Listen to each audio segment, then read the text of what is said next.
We want to recognize and thank Kylie Bahi, Darrell Daisy, Mesita Francis, Pamela Francis, Tristan Francis, Tanaya Francis, Amy Francis, also Tyra Jones, Katie Cisnagini, Tamara Yellowhair, Tiana Yellowhair. So thank you to our Chinle High School JRTC program for posting our colors.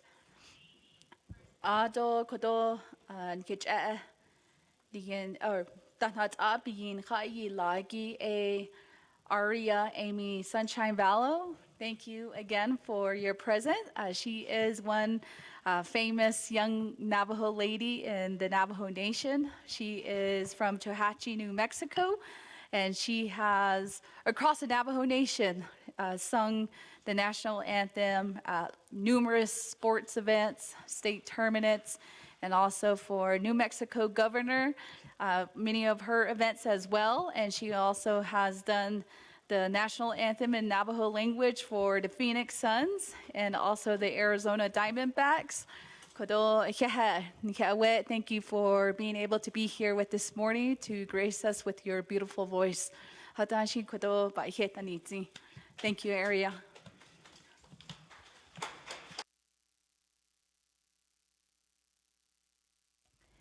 And also to our Miss Navajo Nation, thank you for doing our invocation this morning. We wish you well on your reign. I know she just started her reign. This is her second month, I think about 2 months, anniversary of being Miss Navajo Nation. Our prayers are also with you. We support you from this body of this leadership. So thank you again. And colleagues, we did call our meeting to order at 10:14 a.m. So going down, we do have a proposed agenda. And for our guests, that was also available at the doorway. So that should be, we will be going by that as of now until we adopt our agenda. So number 2 is recognizing guests and visiting officials to the Navajo Nation. Again, colleagues, you will have 5 minutes.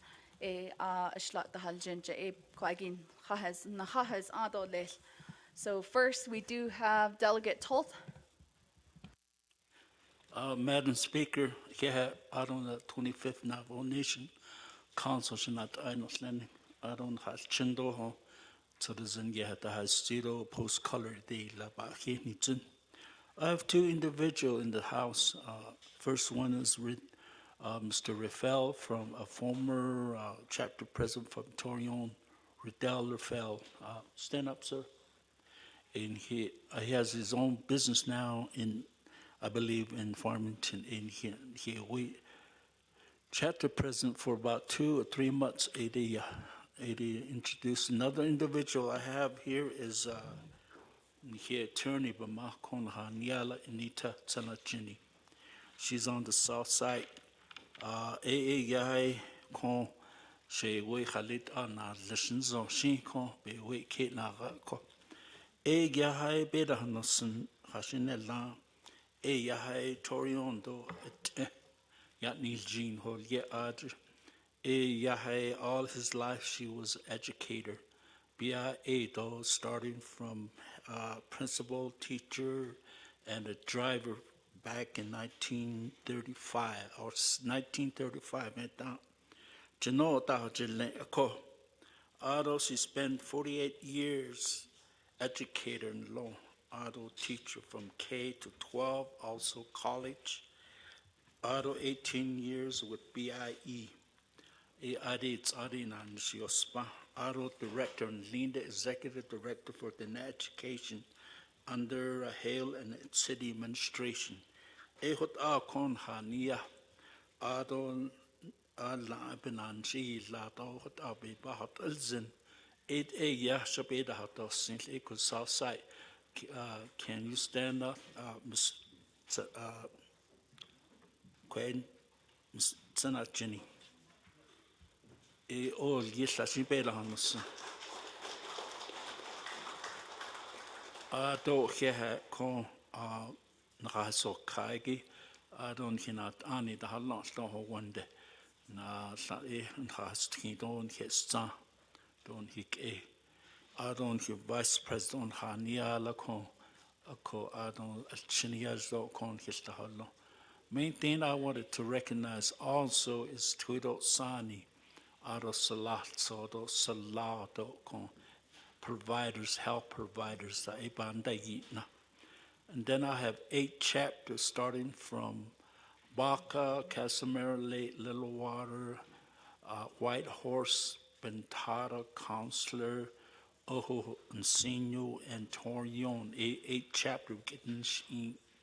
What quest nani tlito yat sin asati tlito do Yukon he agenda do staff and Lenny do here con wait a short space do bas kanda la sin ta la shade on the house a call here do let's staff no Lenny for being our helping run this government so without akido edo binikat asa con Yashabeto Snito, here con nada hilsani do, skedani tleni hota, con here and hidation do, at istona hat nido, citizen be nas olta.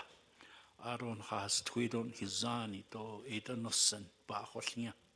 Juda di non de kasaho at hali, any shorty than lean con ad nation da hasado.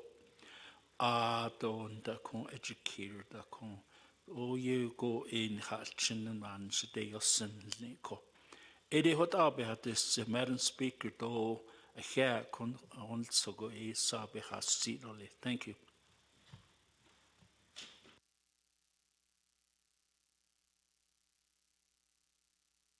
Yeah, Shache, thank you, Honorable Toth. And then next, we do have Honorable Mitchell. Thank you, Speaker.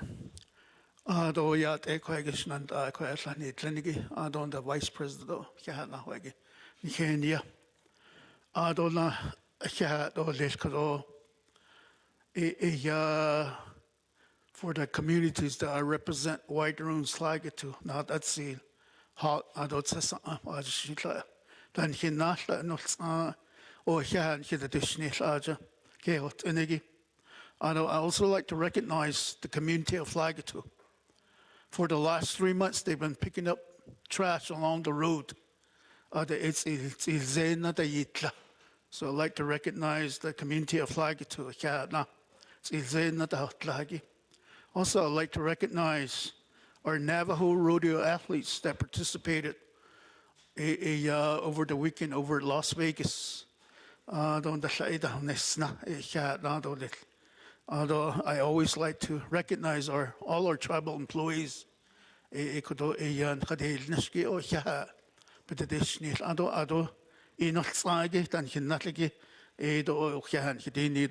very much. Yeah, thank you, Honorable Mitchell. And next to Chairman James. Speaker, other members of the council, Kodoyat Epedin Hidini Doli. Nana Shat Vahasin Klo Ada Isno Agi, Do Quagin Kitron Honigi, Yat Epedin Hidini Doli, not Skoko. Ado Kodo, a Hewin Zenibna, Eyat Do a Hetini Sinto, a Hia Quagi, Nikitono, Nihisanot Aunt Leko.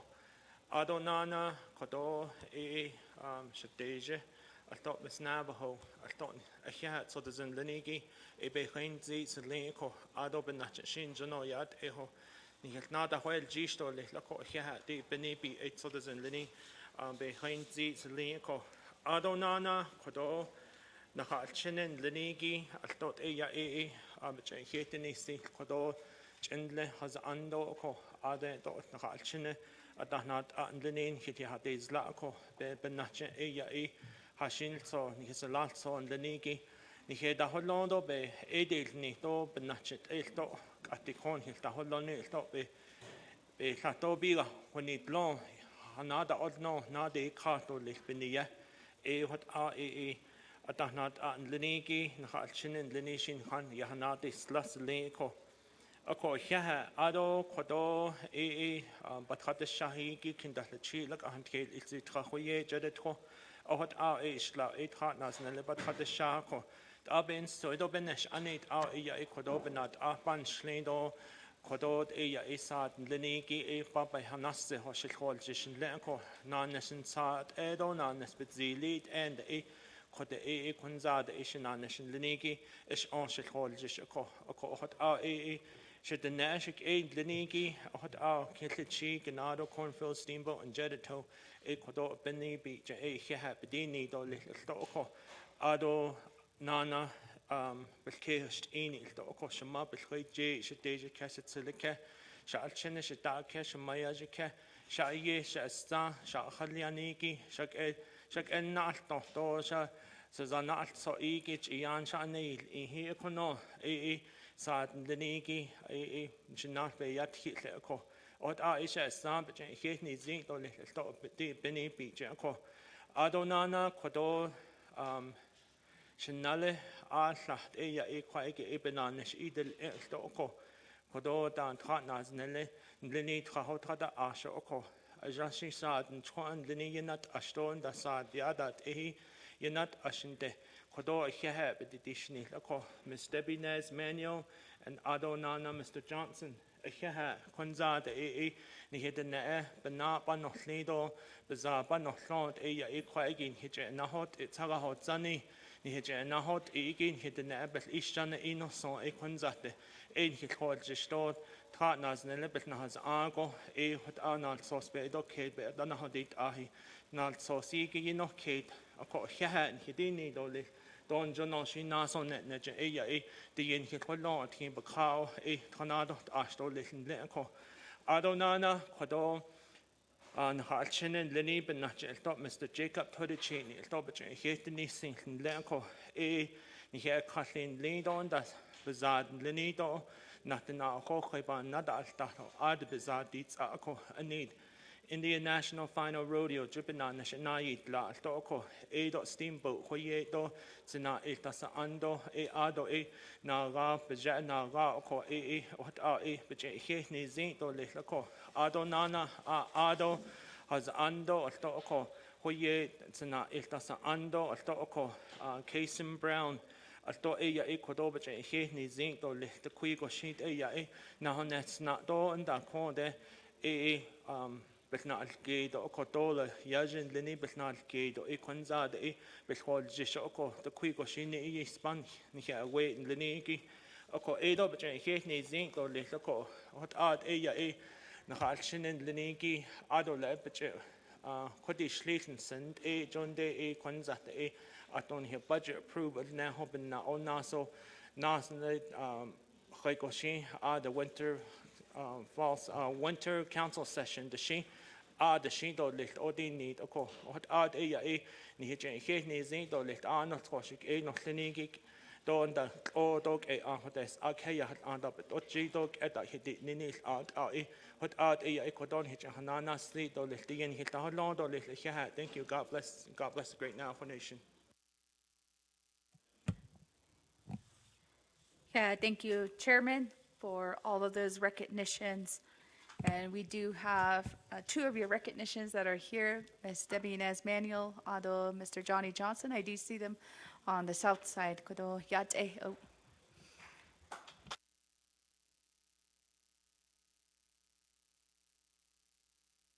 Then going next to Honorable Lester Yazzie.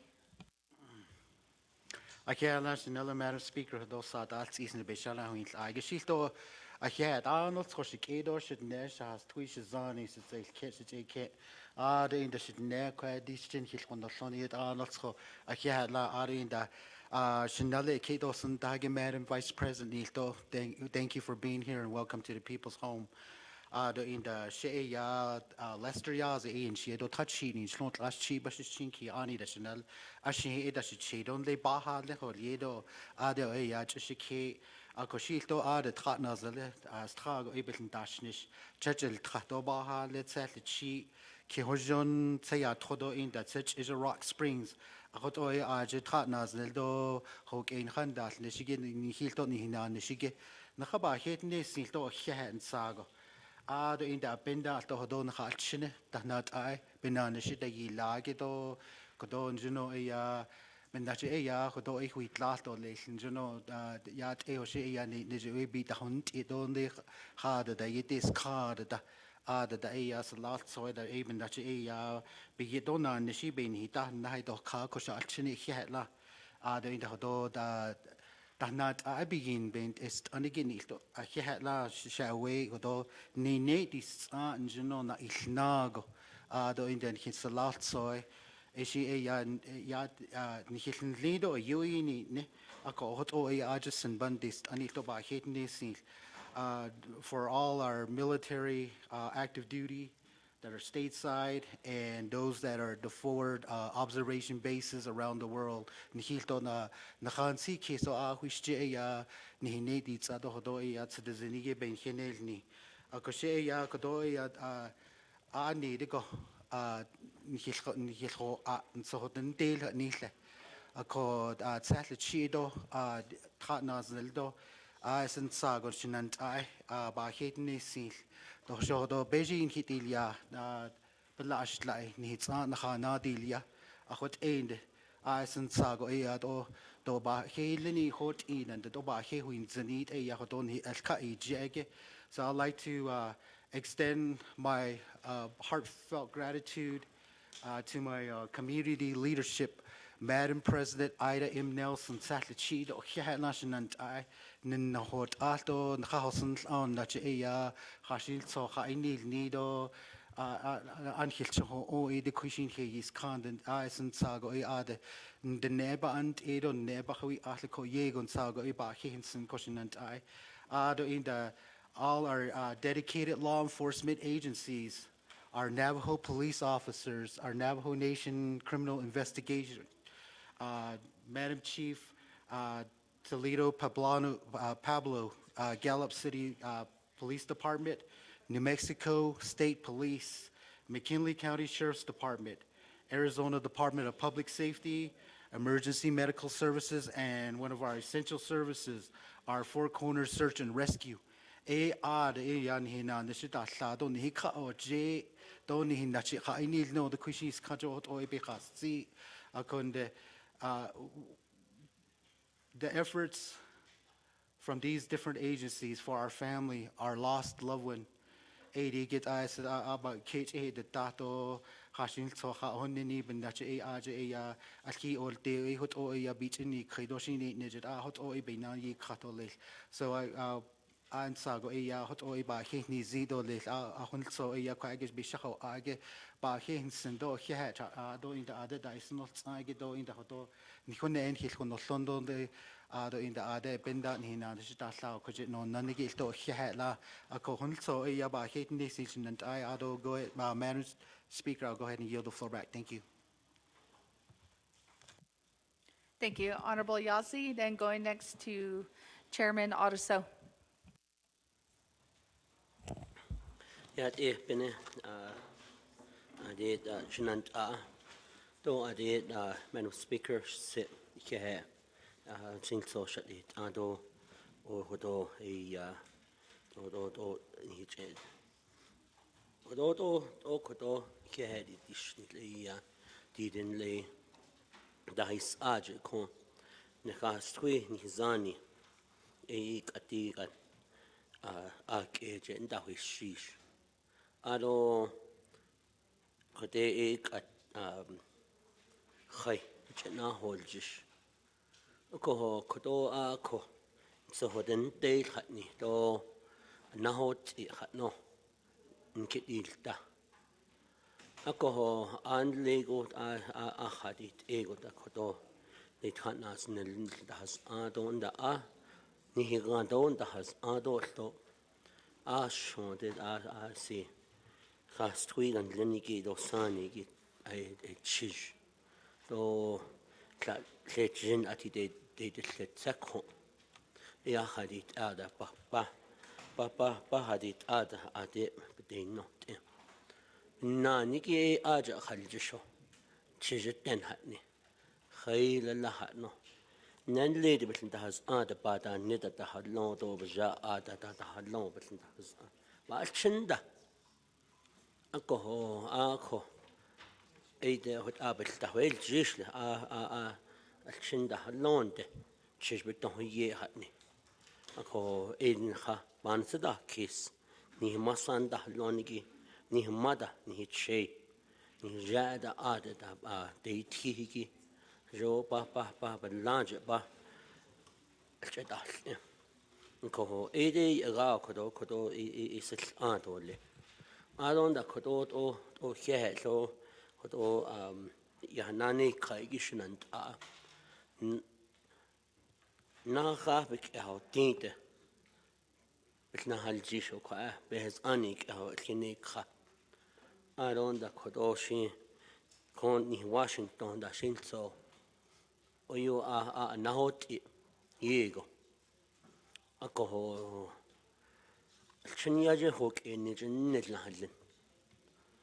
Oh, che, ante tatati canto, oh, sheet as go yego passion, late ela, go as it as it ahadit ada which hadil dedo, nel iot eya. Na Niki a laden, ne, but ate yal. Which has to do anigi travel programs under the comprehensive budget and ope it's na lo ta gal yego passion the shinga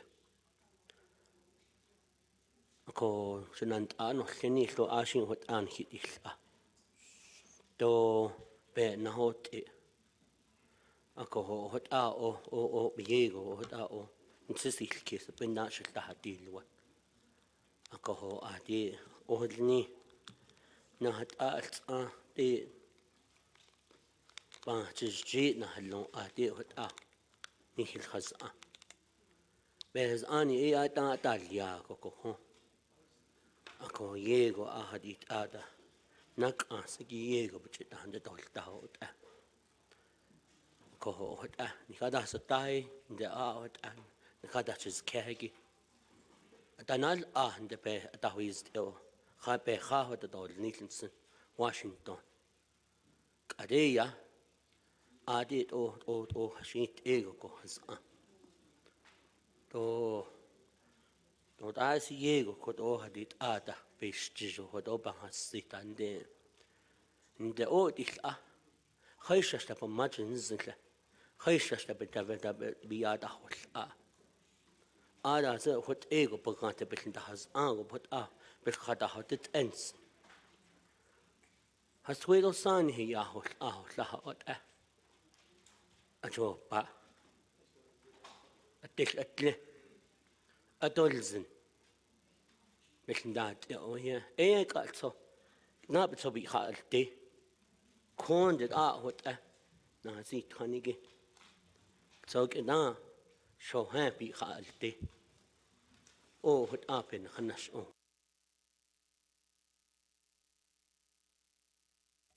Yeah, thank you, Chairman Otto. So, and then going next to Chairman Ricky Ness. Good morning, Yat Speaker Curley, honorable members of the 25th Navajo Nation Council, Shanant Anotlenigi Yat Bene, Aron Harchina Kon Nahash Kregi, He Kon Hilkonothlonigi, Ado Koron He Wemis Navajo Nation Hatzeral Zenigi, by Hewinson. Ado, we have our Vice President here that showed up early and appreciate her presence this morning. So, Arnoldso, do Yat Ehoshin, Kon, Nihan Shidi, Lynch, and Arnoldlinigi, a coinch and gone the lower fruit, and there should elewash it sort of indeed. Arts couldn't never sort of sent. I wrote the national is it been Hagajit or Tratin, the Hill Sosjet or Church Gonagahagi, Nahatsoda deals and donuts or the deals and out Edashitneta. Adoben Yehon here or Tla, well, no Edo, but the Schneider. no way onsentle. Shit susan that as a died a lahona badishkitla. Aroso yeshithalna arola. Nahaga Arab and Yara Dober Schneider. A koi abet as it hioyat eto koan nibesha wint in the Koro Bible gibgi do church on a nagibanina ona ita shit no the Korodne. She said a text in Yandi Kaso. Shadow hot a hunches kista. Hala digin, love your enemies and pray for all people. Hitlen even the Naal Swashington Lensentle. So it is what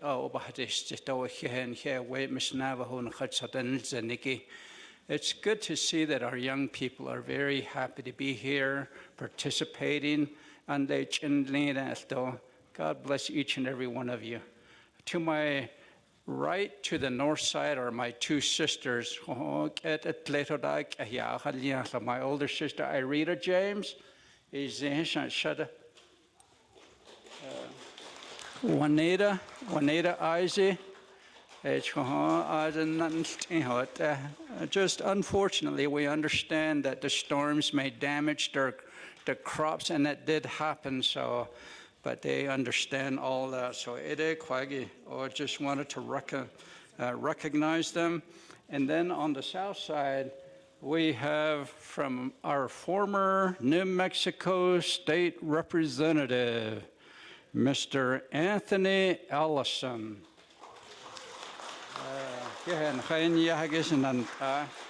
And then to the south side as well, my daughter went to Navajo Prep, and she always keeps talking about Navajo Prep. So it's good to see Ms. Shauna Vicente, the principal from Navajo Prep. Please stand. Dara Tabram, Yvette Escogido, and April Chi. Thank you, and thank you to all the teachers, not only at Navajo Prep, but throughout the Navajo Nation. God bless each and every one of you. And then also we have from Intech, Ms. Cortasha Upshaw. Thank you for being here. And then from PNM, Mr. Pete Etzity, former delegate as well. Yes, it's a little I don't know the LDA, no Senegi Arnold, so Kona in Hano Yahagido. To the north side, I have my LDA, Lojan Watson, Nanza Doshana. Around the clock, she's always giving me important information back to the chapters as well. And then we have a gentleman that I've known for a number of years, Mr. Bob Russell. He's also the uncle to our delegate, Carl Slater. So, Mr. Russell, for being here. Very respectful gentleman there. So, and then all my chapters, officials, as well as staff from Upper Fruitland chapter, Ninahanza chapter, San Juan chapter, Tzedakan chapter, East Tosakad chapter, Nukum et Isindeshki's chapter. I just wanted to recognize all of them, and God bless each and every one of you. Let's have a good session. Thank you. Back to you, Speaker. Thank you, Chairman. And we want to say thank you to Navajo Prep, Shade, Ms. Vicente. She did, and her students, Navajo Prep have provided breakfast this morning. Thank you, Navajo Prep. And also Ms. Christine Laughter from Change Labs. They also provided coffee for council this morning. Thank you very much for our two breakfast and continental breakfast sponsors. And going next to Chairwoman Shondine Parrish. Thank you, Speaker Curley. Good morning to my colleagues on the 25th Navajo Nation Council. It's good to be here in our council chambers. This morning, Speaker, I would like to recognize my community of Denahotso. These past 2 weeks, Denahotso has been hit very hard by monsoon rain, and I'd like to commend our chapter manager, our commander there in the community of Denahotso, Ms. Marcelin Smith-Williams, also our office aide, Berlicia, and our office specialist, Ms. Charlotte Kerr. These three women have really stepped up to help our community members. They've been on call 24/7 over the past 7 days. And I remember the first evening that our community was hit by the rain, the community notified one another. The police officers took the call, but right when the chapter was forming into their response team, I worked with Mr. McCarlo Roanhorse and also the Department of Emergency Management to start that initial assessment. And from there, the community has really come together. So I just wanted to recognize the work of Denahotso chapter. Also, our chapter officials have stepped in. On Monday of last week, I was out there with our chapter officials, Mr. Isaac Todachini, our acting chapter president, our vice president, Mr. Kenneth Johnson, and also our secretary treasurer, Ms. Julia Richards, has also been in the community documenting everything. I know they're very tired. Also, my legislative district assistant, Kimberly Cascoli, has helped in the day-to-day. So I know that there's plenty of work that still needs to be done. Today there's a Denahotso chapter meeting where they're taking care of emergency resolutions to make purchases that is still necessary. Denahotso is located in a flood zone, and there's a lot of our homes that are actually still in water, and our animals that are still need to be tended to. So today I'm here, but my prayers and my heart is with my community today. I'd also like to recognize my chapter managers in Kayenta and also Chilchimbito, both Ms. Clarice Bigay and also Mr. Eugene Bedoni, and all of our chapter officials who do a lot of work. This week we do have a trunk or treat in Kayenta on Friday, so we're really excited to do that. Thank you to Mr. Albert Bailey, our president, our vice president, Mr. Stanley Klitzo, our secretary treasurer, Mr. Dalton Singer, also in Chilchimbito, our president, Robert Singer, our vice president, Mr. Thomas Bradley, our secretary treasurer, Ms. Virgie White, and their tireless efforts during this time. Speaker, I'd also like to recognize the new Miss Indian Arizona court. There were 2 Navajo contestants who competed in this year's Miss Indian Arizona competition, and both of our young women who competed in Miss Indian Arizona have placed in the court. So actually, Miss Indian Arizona is actually half Navajo, so all three title holders are Navajo. So first we have Sialik King, who is Miss Indian Arizona. She is Salt River Maricopa Indian, but she's also Navajo from Tuba City. We have Miss Chloe Esky, the first attendant to Miss Indian Arizona, and also Miss Hannah Nakaidene, who is also Navajo. So it's really amazing to continue to see our young women rise to leadership and take on these positions while they're pursuing their education. I also want to commend our new Miss Navajo Nation. Thank you for being here with us. I know that the role has plenty of duties tied to it, and I also want to recognize the program manager, Miss Carletta Benali, for her hard work. And so, Speaker, those are my recognitions this morning, and I also want to again thank our communities out there for the work that they have done during this unprecedented weather, and may we continue to pray for our families that are experiencing these moistures. Thank you, Speaker.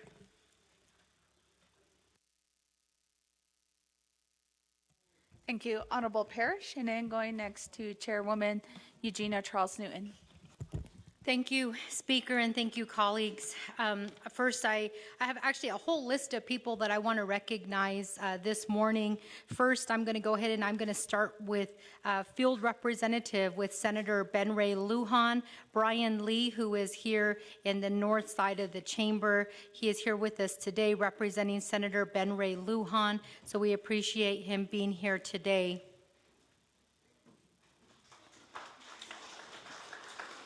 We also have Miss Utana Brown, who is a Shiprock constituent of mine, who is also sitting here in the South Chamber. Utana, if you want to stand. And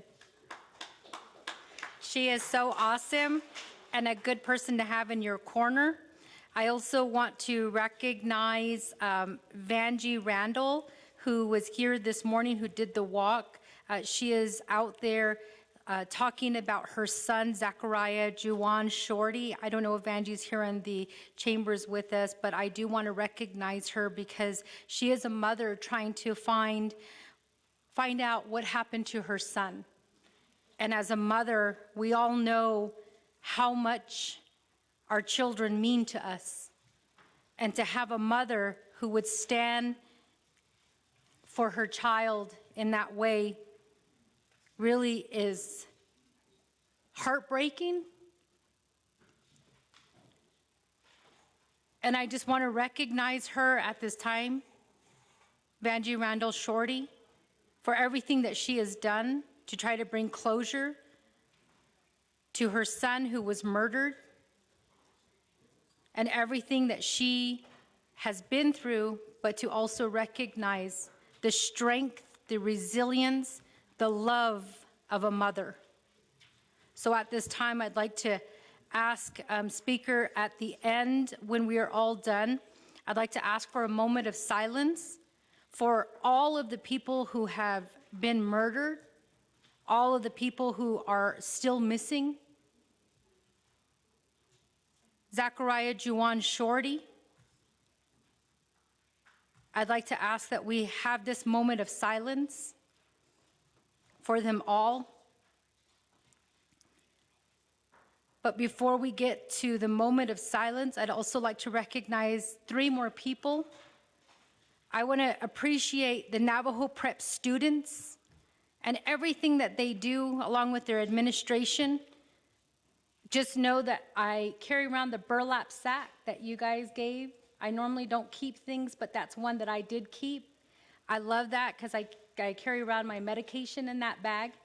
And I also, for several, I don't know how long I've had this now, but it's starting to fade. It's my little fan. So I just want to say thank you. Some of us do appreciate the things that you give us. Most times I give those things away to our elderly people, but those are 2 things that I have kept from Navajo Prep. So I want to say thank you for the outstanding work that you do for our students. And then I do want to recognize, Speaker, maybe this week we can have a proper recognition for Ida, who is going to be retiring on December 31st. Ida Burnside, who is always here taking care of us, all of us delegates, everything that she has done.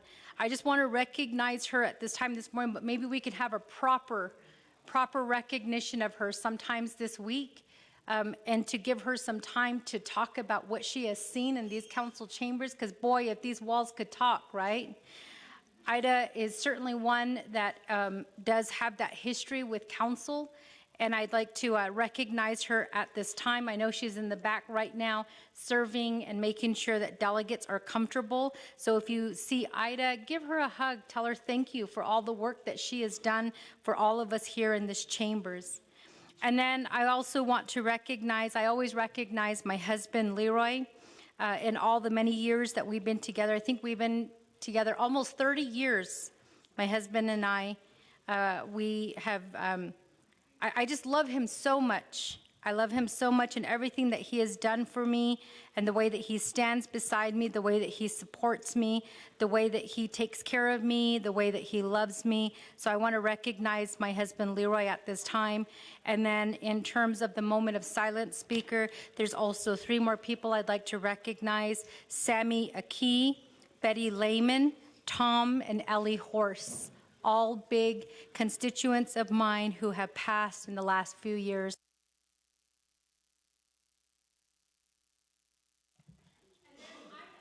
Thank you, Chairwoman, for those recognition.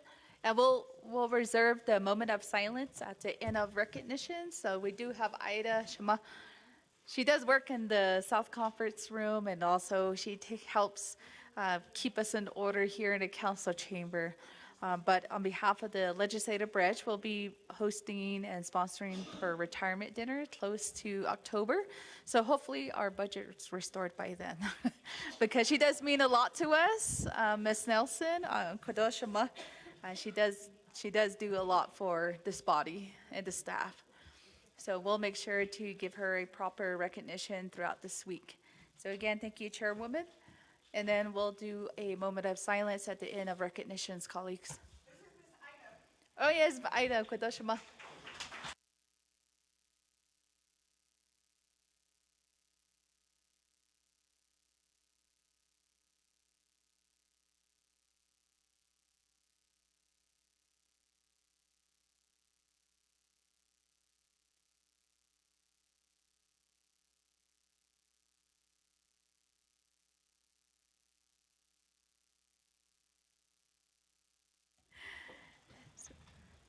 So Ida Shimo, this will be working her last session, unless if there's a special session that's coming up. So just feel free to welcome her. So she does keep this chamber nice and neat and making sure that everything's ready for us. Even just cleaning up after us sometimes. So thank you, Ida. And then going next to Honorable Nathan Nota. Yate Bena Speaker Code Curley. Ado delegates Nothini, Vice President Montoya, thank you for joining us. Ado staff, Ado Toda Nothini, Hehan, Hika Nacha Code, Hunzacha Hodjako, Eba Hetanitsan, Miss Navajo Nation, Camille Uintilly. Thank you for your prayer this morning. Welcome and congratulations on the new Miss Navajo Nation crowning. Although the Youth Military Guard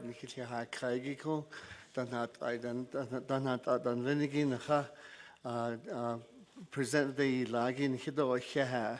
Although from my district, Miss Araya Vile, she sang the Navajo Nation method of the national anthem and of the Pledge of Allegiance. Thank you, and I know you do travel all over the Southwest and all over the country, doing your fantastic songs with the national anthem. Ado Namato Elvina. Thank you for bringing her. They are descendants. Miss Valo is a descendant of Barbara and Billy Bedoni of Tohatchee, New Mexico. So I just want to make that mention. Ado, my chapters, Nashchiri, Tohatchee, Mexican Springs, Twin Lakes, and Nakaibetro. I want to thank all the chapter officers for everything you do and the chapter staff. I don't know if there's any District 14 officers and staff here, but welcome to the Navajo Nation Council. I also want to congratulate the Tohatchee Middle School cross-country team.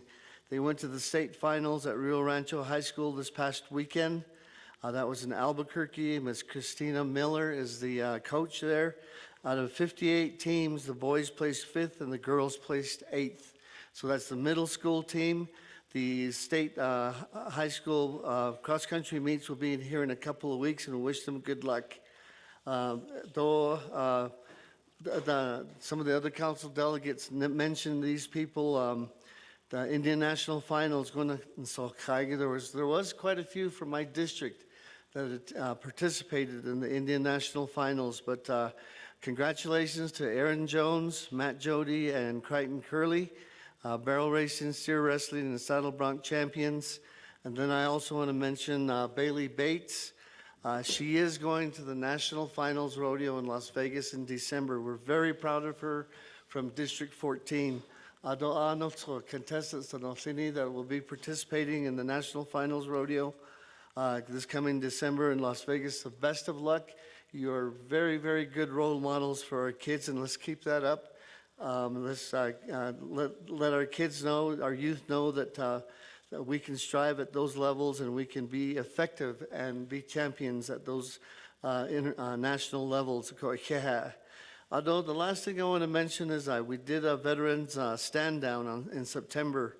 All the commanders in District 14 got together. We did a stand down. The healthcare, housing, auto employment, legal aid, we had, when I looked at the sign-up sheet, we had a little over 100 people come to that program in Twin Lakes for the stand down. Appreciate you setting that information booth up and so forth, and that's going to be the first annual event, and we're going to try to do that on a regular basis in District 14. Ado Honet Nahazo Tani, Navajo Nation, good morning, and hope you have a good week this week, and as well as here in the Navajo Nation Council. Good morning.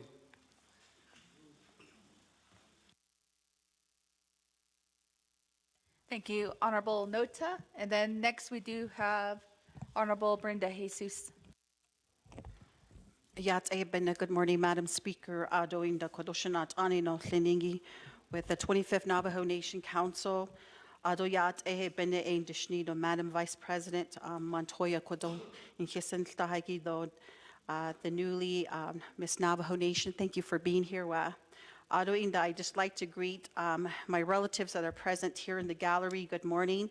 First off, I'd like to give my sincere appreciation and gratitude to the elected officials and the staff with the chapters that I represent, Oak Springs, Pine Springs chapter, and St. Michael's chapter, as they continually and diligently try to meet the needs of our community within these communities I represent. Adoinda Kodo Eya. I'd like to recognize in the gallery here our previous commander that was for Oak Springs Veterans Organization. She had done an exceptional job being that role model and being a leader that we all look up to motivate a team to try to meet the needs of our veterans within the community of Oak Springs and Pine Springs. Ado Kodo Eshanat Ani. Linda One-Salt, could you please stand? Linda has demonstrated that. Can we give her a hand?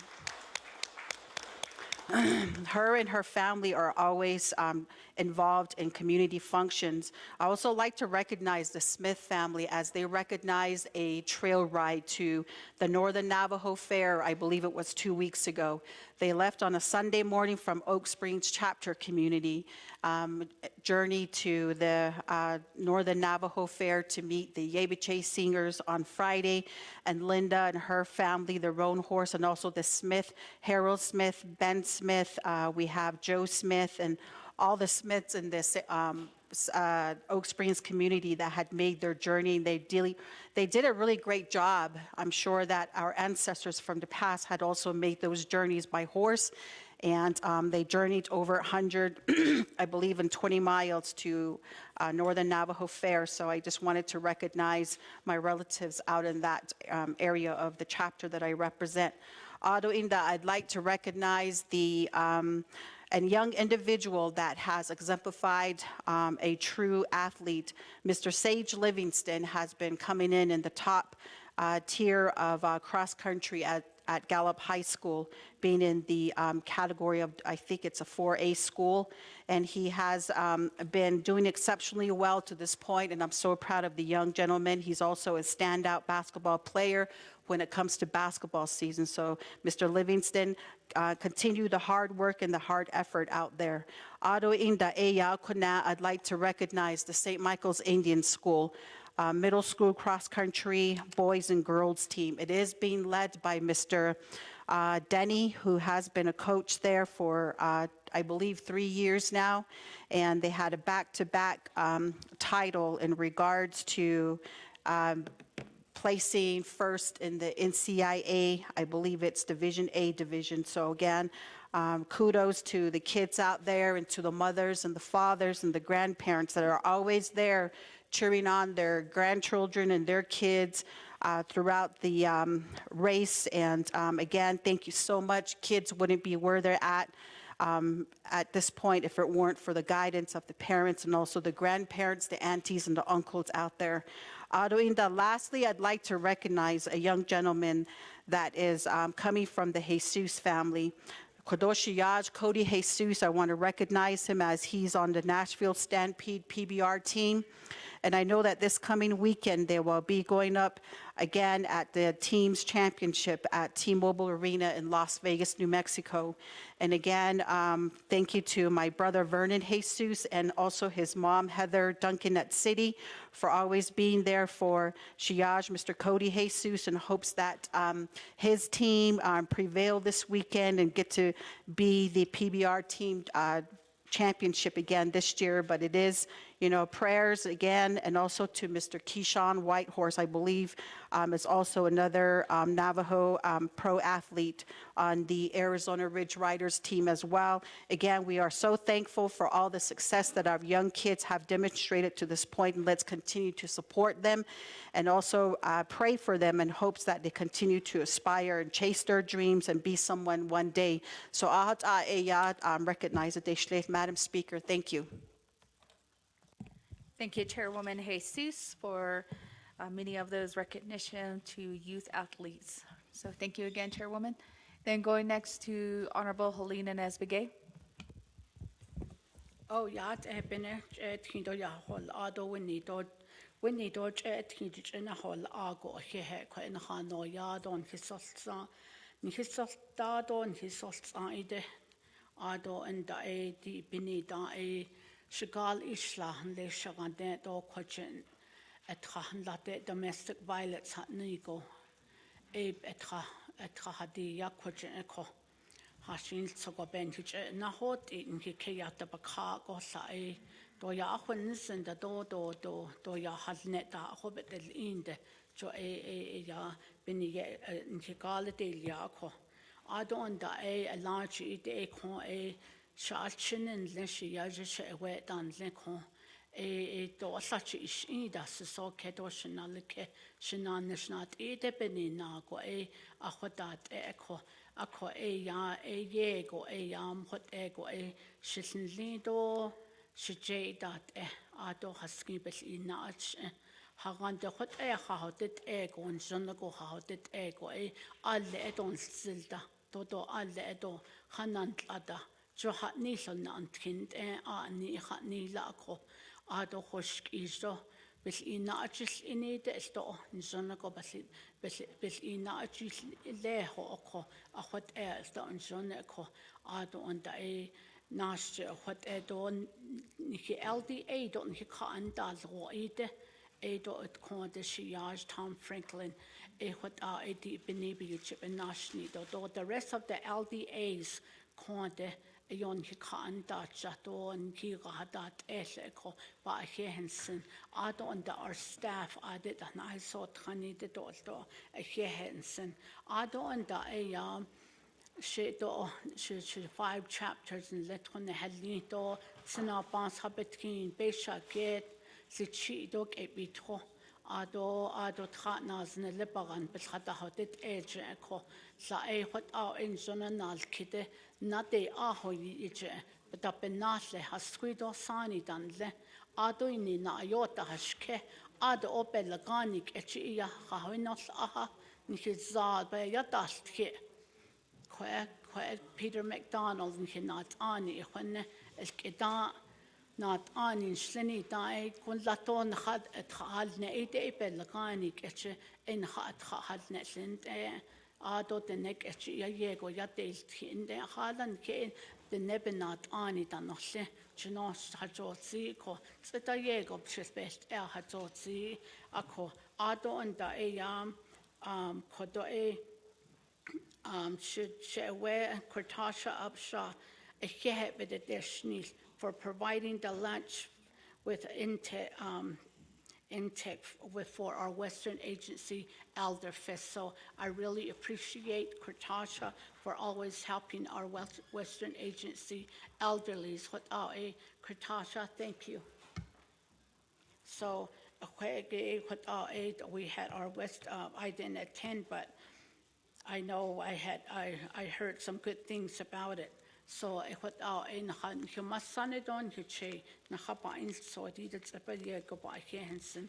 I don't understand from by the way Gap chapter vice president Lincoln is Niyala Loretta Sue Wama and she's on the south side. Loretta?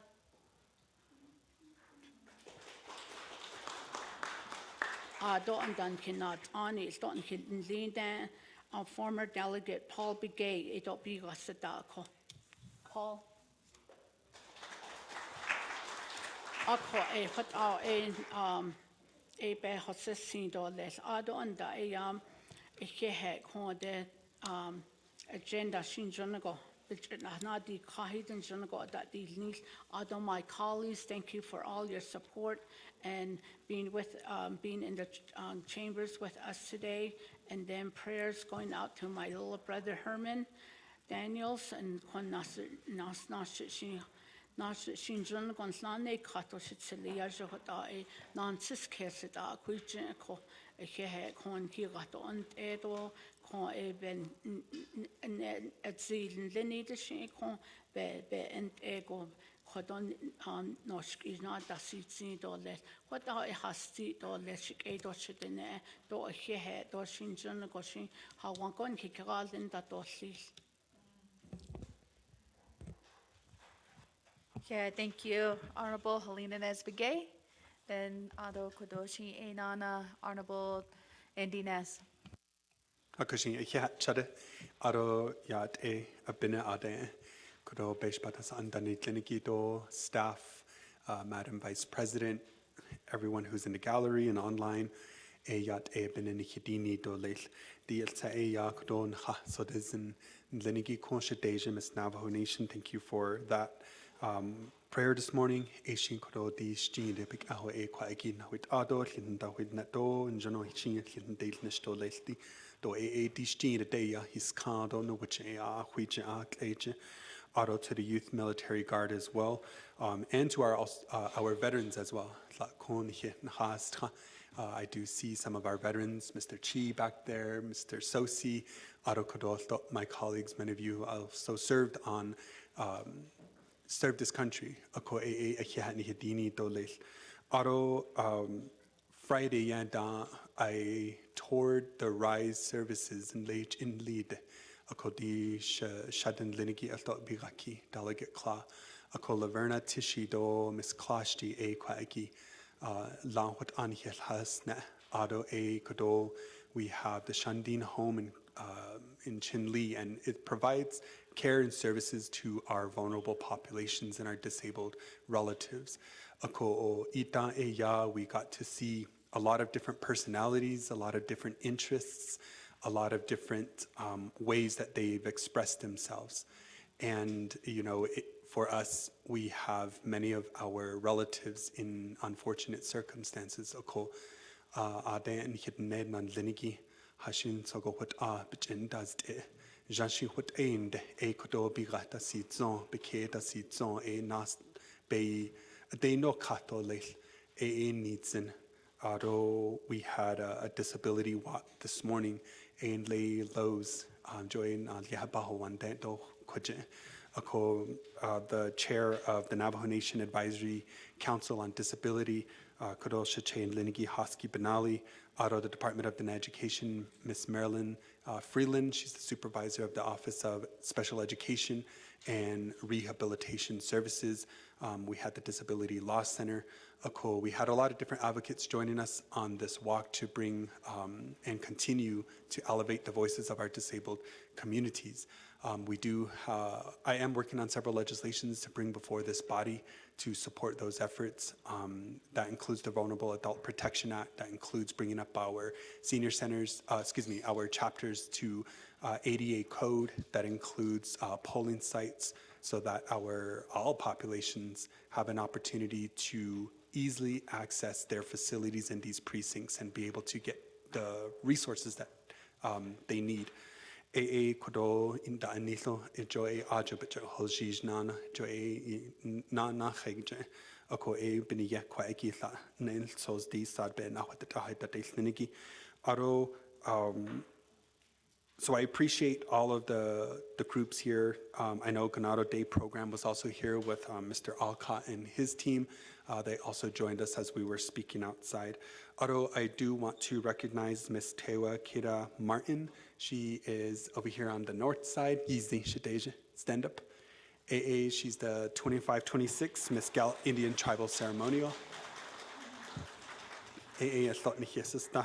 Aro, again, to all of our relatives, you know, within the gallery, within on the floor, those that are joining us, thank you, and just appreciate all and every effort that is being put forth in every different capacity that we all have.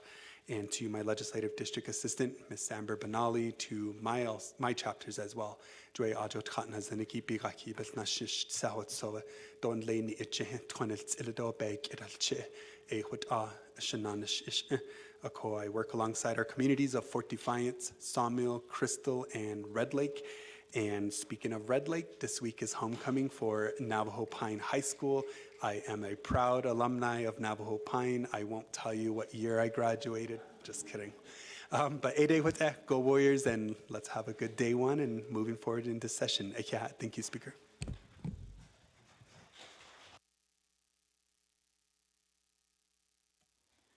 Thank you, Honorable Nez. And then going next to Chairwoman Amber Kizabot-Crotty.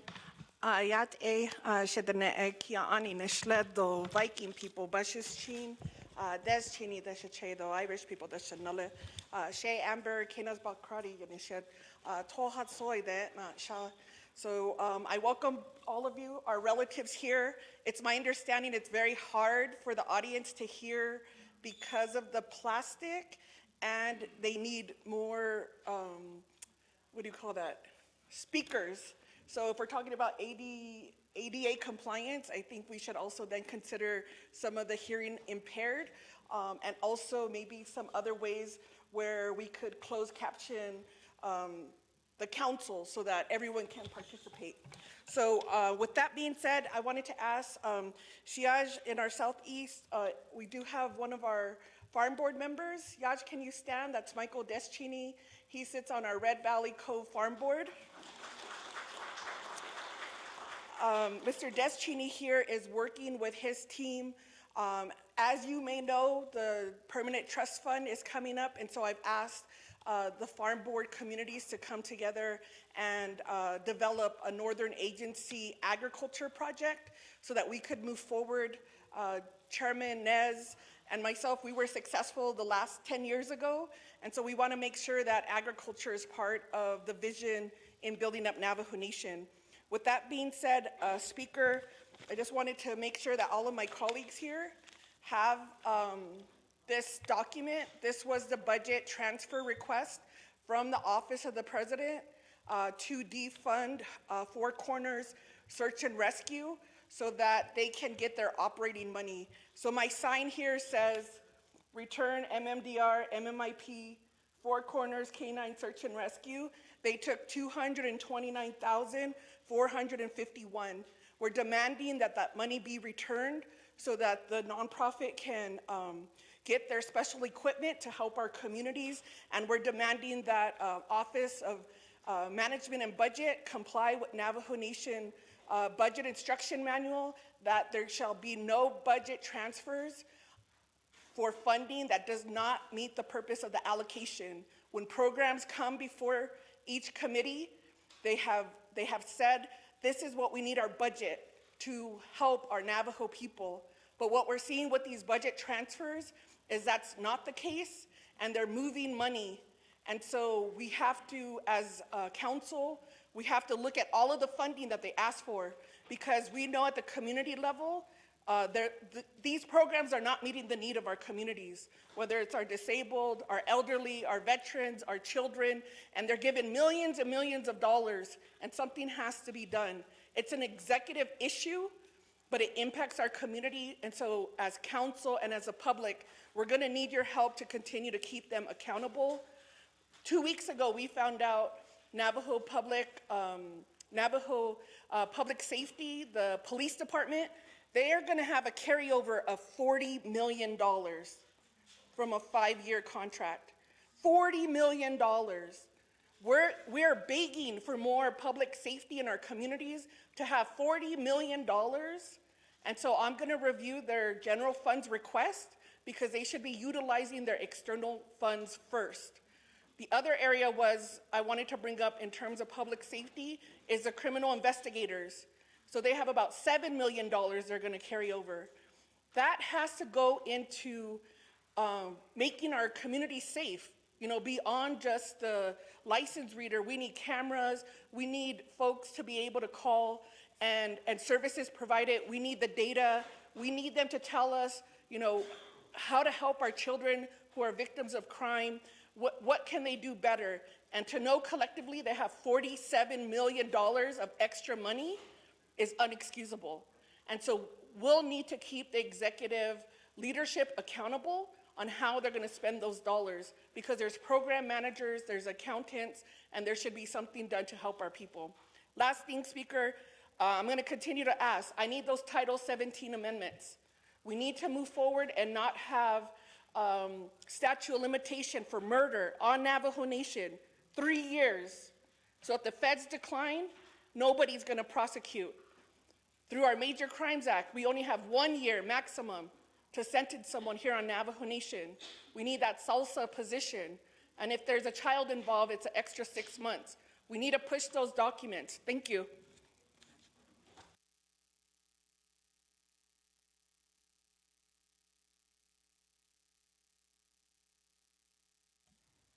Thank you, Chairwoman Crotty. And then next we do have Honorable Shauna Antlaw. Thank you, Shadeja. And good morning to everyone. Doyate. It's good to see all of our relatives here. And I do want to recognize my two favorite people in the world, my mother and my father, Ann and Paul. They both reside in Chinle, and I'm so thankful that I have parents that have rooted us with the teachings of tradition, culture, and education. I also want to say good morning to my two sisters and all of my children, including my sons that are currently serving in the United States Air Force. I have one that's a Marine, one in the Army, and one in the Navy. So we are a proud military family, and I'm so thankful that we still have our veterans here, and then those that are active duty, and then those that we have lost. So I want to take some time to recognize those individuals. In addition to that, I want to say good morning to Chinle Police Department and all of our first responders, as well as all of our Navajo Nation police officers. Thank you for keeping our people safe. And then good morning to our Chinle chapter administration and our officials. Thank you for being a part of the recent audit. And I want to thank the Resources and Development Committee for moving that legislation forward, and we look forward to going before Budget and Finance.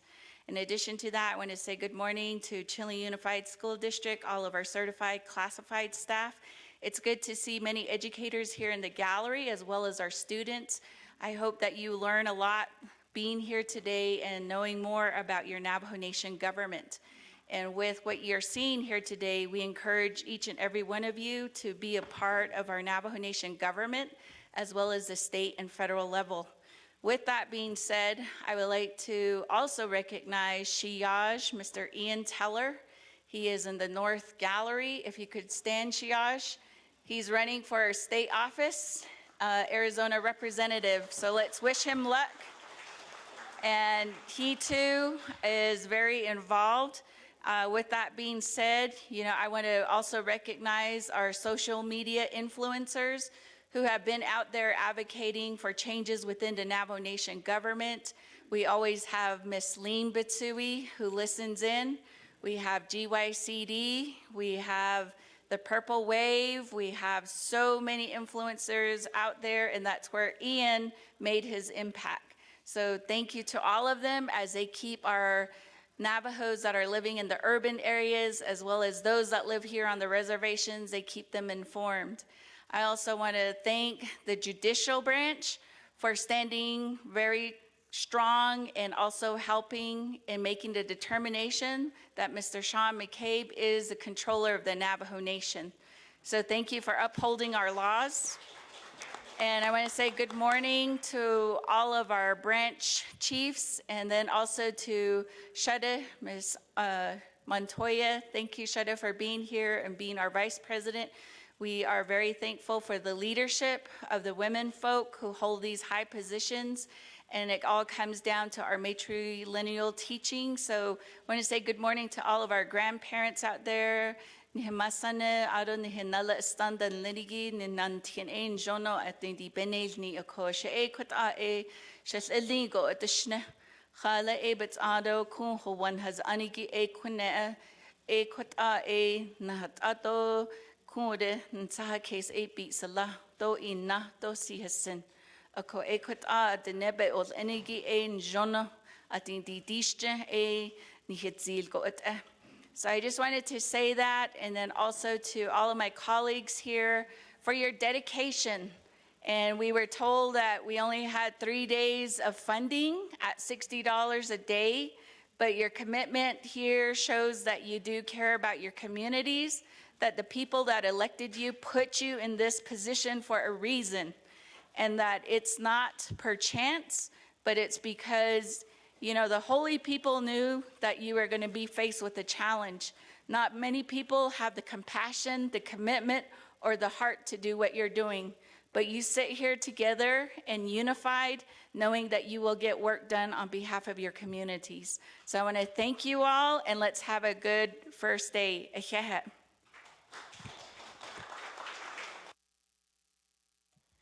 Thank you, Honorable Tlaw, for those recognitions as well. Next, we do have Honorable Herman Daniels.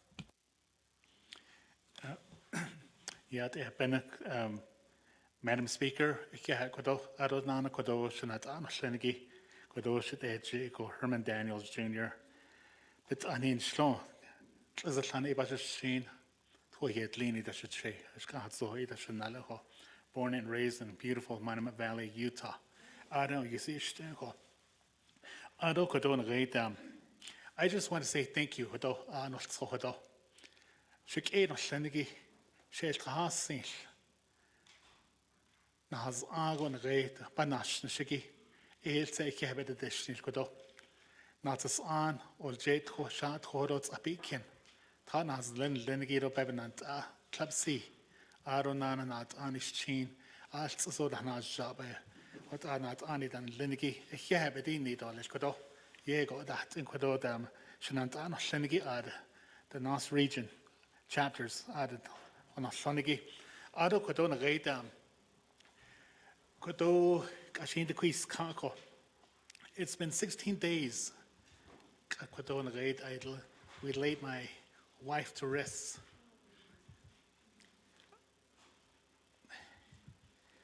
It's been 65 days since we laid my youngest son to rest.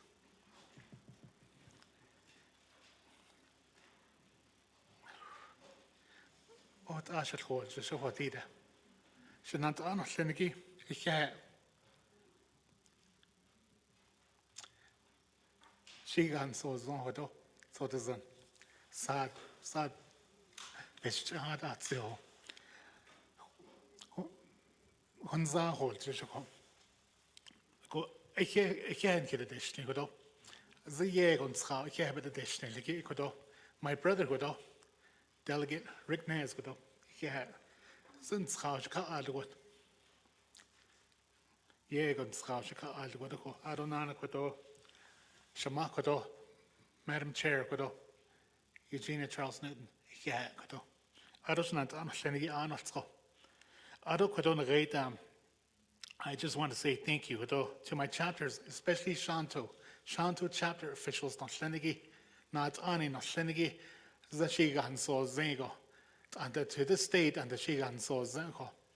EIC can Hidini Dolesh Kodo, Aronana Kodonaga Enterprise, Navajo Nation Oil and Gas Company, Aja da Inish, Navajo Transitional Energy Company, da Inish, Kodomis Abshaw Hansatako, and her team, Kodo Hezan Trago, Aronana NTUA, Aja da Inish, Aronana. Utah Navajo Health System, the year on Shaka Alwat. Mats Schlag on the raid have been traveling back and forth to Phoenix, the year on Shaka Alwat. Utah Navajo Health System. Other than the Kodona raid, I just want to say thank you to my family, Kodo, my relatives. Eza sin Shaka Ijego. So Adonana Kodo, my brother Kodo, former delegate Paul McKay, I see Kodo, ntsal ikhebet bedin ni dole kodo. Arun da kodo former delegate Tom Chi. I see ntsal do. Shaka al kodo ego AIC ikhebedin ni dole ko kodo. So ede ya aronana the View Hotel. The View Hotel. Ziyan ntsal shaka al. Shaka I jego. Aronana Antelope Canyon Tours. Asto. Da in Neshiko. Shiga nazon. To this state and the Shiga nazon. So Adonana kodo Arabeba honet zanda kodo. One nejde not est in ko. Shnat ano shenigi. Kodo shine nadit in doles kodo. So either I see or hear in me doles kodo. So kodo na gaita moment of silence. El neki kodo na gaita. Kodo to shabanashni doles kodo. Na gaita former council delegate. Kodo na gaita. In his not such on a gaita. Not as ando tsabikin ajayat na show. The late Kerry Small Canyon. Family members, she I see could have bejada nes kind song of answers case ago. Ishin could shabanashni to let go. So I don't so has see to let go. Madam Speaker, don't understand. Shenigi Council Delegate of Shenigi Zensha. Thank you. Yeah, thank you, Shiyash. So colleagues will add some of our family members that have passed and also our former leadership to our moment of silence. So we'll reserve that towards the inner recognitions. Next, we do have Honorable Yanito. Shiro kodo here near the nation lay kodeha na ho kostegon aregon na shanley Salmon River bigateo. Bendarish la deal with on Jonago or Arthur and Jonago. Then the Koyatat you are able to touch la deal. I don't the yacht here need the dish need could they Jonago also doesn't then Otzi Bendato Kon Danat and Hatatas so in test also here. Could all the arts could they arteo that I saw Tanita and also does see. Each and every one of you stand for recognition. That in the Ahiagwan Hano Yanigi, Ado Kodo, Shada Ade Godan, I saw Tanido and Hido, and also here needed the Shnil Dassi. Ado the Kodin, how it's Sudedo, Arnold Scotted Dassi. Ado the Kodo now Costeo, and I saw Tanido also Dassi. And all you council, stand up. Let's all stand, and I want to recognize each and every one of you for your hard work.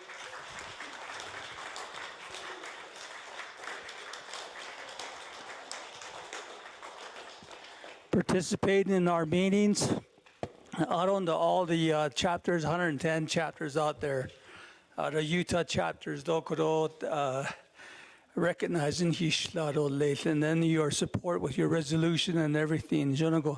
You can't not not squad in Yensa Keystone in Nana's Lago says Ni so the Zen Yinagat also they could they in Jonago Aya Eko Benasi cut Ayana Hunt and the hot in the Aya will go through it. I call each and every one of you, you should be proud of your Navajo nation and the sovereign nation that we're in. Eot aya behichiyat eto hiani dini do leto kodo aro do njono ekodo nish sandia dashi so the zini karetini des neligito hia kodo adonda kona also eyat hasse senje eya kona so the zindit eted also de ho ate na hot lejan suja skilni hosania de skilo de also de Beni Jojon do le logon and he government il woligido. Alchera del nish, even yet can I credo codo as in Hinsaki, so Nihin had at it. Biga, which even ye codon had is the law a kick a hot edo later on Nash. Only Washington in a whole agent that also the big Nesla. I don't the pesos in a yaben in that alto a idiaba. The Navajit Honajin Gil to Dani. Now, what end that you a job by each in Ginazlan, you a bay, nasa beheltsel do lehben yen godon hada isnel do godo adi gahait be khansi khiso job be nasa be nasa na hot be ni chi da hajon do le hota ya be ni chi has si do da recognize and hishla do le each and everyone be not so da is not sangil do adon da ekon da ninat nahat bedan not le do kona da ne Hagoshi that a shago that edit alt in a liagon the no son a bunch of kizzy a by Henson to Aron the Ekodonich the Hasnet or nation it that is anid I ben can not jaibe yo. Here he didn't need all this, they all this here. Oh, yeah, thank you, Shiaj, Honorable Yanito. And colleagues, queue is still open for recognitions. If not, I want to also want to recognize Mr. Brian Lee with Senator Ben Ray Lujan's office. He's over here on the north side. Oh, Mr. Lee has been here perfect attendance for 2 weeks now. Mr. Luther Lee with Senator Mark Kelly's office. So he's also here with us. Okay, so he went back outside, so he's also here with us, and also all of our former council delegates that are here. And most importantly, want to thank all my 5 chapters of Talina, Cottonwood, Blue Gap, Kachit, Nazlini, the Lone Mountain, and many farms. To my communities and families that are there, all of our family, many of our families are like that, and I just want to pray and thank your families too, Kodo Council delegates. Many of our families continue to work for us, especially during these hard, challenging times. Our husbands and our wives, meet us halfway. So appreciation to your family, your spouses as well, and also for being here.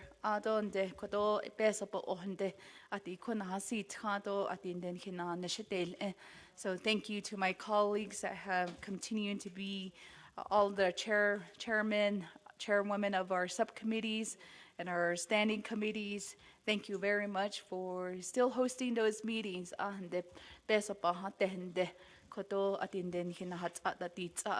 So I really do appreciate for all of our sponsors. Even though we don't have any operating budget, we want to thank Navajo Prep again for continental breakfast, also Change Labs and Bashes, Navajo Transitional Energy Company, Ms. Upshaw, who will also be sponsoring today's lunch. So thank you to all of our sponsors.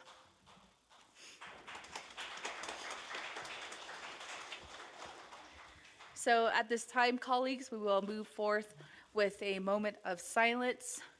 We do have a moment of silence for all of our missing and murdered victims, including Zachariah Shorty. And also today, we're wearing purple in recognition of all of our domestic violence victims and their families as well. So we want to keep them in mind during this moment of silence. Also, adon kinant nanlinde Nuts on former council delegate Kerry Small Canyon, and to his family and to that community as well. For our mom, Teresa Daniels, your son as well. So we want to include all of our relatives that have passed on. We want to recognize them at this moment in time. So if you may all rise with me for a moment of silence.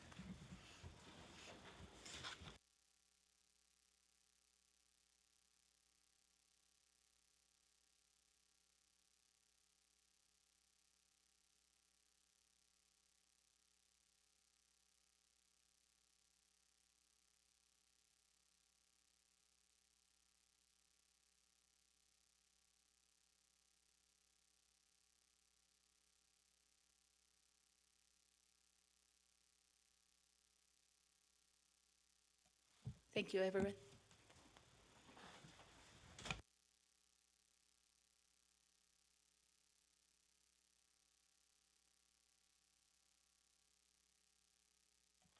And again, kodon kelyahoyaki lo yat e tan kiti nil. Thank you to all of our visitors.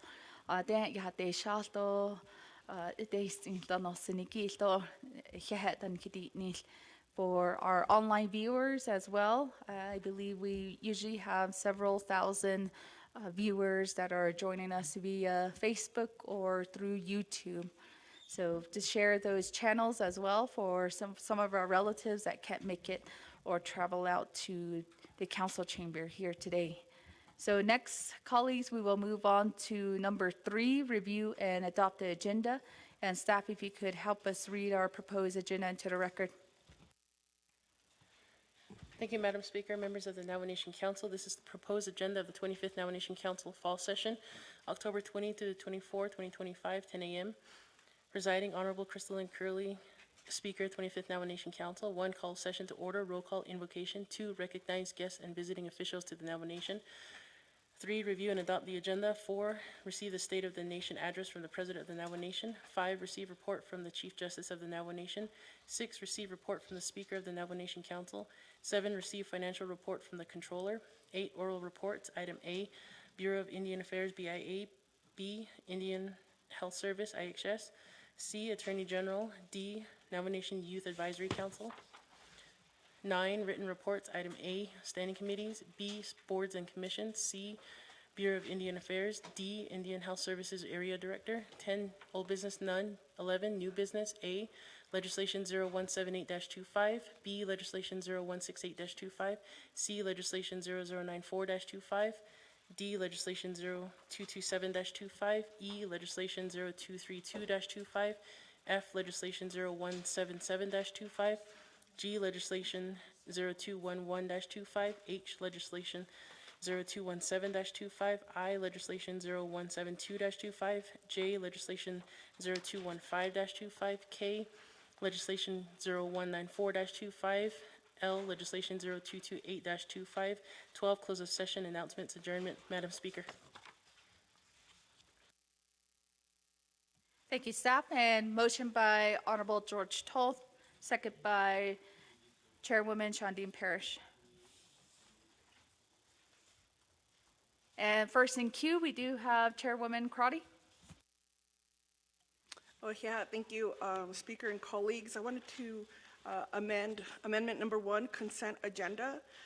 Colleagues, 11, new business, letter A, legislation 0178-25. New business, letter E, like Edward, legislation 0232-25. Letter G, like George, legislation 0211-25. Letter H, like House, legislation 0217-25. And the last one is letter L, like Larry, legislation 0228-25. You could tell I've never been a first responder, so, and I'll reserve my time. I was like, what did they say on the dispatch?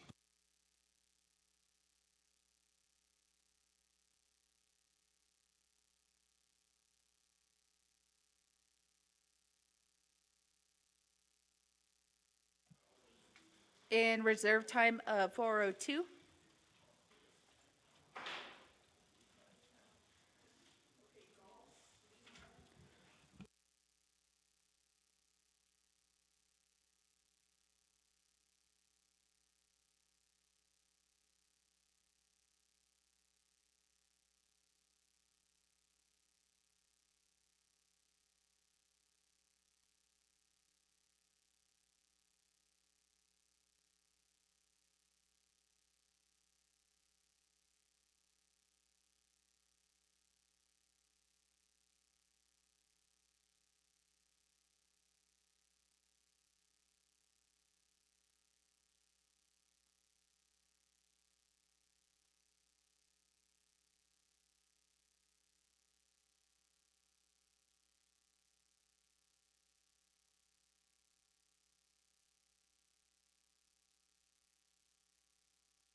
Thank you, Chairwoman. There is a current motion on the floor for a consent agenda, and that is for 5 items. On your agenda, your proposed agenda, it should be A, E, G, H, and L. Chairwoman Crotty would concur with that. H and L. So A is in Alpha, E is in Echo, G is in Golf, H as Hotel, and L as in Lima. Thank you, colleagues, for your help. And is there a second?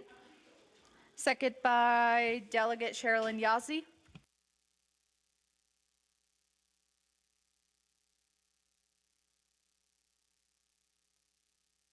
Colleagues, any question or comments on amendment number 1? Chair Nez? Thank you, Speaker. Honorable members of the 25th Council. Motion in party, Shumayeza, Delegate Chair Crotty, as well as Shadeja Kuro, Ms. Yazzie. May we add C as well on there, legislation 0094-25? If you could modify that, I would appreciate it. Thank you. I reserve the rest of my time. Reserve time of 4:33. And going back to motioning party, there's that request to add new business C. Colleagues and everyone here, so I appreciate the modification. Unfortunately, when we were trying to work with the consent, that was identified as a delegate who had questions, and so I'll respectfully decline. The only legislations that we had consensus were the ones that are on the 5. I appreciate it. Thank you. Thank you, Chairwoman. And that request was not added on to amendment number 1. Comments, question, colleagues on amendment number 1? Reserve time back to Honorable Nez with 4 minutes and 33 seconds. I'll waive my time. Waives his time. Second call, colleagues, questions, comments? And third call. Going to vote for amendment number 1. We'll allow 2 minutes on the board.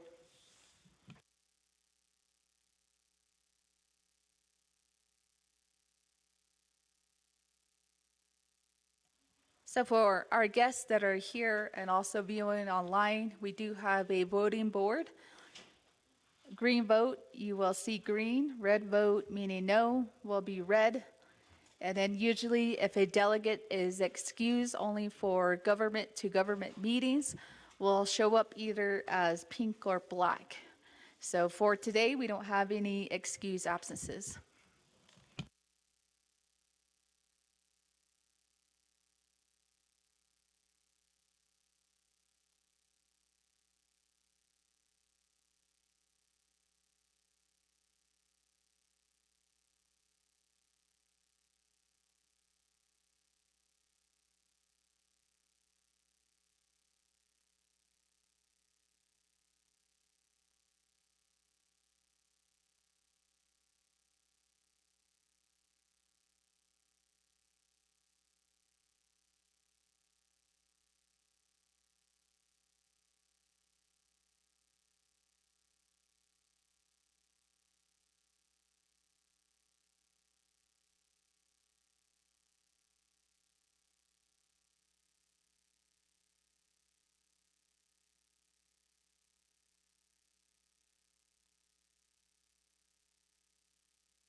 Thank you, colleagues. We do have a vote of 20 in favor, 0 opposed, with the speaker not voting. So amendment number One carries. Then we'll go back to our main motion of our agenda.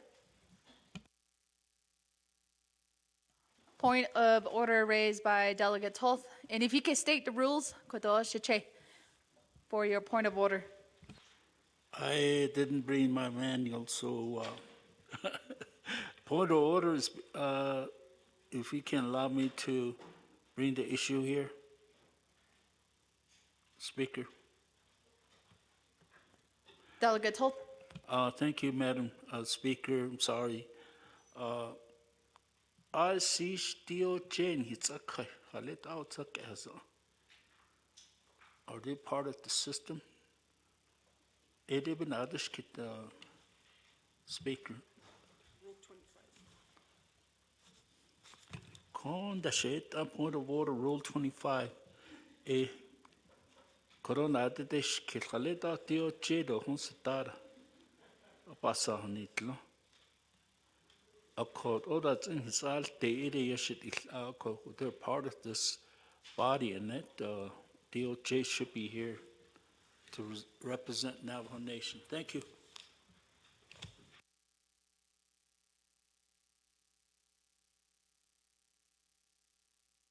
Shiche, Honorable Toth.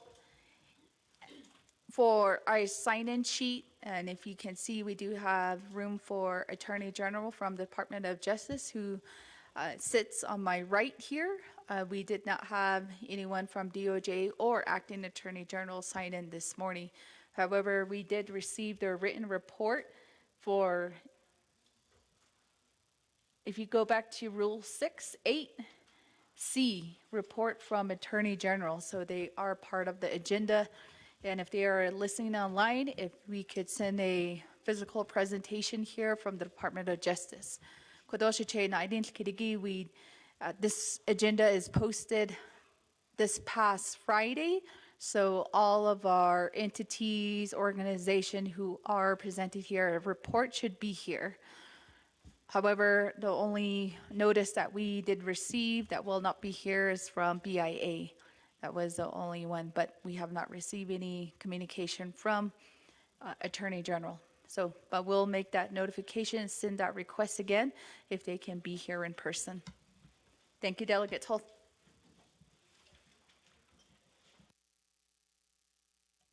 And back on our main motion of our agenda, colleagues. Delegate Dr. Endinez. Yes, thank you, Speaker. Colleagues, I'm going to offer amendment number 2. So on my legislation 0168-25, just a little background, we did meet with the Navajo Nation Veterans Advisory Council. They did pass by resolution support for 168-25. Aro tamo yenda kwaiki a hone lata sidling as a work session. Ako ita hota the question a behatasozi a we cleaned up an amendment and I took it back before the advisory council nishan Friday. Ako today we're still working to just clean up the amendment to get the resolution numbers, and I don't want that to delay the discussion. I know it's a 2/3 vote, so but we're working on it. My proposed amendment here is to indicate legislation 0168-25 as the third 2/3 vote legislation on this agenda. So new letter C as in Charlie, legislation 0094-25, AA Bequero legislation 227-25, A Bequeron da Kwaiki legislation 0168-25 to just provide a little more ample time to get us those resolutions and everything prepared as far as the amendment goes. That's my motion at this time. Speaker, I'll reserve my time. Reserve time of 3:33.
And Honorable Nez, if you do want your legislation to be the last two-thirds legislation, it would be new item D. So A would be consent agenda. The new B would be 0094-25. The new C would be 0227-25. And then the new D will be 0168-25. Okay. Consents with that language. Is there a second?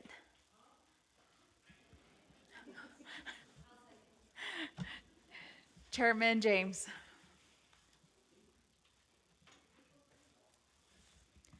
Colleagues, any questions or comments on amendment number 2? Going twice and 3 times.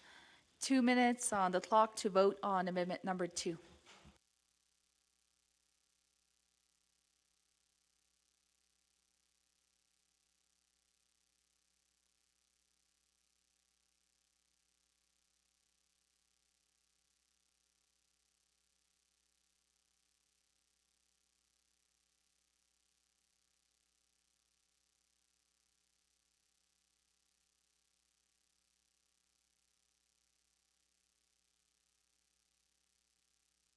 Point of privilege raised by Chairman Ness. Speaker, my green button is stuck, it's not working. I don't know if it's telling me to use my red button quite often or something, but I need some maintenance to my green button. Thank you. Thank you, Chairman Ness, and we'll have IT check that.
Delegate Sherilyn Yazzie votes green.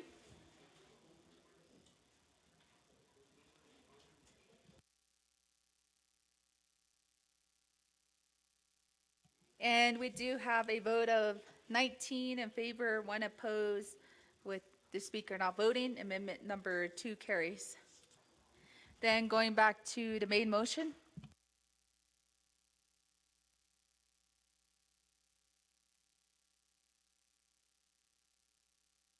Back to reserve time. Chairwoman Crotty with 4 minutes and 2 seconds. Thank you, Speaker. So I want to just ask Speaker, so in terms of the agenda, do we anticipate receiving the State of the Nation address from the President of the Navajo Nation? Number 4. I have number 5, the report from Chief Justice. Number 6, Speaker of the Navajo Nation. And number 7, I believe the copies are coming over. So when we go down to 8 oral reports, colleagues, today do we anticipate, because we do have a federal shutdown, so do we anticipate an oral report from BIA? Does that need to be removed? Does an oral report from Indian Health Services need to be removed? We just asked about the Attorney General or Acting Attorney General, and I'm not sure if the Navajo Nation Youth Advisory Council would have a report. So I just want to clean up the agenda, Speaker. And I want to see for the written report, standing committees, boards and commissions, Bureau of Indian Affairs, Indian Health Services Area Director. So if you could help me understand this first part of the agenda so we could maximize our time for efficiency, effectiveness. We are facing, legislative branch does have a 92% reduction for our branch colleagues. And so I just want to make sure that we all respect each other's time. And I'll reserve my time. Thank you.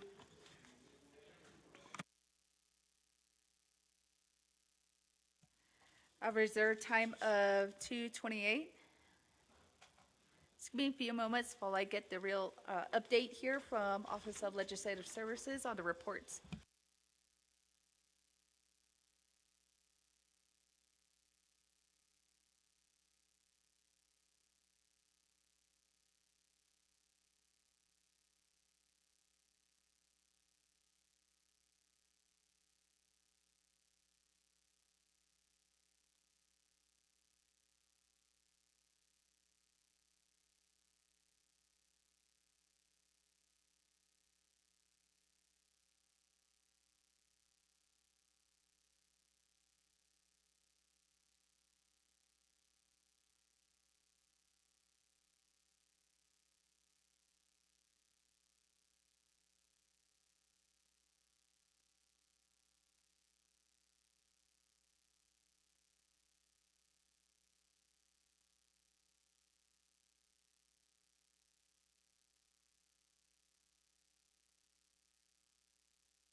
Thank you, Chairwoman Crotty. I'm going to give a real update of how much reports we do have.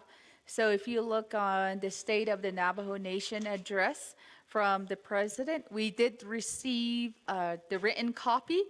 However, in his, let me get the right wording here for the record. On page, or at the beginning of his report on page 1, he did state, this is coming from the President, I am submitting this written State of the Nation as required by tribal law. However, I will not be attending this fall council session due to the active lawsuit against me by Speaker Curley. So we do have that in written format. Number 5 from the Chief Justice, we do have her written report as well. And then I also have the written report as the Speaker for the Council.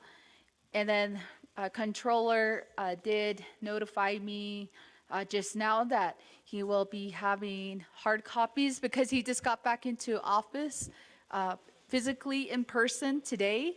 So he did say that they are compiling the report and it will be ready for council. So he is anticipating to do his report to this body today.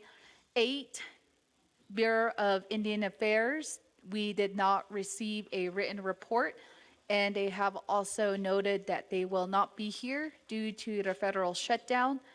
Indian Health Services, we do have a written report from IHS. However, there is no representation here today, but we do have the written report. Attorney General, we do have the written report. However, Attorney General is not here as of right now. And then we don't have a Navajo Nation Youth Council Advisory Council report.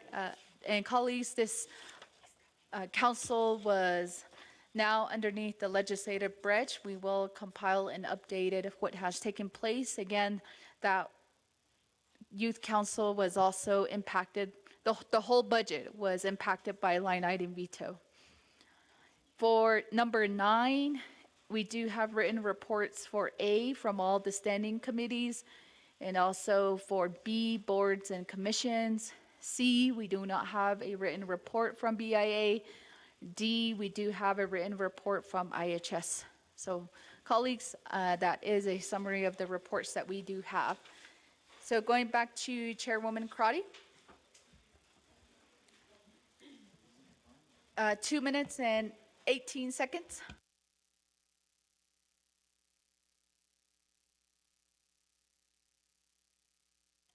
Thank you. I might need help, colleagues. I don't know if I could do this in about 2 minutes. So we do have Madam Vice President. If I could ask Speaker if we could get some concurrence if Madam Vice President wants to provide the State of the Nation to the Navajo Nation Council, I can make that amendment to include the name from the Vice President of the Navajo Nation. Colleagues, I'm also open if you want to just accept the written report from Madam Chief Justice, Acting Chief Justice, as we have the written report from Madam Speaker's office. But I do want to start with the amendment. So amendment number 1 is remove 8A and 8B because of federal shutdown, and 8D. And also accept 9A, B, C, and D. And I'll reserve my time if I'm in order. Thank you.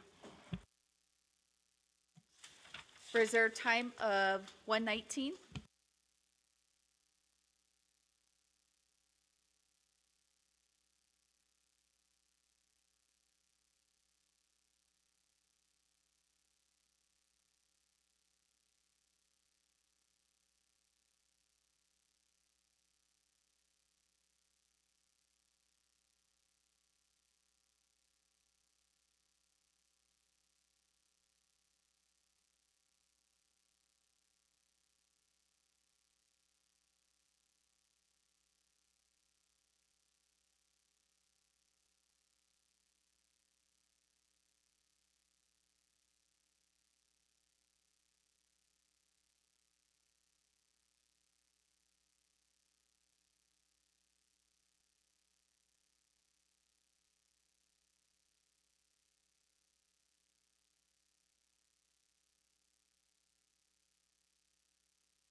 Chairwoman Crowdy, we did modify or updated the board here for amendment number 3.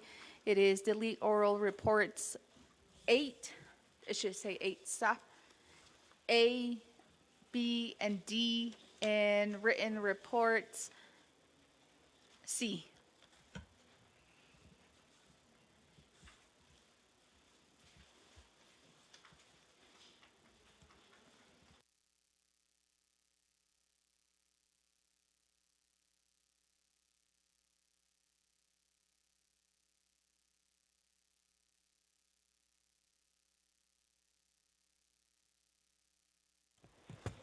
Appreciate it. Thank you, colleagues. This is supposed to be efficiency. So, but 9, do we have the written reports? So standing committees, part of the speaker. Title 2, Chair, this is something that they could reimagine Boards and commission are under the speaker's report. And so do we have a written copy from the Bureau of, or that's C. And do we have a written copy from the Indian Health Services Area Director? We do? Okay. Oh, Speaker, I did ask if Madam Vice President wanted the amendment to be added to provide the state of the nation.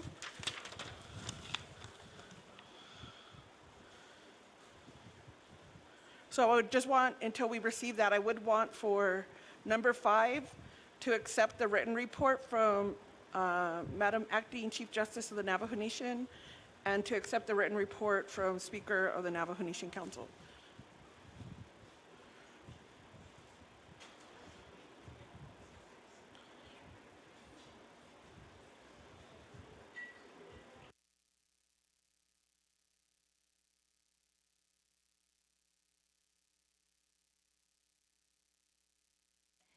Thank you, Chairwoman Crotty.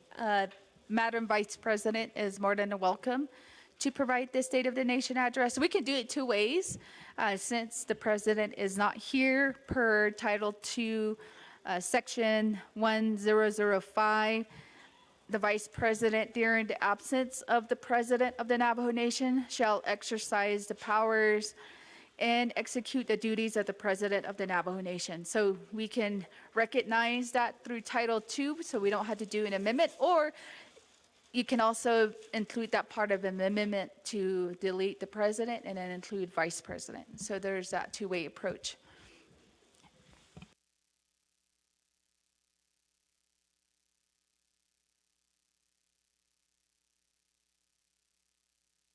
Thank you, Chairwoman Crotty, and we will go back and reference Title II, 1005, when we get to the State of the Nation address.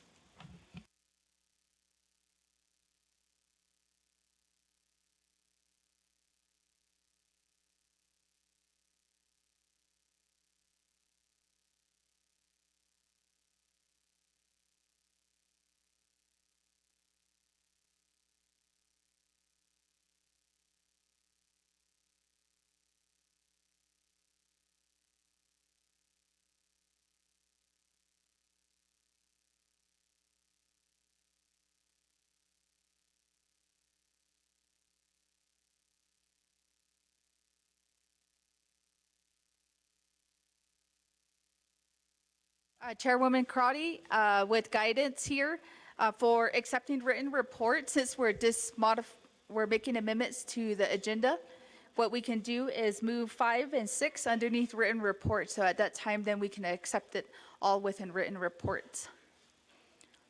Okay, thank you, Chairwoman Crotty.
And for our guests, I know lunch is being served, but we're also still in middle of business. We do have some conference room that are available if you do want to have lunch, or if you do want to have a dialogue, but there's also some conference room if you can also excuse yourself. So we want to try and keep the voices and all of our conversation at a minimal.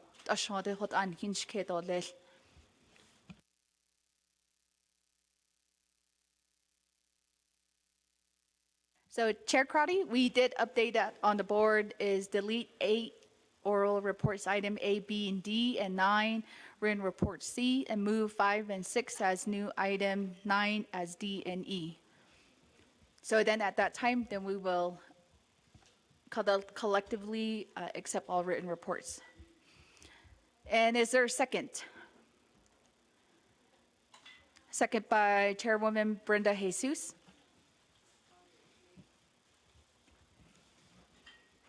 And comments, questions to amendment number 3. We do have Honorable Toll. Thank you, Madam Speaker. Do Coronat Anitlani. I'm disappointed the way we're heading, and we don't want to put the Vice President in trouble. So I'm going to ask the legal counsel, where in the law does it say when you've been sued or that you can't come to the council chamber? So that's what I'd like to know. And the other one is, he's not here. He require the president of Navajo Nation needs to be here, give a report. Oh, dan yen hin adlo unza holjish ot banani liya. He needs to be accountable to this council and to the Navajo Nation people. So I kind of disagree with giving the report or have the vice president giving the report. This report was, I guess, it was done by the staff, not the vice staff. It in other legal counsel. See, where does it say that you can't appear before the council? Thank you. Say, reserve my time. 3 minutes and 37 seconds. Question to Chief Legislative Counsel, Ms. Espino. Thank you, Speaker Curley and members of the 25th Navajo Nation Council and Shinantai Delegate Toth for your question. So as stated, even in the President's email, he does acknowledge that by law, the President has the legal duty to provide a State of the Navajo Nation address during the Navajo Nation Council session. And the Navajo Nation Council's rules, which are adopted by Navajo Nation Council resolutions, in Rule 6A4, it does state that the President shall provide a State of the Navajo Nation address, and that has always been done in person. And it being on the agenda, it is definitely interpreted that he would provide that in person. Now, in regards to your question about whether a lawsuit gives him the excuse to not comply with the Navajo Nation law to provide that State of the Navajo Nation address, there isn't anything in the Navajo Nation code that states that he would be excused for that reason. And then also to answer your question, I looked to the court's order that was issued on Friday, October 17th, 2025 by the Window Rock District Court in the matter of Speaker Curley versus Navajo Nation President Boo Nygren. And the order is focused, it is a temporary restraining order, but the focus of that order is in regards to the position of the controller. And after finding that the petitioner, Speaker Curley, on behalf of the Navajo Nation Council and the Navajo people, would have a high likelihood of success on the merits in regards to the permanent appointment of the controller and the President's attempt to remove the controller and appoint an interim or acting controller, the court did find that it is a direct violation of Navajo Nation law, and Mr. McCabe does have a duty to protect the assets of the Navajo people, as well as to implement rules, policy, as part of that lawful exercise. After that finding, the court states or ordered that the temporary restraining order enjoining the termination of Navajo Nation Controller Sean McCabe is granted. The Navajo Nation President is enjoined from appointing an acting controller without the approval of the Navajo Nation Budget and Finance Committee under Navajo Nation laws. The office of the controller is also enjoined from taking actions under the authority of Alva F. Tom unless it is ratified, lawfully appointed, and confirmed by Sean McCabe. So that is what the court ordered. It did not order that the president shall not have any contact with the Navajo Nation Council. So to answer your question, as far as I can see in looking at the law and also looking at the court's order, there is no reason to prevent the president from providing his State of the Navajo Nation address to the Navajo Nation. Thank you.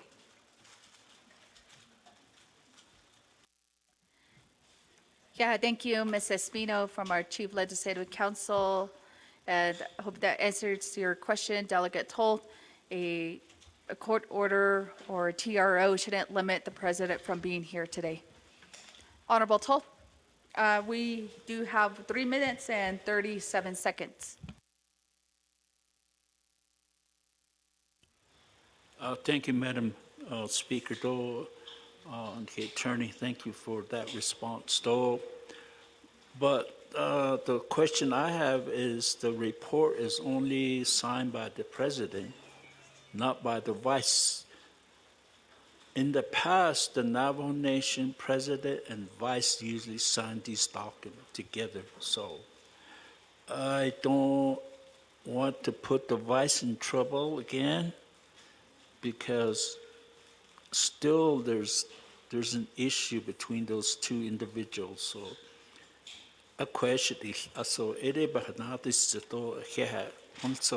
you, Madam Speaker. Thank you, Delegate Tolt. And going next to Chairman James on amendment number 3. Nana Speaker, other members of the 25th Navajo Nation Council, Kodo Eya Dida Laja Iki Eya reports. Ako Nache Hoje Hat Zoko, President Bu Nigran, Hoje Nache Hodiago. Kodo report in his email, Ikishe, Hit Albe E Neto Ashin Agent, Ledger Latit I. Agent Nabedish Kido Lako, Ashe Hit Out de Nako. Ako Dida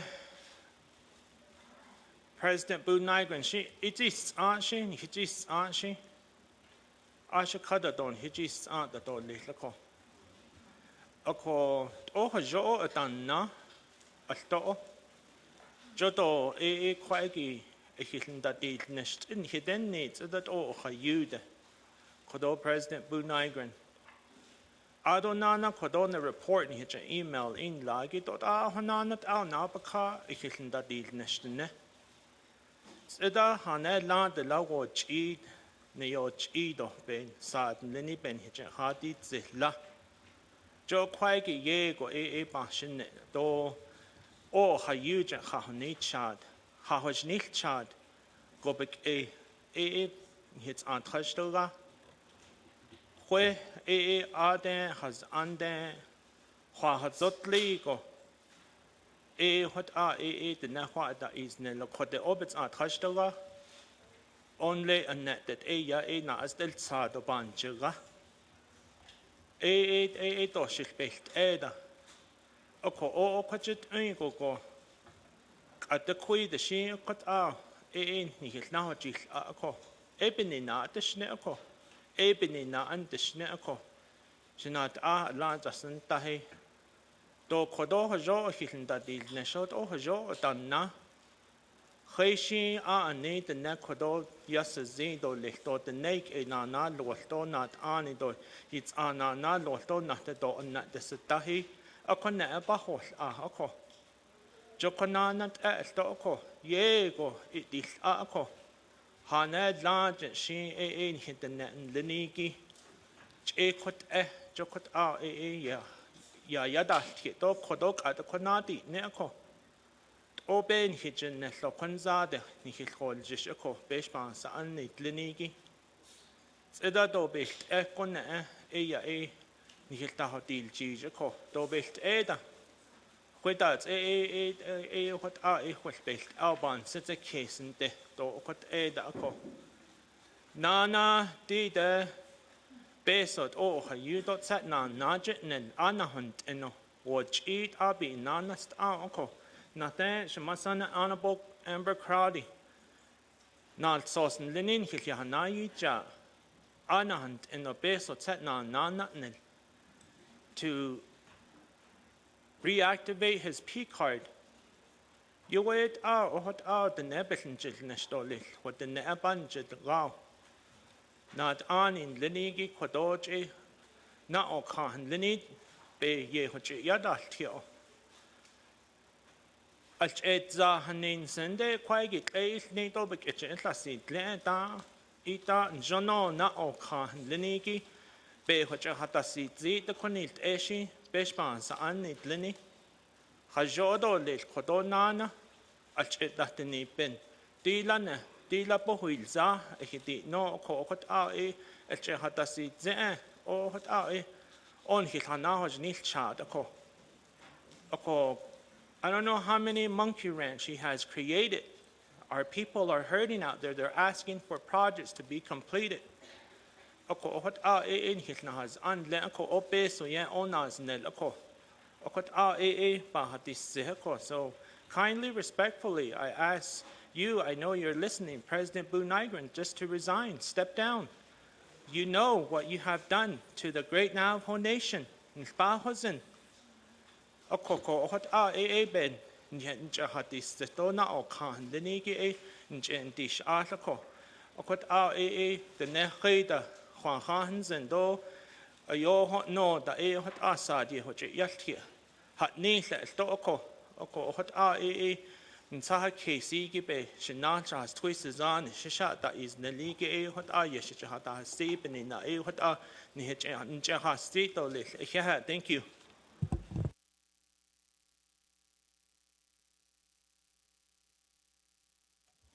Yeah, Shana, Chairman James, for voicing that. And again, we'll go to Chief Legislative Counsel. There was a request if the president did submit his written State of the Nation address, and we have Madam Vice President that is here.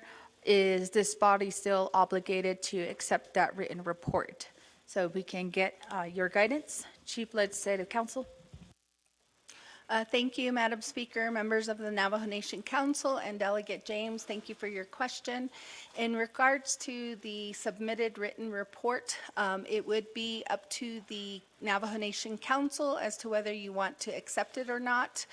And in regards, was the question also in regards to the Vice President conveying it? Again, the Vice President, in the absence of the President, does have the authority to give the State of the Navajo Nation in his stead. But again, it is up to the Navajo Nation Council as to whether you want to accept his written report or not by vote. So we don't have to accept the written report? You don't have to. Thank you, Ms. Espino. And then at that time, when we are on that action item, this body again does not have to accept the written report, and we can accept the oral report from Madam Vice President. Then going next to Delegate Dr. Andy Ness. Yes, thank you, Speaker.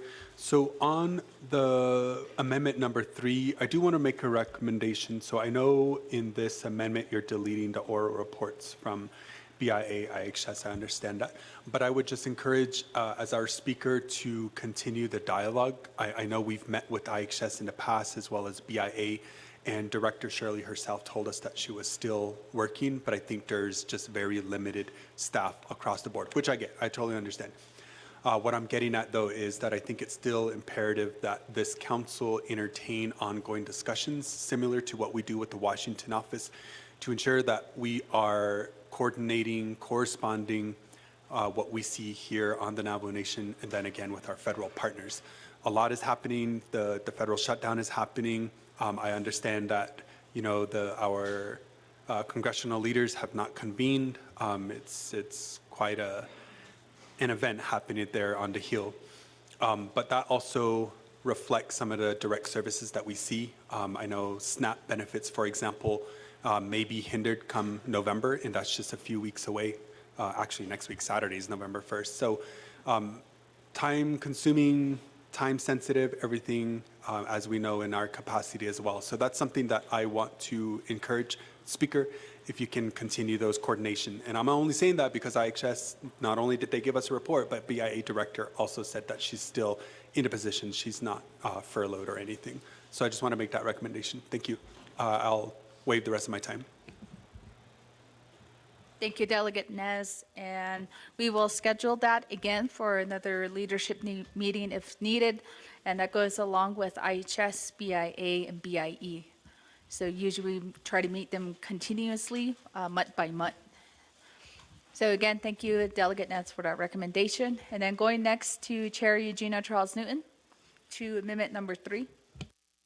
Thank you, Speaker. So I appreciate amendment number 3, but I would like to ask, Speaker, at this time that we actually hear a report from you in terms of what is really going on. We have,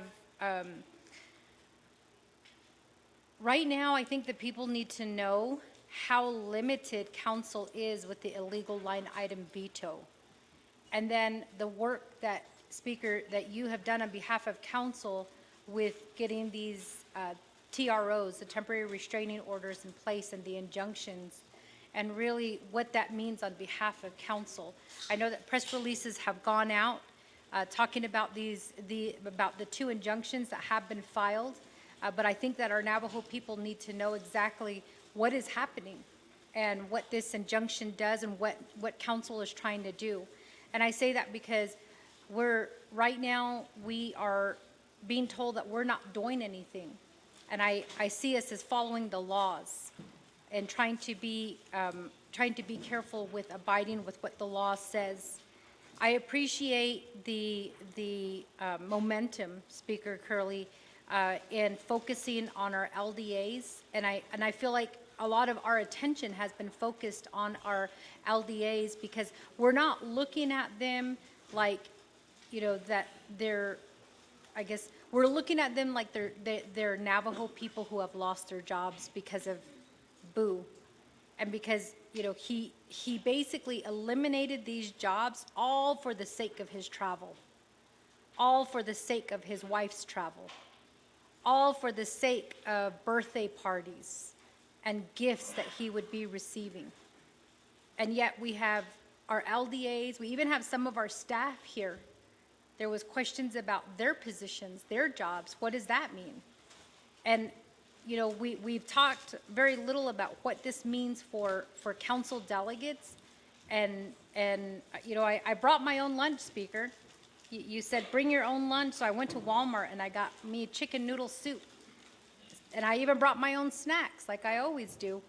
But, you know, there's so much more going on right now with this line item veto, the illegal line item veto that he has done, and how that has affected not only council, but the people need to understand that it affects the people who work for council, the people who are doing things on behalf of council to try to hold Boo accountable.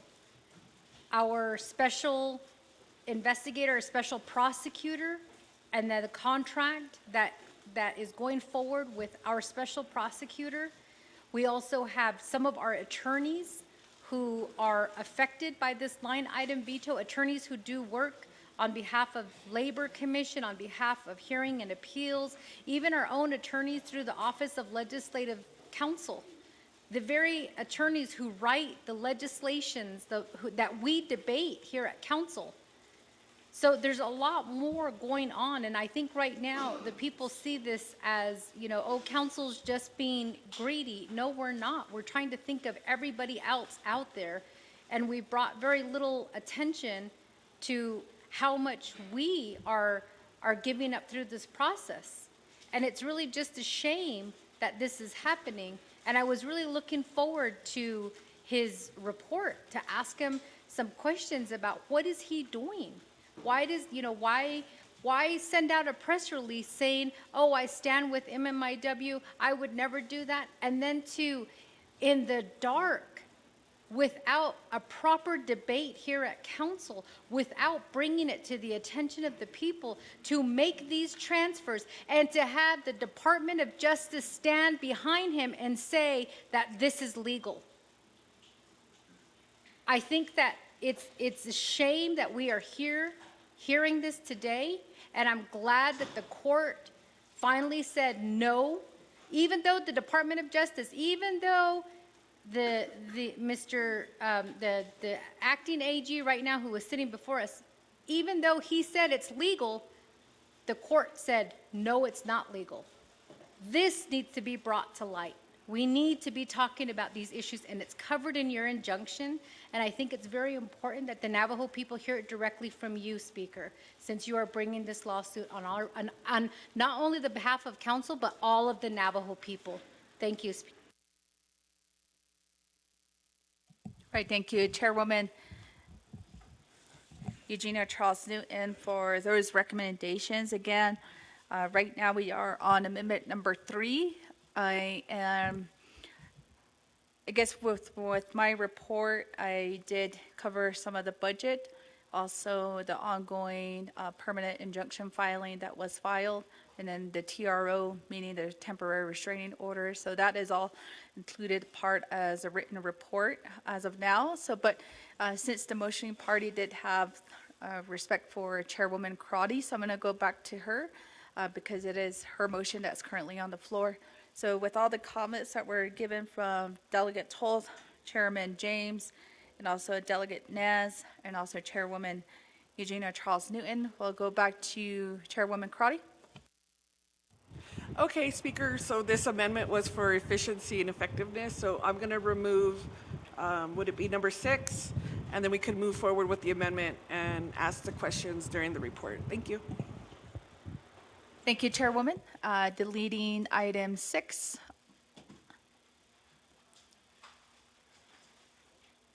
And colleagues, are there any more questions, comments on amendment number 3? Going twice, and I don't have any reserve time as well. 2 minutes on the clock, colleagues. This is to vote for amendment number 3.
And colleagues, I believe we did have Delegate Stephen Arvizo, if you're here with us in the chamber.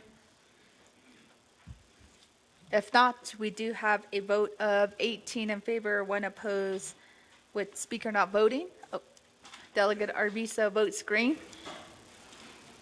And that is a vote of 19 in favor, 1 opposed, with speaker not voting. So amendment number 3 carries. Then going back to our main motion.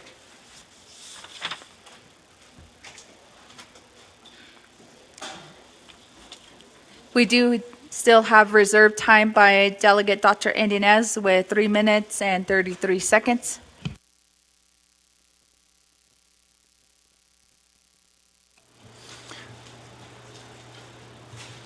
Thank you, Speaker.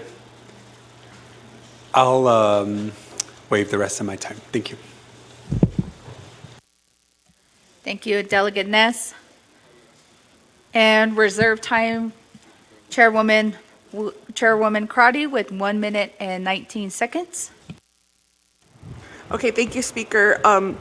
Colleagues, we're also in a funding crisis when it comes to the federal government. We just received notice that SNAP or food stamp benefits will not be distributed in November. My concern is how the council is tracking those federal funding in terms of direct services. And my concern is on the agenda, for example, legislation 0094-25 and 0172-25 are asking for Navajo Nation general funds. Speaker, I would want to know if, in looking at the legislations, there's no financial analysis, and there's no analysis if they've looked for other funding, which is one of the requirements for Sehasin. So I wanted to see where we're at, or if we should just move forward and have a special session to specifically talk about federal funding, look at what general funding we have, and how we're going to assist families who are going to be impacted by this current federal shutdown. That will be my question to you, Speaker, if we needed to add that on the agenda. I'll reserve my time.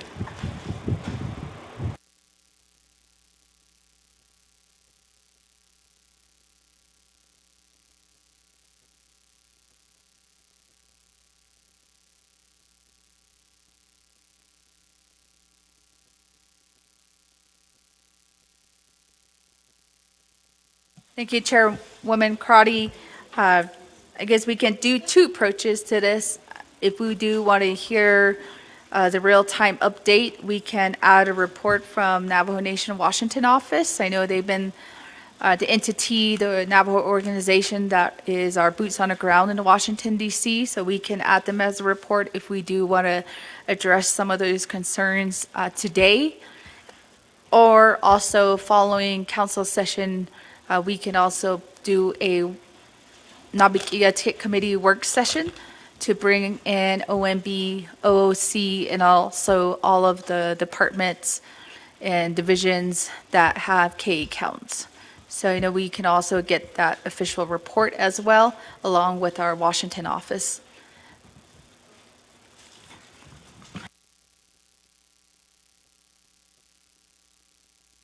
And Chairwoman Crotty does have 8 seconds left. So amendment on a new report from Washington office. I reserve my time.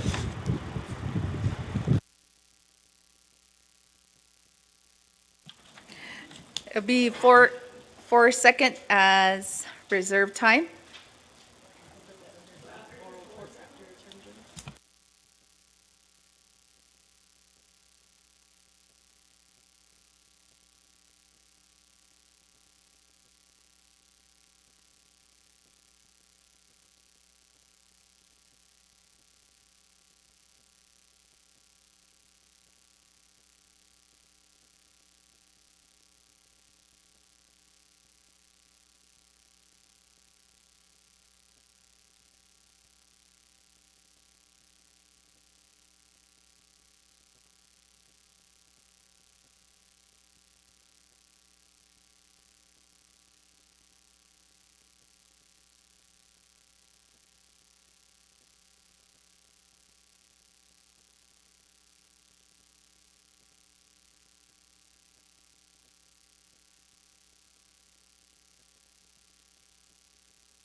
So we do have amendment number 4 from Chairwoman Crotty to add an oral report that will fall underneath oral report as B from Navajo Nation Washington office regarding federal shutdown and federal funding.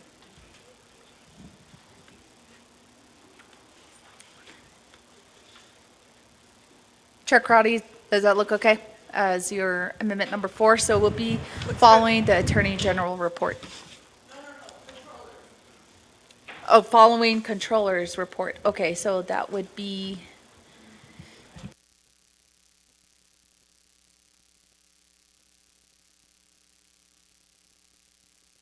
okay, so that will be new item 8.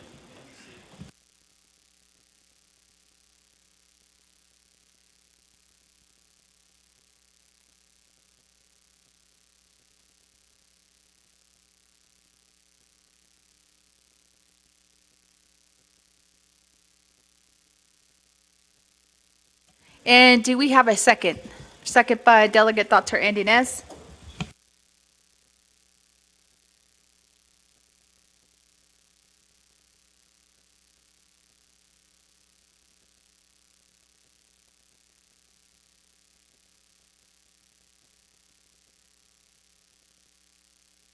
Colleagues, I don't see any comments or question on amendment number 4. Chairwoman Parrish? Speaker Curley, I appreciate the time this morning. Thank you, Sheda, Chairwoman Amber Knesba Crotty, for this amendment. I'd also like to, to help further, because I know Chair Crotty only has a few seconds left, but this is a great report to really analyze the risk that we're facing, the financial risk, because many of the states are receiving notifications that their programs are being cut up to 90%. So the states are having to absorb a lot of these costs. And so what that means is that our relationships with our federal and state agencies receiving these funds will be impacted. This is a real conversation that, at least I know, I'm aware that the state of Arizona is having, that the governor is also requesting that those state agencies not request a 2% increase in their discretionary funds. So I appreciate the report this morning. But Speaker Curley, I also wanted to recognize that we do have Controller Sean McCabe here in the council chambers. Thank you.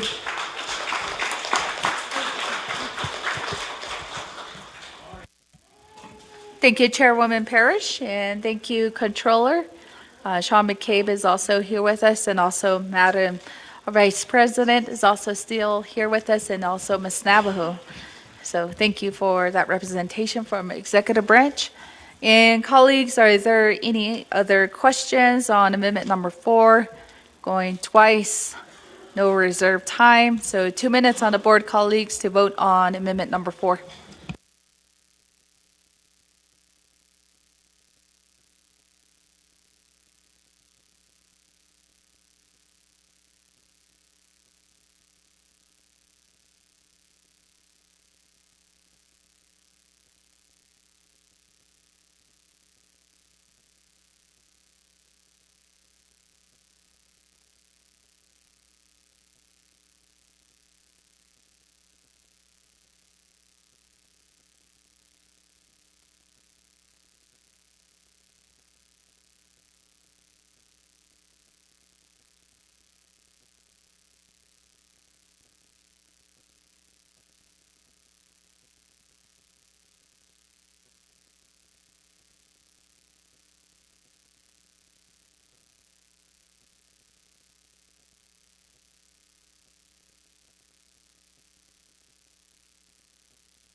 Chairman So, Delegate Yanito.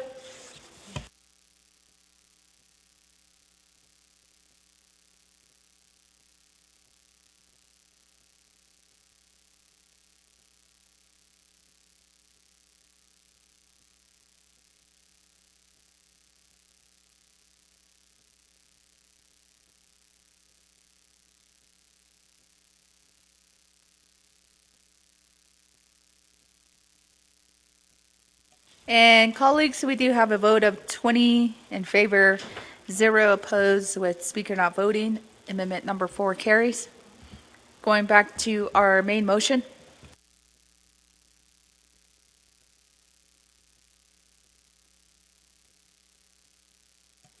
Chair Karate with 4 seconds. Waits the rest of her time. And colleagues, I don't have any other reserved time. Going twice. Going 3 times. So staff, if you could do our second reading of all of the amendments, and then we will go for a main motion vote on the agenda. Thank you, Madam Speaker. Amendment 1, add legislation 0178-25, 0232-25, 0211-25, 0217-25, and 0228-25 to a consent agenda as item A. Amendment 2, reorder legislation 0168-25 as item D of new business. Amendment 3, delete 8 oral reports, items A, B, D, and item 9, written reports, item C. Move item 5 as new item 9D under written reports. Amendment 4, add an oral report as new item 8 from the Nomination Washington office regarding the federal shutdown and federal funding. Madam Chair.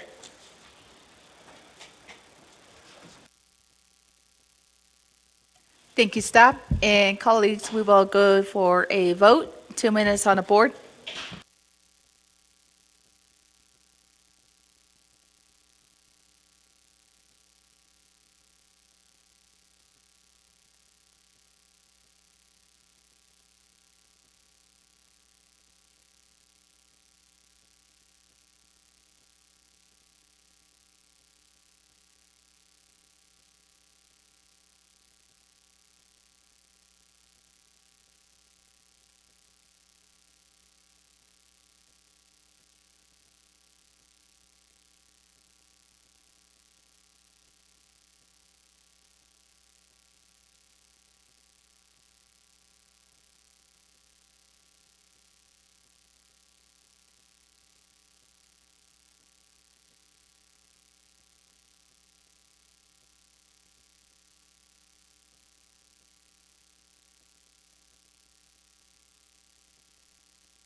Thirty seconds remaining. Delegate Lester Yazzie, Delegate George Toll.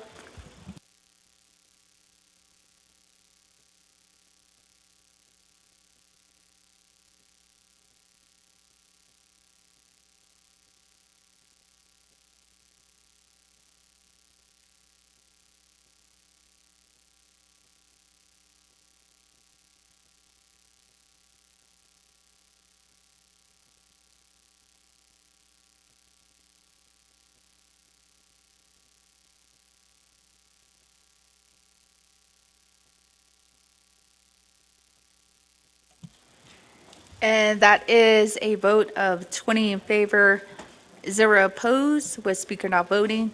And thank you, colleagues. We have adopted our fall council session agenda.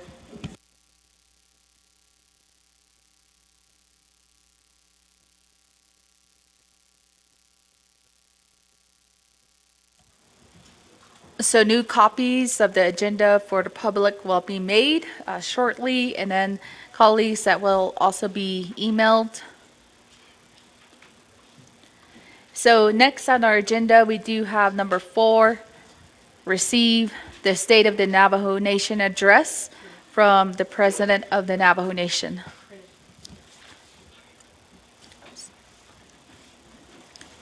First call for President Nygren.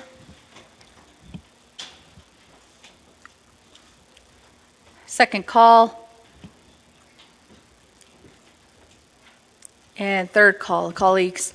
So at this time, I'm going to go back to Title II, 1005.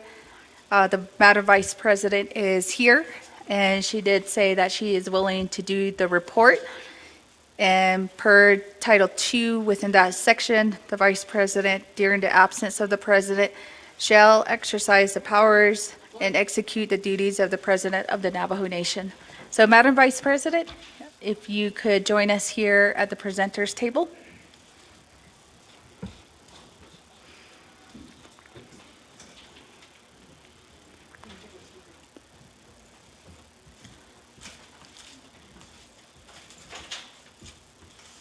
So at this time, colleagues, I'm going to call for a motion and a second. Then we can open up for discussion and presentation. There is a question from the floor. Colleagues, are there any, or in the gallery, if there's chief of staff or representation from the office of the president and vice president? Madam Vice President, maybe if you could identify who is also here with you as staff from OPVP? I have with me today my executive protection agent, Josie Bowman, and I also have my executive staff assistant, Amy Chi. Okay.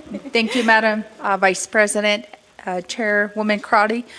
There are no executive leadership from Office of the President, so it is only the staff that Madam Vice President is here with today. And colleagues, motion and a second? Or we can do a 20-minute presentation first, and then I'll call back for that motion and a second.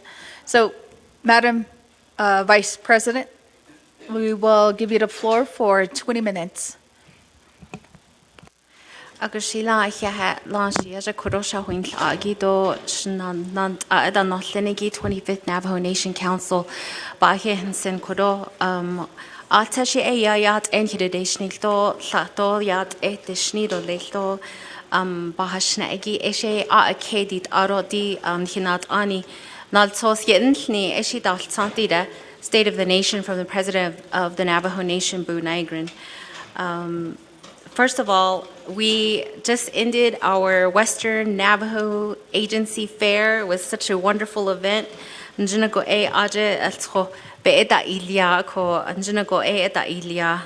the fairs were wonderful. We did such a good job. Our agencies and everybody that participated. I think one of the sayings that we started from Eastern Agency, Eastern Navajo Fair, was it starts with the East. I'd also like to send out, on behalf of the Office of the President and Vice President, congratulations to the INFR winners from this past weekend in Las Vegas, Nevada. Just a couple of shout outs to Eastern Agency, Steer Wrestling Champion from Eastern Agency, and of course, so truly proud of Miss Indian Rodeo, Cajun Cleveland, who is a former Miss Indian ceremonial queen. Her mom, Juana, is an employee of our Navajo Nation. And of course, former Speaker Lawrence Morgan. So congratulations to Cajun for participating and winning the title. Elementary school, middle school, high school, Bana State this past weekend, cross-country finals to all the winners and all the runners out there. Good job.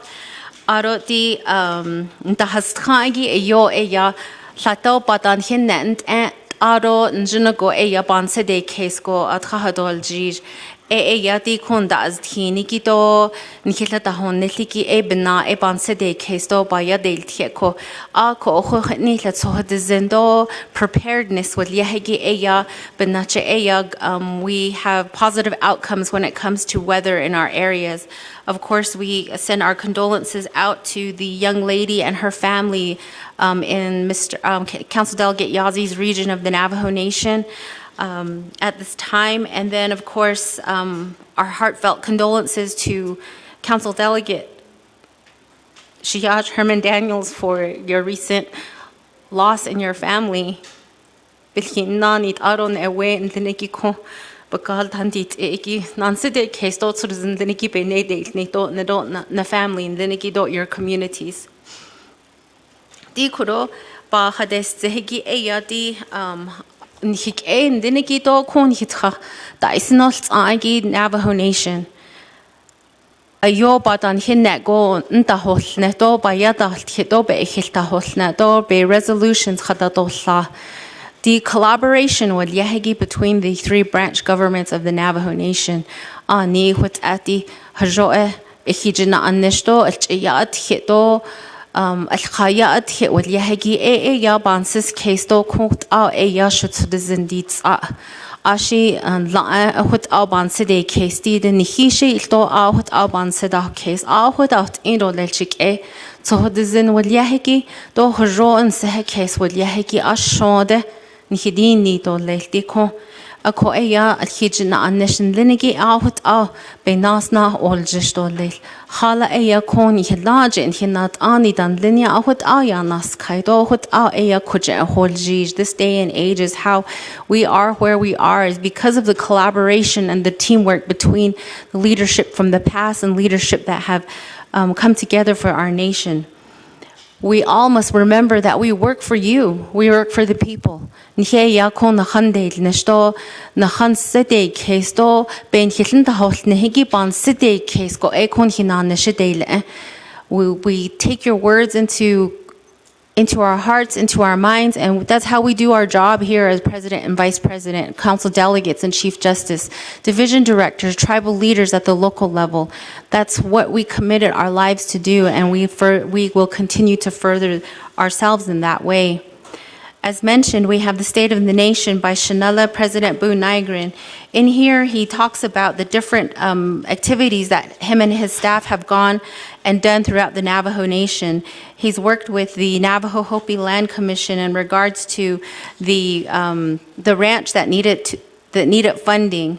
He also talks about how he works with the Department of Education or the Secretary of Education, Linda McMahon, at the United States government level.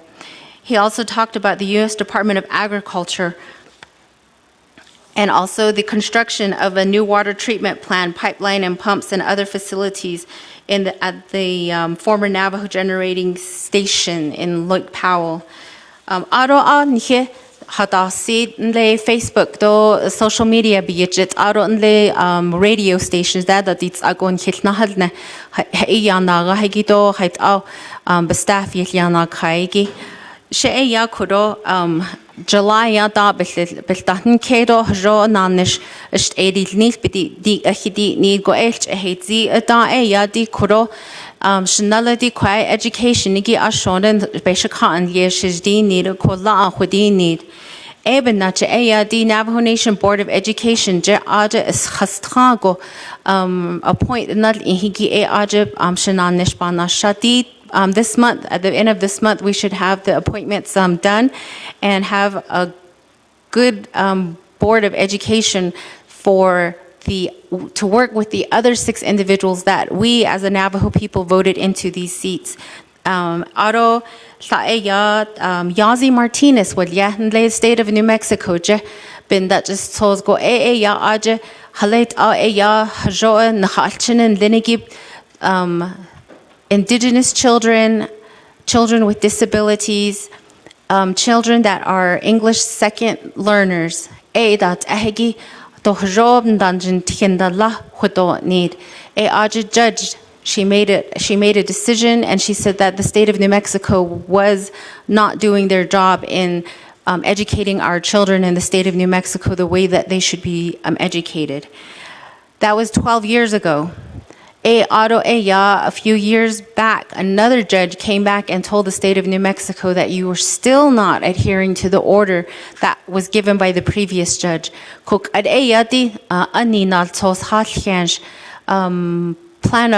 The plan to adhere to the judgments. It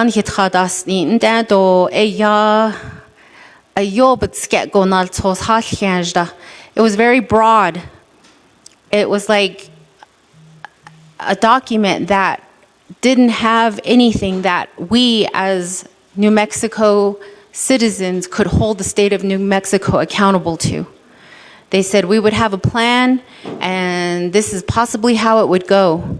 Shoan ya kodo Navajo Nation Council that legislation ha hinteko ya njinogot out Kate naznelle a ko ya do be at the whole ego ya we can come back and say kwaegi ya aro hjo da osara la hjost at all. There's that option with the documents that come from us. But with the state of New Mexico, it was not that way. And so we had a government-to-government tribal leadership meeting last week in Santa Fe. And I made sure that the Secretary for Public Education, the Secretary for Early Childhood Education, and the Secretary for Secondary Education heard that we need a stronger document from the state of New Mexico to ensure that our children are being given the education that they deserve and that they need to further themselves when they become adults. The other subject that Shanella President Nygren asked me to take care of was the health portion of our Navajo Nation. And so I've been working with the division director and the staff from the Department of Health to make sure that I'm included in the meetings that are coming up for our Department of Health. And one of the tasks that we took on the other week was to find out what was going on with our women, infant, and children funding, because we all saw the social media posts that they were interrupted for a day and a half. So we got that situated, and we just need to be a little bit more collaborative among our divisions and our departments to make sure that our children are getting the necessary support that they need. I will be attending the Violence Against Women Act government-to-government tribal leadership meeting in Minnesota at the end of this month, and I will be representing the state of the Navajo Nation. One of the things that I would like to push for from the United States government when it comes to Violence Against Women Act and also Missing Murder Indigenous People and anything to do with our crime across the Navajo Nation is to establish a crime lab on our own Navajo Nation. Because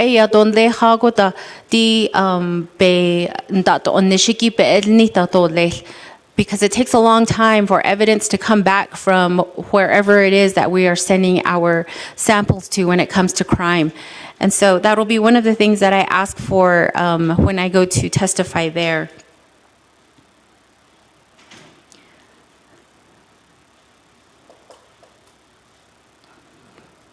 Again, I thank you for this time, Shiaja, Speaker Curley, for the State of the Nation, and I now stand for questions. Thank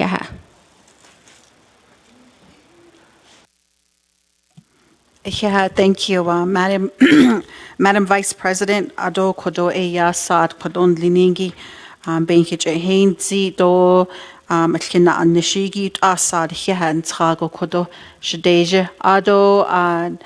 First in queue, I have Chair Crotty, so I'd like to go ahead and yield time over to you. Thank you. Oh, yeah, I appreciate it. Thank you for the oral report, Shadeja. What I want to make sure is, so I have the paperwork from the Office of the President, Vice President, from executive staff transferring money from Canine, Four Corners Canine Search and Rescue to the office. Chair Crotty, I'm sorry, Shadeja, let me interject here. I forgot to ask to get a motion and a second. So may I get a motion to accept Madam Vice President's report here, colleagues? A motion? Delegate Crotty, and may I get a second? Honorable Vice Chair Lester Yazzie. Thank you, colleagues. I'm going to go ahead and yield time back over to you. Chair Crotty, I do apologize.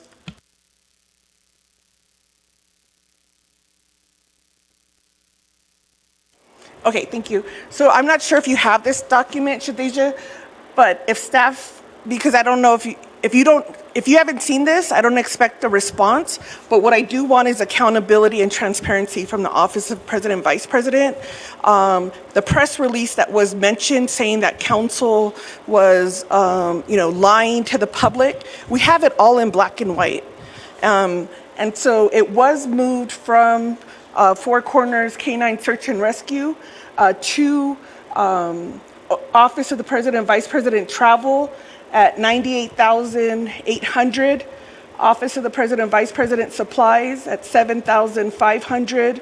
Office of the President, Vice President Lease and Rentals, $1,000.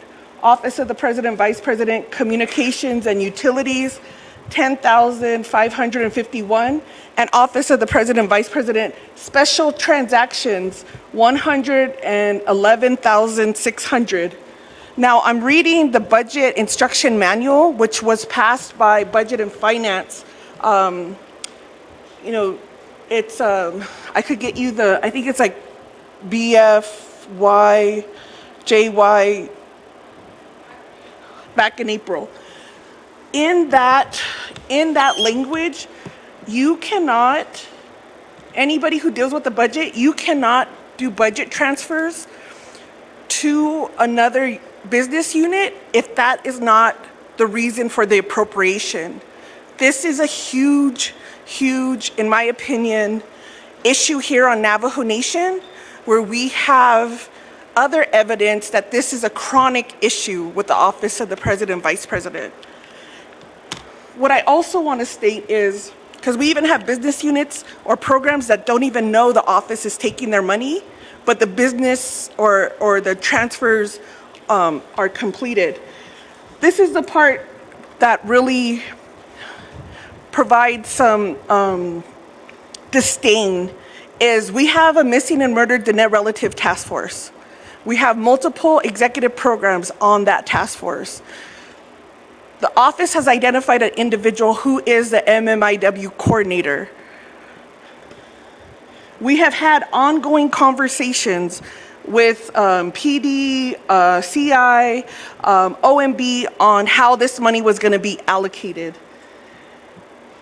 What is not only the fact that your office tried to take, did take money, is if you look at Part 6, impact on program performance, the office had the audacity to say no significant impact on program performance.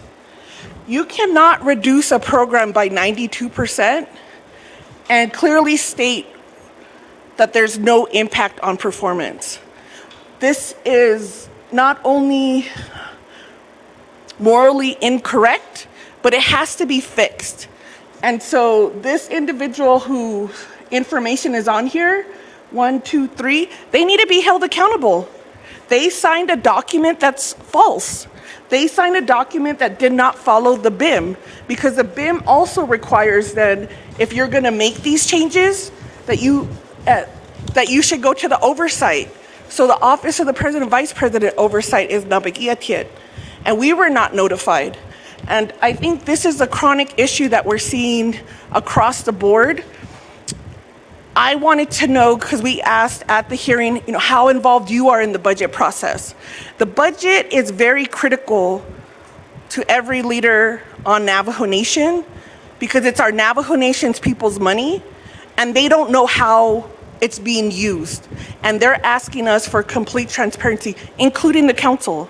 We need to show them how every dollar is made. So my question to you is, if you haven't seen these documents, but know of the issue, then how, with the power and authority that you have in your office, how are we going to make sure this never happens again and restore trust to our advocates? And right here, return money. I don't know who used their money, but it has to be returned. I'll reserve my time.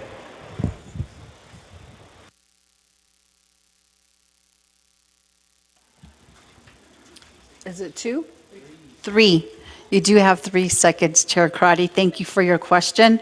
I do have next in queue Honorable Dr. Ness, and I'll go ahead and yield time back over to Madam Vice President after Dr. Ness.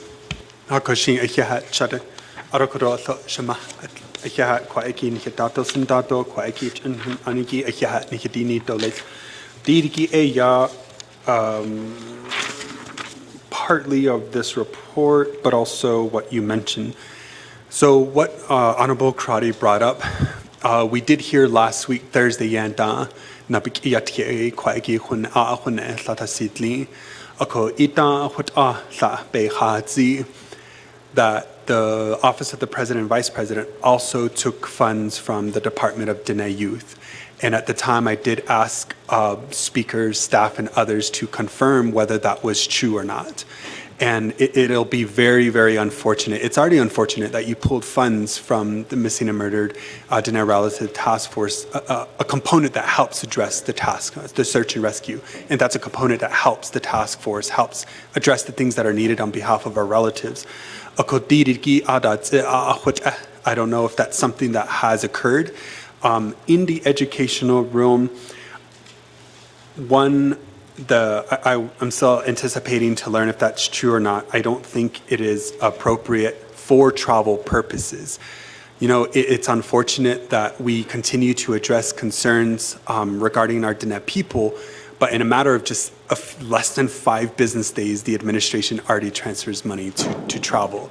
And that makes no logistical sense at all for myself.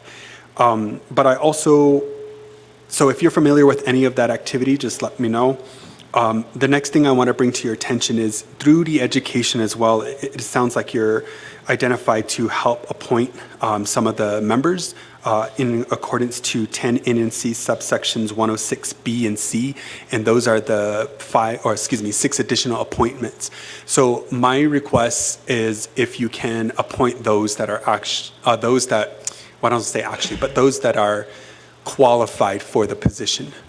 I don't, because right now you have 5 Board of Education members that are outweighed by the 6 appointed.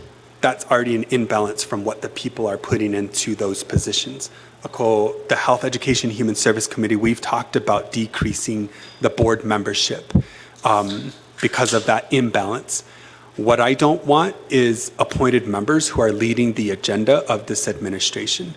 And I say that because what we've seen thus far has just not been beneficial for a lot of the activities that go on in education. And for example, we heard that the administration was advocating on behalf of a formula, 1, that was non-existent, I felt, 2, that was creating a disservice to our Navajo students by about $5 million. And we don't need something like that that's going to be repetitive, because that's doing a disservice to our Diné students. And in the state of New Mexico, we have over 27,000 of our Diné students across the state, primarily on the nation. So that's something that I want to also acknowledge in accordance to the task that you've been given. I do appreciate your position on continuing the dialogue within education. I did attend the Yazi Martinez convening out in Shiprock, and that's my other recommendation, is to also ensure that there is an alignment. We can have our disagreements, we can have healthy debates. We shouldn't take anything personal, that's my position. But to those that we're serving, that's where we need to ensure that we have, to a certain degree, some parallel to ensure that we are protecting the education of our students. And so going back to the Yazi Martinez case, that's something that the position here was to allow more time. That 70-page document that they've put together for a draft or my education plan, they didn't even come on the Navajo Nation. How do you propose a plan that is not even represented by over 10% of your student population? That makes absolutely no sense to me. So I'm happy to work and continue that relationship to ensure that we are also working closely with HES, with the New Mexico caucus, as well as yourself as a representative within the education. And my last question is, what is then some of the dialogue that occurs with the president currently? I feel like he's just put up some sort of facade to not allow some correspondence as far as communication, but I don't know the other avenues to be able to let him know that the things that he is doing are unlawful and are unethical. I reserve my time. Yeah, Honorable Dr. Nez, and you do have 4 seconds remaining. I'd like to go ahead and make an announcement first before I yield time back over to Madam Vice President. Someone has parked their brown GMC SUV. You are blocking other vehicles, so if you could please move your SUV, we appreciate it. or else it's going to be towed at your expense. Just kidding, but please move your vehicle. So with that, I'd like to go ahead and yield time back over to Madam Vice President for questions. So Brown, GMC SUV, please move your vehicle. Thank you. Vice President? I didn't know that the speakership changed, so I apologize for earlier, but thank you so much. About the budget transfers that occurred with the Four Corners Canine Rescue, and it was such an unfortunate announcement to see on social media when that happened. A lot of my information that happens out of the Office of the President and Vice President, that is where I get my information from, is from social media. I did have a very short conversation with Chanela President Nygren about a week and a half ago, and he let me know that he did talk with Bernadine from Canine Rescue and let her know that this was a temporary transfer for that particular account, and that later on when things settle down, that money would be put back and reestablished for the canine rescue. That's the information, that's the conversation I had with Chanela President Nygren about that. And as far as you are correct, we do have an executive staff assistant that has been delegated to work with missing murder Indigenous people for this Navajo Nation. I'm going to be honest, I don't see a lot of our staff working in the capacities that we have established for them with the Office of the President and Vice President. Other than the Chief of Staff and the Deputy Chief of Staff, everybody else works with whatever project is happening at that moment for the Office of the President. A lot of people ask me, how come you don't respond to council delegates when they say, this is happening at the Office of the President and Vice President? What are you a part of what everything is happening? And with the powers and responsibilities that I have as the Vice President, the only thing I can do is advocate that either this is incorrect or to say, yes, that's what we need to continue to do. But when it comes to my conversations with Chanela President Nygren, I don't see my voice being heard still. In regards to that, and then Shiaj Korot, Delegate Nez Benaiden, Kitty Department of Dene Youth, when we had that discussion last month when we were here after midnight, the next day, I was called into one budget meeting to where the discussion was about education. And again, this was because I was asked to take care of education for the Navajo Nation.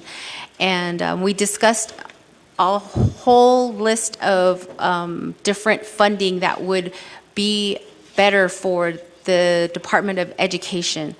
And there was a budget for each of the Dene Youth services from each of the agencies that were on there. And after a while, we were told, let's go ahead and take these off, and then later on, we will go sit back down with council and do some amendments to reestablish these accounts for the Department of Education.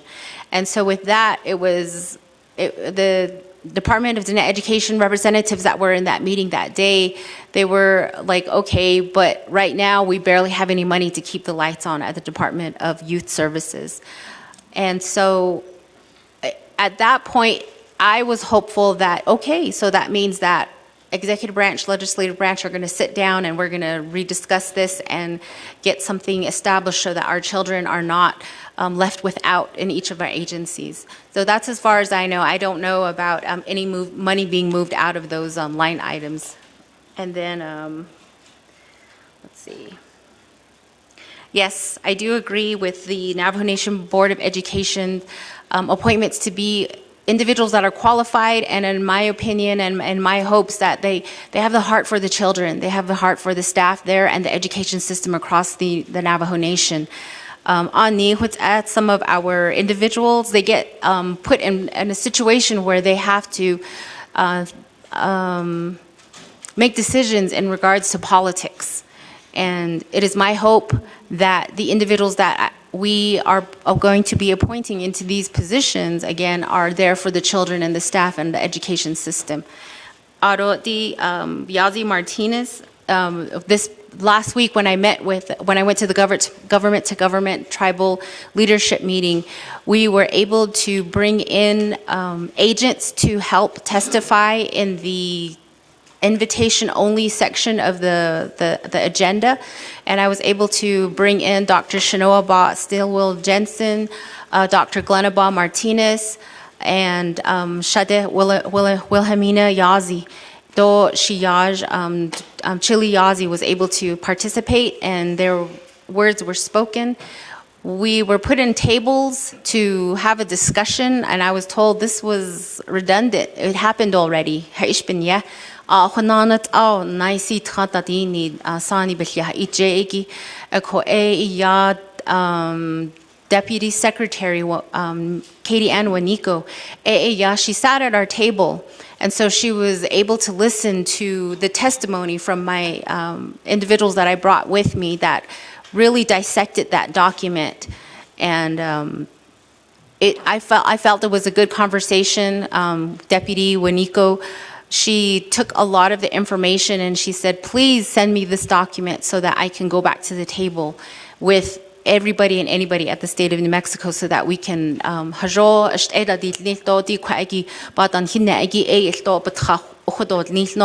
draft 8 and and so we're hopeful that the words from these three individuals will be heard. And of course, on behalf of the Navajo Nation, that was one of the critiques that I had, because I sat down with Department of Diné Education Roy Tracy. As a start, he gave me the history, and of course, part of the history is that the state of New Mexico has never sat down on Navajo Nation, with Navajo Nation, to discuss what was happening and how we feel that our children would be educated in a better way from the state of New Mexico. So that was one of the critiques that I had with them when I sat down with them. As I just mentioned a little while ago, since July, I sat down with President Nigrin Shanada 3 times. In the past few months, and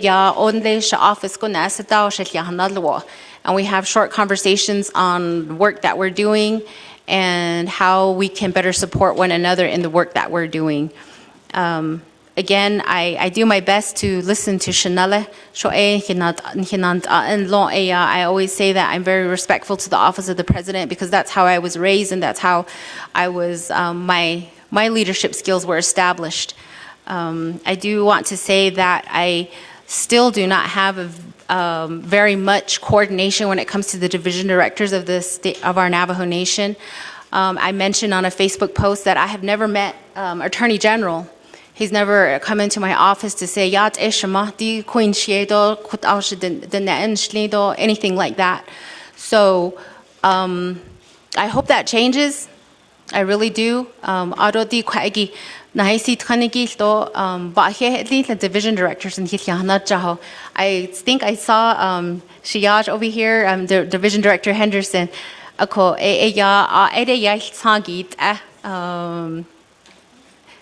But at the very beginning of this administration, we used to have all of them sitting here, and it was a wonderful sight to see. It was a wonderful time to be here, because this is Navajo Nation Council session, and we're given you give us the schedule ahead of time. And I always mention to my staff, we block out the week. I don't go anywhere unless it's an emergency. And so I would hope that that tradition continues with leadership in the future. And that's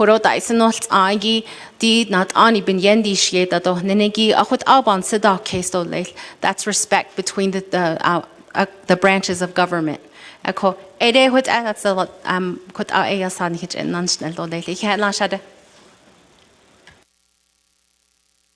Yeah, thank you, Madam Vice President, for your responses. Do Konegi Banaso, Chairwoman Eugenia Charles Newton.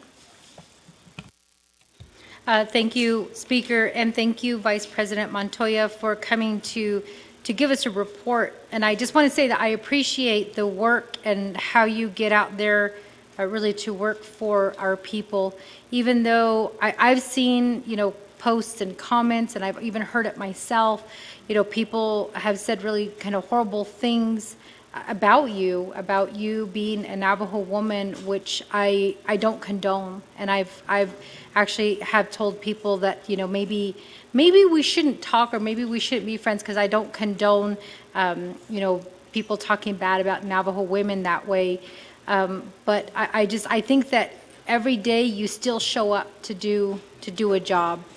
And I know recently there was an article about, you stepping aside if that's what the people want. I feel like what I've seen from you has just always been about the people, about, what do the people want, what are they asking for, what are their needs, how you're trying to address those. So, and I say that because you recently went to the Yazi Martinez meeting, I believe was it in Santa Fe last week?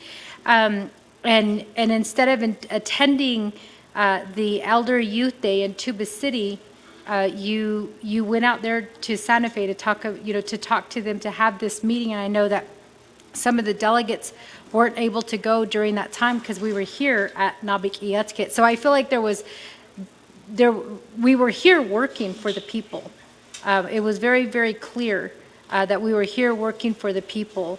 And so we didn't get to attend the Elder and Youth Day. I know my delegate Helena Nazbigay, made that mention that she wanted to go, but her work is here. And I just want to say that I appreciate you going to Santa Fe on our behalf and talking, about the Yazi Martinez case. So I want to know what voice you're bringing on behalf of the Navajo students in New Mexico. What is your position? I want to know, what have you, I guess, I don't want to say agreed to, but what direction are we going in terms of addressing the Yazi Martinez issue, and how that's not, it's not coming into fruition for New Mexico. I also want to address the elephant in the room, and I want to ask you about your P card. Is it on? And I know that you keep posting about that, but I want people in here to know. And then, did you get a new vehicle? I know that you, on several times, you've posted this on social media. When your vehicle, breaks down. I know Speaker's vehicle, we were in Phoenix a month or 2 months ago. Her vehicle broke down on the freeway, and they had to get off the freeway and walk across the freeway to get to somewhere safe. So I know that both you and Speaker, as well as, I don't think the Chief Justice got a brand new vehicle, but I know that that has been a contentious issue because Boo has himself gotten a brand new vehicle, and I believe he's given vehicles to his staff. And so I just want to know, for our elected, I guess you being his elected Vice President, whether you yourself have a brand new vehicle. And then I just want to say that I'm disappointed that the directors haven't come in to talk to you. As Chairwoman of Law and Order Committee, I know Department of Justice, we oversee Department of Justice, so they better be going into your office, and they better be talking to you about issues, especially since you're dealing with a legal case, Yazi Martinez, for New Mexico. And then Director Henderson, I know you're here, so I hope you take some time to go and visit with the Vice President and hopefully move things along in terms of public safety, because it seems like it's stalled with Boo. And there was a comment made earlier today about how, we have a lot of money that's sitting there with Division of Public Safety, and at Law and Order Committee, we're trying to address those issues. And as I really liked what Delegate Crotty stated, which is that's not our job as council delegates. That should be the executive side asking those questions of how can we help you to spend that money. But instead, we're asking those questions. And so it's really just a shame that we're here where we're at today. And I just want to say again, thank you for your voice, but I just hope that we can continue to work together, especially with the Yazi Martinez case. I reserve my time. Reserve time of 7 seconds. Chair Regina Charles Newton. Next, we do have Delegate Lester Begay, or Delegate Lester Yazzie. Yeah, Lester Begay is not here, but Lester Yazzie is here. 5 minutes. Yes, thank you, Chinele. Madam Speaker, I didn't Madam Vice President. I'd like to, my questions are going to be reflected off of President Niger's report. I'll see how much of those we can get a response on. But I'd like to begin with appreciating Mr. Red Horse and Mr. Red Horse, that's my old Air Force unit. Mr. Red House and his staff for over at the Navajo Nation Washington office for maintaining focus on the federal government and the budget shortfall, the budget issues that we're facing right now. My first question, Madam Vice President, is on July 8, 2025, Navajo Veterans Administration Home Improvement Program had issued a letter to all the commanders. In there, the contract there's apparently a contractor that's been identified. However, it's still in the 164 review process, and it's been over 3 months since this letter is dated July 2025. We'd like to see if we can get an update. If we don't get that today, that's fine. We just request that for the record. And also going down onto President Niger's report prior to shutdown, a one-time investment of $100 million, increase in the current funding for tribal colleges. And I would like to request if we have specific details on the impact of those fundings that we could potentially receive here on the Navajo Nation. In the community action plan, this is really, it's kind of personal for me because of the tragic incident. I don't want to keep repeating that. But Madam Vice President, you mentioned that you reached out, the executive office reached out to the Four Corners Search and Rescue, that it was a temporary budget revision, that the Four Corners appropriated funds would be restored. I kind of have some issues with that because sitting on the Budget and Finance Committee, that's failure or disregard budgetary guidelines, to follow budgetary guidelines that we have established. And this behavior, it undermines the integrity of proper financial management. Although we appreciate that funds will be replenished, you don't need those services until there's an issue right at your front door. So I'd like to go ahead and hopefully we follow through with that, and like to continue to ensure that there are efforts being made to restore the funding for our search and rescue unit. Ado, on the top of page 6 of President Niger's report, concerning home site lease that are not vetted, exploring infrastructure availability. Homes out there are continuing to be constructed without power, without water, without roads, without that's that's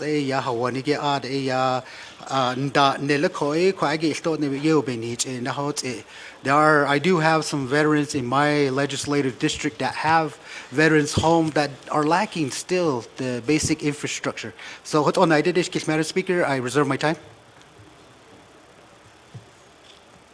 Reserve time of 1:25, and we'll go back to Madam Vice President.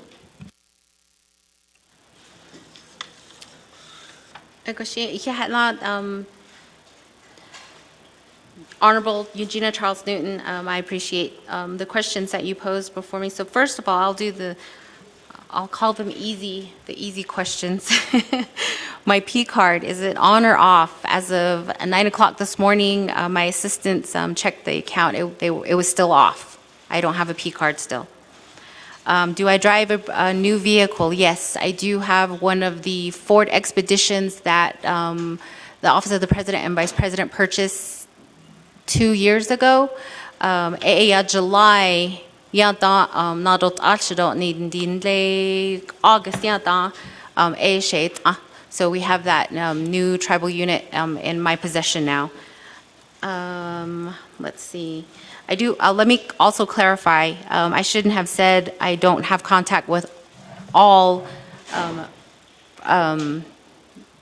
directors. I do have contact and a good working relationship with Shiaj, Division Director of Public Safety Henderson, also the Division of Health named Director, Interim Director Yazi, and also, of course, the Navajo Nation Washington Office Director Red House. He's kept me in the loop in regards to what's happening in Washington. What did I advocate for when it comes to Yazi Martinez? After speaking with the agents and the academic professionals that dissected that document, we all agreed that when we talk about the needs of our Indigenous students, our students with disabilities, our students that are English second language learners, that the state of New Mexico should be taking into consideration that all of these students are across the state of New Mexico, not just in Gallup, not just in Farmington, not just in the border areas of the indigenous communities. And so we ask that their criteria is put across the state of New Mexico when it comes to the different school districts that have any and all students. One of the things that I mentioned and I critiqued the New Mexico Department of Education was, as mentioned by Shiaj Delegate Nez, there's an acronym in that document. It's capital M, capital Y, and it stands for Martinez Yazi. And they talk about our students in that way, my students, my student population. And what I said was, why do we have to already separate them from the rest of the student body? And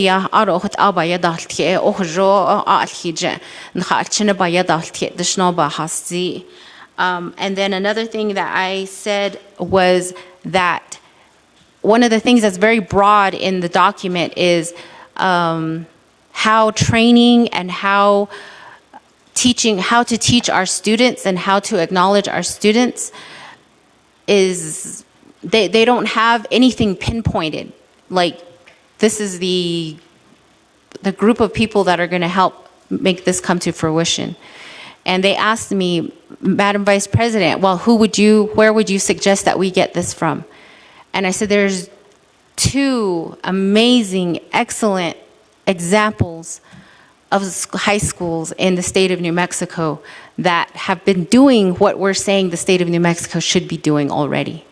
And that's our very own Navajo Preparatory School and Santa Fe Indian School. They have established their staff with the best possible educators to educate our students. And they are doing wonderful. They're right here in the state of New Mexico.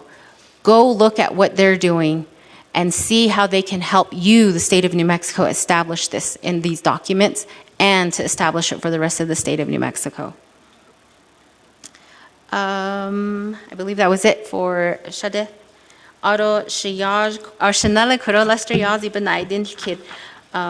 I did let Deputy Chief of Staff Heather Duncan at City know that somebody needs to be writing down questions for President Nigro when it comes to the state of the nation, and that we need to answer them, as we always have in the past, with an email back. So I wrote down your question in regards to the Navajo Nation Veteran Home Improvement, still in the 164 review process. I can check on that myself and get back to the council in regards to that answer.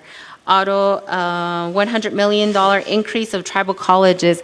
I just read that here in this document that was provided to me by Deputy Heather a while ago. I will find out about the details on that and how our tribal colleges are going to be using those funds. I do know that Navajo Technical University has been calling my office for a meeting to sit down and talk about some things. So I'm thinking that that's probably one of the things that they're wanting to talk to me about. The K-9 rescue funds, again, that's just the information that I received. I was not a part of the conversation.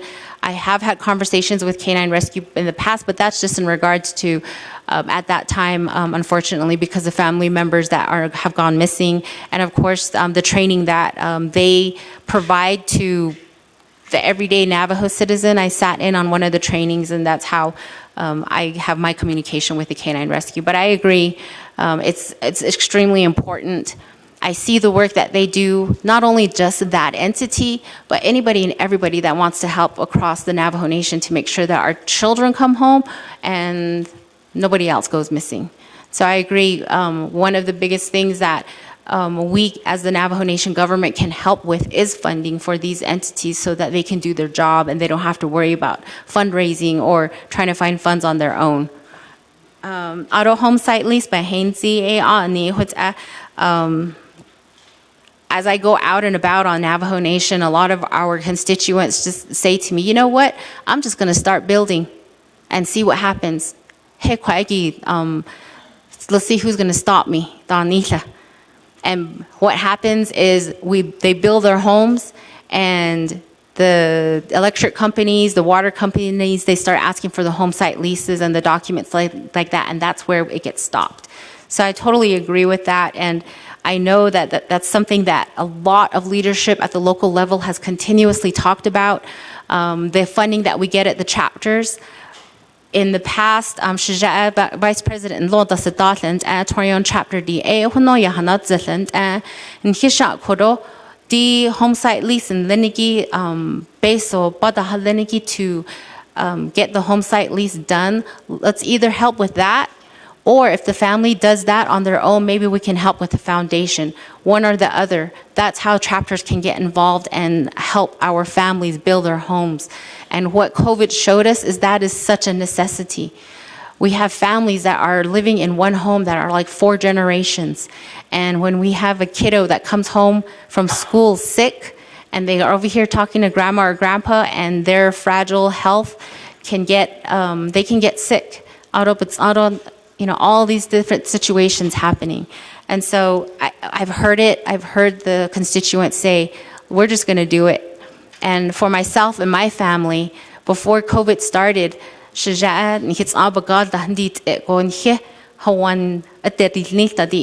home site lease, it's going on 4 years. And we're from Eastern Navajo Nation, and our land is checkerboard, so we have to go through BIA and get a residential lease. And now that the government is shut down, we're probably going to wait a lot more for that residential lease to get approved. Everything is done, the packet is there, and I can just imagine how many of our Navajo Nation citizens are in that situation. And so yes, continue to push that through, and to find that path to make sure that our constituents are doing it the right way, to get the services of running water, electric. It has to be done. And our branches of government have to work together to make sure that that happens for our people. Yeah. Thank you, Madam Vice President, for your responses. And colleagues, I'm going to go back to for questions. Next, we do have Honorable George Tolt. Thank you, Madam Speaker. Though, Kodo 25th Navajo Nation Council. Though, Council Handan in Hinahastra. Okay, Shamakon, I been so trying to communicate with the council. Baake Winton. I could own this case to wait. Sani Kato no weather only he a hundred ninch or santi. A could eight on outlaw Nalan. Hamale Holno, Hojele, Honal the Heshi, joined and Tindle, added Anitza. Though Hotelia big a hedget Hoja, Nekis, Ara short in easy. A winzarats, hola, beltzat. Ako korondan dil kito da nilado, abasanti, halak at P card at ne. Chidero jo pa na nat stato at the kui. Await adolil. Juhwe kedin jaga. Hat ila benna hot ila juhinten. Ako ben ta every day. Whatever decision this president making, it includes you. But you're not part of it.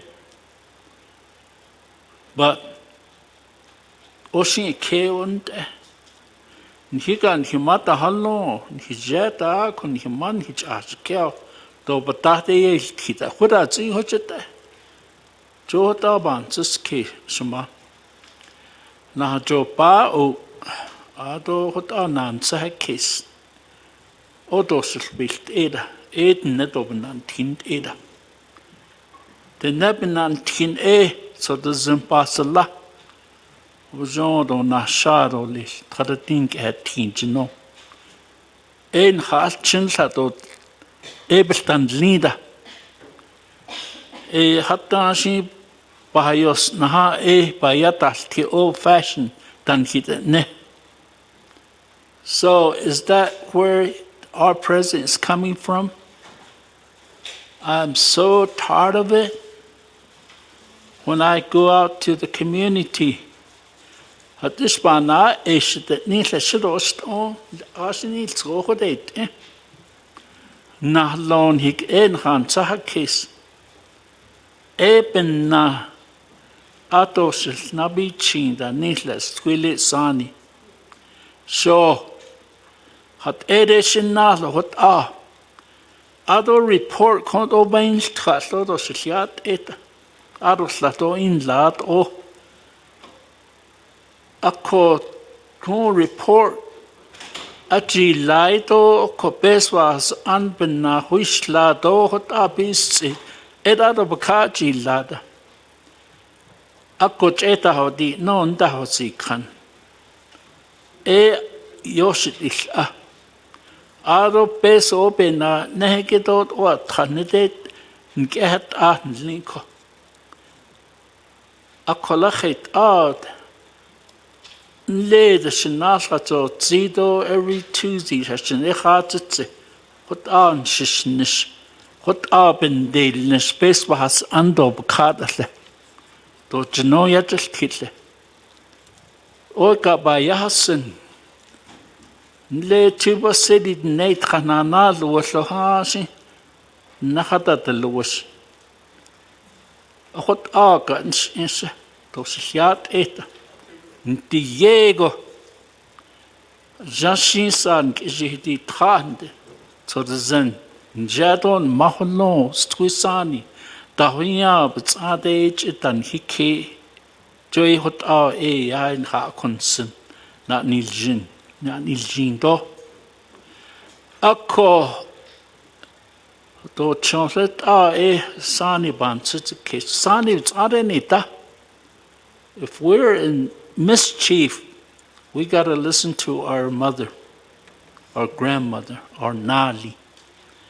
Hot agan hiata ho a nsono kodo on ido ho yans tiko. Yegon in jashin hot end. Yeah, thank you, Delegate Toth. Next, we do have Chairwoman Brenda Jesus. Yeah, thank you, Madam Speaker and colleagues of the 25th Navajo Nation Council. Ado Shadeja, Madam Vice President. Yeah, the Dishnil Kodon Linigate, Bain Sogit, Kodon Kitchen update in La Besh Bahasa Anit Linigi. Ado Eya, Dide Eya, Edis, Late, Besh Bahasa Anbats Anat Nilbidi, Ninigi Resources and Development Committee. Hashine large non-nation linigi booho inilzen aje large biketa hadini division directors bidi ninigi that's ayoto biga dat edo do eya wins to do wins that do that's a dainzen. The Division of Community Development by Yashtia. Ado indak Kona Division of Economic Development. The Division of Community Development, igit ada alate based on linigi yenadnish the ARPA bidi ninigi hawanda dat ado indan le ton chon do trobanas ado indan le tseltlish adon le ahawanda yanda akahana bathroom edition bidi nina Hashin Sogodo, Ash Hangoin Hitch, do Hajoin not Aunt Bankis Nahaneta. A Codi large Aja Division Director, which a di Niigi, Jo ya non nation Linigi Hanilia. A Koyan Kodon Linigi Resources and Development Committee. Report BOK, do update the Anle Naltos Bakat. Baby cash chon da adan hitch in lehot da do adan hitch na halnada a kodo ya shonda a jinle yo toja ha zogi a ko the New Mexico Capital Outlay basal da bahan netla a do indan le Tribal Infrastructure Fund a ko basal di the neba Washington but hulya thatna zin hata ha so hoyan hits a in netla a cohon linigi quagi a shonde sad lego shandit alan son dishne. Kodo ya bin yet da inil trato belagana je need to keep your relationship professional, and that's all it is. A ko ben nago linigi ku de peso not anda kundal a coho Kodo ha jo in kilchel jo ato aden kilya ha jo gal di de asana jilinigi kwagi kwatl nahot hat ishi binya a ko ashon de inch ke kodo Madam Vice President Dean Lego Satan dit alto ha jo na nishin linigi il indo do en kin khada nle de hana da sedya dit de nda has den linigi baati ninkik enkid na ado ajin le shant troje e kodoshi yaz with behas and Honorable Herman Daniels Resources and Development Committee ye got this ajin datin jaje kot ata kinid a hotel and bin obeni sa a kok a din days that don't know what you hold jish a san days the more is don't know what you then. The Navajo Nation Hospitality, it's all like a no sabiti ni that ain't the business site lease hat nini aton the hadal nata. A coho the quishi the meal cut out the neb kodo Navajo Nation but beso that a permit trust fund ARPA da a cut on linigi beso be can need ahan that do ada height ada and all tran kityan nahan data. A ko ein den linigi bahan ago ko kojen ki gati a legislation igi khayde lehan kits a yin a business site lease be gati ago a ko then the emails ku send a dash the staff chief of staff or deputy chief of staff that do not an da inda a ko e kwa ki be this sen son trago idil a ko a kut ya Okay, thank you, Chair Jesus. Now I'll go back to Madam Vice President. Agashik, no shiaja. Aro shiaj kuro asad behensi gi ba he illa kuro nashin na dindinigi aje ni hut ela hut aban se kes kudo hut ahan sido anil tro hut ahadel zid khashit au eya do hutish kera khashit au do eya ida jinida tashijno shich hada ze Oshi eya be dalni to like 2 years ago ya da kuro dasadago kuro Chanela Bunagrin das dago and hitch a hasi. Ot ao eya do shilna annishtadini. Di based on dinigi do height ada choish ida the shnon hitch a hasi. Aro ebikedo eya hashit ado jo bahal na da na anishigi oba iho na anishigi dashijino yan le social media bi video ishla ro bahasti hut out kishit dilya dashno bahasti ko aro nalso she hajdil ego banjdiza chinale di kwagi nacha khushleto kwa nacha khushleto as a kid October 2024 ya da ya di shikana lo egido shahalianigi shits fire la aro ya asaho aro dishnish o nan nishin linigi yego bekenst ego do shik edo kwagi hik linigi banses case go haida be de shweligi be na shwelend ahut abanast to bahashna da he to bejigi shikana jahagi bini nagi ya yits ahin nilo ya na gant shnale ohut ana hadland I have no evidence and no proof that that was what he did and what his intentions were. But every time I received help from anybody, and if the news got out that that certain person helped me, probably a couple of days later, that person lost their job. Benina eya to heda banasht idant aro shide nitle hashit laj na hache.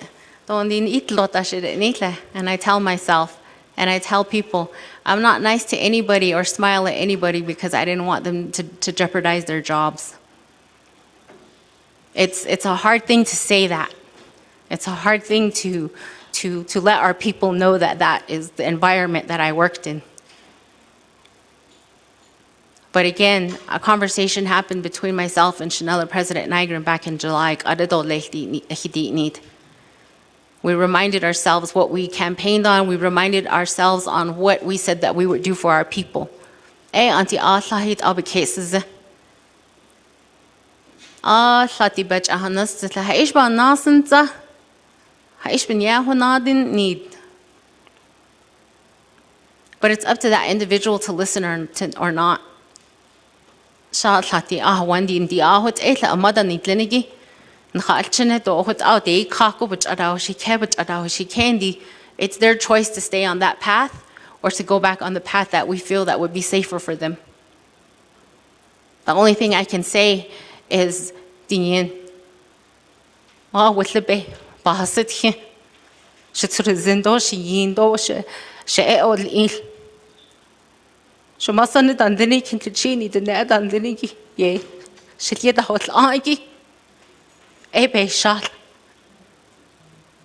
And I'll continue to do that. I will continue to have hope that our Navajo Nation will get back in order.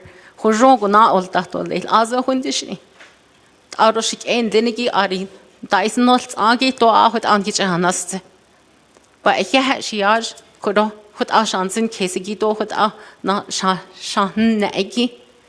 I'm okay.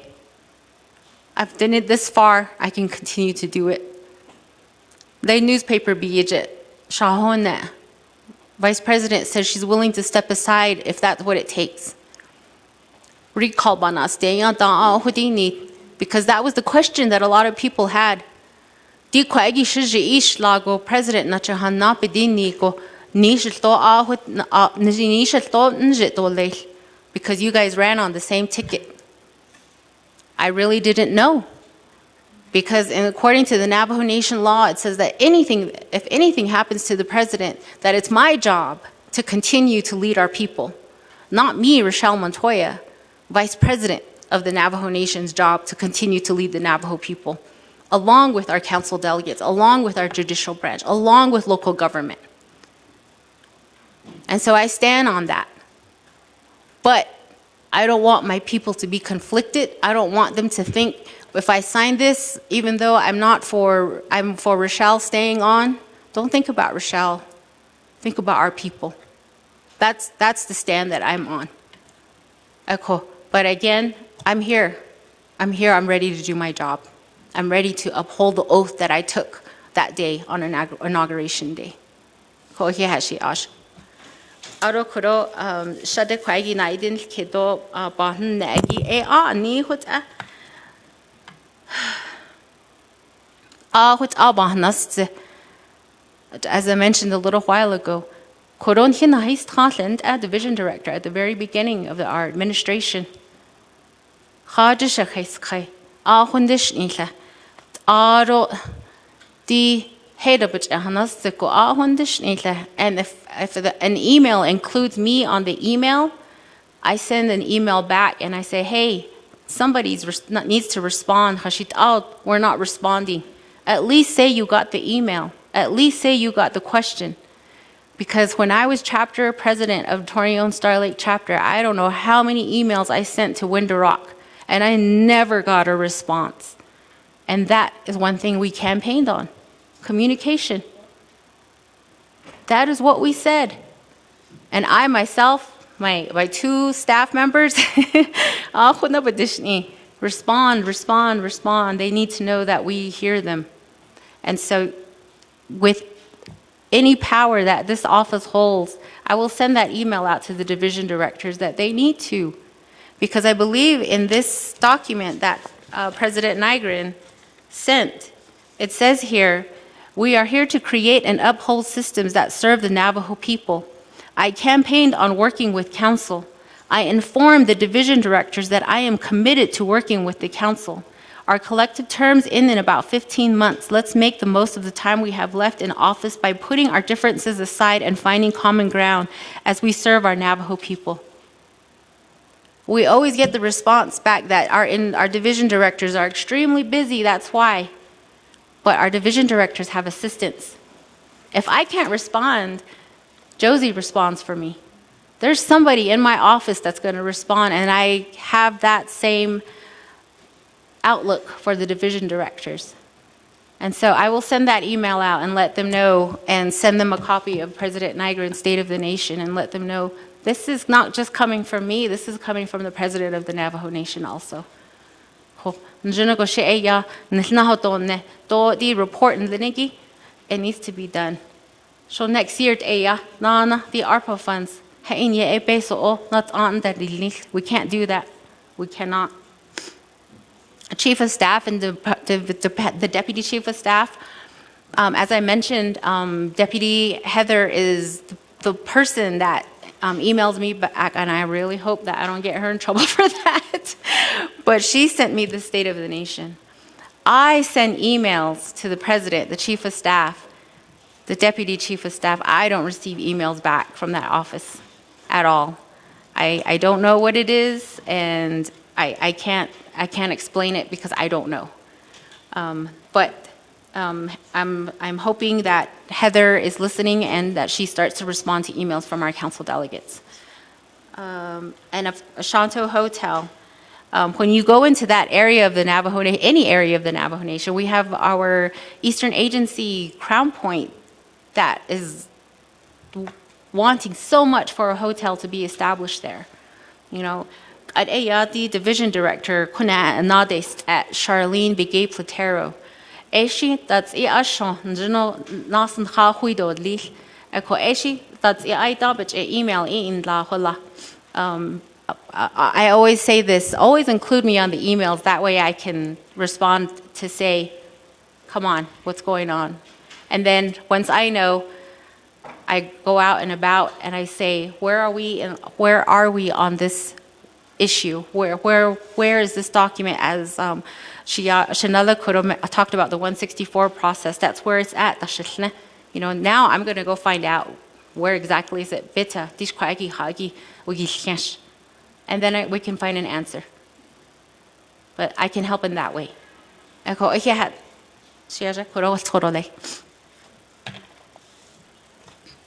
you, Shema. Vice President. And next, we will have Delegate Jermaine Simonson. Oh, yeah, it's not Ado, which Speaker Curley, Sandahaki Ado, Vice President Rochelle Montoya, Quain Hinyado, Quinzajin Hisnahalnet, Ado Quado A Sad, Quado Hinant Igilad, A Quad de Nil Quadon Hitchila, Do Hot Ego. Beshmata anan Bishntadish Bishnadash Nishtole to a cut on his behazin do no yila on Jano Bahindne. Ado that's it. Ado that's Ado Hatina or that's the dini the Odia at Lola or Hot Anahalen. A coho o ha si do shetsuin le dide. Mr. Nygren. Het epidishne, hala eya, ni het een nebbe behas ani, o het ja jaltje, ben dasnish en hilne. Oko a janshi koto biga ha hiti, nido biga ha, het einde. Ashin hito lata o niet eela kojelto, de het einde halit epi, kehoto la o ilinla, o hinzentla, la nan nitzentla. Okoho, Kaana Kigo Yego Shitil, Kodo Health Education Human Service Committee, Dan Hijanin, Dan Hit no Kona Hisitra, Istlanilt, Okoho, Din Hitan Hashil Sogobets Is, Ado Kode, na Oltrata that, Adonle, Ze Inen has Ago, the Adon, Himasan Hitche. Gian de din adokon kaalchin da oltra artskopik et neat inle. Kodo Health Education Human Service Committee oversees health, social service, education, employment, and veterans affairs for the Navajo Nation. It ensures compliance with policies, promotes academic excellence, and optimizes service delivery. Oversees key divisions. Oko kodo behind one of your divisions, Department of Health. The question is kanda ya da inisha that's not sosin hitch dalia kon chitsu Mr. Nygren yiji ka lala di gada kode Zelion Biado da Inishiki Hashin Sogo Ajin Dan Hitis Nil She D Stack Direct Service Tribal Advisory Council Yao Ajin Nishadel Tien Kodo Yanito Substance Abuse Mental Health Service Administration Ado Mr. Toth Special Diabetes Aja Hot Atra Aja da is not Dotra Ainkin Hat that it's don't hit in there but big Yadalt don't hit it no. Ado the Christians cannot not source in hitch lala in hick at at a hit nilia no a coho ha late a lanson a coho dide trago has ango ya hashing sogo kobe ha hodet a coho den ne pepe has ani aja nigo ani tranilt ego ya Sad behaist ege a large not arge a large hajonge not a large hashkage not a joy quit out habi dan hitoche also a large behata hasti dosha ebo ota dosha la hota a kohalet out in la hot in all sauce hashtila Neshbahosen neto dunjne Con Vice President Nile Maryland Noto Gasta Petit Ni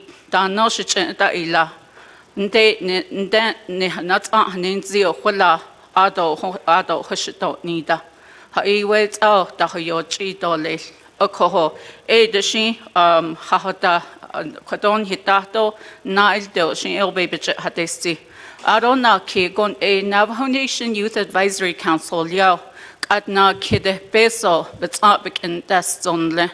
Hashin so go abana is a con code no settle code not anish chin ya atahitos ash code contra home compensatits at doles benat at these at doles apeta yalti doles the snow at na kido hot beso hits up in dust.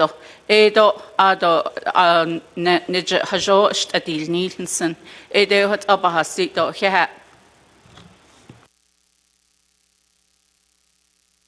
Thank you, Delegate Simonson. Next, we do have Delegate Danny Simpson. Thank you, Madam Speaker, members of the 25th Council. Good afternoon, all the guests in the gallery, staff, our Navajo people that are listening online. Good afternoon. Madam Vice President, I say cat. Thank you. Going back to the Yazi Martinez, and thank you for attending the government consultation last Thursday. I appreciate that. Yeah.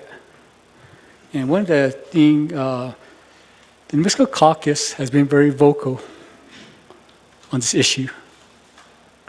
And when you're giving a report on attending last Thursday's meeting, you didn't mention the leadership.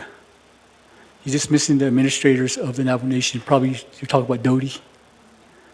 And again, the New Mexico Caucus has been very vocal on this issue. And when we do government consultation, we want to make sure from executive branch, legislative branch, and within division, I'll use Doty for example, that we speak one voice. We're all on the same page when we speak, especially during a government consultation. And we've been very vocal on this, where equity is there for our Navajo students. As you know, we have 27,000 plus Navajo students that attend public schools in the state of Mexico. And that's who we're speaking for. Some of our tribal brothers and sisters don't want that equity, and they're fighting us. They're fighting us. That's why our New Mexico Caucus and HESI has been very vocal on this. Again, we are speaking for our 27,000 Navajo students that are attending public school within the state of New Mexico. And we want to make sure when we do government consultation that we're all on the same page. I'm going to be upfront with you. When this first discussion started, we all came on board on this 25th Council. The Doty's administrators were opposite of this leadership here. They basically wanted to go with the bill that was sponsored by Representative Lente, which was very unfair to our Navajo students that attend New Mexico public schools. That's when our New Mexico Caucus came very vocal. So again, we want to make sure that we're all on the same page. So we just don't want to say I'm working with our professionals in Doty, but at the same time, we had to work with our legislators here within the Navajo Nation government. So because we want to make sure we have a strong voice by speaking one voice, we stay on the same page. Anyway, and Madam Speaker, I'd like to yield my remaining time to Dr. Nez. Yielding time of 1 minute and 51 seconds to Delegate Nez. Do you accept? Yes, I do. We will put 151 on the board. Hakushin ikiha shina arokodo alto shama okot not ambe hentiki diriki eya bini yebna deshkid Office of the Nay Youth jo alta eya did nepa beso bandasit inata comprehensive budget quot $1 million in da kero Akoko legislation 224-25 jo it's been withdrawn nte ado shachain linigi jo shachay but the shnitle tkachini jelon President Nygren ako ya but the shno abe no a memo gi a nihiche ayila ako akuna egi ya he identified 10 programs ako di to get the Nay Youth ado hotza ado bakad. So in some transition between the comprehensive budget to the time that this legislation was introduced, now it's withdrawn, Office of the Nay Youth was removed. So I don't know if there's an additional inquiry that you can address. The staff, if you can also let them know. So President Nygren is visiting chapters. Why at the tail end? I don't know. I don't understand. But nihenle ni echehete August yanda latasi linto shiche atra. I have my own reasons why I didn't attend that, but they're still waiting for a follow-up, and I don't know how many chapters. There's just this idea to meet chapters at the 11th hour and being able to not respond only disappoints community members.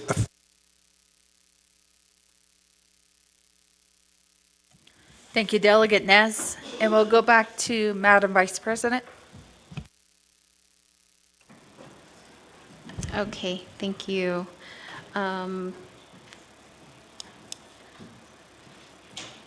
Council Delegate Simonson, thank you so much for the information, and I appreciate the information on as far as who was assigned to which subjects in the health area. I too was emailed that document in regards to the letters on who he was selecting for the alternate and all of those, the alternate, the tech, and all that, and for those two, for the Department of Health. I received that last week, and I mentioned, as you mentioned about the meeting in Maryland, you know, we were both like looking at each other like, what are you doing here? I did speak with Chief of Staff Chris Beecher about that, and I let him know that you had questions, and I basically gave him a play-by-play on the conversation that we had, and I let him know that if and when he's going to talk on my behalf, that he needs to let me know that that's what he's doing. And he said that he was going to touch base with you to correct what had happened. I'm assuming that hasn't happened yet, but that conversation was addressed with the Chief of Staff, Chris Beecher. I do hope that he does come back and talks to you about it, because just like everybody says, we need follow-up. We need to know what happened. Let's see. The Navajo Nation Youth Advisory Council, that is an extremely important entity that we need to keep established within the Navajo Nation, because we continuously say that our younger generation don't know how the rules and the policies and the procedures are of the Navajo Nation. But that's not just our youth, that's people my generation that don't know how, that if you're a voting member of a chapter, you can introduce a resolution, as long as you don't have to wait for your chapter officials to do it. They can help you fill out the resolution and make it to where it needs to be written, but you can say that if you want this road to be fixed and the resolution needs to come through, you can do that. So educating not only our youth but ourselves is extremely important. I don't know why he line item vetoed that. None of the line item vetoes were explained to me, even though I did ask, can you please let me know why you did this so that I can speak on behalf of it. I haven't received a response from Chief Legal Counsel Bitta Becker. At that time, she was helping me with the communication with the president at that time. I don't intend to push anybody away when it comes to council. I'll address the assignments that you have from the HESI committee in regards to the Department of Health.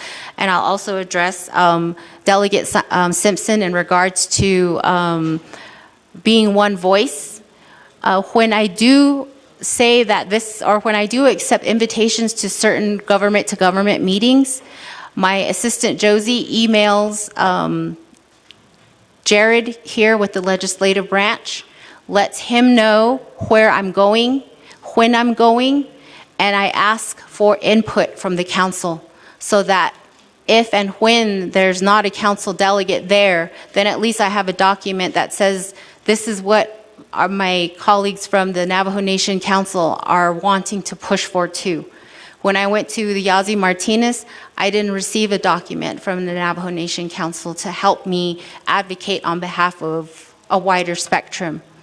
And so when I spoke with the tribal leadership at that time, it was just from information that I have had. I have not attended a New Mexico caucus meeting. I know that Amber Kanesba-Crotty has let me know that she takes care of that, and her and I have some conversations when we do run into one another at some of these meetings.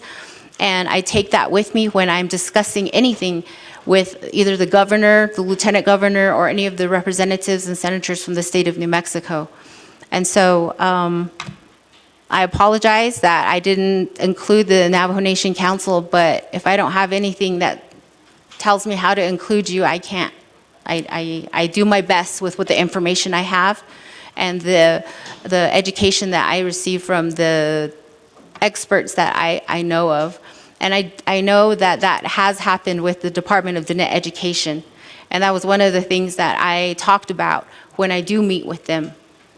When I sat down with them just recently, when President Nygren asked me to take care of education, I asked them multiple questions about Yazi Martinez. And one of the questions I asked Navajo Nation Department of Diné Education was, have you sat down with Wilhelmina Yazi? Have you asked her what made her bring this lawsuit? Because we can get a lot of answers from that conversation on how Navajo Nation's path will go from there. And the answer was no. I was upset about that too. So with everything and anything I have, sometimes I do get upset with some of our divisions. And in the end, it's up to them if they're going to listen to me or if they're going to keep following President Nygren's lead. But please don't think that I exclude everybody. I do my best. As an example, like I mentioned, I'm going to the Violence Against Women Act tribal government-to-government meeting. I have, Josie has sent the email asking for Navajo Nation Council's input so that I can start reading it and familiarizing myself with it so that I can include that in the testimony that I was given the opportunity to be set for me. Let's see.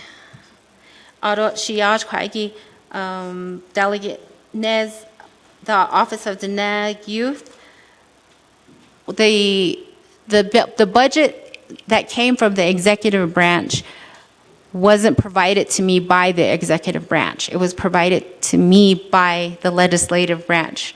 As you all know, I continue to ask for a lot of things from the staff, but most of the time it is your staff here in this branch that provides me with the information that I have. And I didn't see that it didn't mention the Department of Youth, because by the time I got into there, it was mentioning the Department of Youth from all the different agencies. So I'm not sure how to answer that about how Shanella President Nygren did that. And then the chapter visits, I will let the staff know that each of the chapter visits need to have a follow-up, and if they can provide me with a document that says what the follow-up is, because I do know I attended the one in Crown Point, and when I attended that one, President Nygren assured the chapter officials from the Crown Point and surrounding areas that they would provide feedback to the chapters in regards to the questions. So let me follow up on that, get some answers, and let's make sure that the chapters get the follow-up that they need. I agree. I don't know why we're doing chapter visits now. I don't want to say I don't want to say why, because I don't know why. But to go back to Council Delegate Simonson, you're like, why is this happening now? Why are you reestablishing the alternate to these committees at the federal level?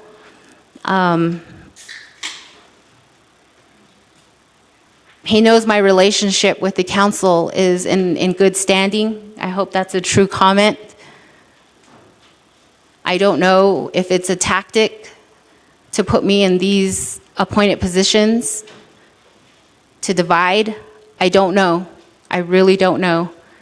But I've always told the executive branch, I don't trust you. You've done me wrong. You've hurt my people by separating me from the president. So I don't know what the reasoning is for the new appointments, other than the conversation that we had back in July that I would be assisting the Navajo Nation by representing in the education realm and the health realm. But again, my intentions are not to push anybody away. I always will ask each one of you your thoughts, your feelings, and what you want me to put across to different tribal leaders to make sure that our Navajo Nation people and our government is in a good way with what the subject is about that I'm speaking of. I believe that's what answer Ishlagit Ashiaja. Yeah, Shema, thank you for your responses. And colleagues, I'm going to go back to questions. Next, we do have Delegate Nathan Nota.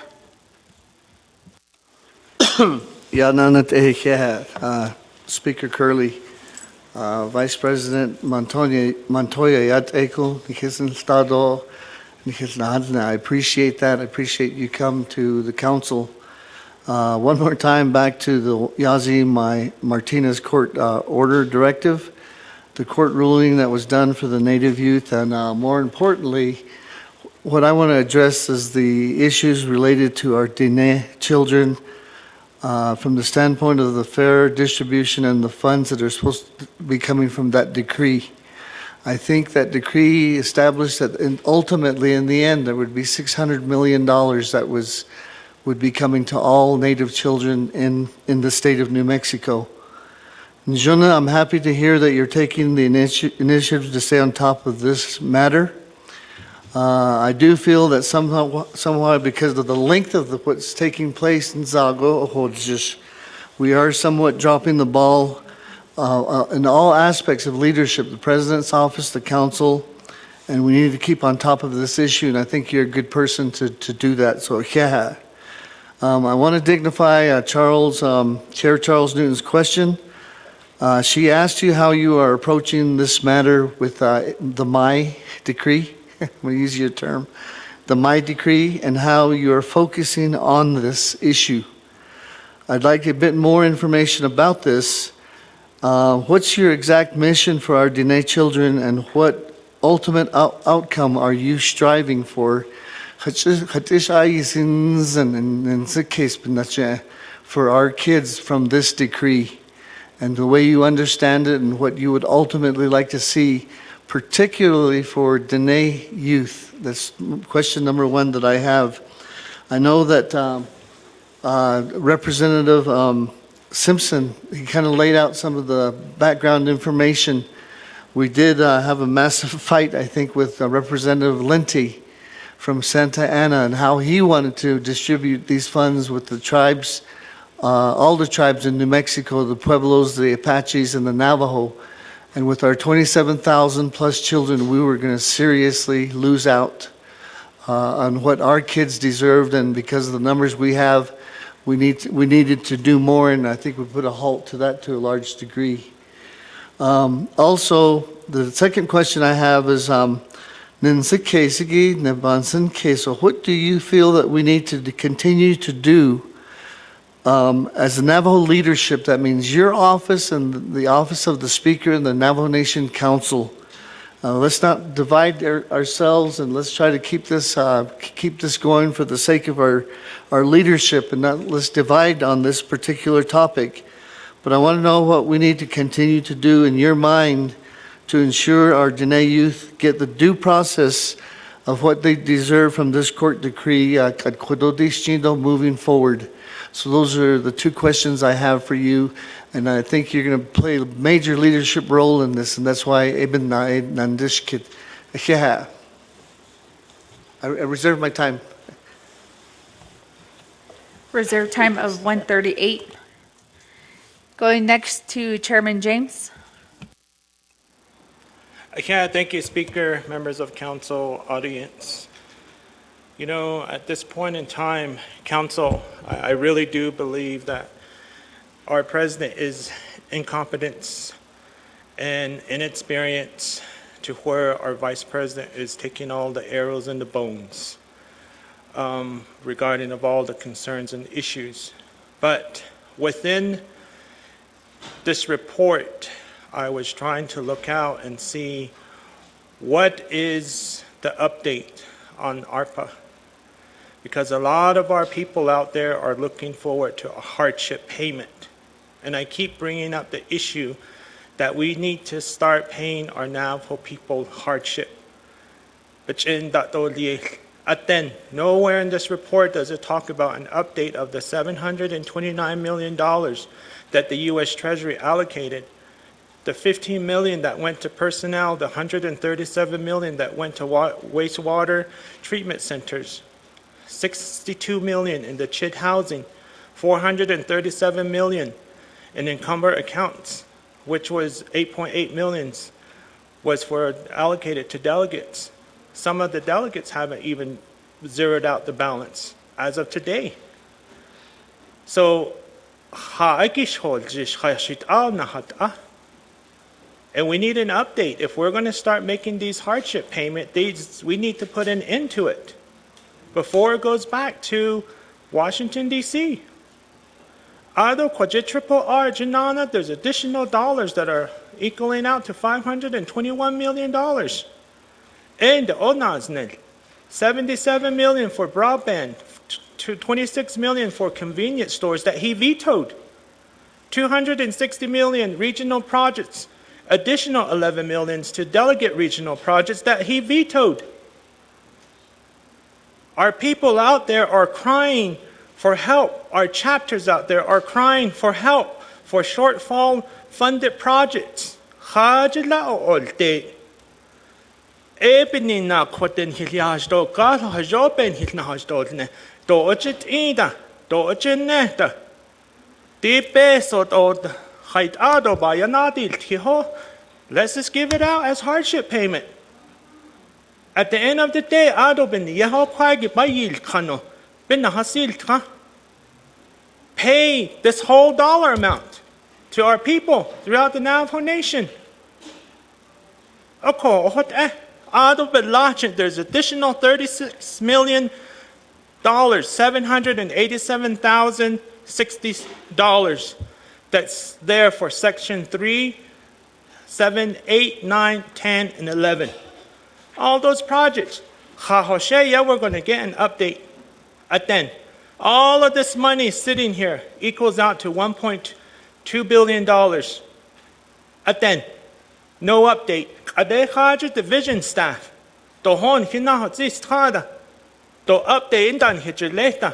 Division directors are told, oh, if you're going to work with the council delegate that are picking on me, I'm going to release you. We, as delegate, represent our Navajo people at the local level. Nana Kodo, the last piece that I want you to take back as vice president is, I really want you to fight for our veterans. And I really want you to go back across the street and ask for a hard audit on the N and K account at the Navajo Nation Veterans Administration Office. Account number betse ha'olte. Hahoshi staff mileage bitch in Dahalia. Leden his lot so bitch in Dahuit no. Adonana, a lot of these families from the N and the K account of the veterans account, family members of our staff, administration staff from the Veterans Administration Office are being paid from this account. It's a hidden account. Come on, let's get with the program. Not on nitle. What abets he kaiselinko adok ade hashi staff, but that is near Yahana, the returning staff that were released. So hopefully you can do something about this, Vice President. Thank you. God bless you. Chairman, for those comments, and there were a lot of questions from Delegate Nota and Chairman James, so we'll go back to Madam Vice President. Yeah. Chiaj, Mr. Nota, Corona, Idin Kirigi, Council Delegate Nota. Yazi Martinez, as I mentioned, has been from the judgment from 12 years ago to now, and to Representative Lenti, who is my representative from where I live in Torreon. It was a hard information to swallow when the distribution was not going to be equal from, I think it was Picaris Pueblo is the smallest Pueblo tribe in the state of New Mexico, and their students compared to 2,700,000 of our Navajo students would get the same equal amount from the state. You know, how is that fair? And how is that going to help all the students in the same manner? I have spoken so many times with Shadeja Wilhelmina Yazi in regards to what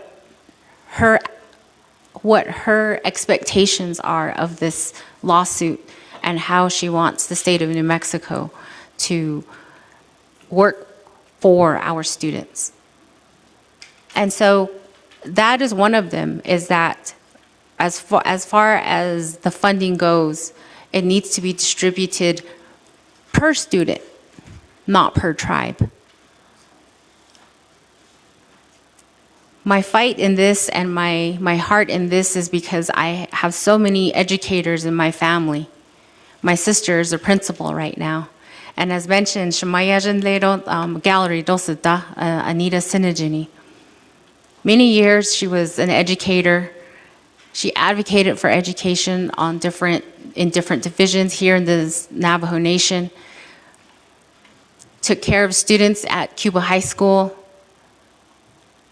And my information and my drive to make sure that our students are getting the right education from the state of New Mexico is because of that.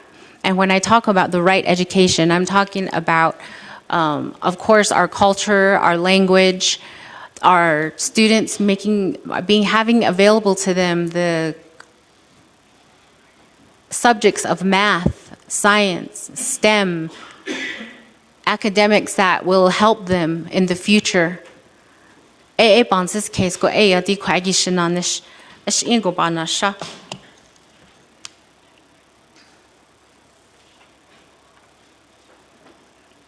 So again, my goal is to make sure that each of the students that are represented in the state of New Mexico are being equally funded as a student, not as an entity, as a school, as a tribe, or anything like that.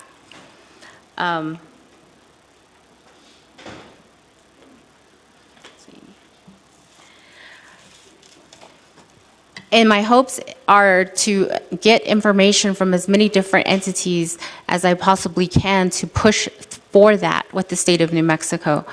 Of course, here with council being one of them, Department of Diné Education being another one, Diné Grant School Association, Diné Be'oltkat School Board Association, all the different schools that have and take care of our Navajo students, which would mean to go outside of Navajo to Gallup-McKinley County Schools and talk to their school board, to go to Central Consolidated Schools, Page Unified, Winslow, because even though this is a New Mexico lawsuit,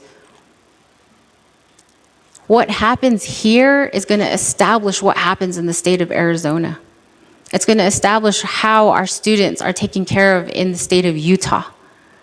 And so this, as you mentioned, we've been dropping the ball, and that is what some of the Yazi Martinez advocates have been saying to Navajo. We're at the goal line. Help push us through. Don't hinder us. Don't go back on us. Don't help us fumble. Help push us through. And so that's my goal, is to help push this through. Dikit edo banside case danle hashin zade hol dahagi banside case.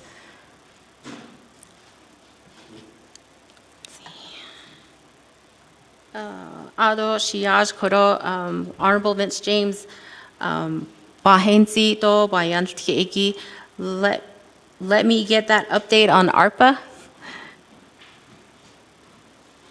We want to know where we are at spending the money. We want to know where we are, the projects that are already have been established and have been going. You want me to push through an audit for the N and K accounts for the Veteran Division and find out what is happening in that area. I will do it. I will do it, and I will do my best to get answers for not just you as Honorable Vince James, but as the council and as, of course, for our people across Navajo Nation. So I will continue to maintain dialogue with anybody and all that are talking about Yazi Martinez, Honorable Nota, and to help me push through. My goal is not to go to the governor of the state of New Mexico. My goal is to establish communication with the representatives and the senators, and I feel that I'm working towards that when it comes to our leadership from southern New Mexico, because that's where I used to live, and that's where my children went to school. And so the representatives and the senators from that state are primarily Republican. And it's a good thing that my children were Bulldogs and helped bring some championships to that part of the state of New Mexico. That's a conversation starter for me with them. But that's my goal, is to penetrate that realm of the state of New Mexico so that they can better understand why this is extremely important for not just Native students, but as mentioned, English language learners at a second English language learners, which would be our counterparts from this south of New Mexico, our Mexican students that come into the state of New Mexico. They need good education too. All our kids need good education, the best education that we can fight for them. So that's my goal, and that's how I'm trying to accomplish this. Yeah.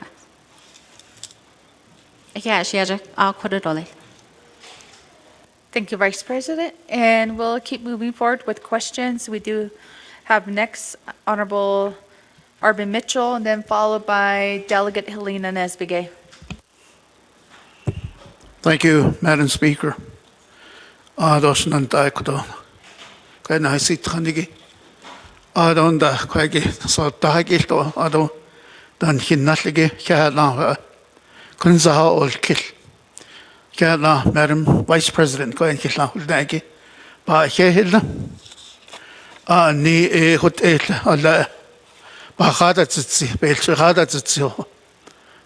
Allah, Nasway Nitla.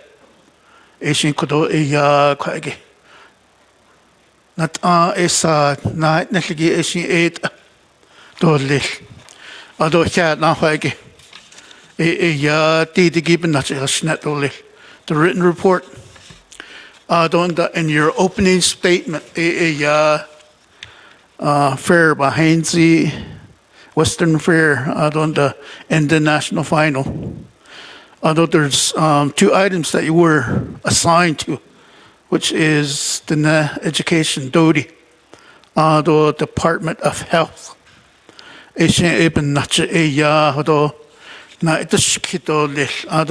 make some comments too, based on what you stated.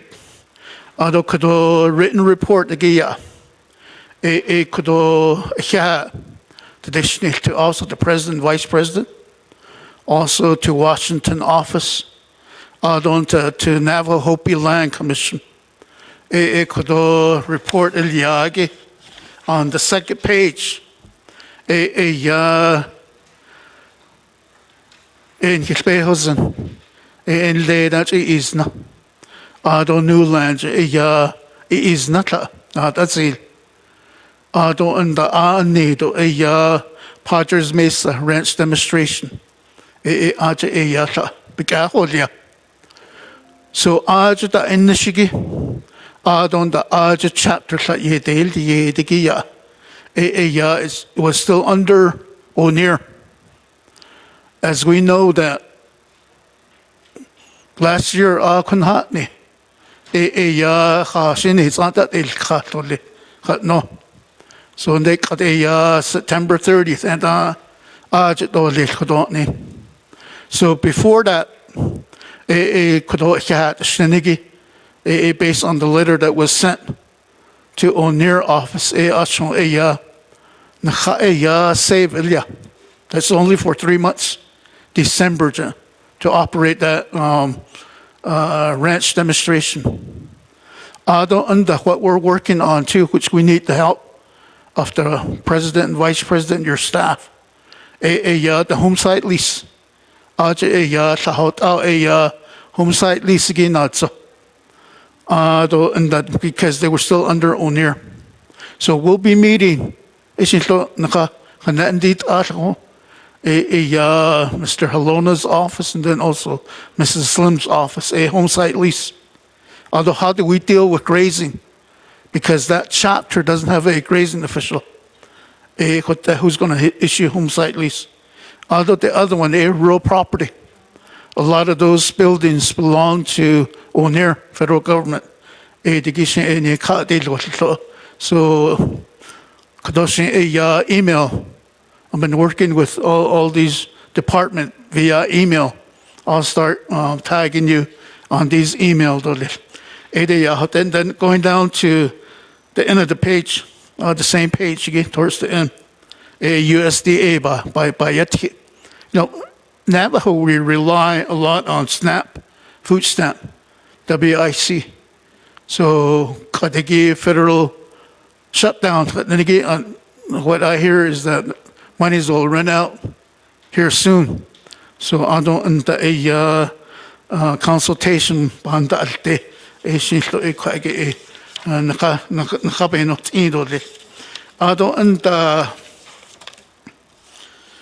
I'm glad that you mentioned communication. I said, we need to communicate better, which is by email.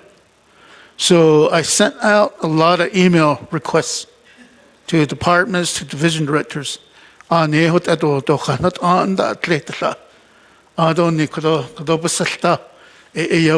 are having a meeting on Wednesday on Orpage for Hawk chapter. Next week into UA.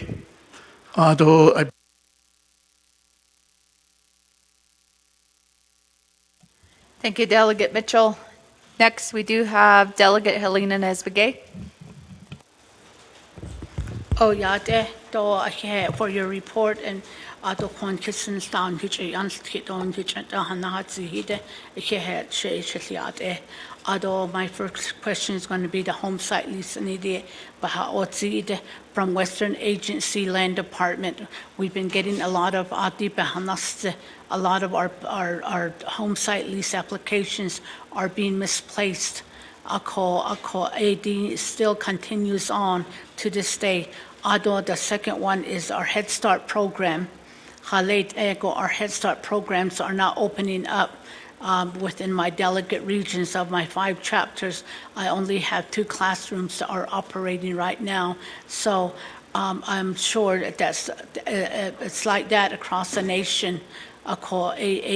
Maybe we can meet on it and meet with the director or, and take care of this and start talking, start rolling this on. So we've been talking about this for so long. So the rest of my time, I'm going to give my time to Shiage, Delegate Dr. Andy Ness. Thank you. 3:49 yielding time to Delegate Nez. Do you accept? Accepts. So we'll put that time on the board. Hakoshi, I was in the middle of discussing the chapters. I know you said you'd get us a report, but I don't know or anticipate any additional chapters because one thing that I always share and express with our chapters is one, never promise anything. We always just do the best we can to work on those needs. Don't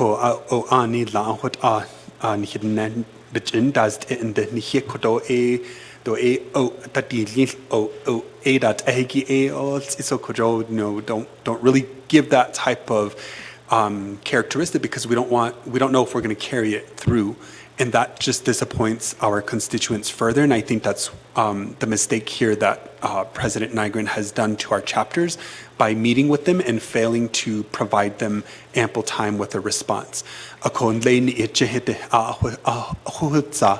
back in October, excuse me, I keep saying October, August, towards the end of August, Itanshin, they met, and again, I'm not participating and facilitating any of those discussions. I have my reasons why, and I've expressed that to each of my chapters. But I did let them know I respect you guys to bring what you need before the team that's coming. And so we're approaching 2 months, and that hasn't occurred yet.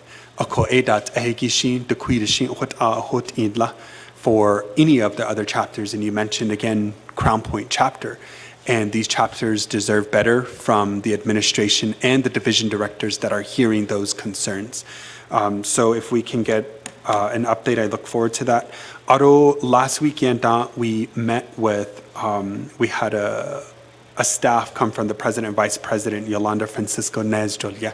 Okay, Ajo, she indicated that she's a representative from the office to sit in on Health, Education, Human Service Committee, and I hope she's also somebody that you can rely on heavily because you're appointed to the health and the education. So I think just having those, that communication. Health hesi the kui the shin what abe had they say we try to ask who is sitting in on behalf of the president's office. Oh, Nasto, I don't ask. I stopped asking probably like a year ago.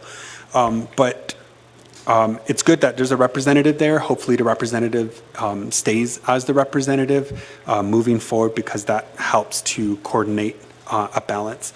Aro, the last thing here that I want to mention, and I appreciate everyone giving me their time here, but if we can get a timeline on the responses, Joe Thae Lei Shiche President Nigrin, some of this has to come from him as an accountability measure. Joe, he's not here on day one, but I think we still need a timeline on when some of these answers would be addressed.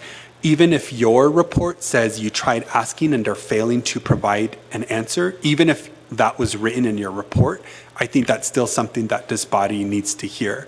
Again, because we go out, work closely with our communities, our constituents, and that's where a lot of these questions are being derived from. So again, I appreciate you being here and doing the best you can to answer the questions, but I truly hope that a lot of that does get relayed. And I understand Chair's point, my chair, there's probably somebody online taking notes, hopefully, and, we just really need to get some responses back. Even though he says there's 15 months, there's still a lot of work left. Thank you.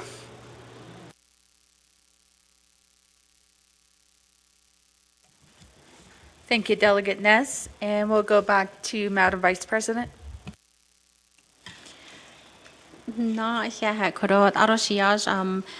Council Delegate Mitchell Benaiden Kedo by Hainzi Iki the no grazing official. I'm going to talk with Director Halona and ask him what his plan is in regards to that and get that information back to you. I know in our area of Navajo Nation, we have to have that person's signature to make sure that the documents are going through. So if that's going to hinder somebody trying to get a home site lease, we need to fix that quickly and come up with a plan that can make sure that the documents are going through. So let me get with Mr. Halona on that and see what his solution is for that area. And also Director Slim, she's usually good about communicating back, and so we'll go ahead and keep her in the loop. Maybe she has a solution that somebody told her about from the executive branch that can help in this situation. The buildings, that's always an issue across Navajo Nation. We have so many buildings from the United States government that we can't do anything about. And our people are asking us, what can we do? What can you do, Navajo Nation? Isn't it yours? It's on our land. So we need to find out about those ONLR buildings. Acronyms. And yes, communication from across our Navajo Nation is still an issue. Whether it's not responding to emails, not even a phone call, getting a phone call back when you try and call them. You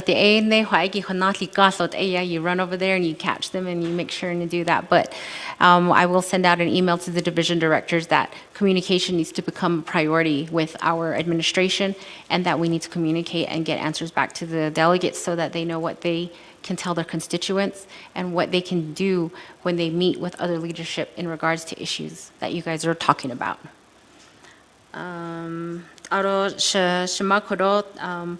The same thing, home site lease and Western Agency, misplaced documents. That is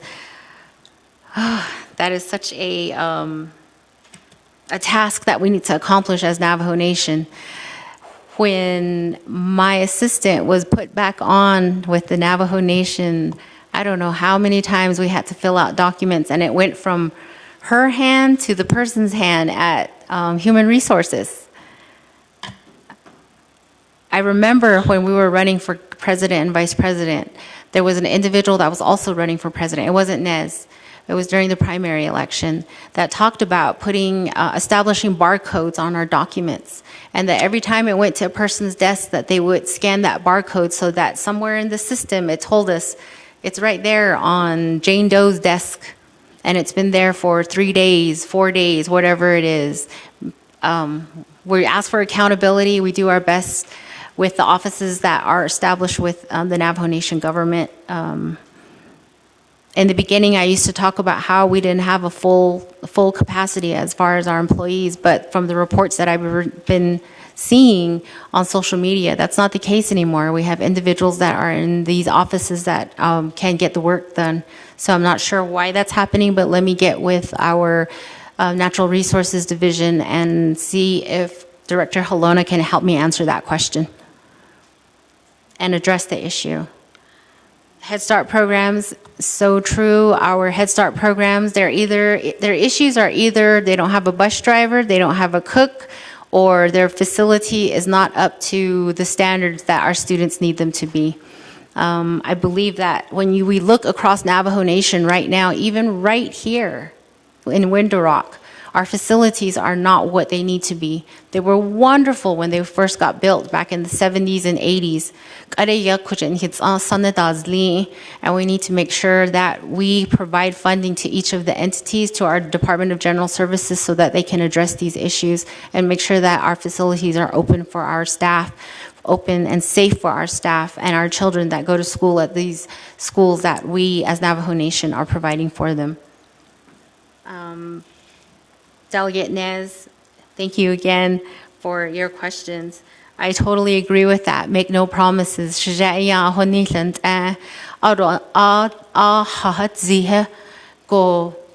just let it come out. You need to watch what you say. You need to watch your words. And you need to be able to, and this was coming from my mom, I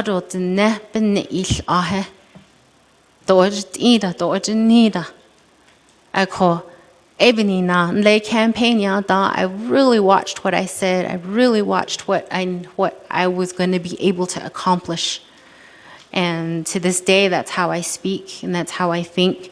And I don't totally agree with that. If Office of the President and Vice President said they were going to do a follow-up, and I heard it myself that that's what was going to happen, then I will make sure and do everything in my power to make sure our staff gives that feedback to our chapters. Aroti Kwagi Yolanda Nez Francisco. She used to work with an entity in the state of Utah, and that's where I first met her. So her and I have a little bit of history.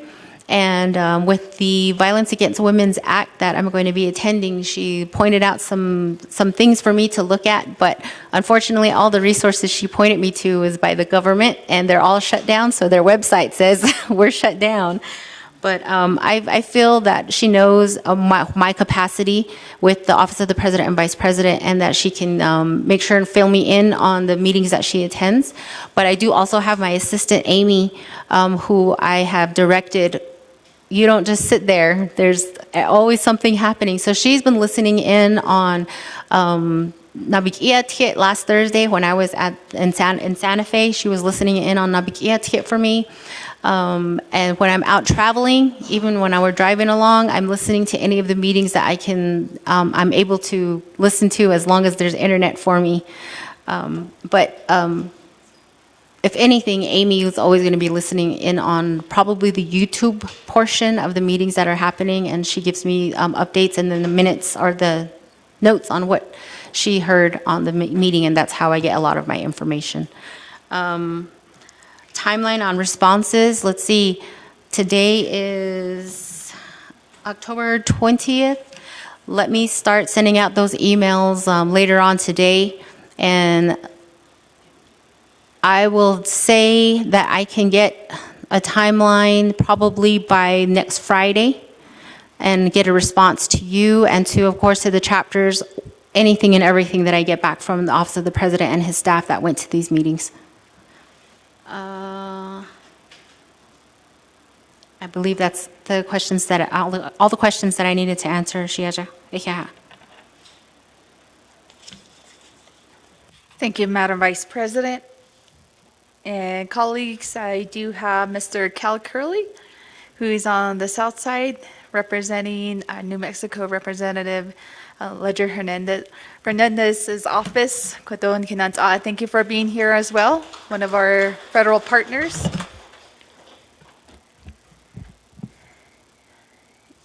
And we'll go back to reserve time, colleagues. I do have Chair Crotty with 3 minutes, or 3 seconds. 3 seconds.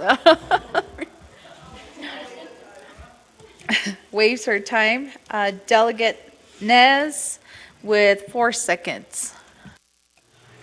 Thank you. The timeline was for all of the questions posed by my colleagues. I'm here to support your education endeavors. Thank you, Delegate Nez. Again, that request for that timeline for New Mexico education. And going next to Chair Eugenia Charles Newton with 7 seconds. Thank you. That's all I'm going to say.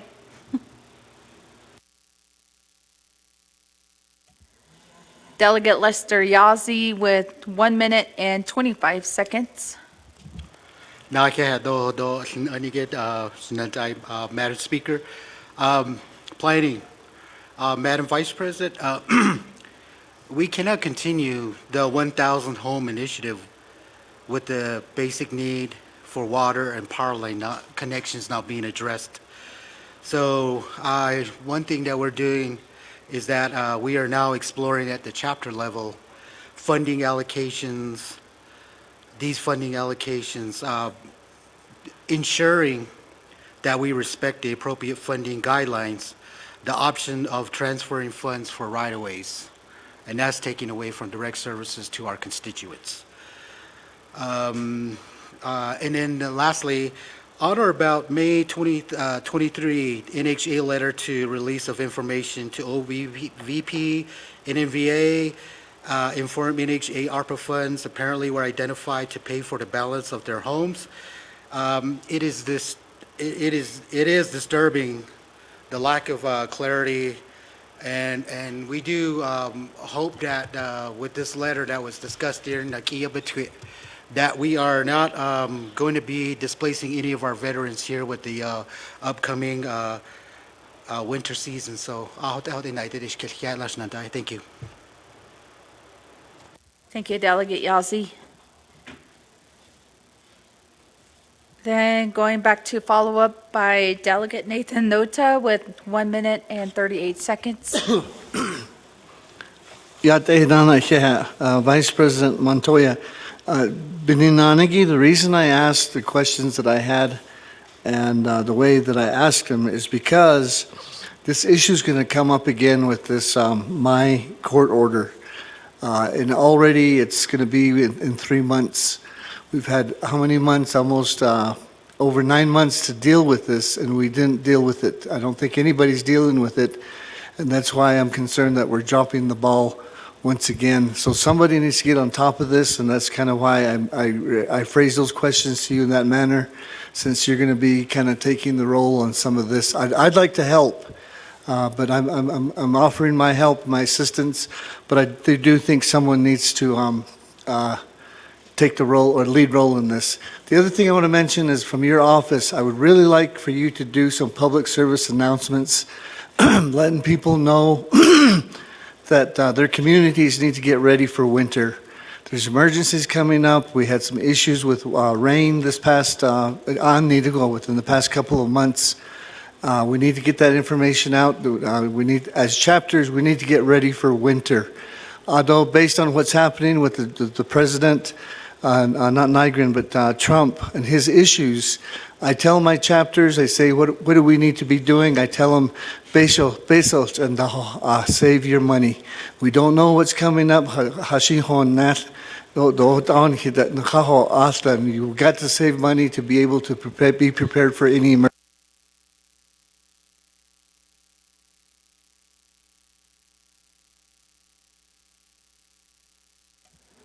Thank you, Delegate Nota, for those follow-up questions. And colleagues, I'm going to go back to Madam Vice President. I don't see anyone else in queue for questions as well.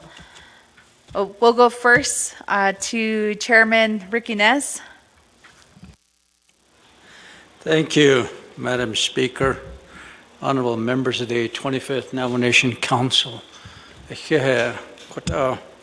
The Nepan Dale Nish Ado, Madam Vice President, thank you for being here early this morning. I don't hear when you're going to have to hold in other neck at chip and I can't send over con baby nacha yet. Thank you for coming to the Northern Agency meeting, Agency Council meeting at Upper Fruitland. That means a lot that you're out there listening to the people, and you know you're out there visible.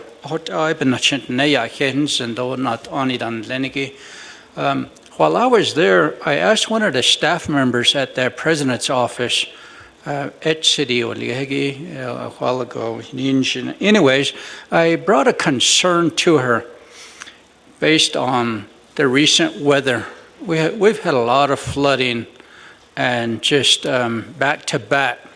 But I really appreciate their rain and everything.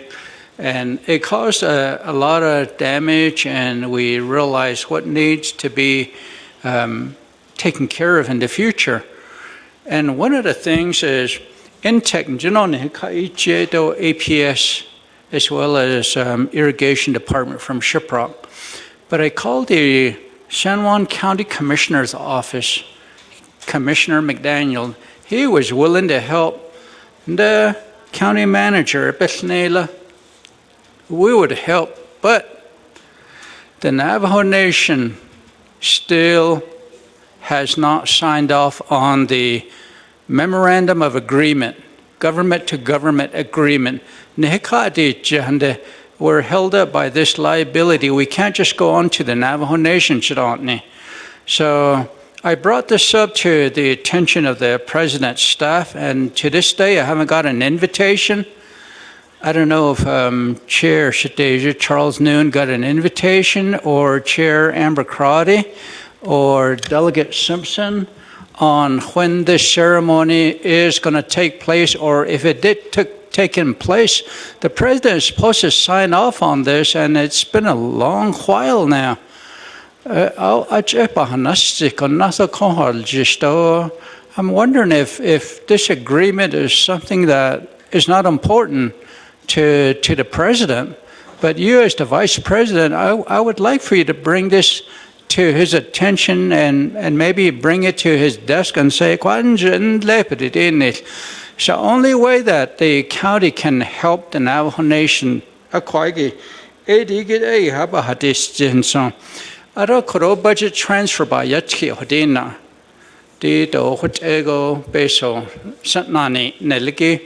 chapters are required by resolution to make these transfers.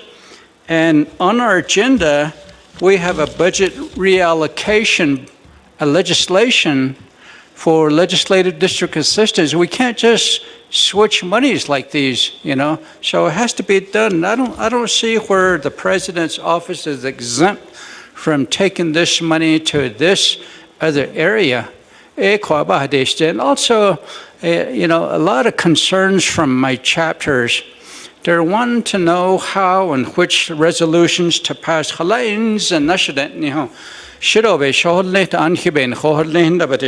first one would be a resolution from the people asking for a resolution at the local level to remove the president. That's one. Number two is a supporting resolution to place the president on leave. And then the third one is a resolution for no vote confidence in the president. Khalid Aban sin case nihinant I should on Di Hurat Egi Anhit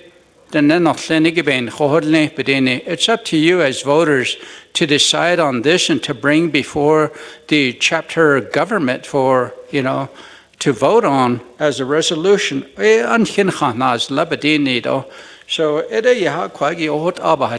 So, Madam President, thank you for coming and being with us this fall session. So,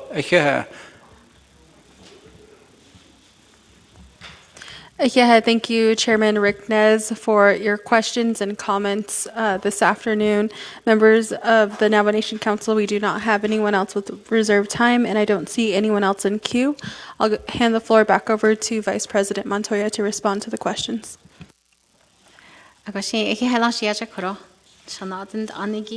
Honorable Nota, thank you so much for your offer to help. I appreciate it. I will take you up on that. Public service announcements from Office of the President and Vice President and to get ready for winter. Great idea. I will make sure and get that information out to OPVP's media team so that we can start sending that information out. I myself will start talking about that on my social media platforms that I have. And I'm pretty sure my Masana Lean is listening. Maybe she'll give me some of her time on her platform to talk about getting ready for winter. And we'll get that done. Out of the chapters, what do we need to do? And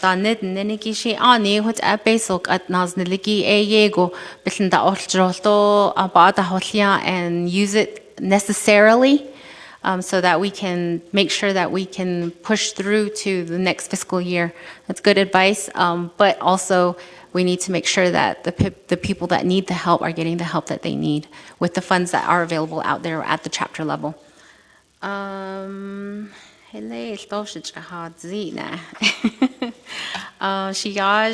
Andy Nez, timeline on responses for all delegate questions, of course. Okay, I will stick to my timeline and have Josie get to work on that. Just kidding. Honorable Nez, Bonsis Kesenle Agency Council meeting di Shago. I mean, what better place to be to find out what's going on within the communities than from our chapter officials. When I was chapter president, it was 24/7, and I can still see that hard work that all of our chapter officials at that level take on with the small stipends that they get every month. And they do their best, and we need to give them that respect of listening to them and making sure that we are establishing policies and procedures and pushing through budgets that they need to use to help their people at that level. So attending agency council meetings is a great place to get all that information in one big loop, and I appreciate the time that I'm given at these meetings to talk and then of course to listen. San Juan County Commissioner and managers, let me get feedback on that. Let me talk to BITA and see where that MOA is, or it might be with DOJ, but BITA should be able to help me find out where that is, and I will get back to you on that within the timeline that I gave Dr. Andy Nez. So not this Friday, but next Friday, for sure I'll have an answer for you by then. Oh, I shouldn't make promises, huh? But at least something will come back about that. Okay, let's see. So there was Nota.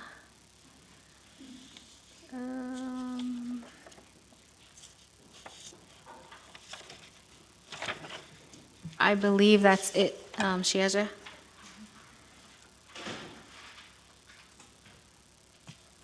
Thank you, Madam Vice President and colleagues. I'm going to go back to Q, and I also don't have any reserved time.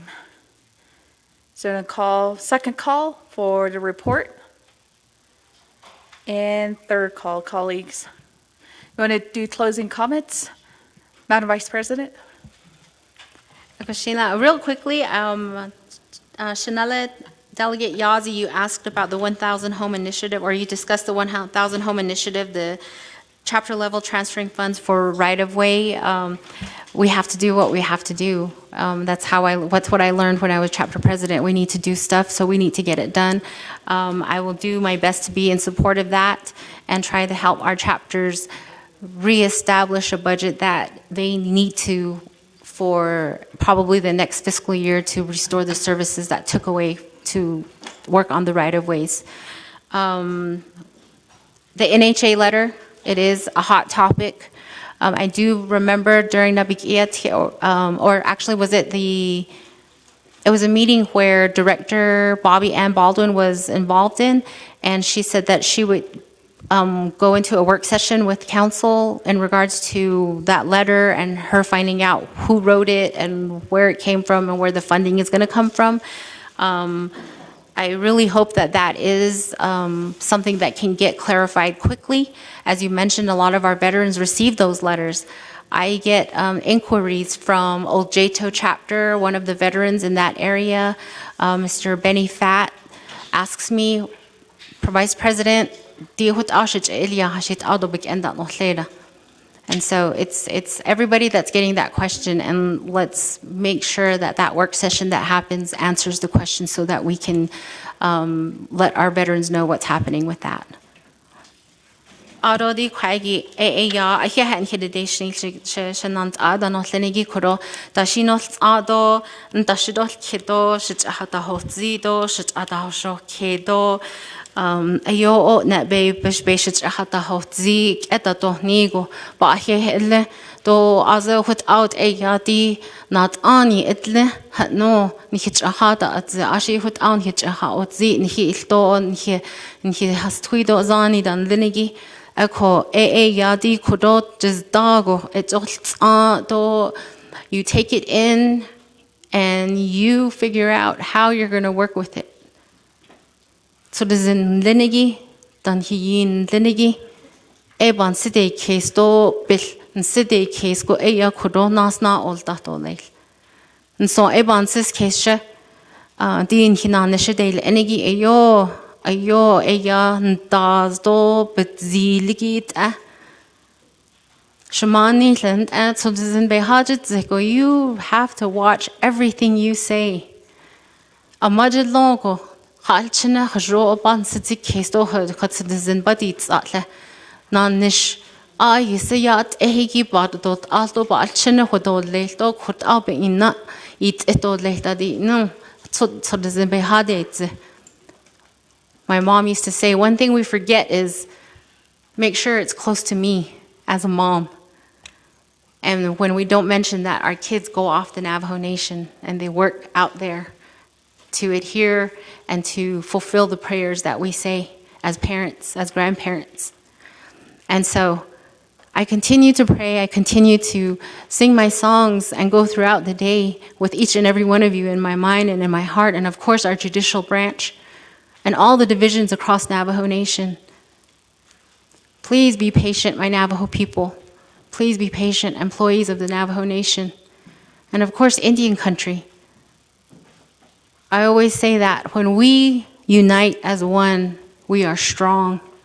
And that's what the United States government is fearful of, when we unite. Eko, she ohut alban sis case do ahut aushutul zenditza. Hro hijina anishto leil, elchya del teko, hrogo alkhanside case do leil. Hojogo alkhaya del tietolel. It may mean very little, as our people out in the communities say to me sometimes, what's a prayer going to do? Do something physically. Our Navajo Nation is an embarrassment. Our prayers are strong. Our prayers brought our ancestors back from Huilde. That's how strong our prayers are.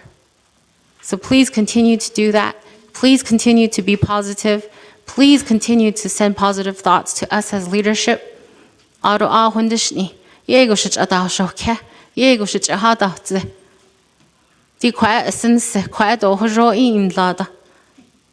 me correct it if I am incorrect. I'm only human. I'm a mom, a masanin, ishle, analin, sadli.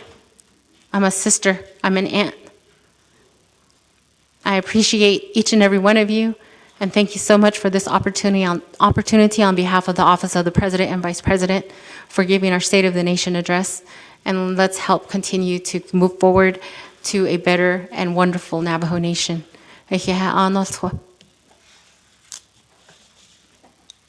Thank you, Madam Vice President, for being here with us and providing the report on behalf of the President and colleagues. We did recognize Madam Vice President per Title II, Section 1005 today. So colleagues, I don't see anyone else in queue, so I'm going to call for a vote to accept the report.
And time has expired.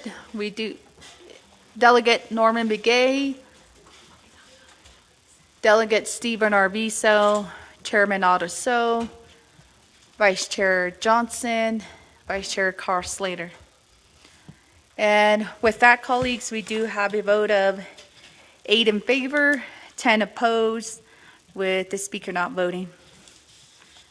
Motion to accept the report has failed. Thank you, Madam Vice President, for being here with us. Shema.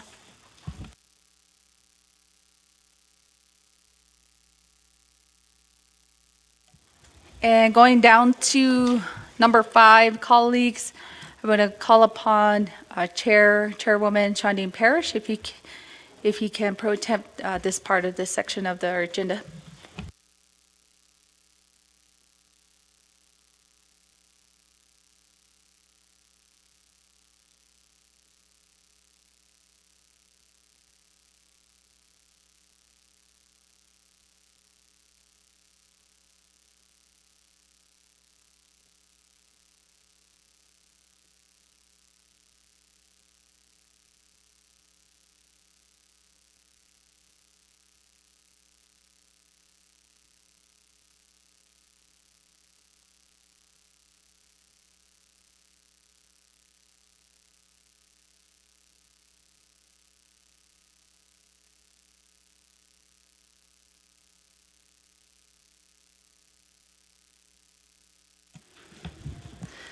All right, good afternoon, colleagues of the 25th Navajo Nation Council.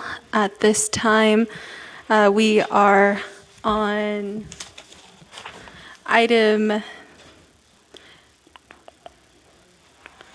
sorry, wrong agenda. All right.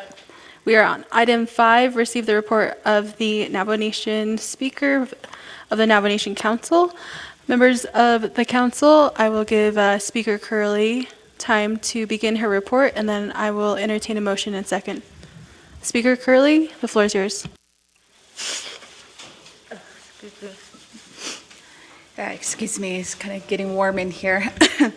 Ado yat ade shanant do beshpata sa ane da no kliniki do adon khandal nishiki do ade shike nkhano yahaki yat en kidedeshni ado shay senje kinenishle ado tko headlini bashishchin kia ani da shiche do ziltka kia ani da shanale what mato sanshle ado de shlako Totnans and Libitin Dash Nishiki, Lana do Telekaides, do bestowed Asian Deshki, Jetes, do Nazlina do Dag Ehelane, do Quagi, the Hanejaho, a large Shana Nishiki, the Beshpadasa, a large Bayosht do what the Nals Hospic Eho, Gatliki, what Nakapik Ninch Eco.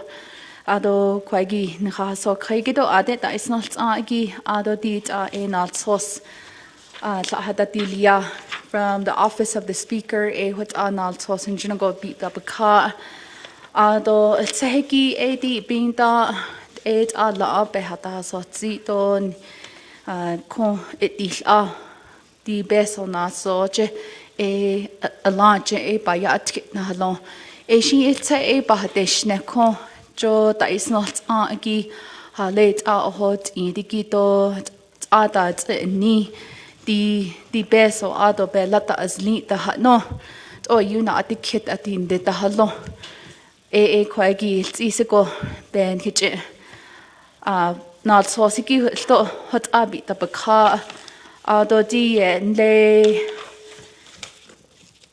Chilien da hot Leje a large that's a dahagi chairwoman Chandine Parish and go Hashashi di desert le atin de bit your cotton de yego bin that deal nesh the dean need aje beso get the des in budget and finance ado njuna go beso not so they nesh inigo not kahigi what bouncy clean late on Chilean da ado kodo so launch it kon beson kha ikdes igi controller da bedi no Sean McCabe jo what so I don't big ditlet he is our certified approved controller of the Navajo Nation Council kunzaje what di beson that so gi hashashi nejena go ntol ni to di ala beso di kushi de mil so ba go to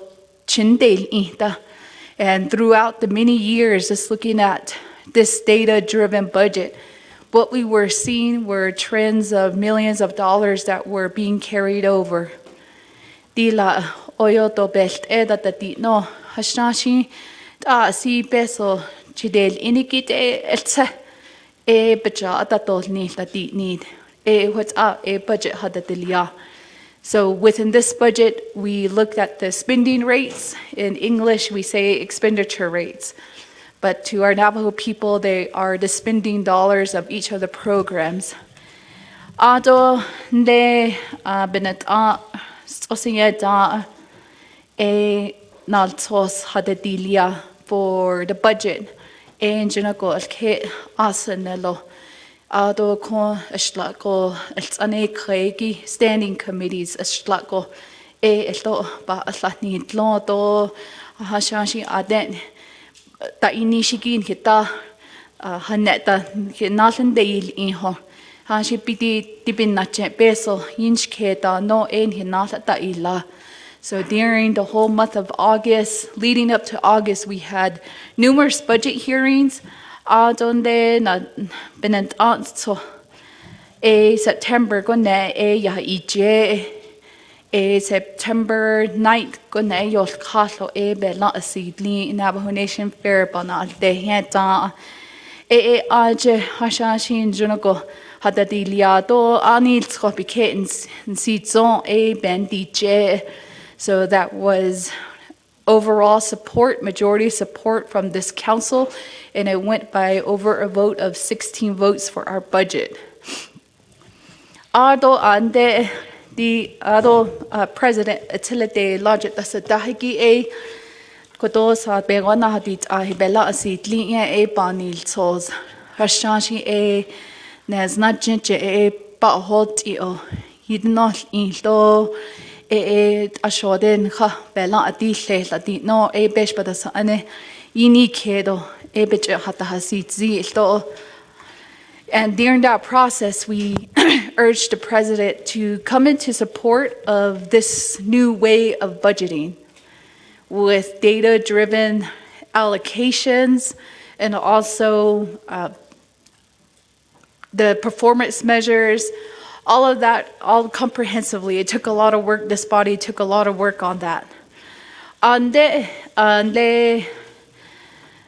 September 25th, September 15 ko na ye en hit na hol ne di sa be wana hadit ahi shije be ka de shlis no e bije I ka ila ne de le chi o so hit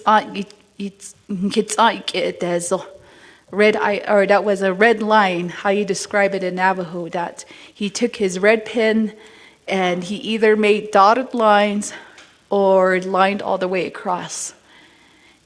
Inigo e di e do biket sa zingi da no e le chico in hits a ike dezo.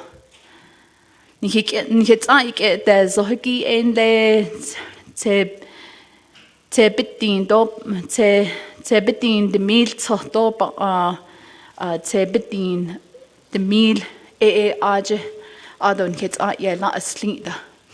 So the legislative branch as a whole was line item vetoed of $8.8 million. That included all of operations for all of the 5 standing committees, the Navajo Nation Council, the Office of the Speaker, aje nkandad nishiki aje bit'a yendad nishe so nigit lechi oika nit'a dezo adon hirat dit ahi to joti sa bewana hadit ahin khadel iniki aje elto bit'a Chico ike dezo. Ajo Office of Legislative Services jokon khalchine nkhanda nishiki ito aje yenda nishe ito aje lechigo hits ike dezo. So overall, this campus, that Office of Legislative Services, Office of Legislative Counsel, the Office of the Speaker, including our LDA programs, hits la kwa giton kisiat eho sa behes sa budget forms ziki sa hanatish lao is sa bewana hodit ahi sa hanatish la di 8.8 million copy hinto nel dadi no bela asidli ito ado September 25th ko na president hit na yitla the le judicial branch that inishiki asaha 940,000 yije ikaila kuchipe that inishiye chidiko nike nkita yala asli.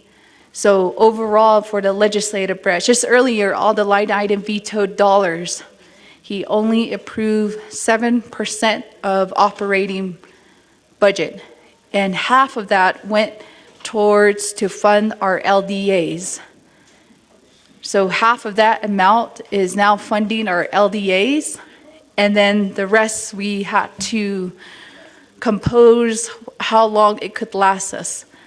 Under that president, no, di adat at asa andezit bela dishle to bint the yendal nishto leslin kitini. But really looking 7% will not carry this branch as a whole for 1 month. But tightening our belts, Thank you to my colleagues, using your own travel funds out of pocket to attend your chapter meetings, any meetings that pertain to your standing committee, even coming here is out of pocket. So we've been doing this far. Now we are 20 days since our budget has been into our accounts. So right now we do have a legislation that is going to be before you that is 0228-25. That is taking from the office of the speaker a quarter of the personnel funding from the staff to help fund the LDAs for another additional month beyond up to November 30th. So, it being that President his State of the Nation address,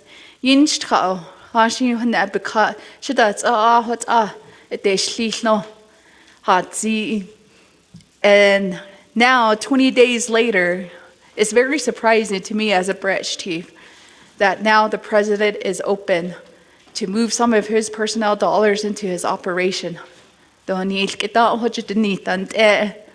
That would have been a perfect time before October 1st, before we had impacted the lives of many of our employees. And still, and then yourselves as well as delegates, your family members, and your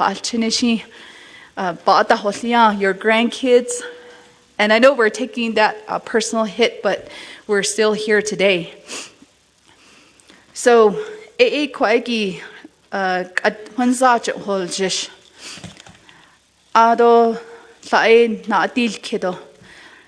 is to the controller. We seen retaliation within the past 2 weeks of the controller.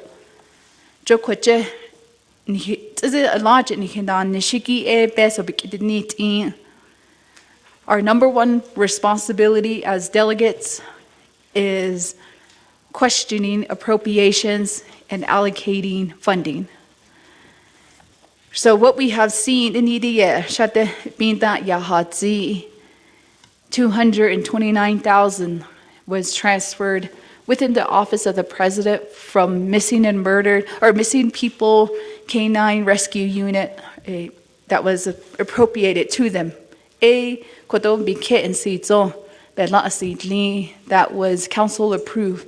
We said, di aje ani and nahoti babaja adol need. A couple days later, on October 6th, 7th, and 8th, those are key dates right now of how this has all transpired. Doing a budget transfer, and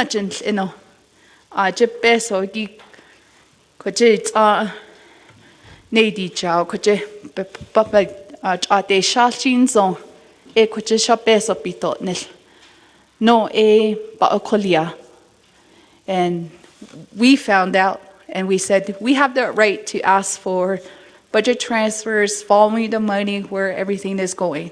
And that's what we did.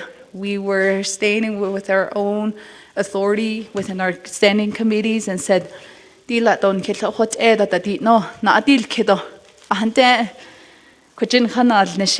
controller, he was terminated during that processing, that questioning.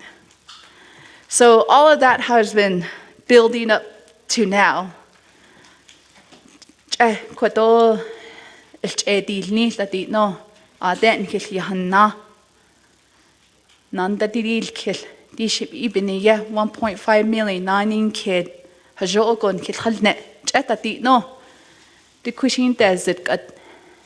And our main request, and as a speaker too, is questioning the president. And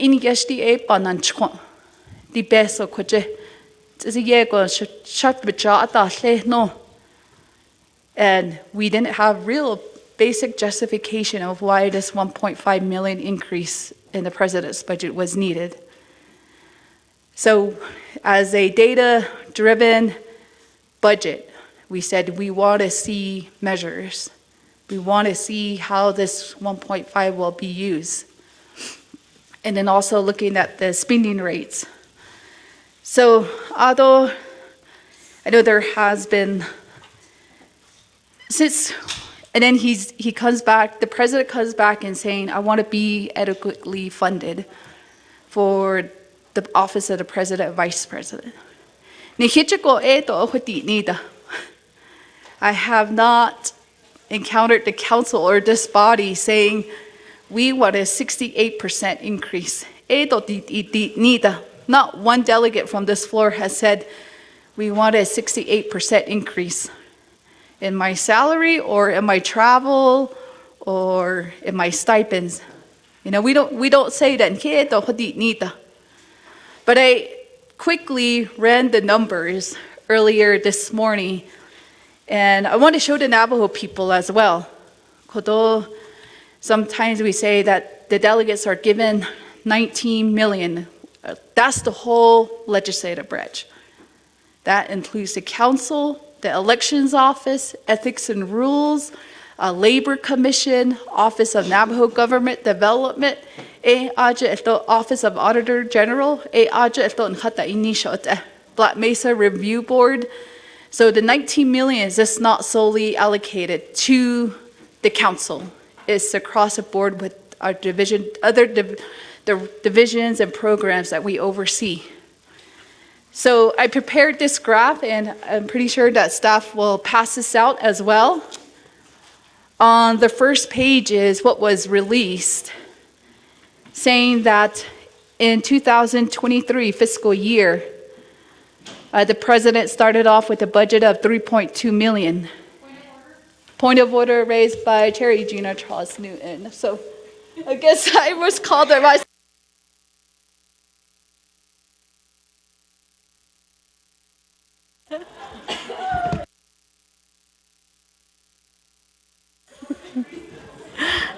Speaker was multitasking right there.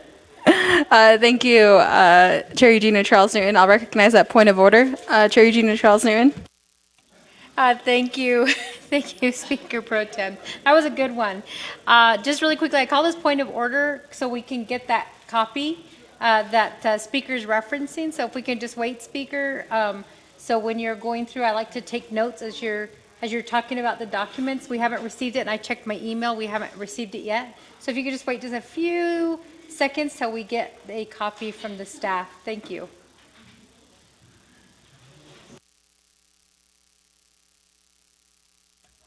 Chair Regina Charles. Oh, okay. Hold on one second, Chair Regina Charles. All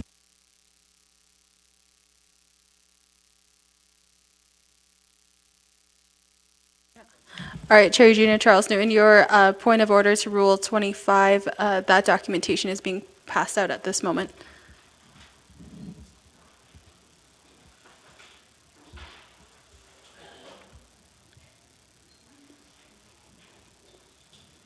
All right, Speaker Curley, I do believe you still have 3 minutes left, and Chair Regina Charles Newton, the documentation is there.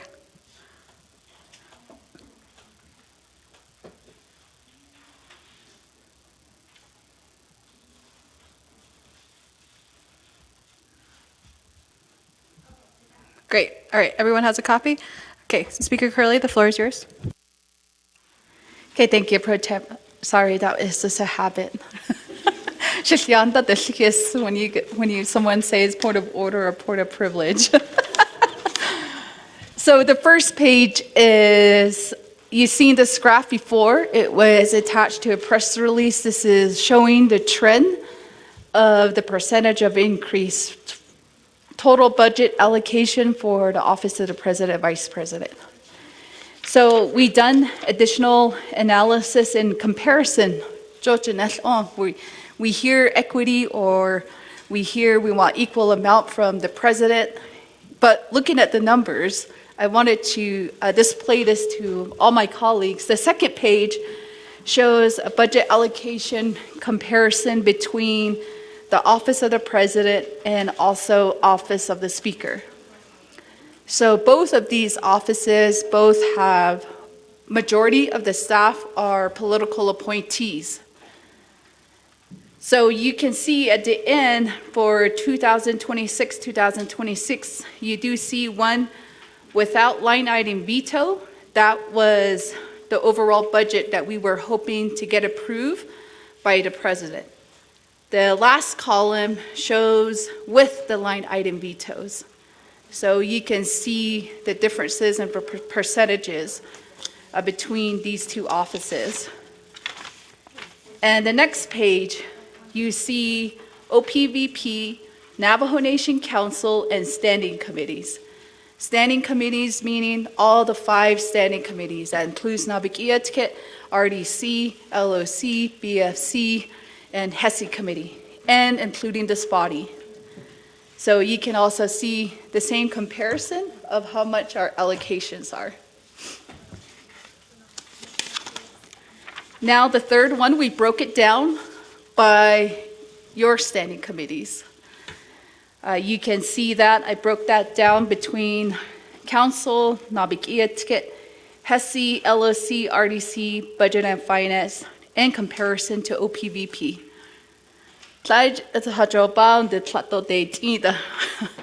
For some of those graphs for our standing committees.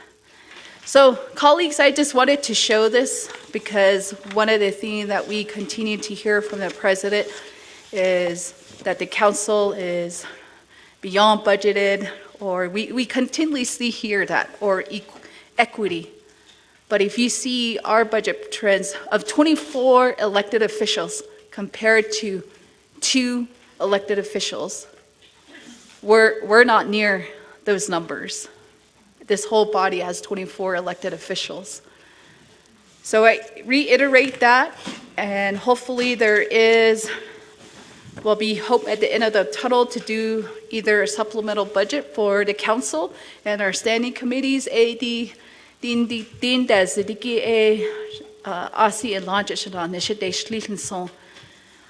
this will be one of my priorities within this next month.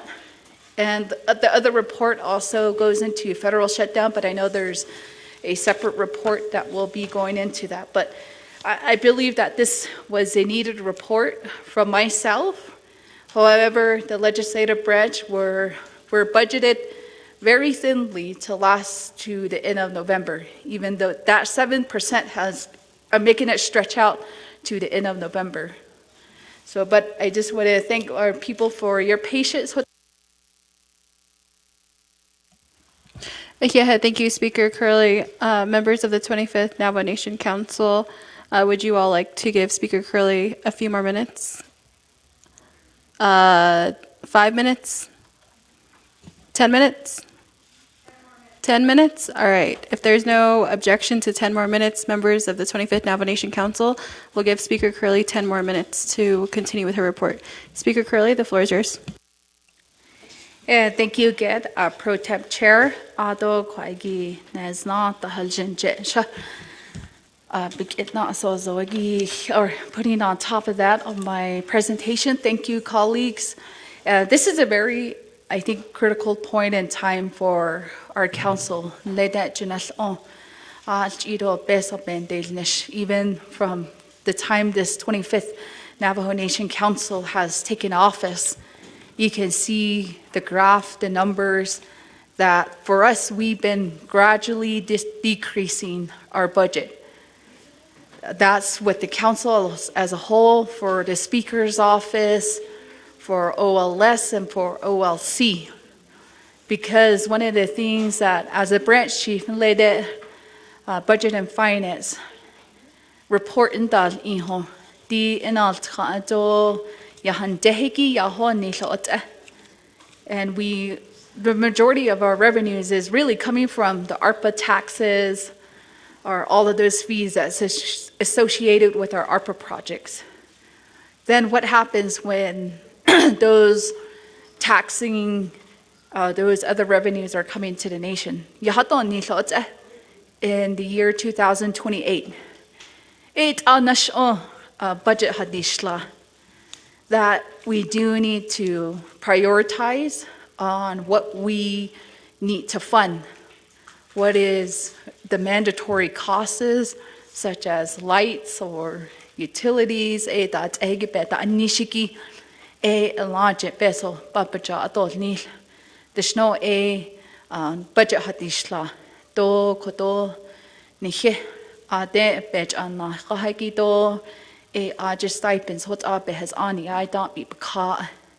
It's a do, papaja, adult nil, the snow, adult budget hatishla. And then the rest of the budget was capturing the standing committee's goals, your priorities, because we do only have about a year and a half left of this council. But overall, we've been taking a gradual decrease in our budget within the legislative branch. And what I reiterate to our program executive directors is, even the boards, the election board, that revenue projections are going down until there's a definite answer for revenue generation. In 2 years, we see, like for instance, for myself, we see the paycheck that we earn, bills, we prioritize our budget at home. And that's the same mentality that the Budget and Finance is also taking in this council. So overall, we have been prioritizing our high-risk issues and concerns and more of the policy work. So that's how we figured out the budget. Office of the President and Vice President, they just want more money. And I think as council, we supported that effort in saying, but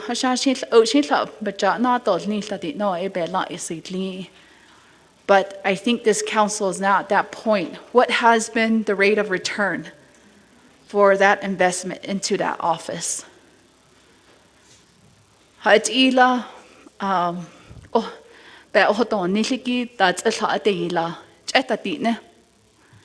And we really want to think this council, for this past year, we said we want to see projects, initiative, milestones being done, because the goals and the priorities and the budget, how much we allocate, have to match up at the end of the fiscal year. And for us, looking back at that performance budget, there was a lag. So, and we even took that same approach into the legislative branch.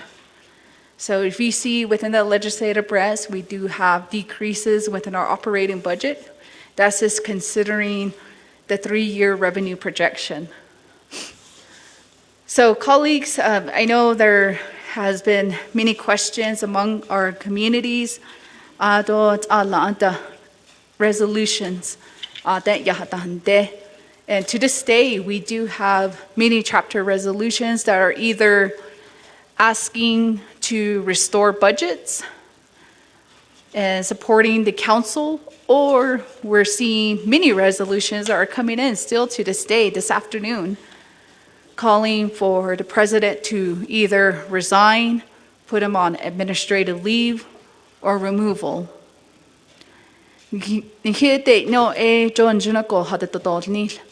And as council, I think we're a very smart council where we have analyzed many of the policies, doing research.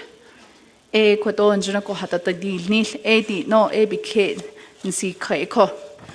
that is still the urge from our people. I hear them loud and clear. I know there's a lot of frustration. And right now we do have a court hearing that's coming on October 27th. But this council continues to stand that the controller is Mr. Sean McCabe.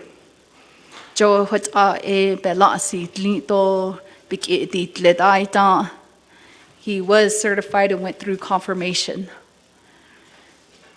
So right now, I know we did get a response back on the court hearings, but I'll make sure that our chief legislative counsel does that communication correctly. And again, thank you to my colleagues for standing for what is right. I know it's something that's very hard to do, jo sa to yat e hiki to sa nahat to yat e hiki e to nan tle. For us with those type of teaching, things that is negative or thing that is easy to come is very easy, or things that are hard to do, or going off the wrong path, making bad decision is very easy. But leading a righteous path, knowing what is right, is very hard. So I want to thank my colleagues for being patient and being direct and firm, that we stand for the people. Like, I don't do this for myself or self-interest. It's for people. So with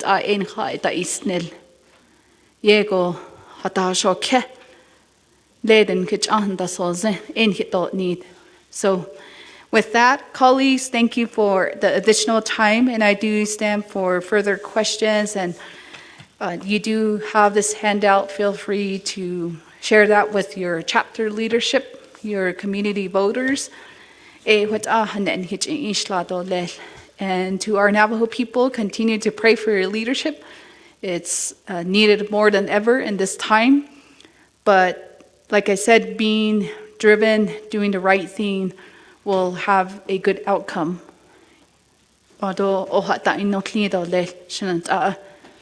So again, thank you for this council and allowing me to do my report today.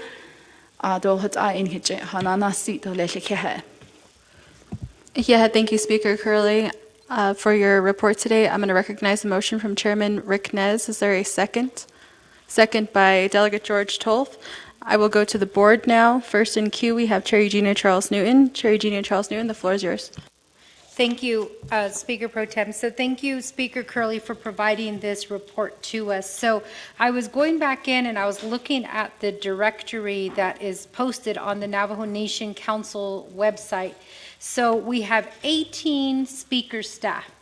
We have 27 Office of Legislative Service employees, 14 Office of Legislative Council employees, so that equals 59 employees, plus the 26 LDAs, which equals 85 employees.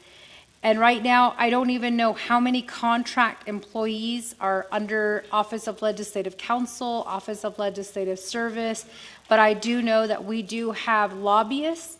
We just got finished talking about the Yazi Martinez case, so we do have a New Mexico lobbyist. We have an Arizona lobbyist, and we also have a Utah lobbyist. In addition to, we have lobbyists that are specific to certain issues, such as our water rights. We have lobbyists that are associated with those specific issues that are coming down. So earlier, I had talked about, looking how we just kind of have been talking really about the 26 LDAs. And I just wanted to make it clear to our Navajo people that the 24 delegates that were elected, that we do employ 85 individuals. However, there is a distinction between the appointed and the regular employees.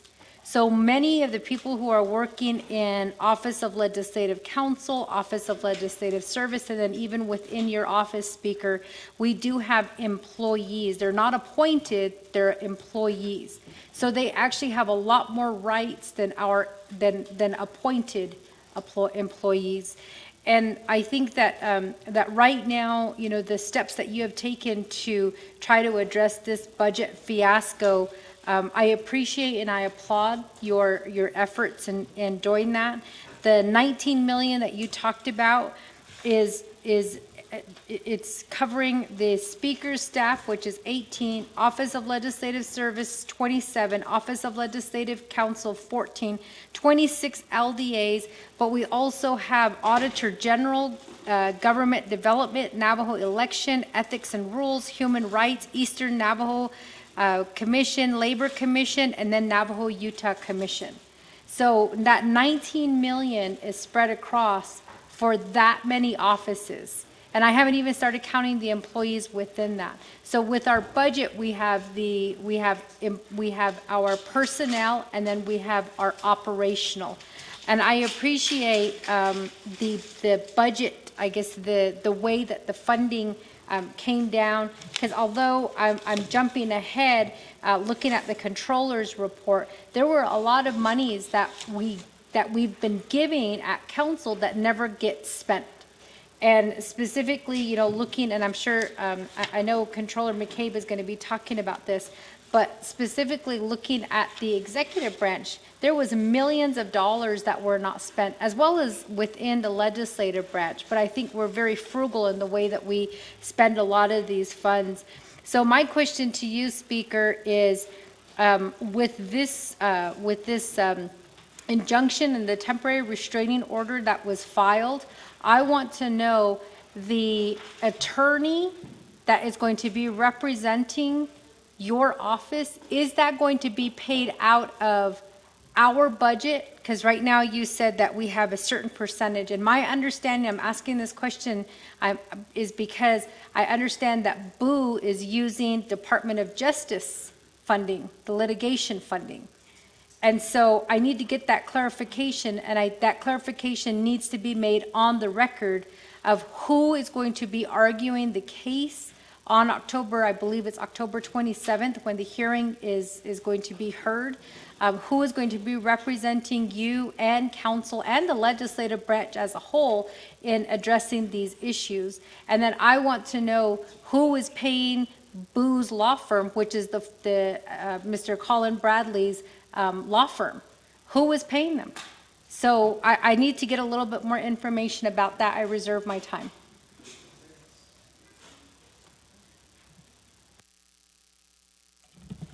Thank you, Chairwoman Eugenia Charles Newton, members of the 25th Navajo Nation Council. I'm going to recognize 2 delegates at a time, and then I'll go back to the speaker. So next I'll go to Chairwoman Amber Knesba-Crowdy for questions. Okay, thank you. Colleagues, I just wanted to mention my good friends at the Office of Government Development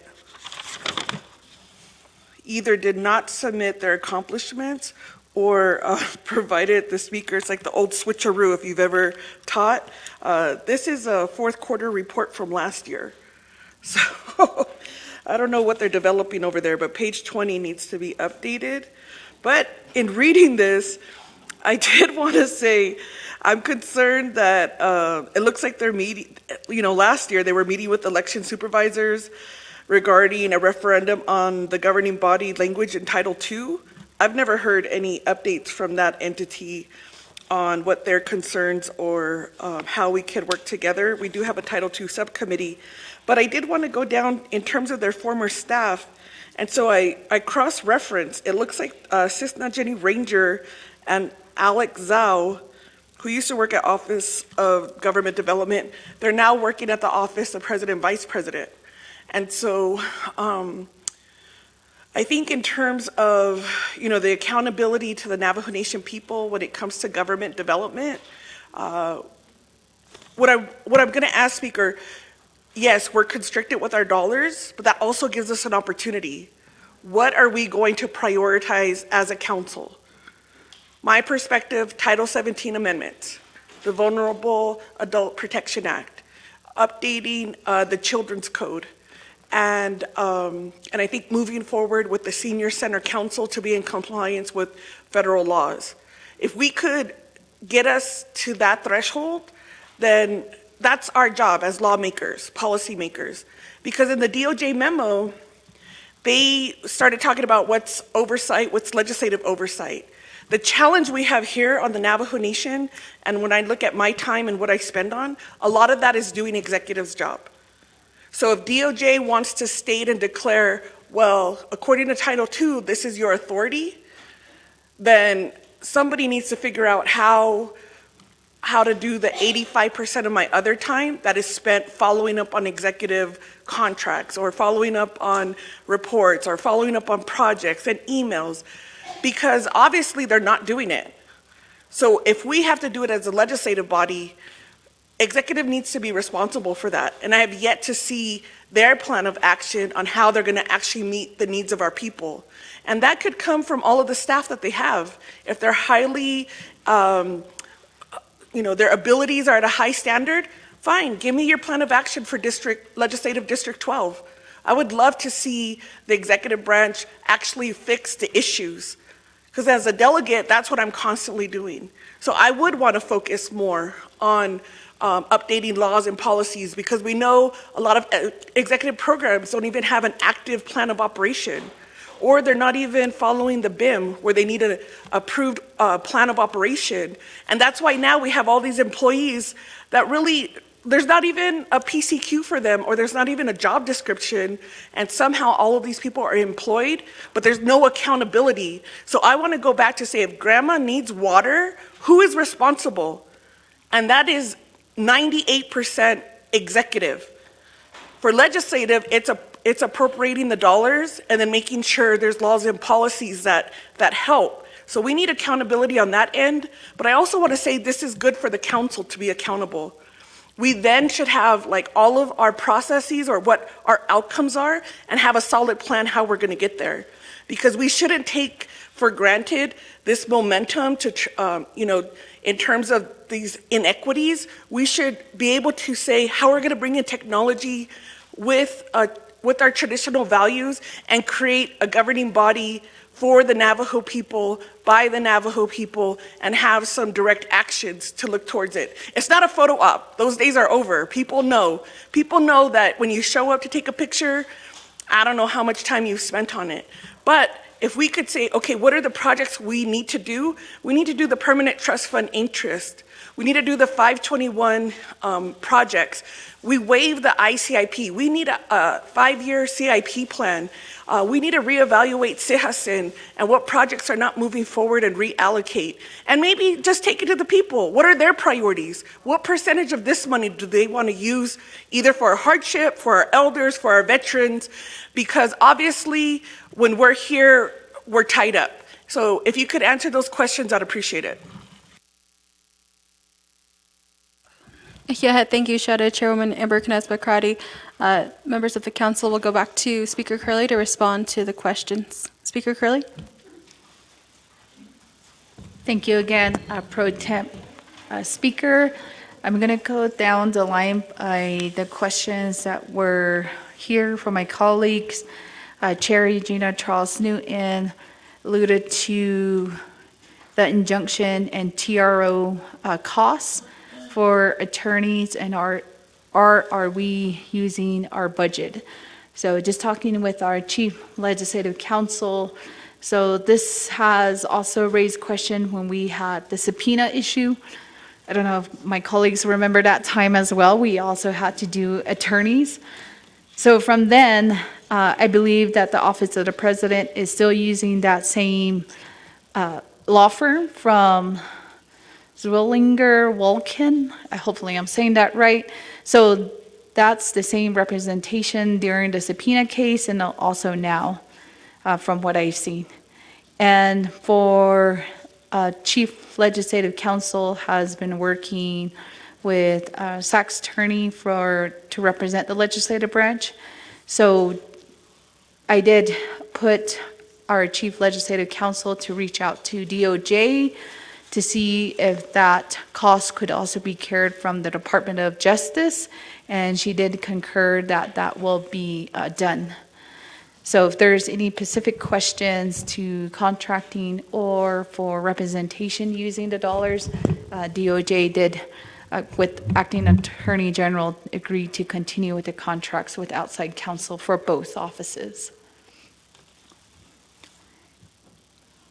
And for Chairwoman Crotty, getting verification from staff, I believe that Office of Navajo Government Development did not submit one, but we will double check, or they didn't submit one. So no, they did pull from last year's account, or last year's report, and then going down to what are focusing on the limited budget that we do have of the 7% for the month of October and November. I will be getting back with the chairs and vice chairs on which priorities. I know many of you have different initiatives, the same with the subcommittees and also the task force. So I think what we could do is going back to the drawing board, hopefully that the 7% doesn't last longer than the month of November. So really just gearing back down to policy work. I do agree with Chair Crotty that we do need to just focus on policy work. So even with your out-of-state or off-the-reservation travels have been limited, been really limiting on any other initiatives other than committee work. So we'll continue to do that, and if each of the chairs and vice chairs could work with your committees and really just highlight, okay, Speaker, these are the 3 policy areas that we want to focus on for the month of October, November, and that would help me with budgeting as well to see how we can meet each other halfway, because most likely after this session, I did tell the council that realistically, we can fully afford 3 full days of session if we want to host another special session. So that will give us at least a day or 2 to do another special session before November, if needed for emergencies. And I do like the idea of going back to the priorities of the people, and I think that's already fully captured in the Budget and Finance public hearing. You heard directly from the people that these are most concerned at the community level. So a lot of that work has been done within this fiscal year and last year. So there's no other entity other than this body that has been addressing those priorities. So again, thank you, Chairwoman, for those recommendations and highlighting for MMDR task force that those are some of your priorities. I know those has been repeated requests. And another thing to keep in mind for the operating budget for Office of Legislative Counsel, they don't have any allocation or dollars left over for contract attorneys. Many of our outside external attorneys usually help Office of Elections, Elections Administration, Labor Commission, Human Rights Complaints, and also with Ethics and Rules Office. So now the current attorneys that we have within that office are now overseeing those additional offices along with the legislation requests. So that's just real time, some of the real time challenges that we have currently with the branch. So I see we do want to work on policy work, but we also had to make sure that that the supply of our attorneys is there, meeting the demands of the council with policy work. So it is limited, but I know they're doing the best they can to try and release as many policy legislation as they can. So that would be complete my responses. Thank you, Pro Temp Chair. Okay, thank you, Speaker Curley, for responding to the questions from our colleagues. Next, I am going to go to Delegate Sherilyn Yazzie, and after will be Delegate Shauna Ann Claw. So Delegate Yazzie, the floor is yours. Good evening, everybody. I hope everyone's safe and well. Thank you for your report, Speaker Curley. I wanted to recognize the strength of our people and council in the face of this uncertainty. Your report before us does reflect not only the events of the past quarter, but also the struggle that our nation is trying to maintain balance, integrity, accountability within our government. The report reaffirms a truth we must all defend that no branch of the government is above the law, and council acted within its duties to protect the independence of the Office of the Controller and the integrity of our financial systems. And the court's decision confirms that our laws are not personalities will guide this nation. This is not a political rivalry. It's about upholding the rule of law, fiscal accountability, and the trust of our people. So in looking at your report today, I do have questions. My first one is going to be on governance and legal oversight. And I wanted to know how the legislative branch is ensuring during ongoing court proceedings related to the controller. I wanted to understand the compliance during this time. The next one is what steps are being taken to build a Navajo Nation level contingency plan that's during this federal shutdown. I think that's going to be an important report that we hear from our Navajo Washington office. And we need to really start preparing ourselves for the future. We're not sure how many times we're going to have emergencies, and I think we need to be ready for anything that comes towards us. I wanted to know how we're going to be talking with our chapters on sustaining fuel, food, and payroll during prolonged shutdowns. And then I wanted to know if the controller's office, have you talked with the controller's office to identify high-risk federal grant programs that could be affected during the shutdown? I wanted to also ask on partnerships. What are the next steps to protect the SNAP and Medicaid during the Trump administration? And I know we've already accepted a lot of the written reports from our federal agencies, but I want to know how the legislative branch will strengthen partnerships with IHS, BIA, and BIE to maintain essential services. Reserve my time.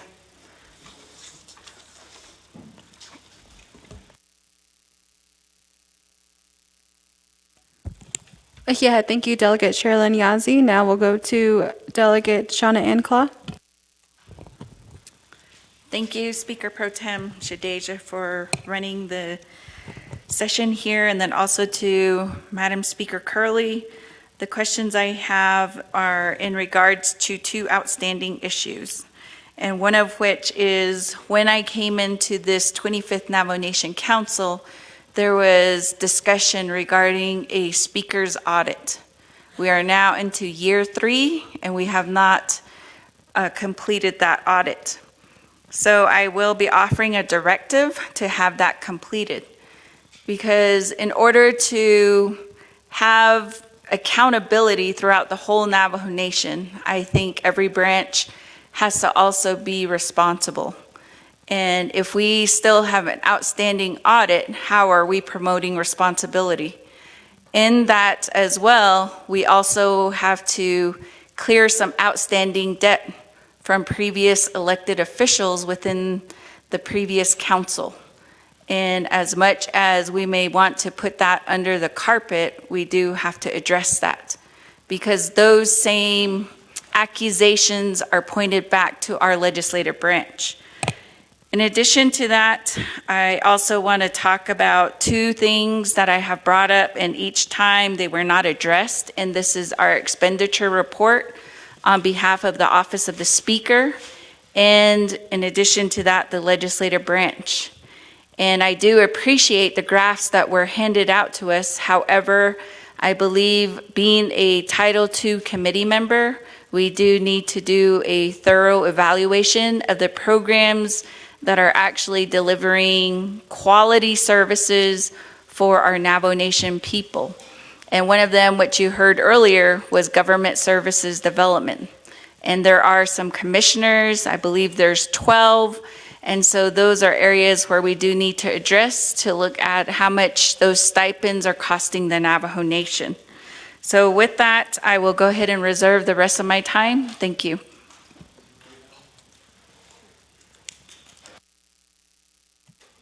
Yeah, thank you, Delegate Shauna Anclaw. And just to keep Delegate Sherilyn Yazzie up to date, you have 2 minutes and 14 seconds left, and Delegate Shauna Anclaw, you have 2 minutes and 49 seconds left. So now we'll go back to Speaker Chrislyn Curley to respond to the questions from our colleagues. Thank you. First, I'll address, again, thank you, Pro Temp Speaker, for facilitating the meeting. I'll go next to Delegate Sherilyn Yazzie regarding the federal shutdown and also the impacts to federal funding. The recent update that we had as leadership was on October 1st. We did meet with 3 of our federal partners, the regional offices. I think from BIA, we actually had Mr. Bart Stevens that joined us from Washington level. So we did have a meeting on all of their contingency plans with BIA, BIE, and also IHS. BIA is taking the most impact right now within our regions. Many of their staff have been furloughed. And then with the recent update from BIE within their contingency plan, they did say that their staff are not on furlough. They'll continue to do what is in place for our schools. And then for IHS, they did have advanced appropriation that was a standing position from this council. So at the federal level, IHS does have advanced appropriations for our IHS facilities. But in terms for SNAP and WIC, for WIC, we did see already some of the impacts, but that was all internally through the Office of the President, Vice President, and OMB. They were not either putting the money into the rec accounts, and then Bashes reached out to me saying there is no movement within the executive branch to do the WIC payments, and they only had enough for food for families just within that day. That was the same day notice. However, we did issue it through a memo to Office of the President or Vice President. Eventually, later, that was resolved. But right now, another impact that we'll be seeing, the recent news is SNAP. So I really do appreciate this body on what the action items, recommendations could be from Navajo Nation Washington office, because they are our eyes and ears up there. We try to keep up as much as we can, even though we're here doing our work. But we did include OMB and OOC part of the last meeting on October 1st. So during that time, OMB did not state if there was any red flags of any K accounts that was in jeopardy. So what they have said is what the contracts that they do have are safe in our accounts, and they would alert this body if there was going to be any changes. As of today, since October 1st, I have not received any notification if there's any funding that is in jeopardy. And going to Delegate Shauna Pla for the Speaker's office from the last administration, that is within the oversight of Office of Auditor General, and she will send an update shortly to the council on what that update is.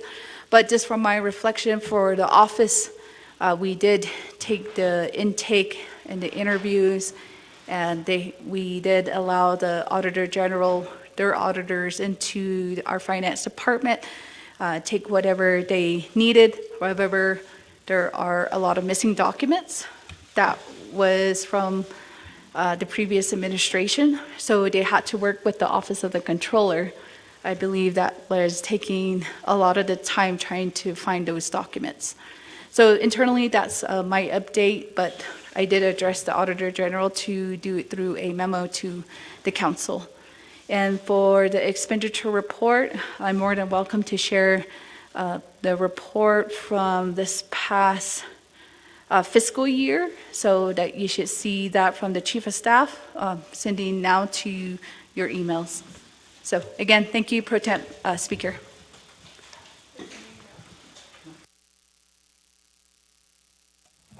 Yeah, thank you, Speaker Curley. I do have confirmation from Chief of Staff Manuel Rico that he's sending out that email now. I'm going to go back to the floor. We do have new members in queue. So next we'll go to Delegate Jermaine Simonson. Delegate Jermaine Simonson, the floor is yours. Oh, yeah,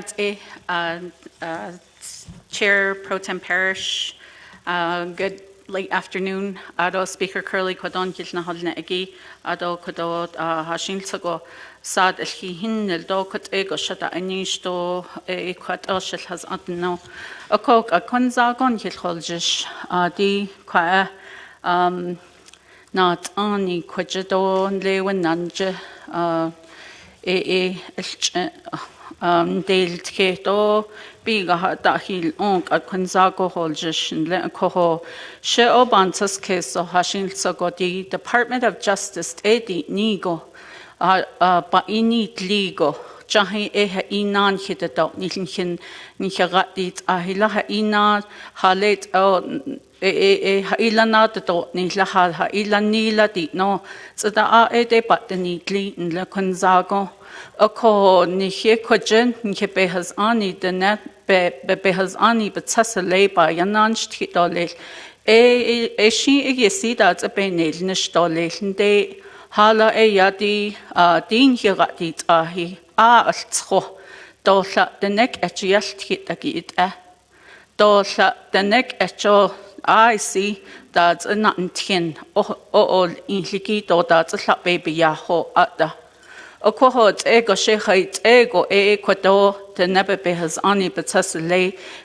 con yen hitchin yalt hitole. Ajago anigo ala asht anal nilne.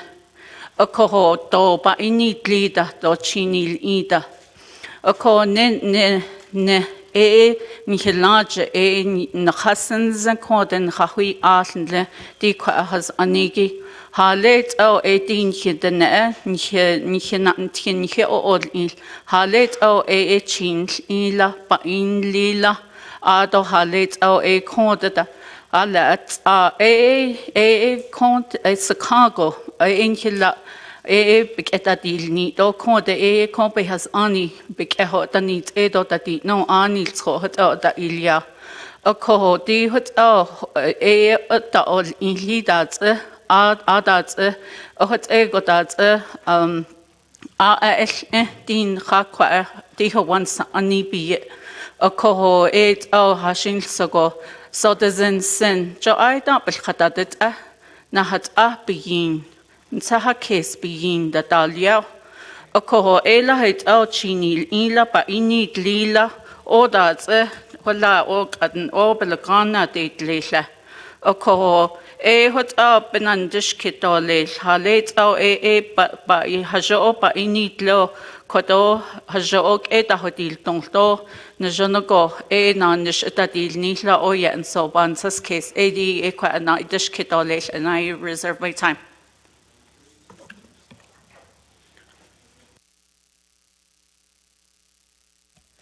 Yeah, thank you, Delegate Jermaine Simonson. We have 1 minute and 52 seconds on the board for you.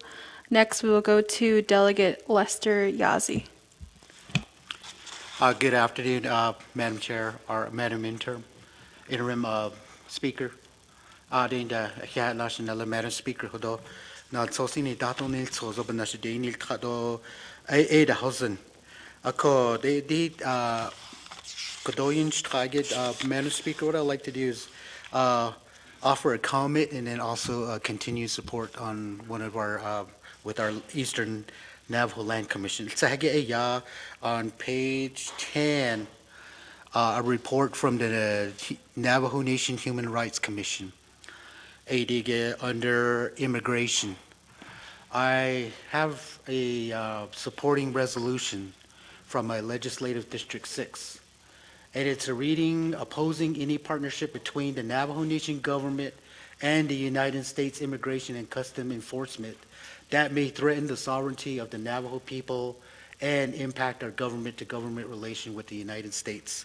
Kadishiye ya niche naso te shlito inda nihe gadit ay Mississippi to sabache hodorni ako dided ay sa tabahastio niche chidahit atonle halkay le kinahal kaya doorsteon ka apiyada naso kode nakanshni akoni the net ay sa tab abachay ya adalabe his ani do bichay ya kadoni hina nishidil ni khala ni the ne bisazin bala ashlai bitsis kadait order be na bigi na bil change do in da thidol nelligi kwagit as yego e bich as zido le ko ya dinal sos be tan how dit age e ya be e da house ni ge ni che ko de shli do na kyo ne ge e ya I can't laugh without Eastern Navajo Land Commission Ajani Lajan Hasa Dagi the Honorable Director Leonard Sosi. I just want to ask Madam Speaker from your office if we could continue to support one of our initiatives, and that initiative is obtaining the professional desktop geographic information system GIS software.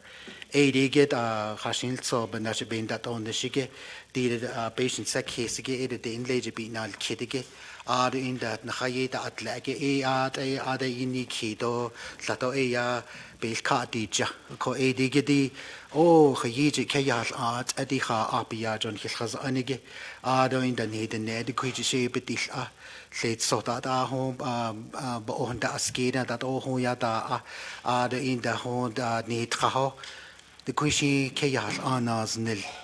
Dig Totana Argo in the Bishichi industrial AJ bananas a day lay caught ice and saw about he needs in the Yego Eto Nika Nan Ludo did it RJ Yalo Kadigido a lady being that on the Shige even that being the idea on Nege Sato and Habanson case to lake. Do na connect to in over here now we not see they such as Rock Springs RJ yatli need in there binidil bini hala kaya a belagana bekeya e bekai in he need kedat 80 gilto hadal so that's kilo na nishigi edorni hala in nachit tun nachit abet nigo hago begel do in the bein harder the anedo little quite get eyes at abet ye ako did a ja kaya nahani be beso lasanilinde do ICU bitil chida do ICU chil ita a quagil to sato a ka a din hini kido le a ko did a kodo kaya pata hileni kido the qui endo yesige eta ndas kado hodo ne the neighbor Washington eta ajid huni la ba do le no not on a yitland ko kaya pedate kido ADG do ICA a call behind leader and his no ado and honey dil sauce. A coca I get tot a niche and now it on his pay husband or like a such as a need in there. Joe Bains and do Hatashi Bain and das ya ADG at a needs on be belches on that it. Harder that a K now not it but no I just don't need on the sheen is and I got all 8,000 version and I thank you, Madam Speaker.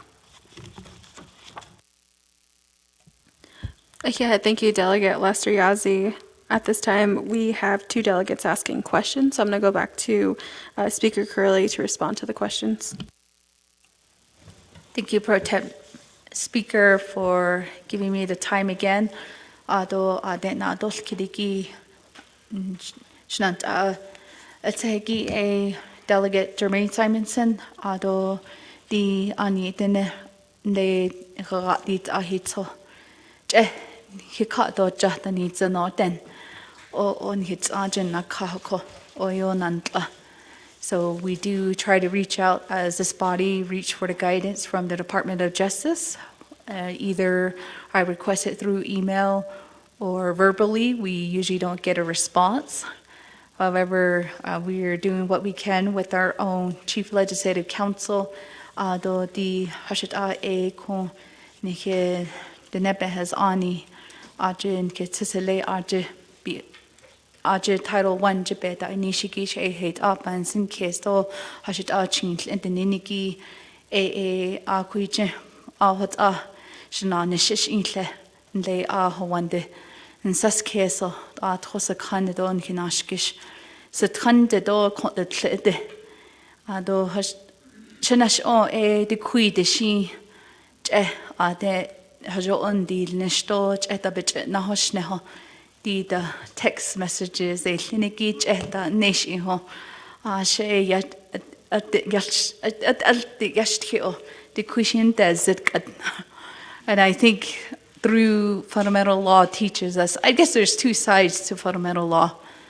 On Japan, not Nish, either through male and female side, negative, positive side.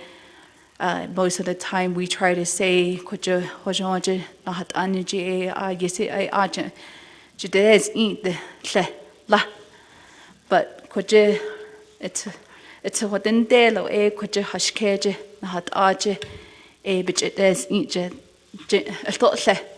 So just looking at the duality of our teaching, is this not all one-sided? Yeah, sometimes in the kende ahat edo sana e big ehojon da no, there's that duality that we have to recognize. Sometimes, yeah, there's discipline in it, and then there's tough love teaching from it. Eda benache bansas keso. Oh, nlede ala na khayeta bansas keso. A majalon je hojit etle. When your child or your neighbor, you try to use that sweet voice, you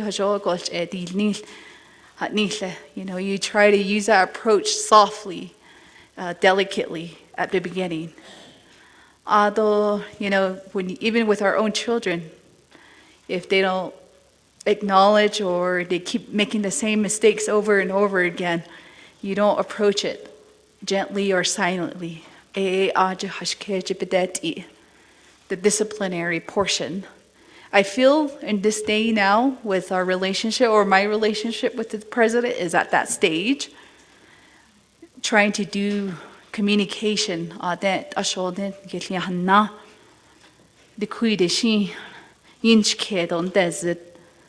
I feel that there has been many opportunities within that disciplinary action of how, you know, we're rooted back to that teaching. So it's just very unfortunate. However, maybe there is room back for peacemaking or being able to come back down, sit down. I think we've done that numerous times.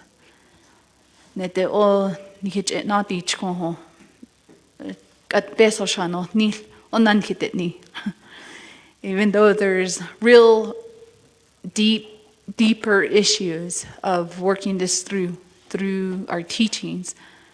However, at the end of the day, we're bounced back with, well, where's my 1.5 million? I sat down, I talked, now where's my 1.5 million? So I think as the speaker, I've been trying to implement a lot of our home teachings, and just even as a mom or masanende, even looking at that, like how do we resolve that conflict? And I feel that we given so many chances. You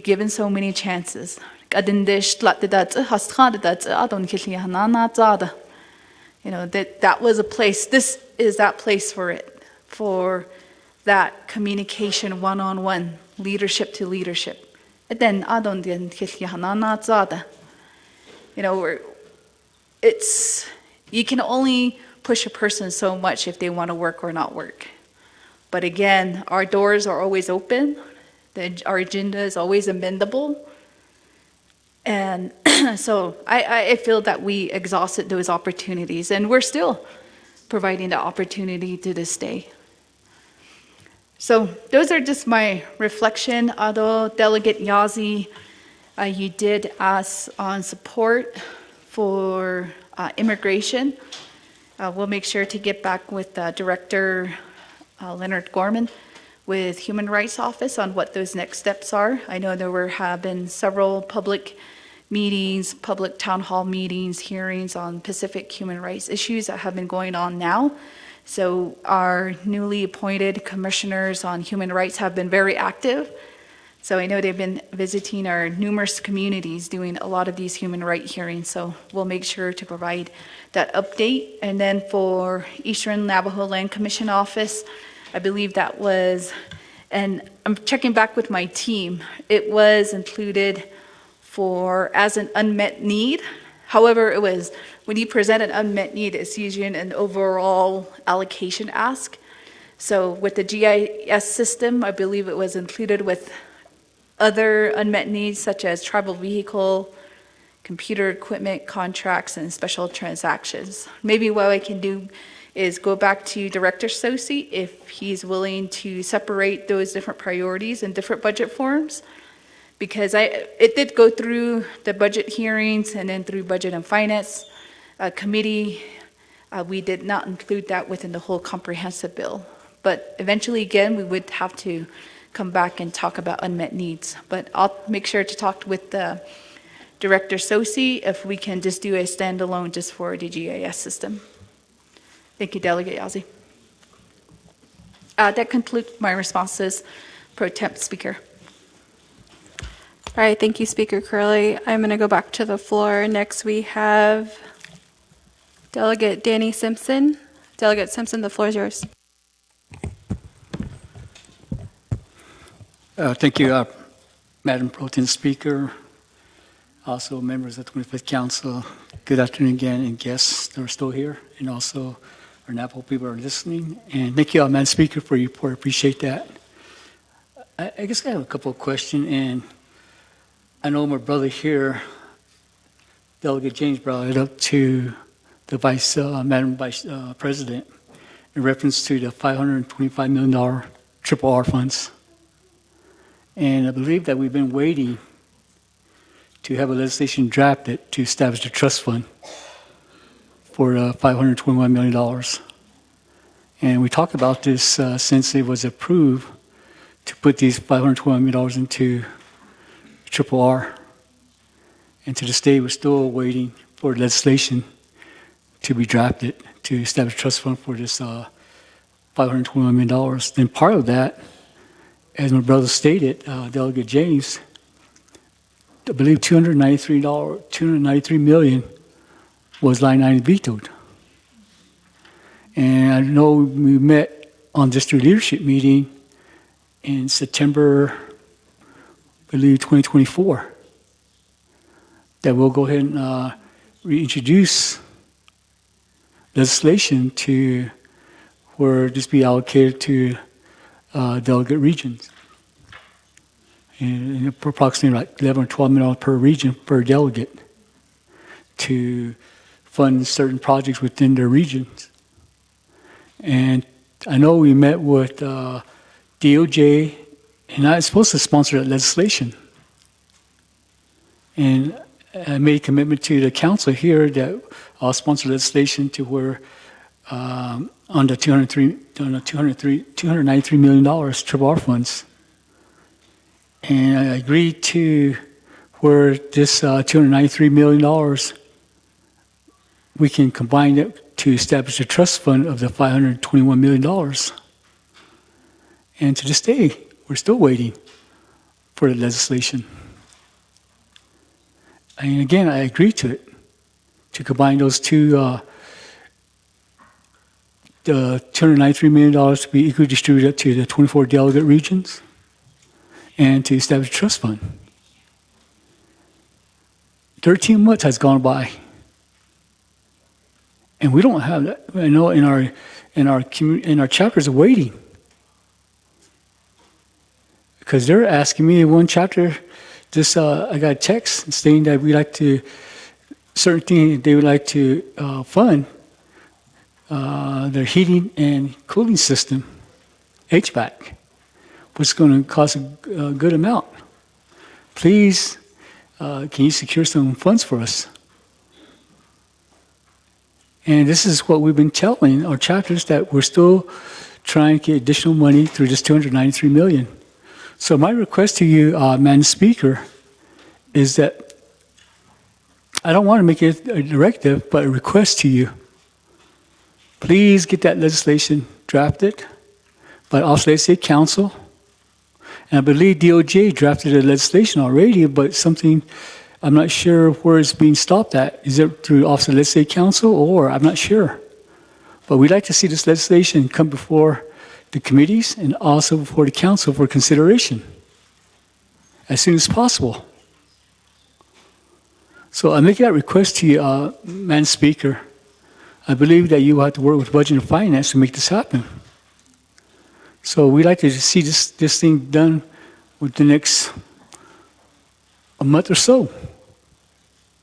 Again, to my understanding, DOJ has drafted legislation, and I believe that is being reviewed by Office of Legislative Counsel. So Deja Otani indicate a request to you to get this thing done, to get this legislation in the system, And let the council consider it. If there's any amendment that needs to be done, let the council do it. Let the committees do it. So Ota Nishkate, Madam Speaker, and thank you, Pro Tem Speaker and members of the 25th Council. Thank you.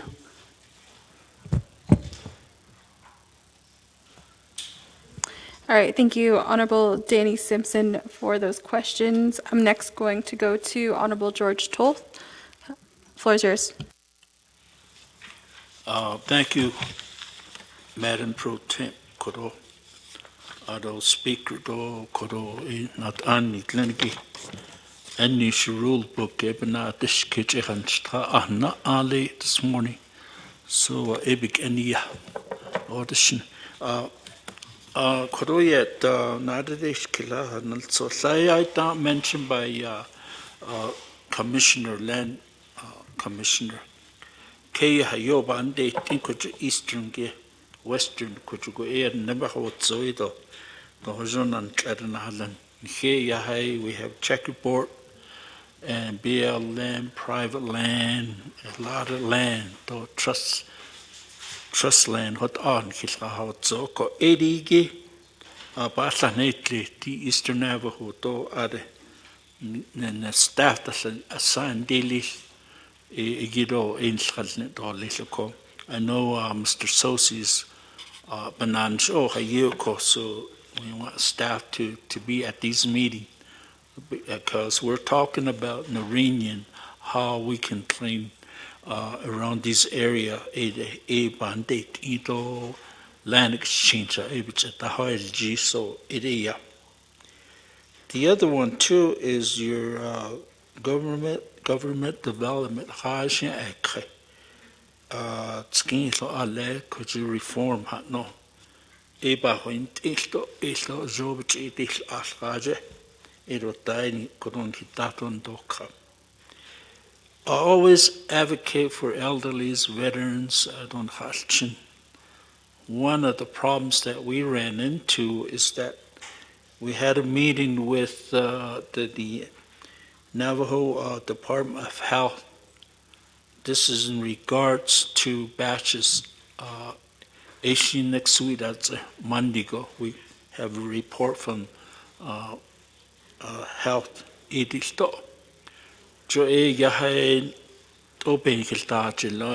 2 weeks, the senior center will not get their meal. Since we have a controller also, Asian question is done out the door. The department's trying to ask for P card. Ilakhanza or just that's it. It any keto list, Koron hinge keto list speaker. So I just done listen to Niki, I tabbing Kilwin's Linko. Latis Twiddle Sani, yeah, with that is. Although the other thing too is, speaker, legislative council, though, but has any legislation that Yahi Nelne to request for legislation HA, but Pasatako. Or call about 2 or 3. So I guess I have to sit down with my dad, Andy, Dr. Andy Ness. Mostly every session he has legislation coming in. It's not going. Some are simple, legislation that I'm requesting. The one I'm talking about is elderly. We're trying to establish elderlies here, elderly council, so they can come before the council to see what the recommendation, their needs are. If we tell the Department of Health, yeah, they say that they working on it, but sometimes they're not correct information we're receiving. Aronle agency, senior council, the halong yego promote at the liaison son kudoban case Department of Health Sani to come together and have a meeting advisory dan long. Ere alto koro behatisito aro legislation that ato ko each agency or each agency should have a advisory council on senior center though at chapter level that's it all. And so in this case, ere hot on hatis situdo yo and do kodon ki can't see things to Nahatsola dilzen o dako. Also, this yeah, thank you. Yeah, thank you, Delegate George Toll, for your questions, and to Delegate Simpson. I just want to make a quick announcement that there were some keys left in the restroom, so if anybody's missing some keys in our audience or anybody else, just please come up to the desk here and notify staff, and then we can return those keys. All right, so now we're going to go back to Speaker Curley to respond to the questions from the council. Thank you, Pro Tem Chair. And I'll go directly to the questions from Delegate Simpson. I do understand your frustration on the 521 million in the triple R.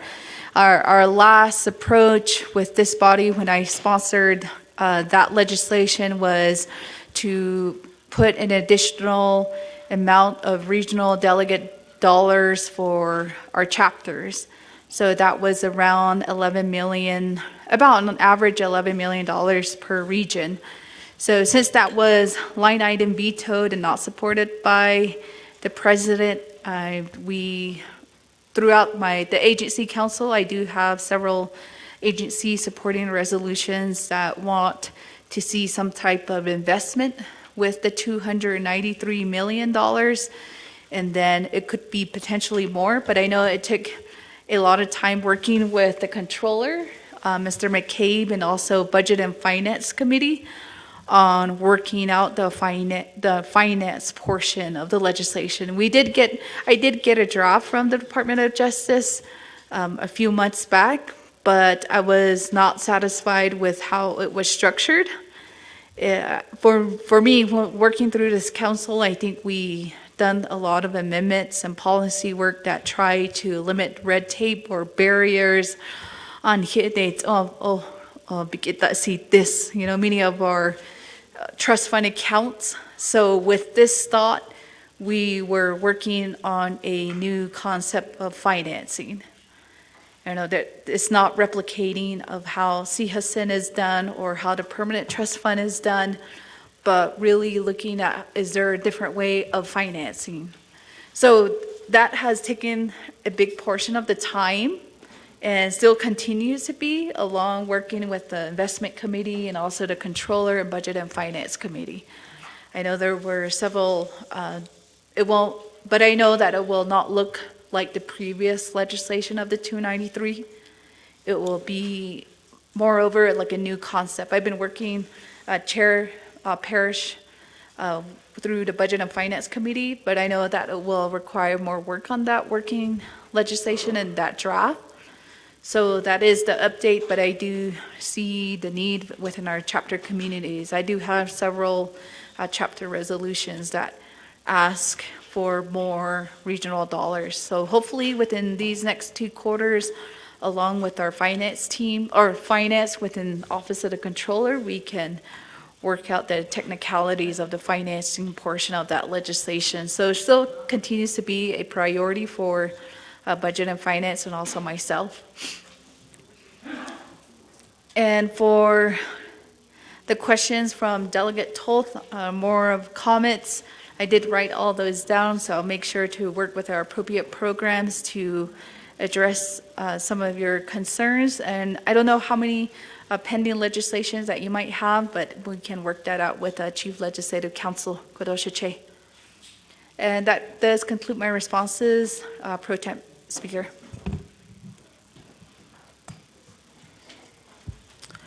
Thank you, Speaker Curley. We do have new in queue, Chairman Vince James, and then I will go to reserve time if nobody goes back in queue. Chairman James? Yeah, thank you, Pro Tem. Those members of the council, those Speaker, yeah, quite good.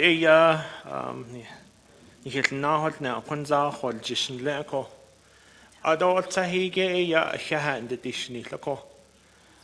It is seen do be it is do das dos lini ne nasan nelo aden sad lini be yantke do ishtane ya ne hile huin glas leko a shaha has twido sani has twile bit when telo da has kele ako bit all dot is Beisle goi bich apenas lago. Ni he masane bich aholongo. Da has kele ako. Akot nenanishin linigi din sendo. Hot ananishin lini in on. Be na akon sen ako. Ako hiha. Ado a jashi kodo bish bansa anni lini. Ado lebels ekha. Do bel anni lon ni hit holjish. Anlede hondish ni ako. We are a divided 25th Navajo Nation Council. Atit hotishne, do atit hot an hit holjish ako. Hahoshi elch adon nilcha shin hola. Edo dadas adolch adon nilta jokot ako. Okondit ashonde, nedo nandal nesto betendand neshi, hada inochne. Naso hojo hinanesh lini inanal idolich. Niki hashinit eshin beshbansa ane oya haneit jahad eya. Alti kwaegin khanazla inoson. Aden hilya hanei kahako. Okot in ha aholia. Alta si zeno beshbansa anni tleni naha aholia ako hyaha intrago. Adon nahte an hinit zon alton hidden epani tako. Ne ekode eya nahot behlato nandad neshi. Leg adet ilni hota ati hona haso tranle ako. Ati nabik dalt hitle ako. Niki hashinit eshin beshbansa ane nit lini nahte ashon hawade honit lonle. Nahalchenen hitso ken hinali ketabel ta honit lon. Kot na neshigi nan indolil. Jokot abahat ade iba akon sendo ba akonitzen. Ako shekodo alanje diki Bahna adish kido lehigi Dida kodo $6.6 million HA nihijik jehini kido kwanzaten hit holjish ako halet nando lehla partial line item veto ajila for additional 1 month only. That one additional 1 month funding that we receive is coming up to an end again. Ish ado shechait al nando lich. Ishe echait al nabik eyalti. What are we going to do beyond October as not having no funding? What are your plans? Jo e kwaige e bahna adish kidole. Nana, I really want to extend my appreciation to you and the team to moving forward with the injunction of filing with the district court. Job well done to you guys. Ahiaha. Nleda Albert Held, that's a taha Ita DOJ made an opinion. Ita Mr. Hell, President Hell, Controller DOJ at that time indicated that the president doesn't have that authority. Ati na nalkesh nal sos sa be yek in da aznale ati sos oko oko hiha akot be hilchuin ansale ko adonana lato dizini home do native community capital ajit the misuse of Navajo Nation funds and federal funds investigation by na alte hiltoko oko through that investigation we've been hearing that a lot of the other Navajo Nation enterprises are assisting our president for travel, like NTUA, like NECA. Okodat, aho nahas anin ha, nahash bi din okot ado inje na del kido lehto hihat nana. Speaker, thank you.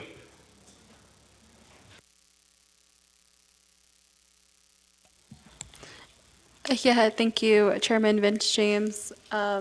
for the lineup here. I do have reserved time for Chair Eugenia Charles Newton, Delegate Sherilyn Yazzie, Delegate Shauna Anclaw, Delegate Jermaine Simonson. Just wanted to let you all know who has some time. Because we're going 2 delegates at a time, I'm going to recognize Chairman Rick Nez at this time. Thank you, Madam Pro Tem Speaker. Aro Bishmasan Shananta Notliniki. Aro Vice President, thank you for still being here with us. Aro Konten Khalk and Hans Thanigilto. Certainly appreciate the report, Speaker. As we all know, and as some of us understand and have the experience, that governments, politics, we're going to experience persecution, we're going to experience adversities, and it's how we come together and move forward for our people. And I think that's where our heart will always be for the people, doing what we know is right to do for the people. And so on this case, ebe khara chalnetla khatsodot chodas del zango be nas ol tahla.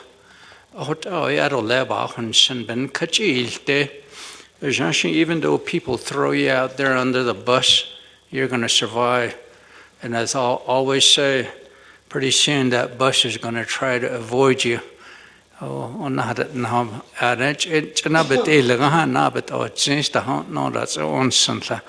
But anyways, looking at your report and just thinking about and listening to the people as we do, what are Shantoni, what are Seta? Ishbana, Nanjat, Nitanich, Anahat Skela. A cut end, Bahadis, Lenegi, Hati, Attorney General, Hatnenegi, and Hegat it Ahit, so the Navajo Nation. I think one of the ways to probably resolve this position of the Attorney General of the Navajo Nation is perhaps law and order can, since they're Ajahan, Sagoshibinan, Shiosan law, Behaz Ani, Aron the Salab, Khaz Anjada. Hait Aradat, the position of the Attorney General can become an elected position, because we have seen and just kind of observing previous attorney generals that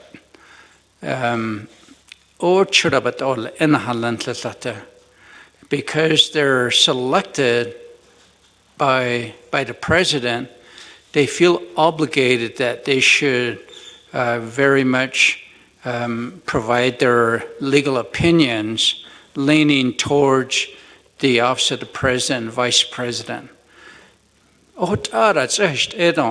Maybe that way, if the people should vote in an attorney general wouldn't feel like they are obligated to do some favorable decisions for the president's office, but rather their heart would be that the people elected them. I have 6 chapters. We understand we're working for the people. They will also understand they work for the Navajo people. They should render opinions that are legal within the laws, to where we don't have to file anything with district courts.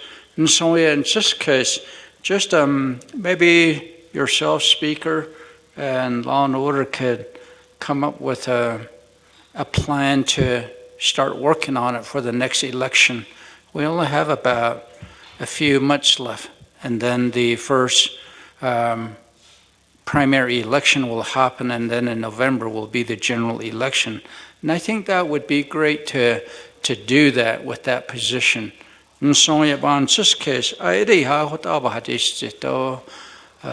like to go ahead and reserve the rest of my time. Thank you.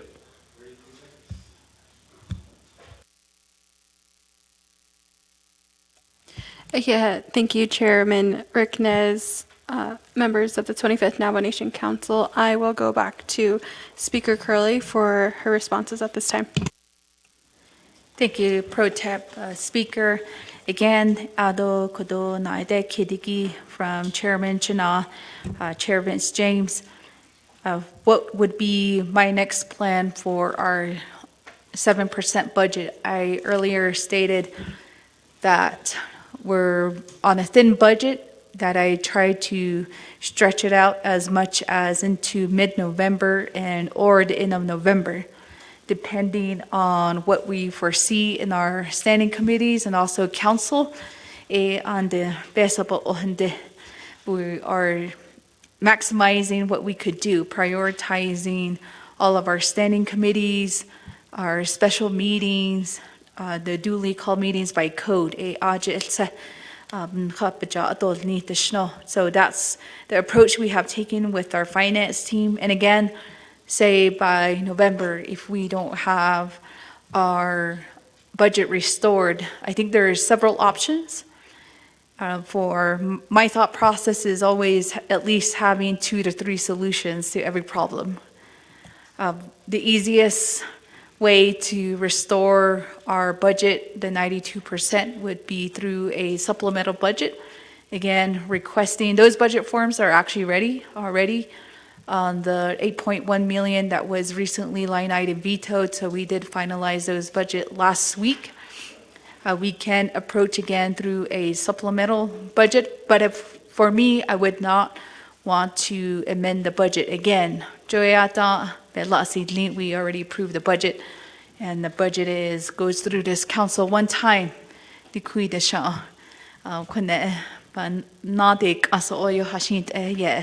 That, okay, we approved the budget, we supported the budget as is. So that would be the easiest approach to restore our budget. The other option is a long process, but I know that our Chief Legislative Counsel, I did ask her to begin working on this. Jo le hadachi referendum that is giving the authority to the president to do line item veto. And they approved, the people approved the line item veto authority on what the president, that he can have that power to do so. That's it.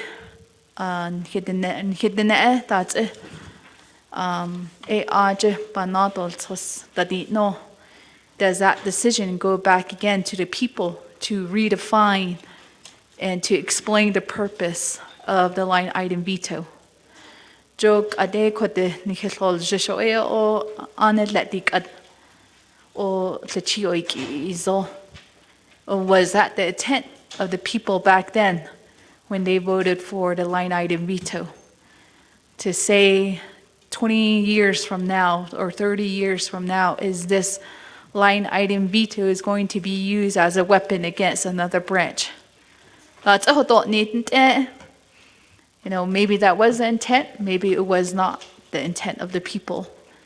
So there is that option. A second option is going back to our people and redefine what is a line item veto, or what are the parameters, the guidances of a line item veto. So that is an option for the council. And the third option that I have been contemplating is challenging what does it mean by partial line item veto. If you look back within the last budget, this is not the first time he has line item vetoed the legislative branch. But through within his memo. But at that time, we didn't have a chief legislative counsel to help guide this council. And now I think it is time to say dito ohot eda, and challenging what is defined as a partial line item veto. That little dotted line, or did the people even agree to that? That your intent was to fund that Pacific program, and you proved it, but not the whole thing. For me, that just says the president is acting as an appropriator. And for me, underneath Title II, the council is the only one that has the authority to appropriate. So at when and what time in history do we allow the president to decide how much a Pacific program gets by partial line item veto? So again, that is my request again to our Chief Legislative Counsel on how to assist this body on that third option.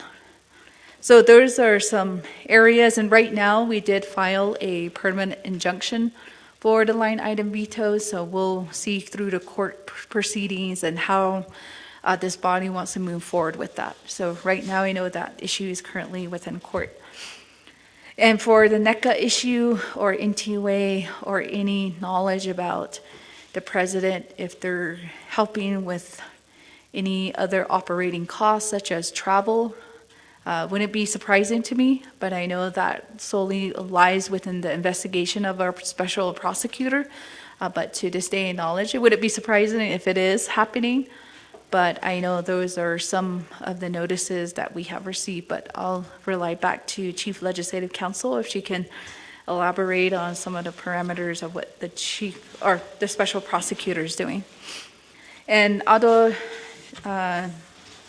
Chairman Nez, although not in Kidigi, maybe that is also another solution.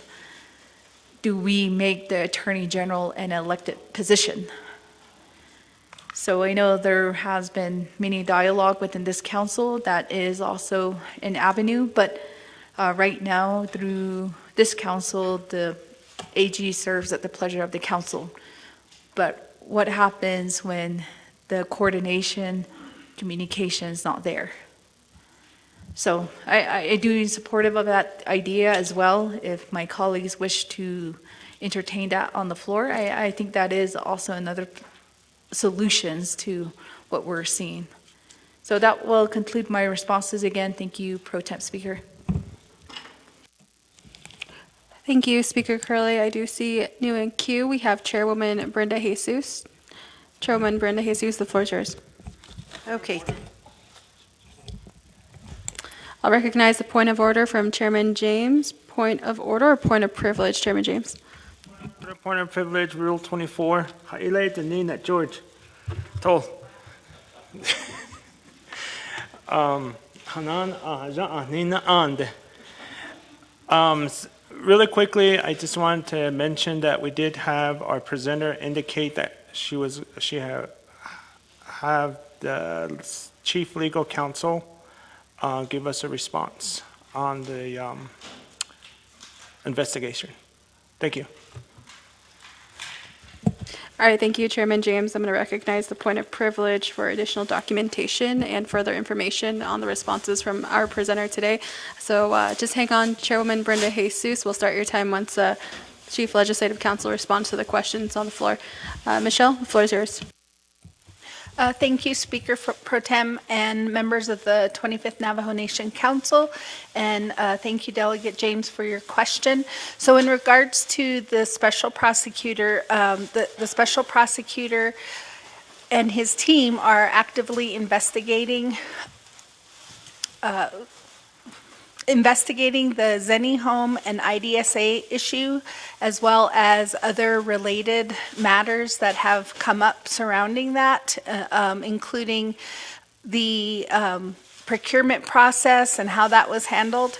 I do not have any details at this time to provide to you. The special prosecutor is doing an independent investigation, and so the only updates that I really get is to inform my office that the investigation is continuing forward. So I don't have any other details to provide at this time. Thank you. Thank you, Ms. Espino, for responding to the point of privilege on the floor. We are going to go back to Chairwoman Brenda Jesus to respond to the presentation today. Chair Jesus, the floor is yours. Yeah, thank you, Pro Temp Speaker, and also Shadeja, Speaker Curley, for providing the report here to the 25th Navajo Nation Council.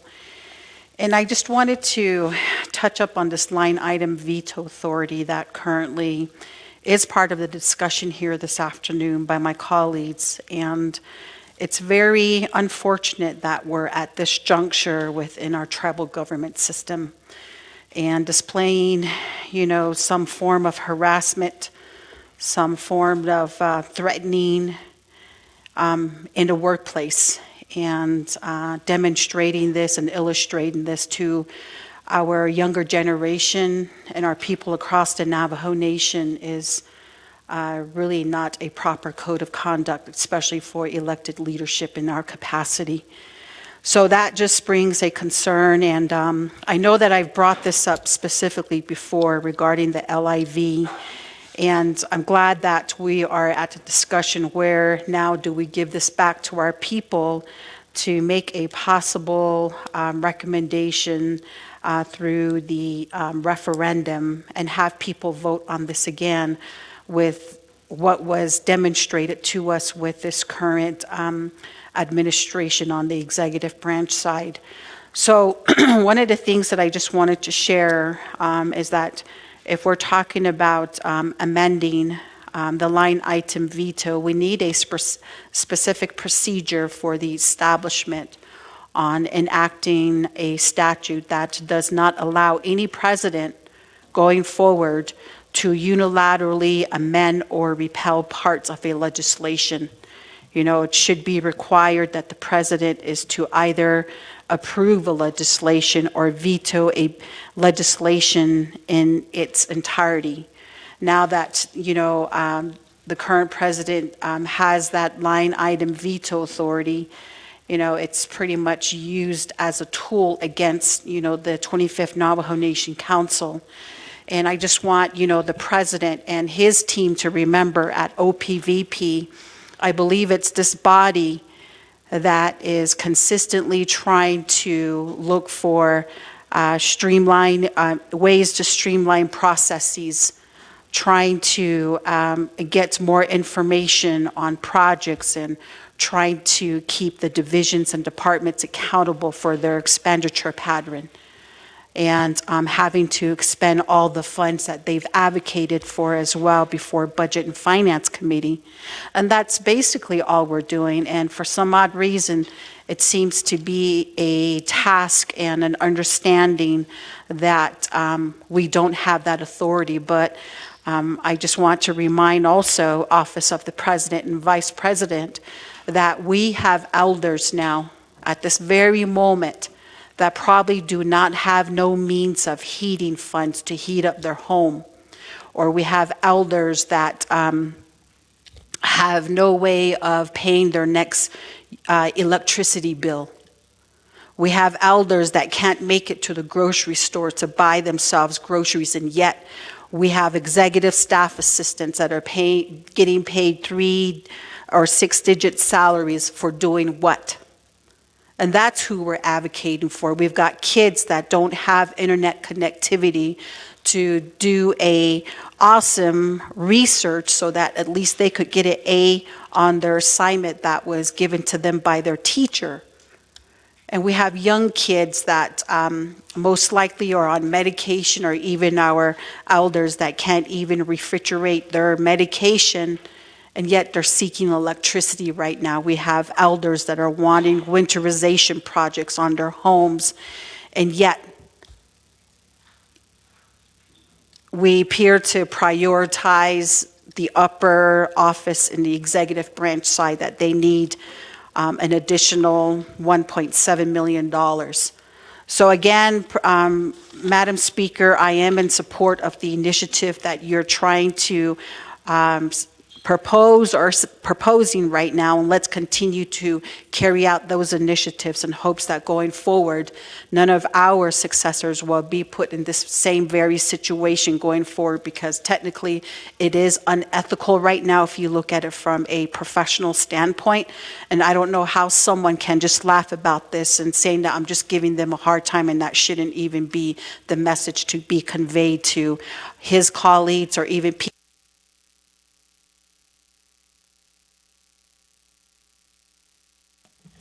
Yeah, thank you, Chairwoman Brenda Jesus, for your comments and questions.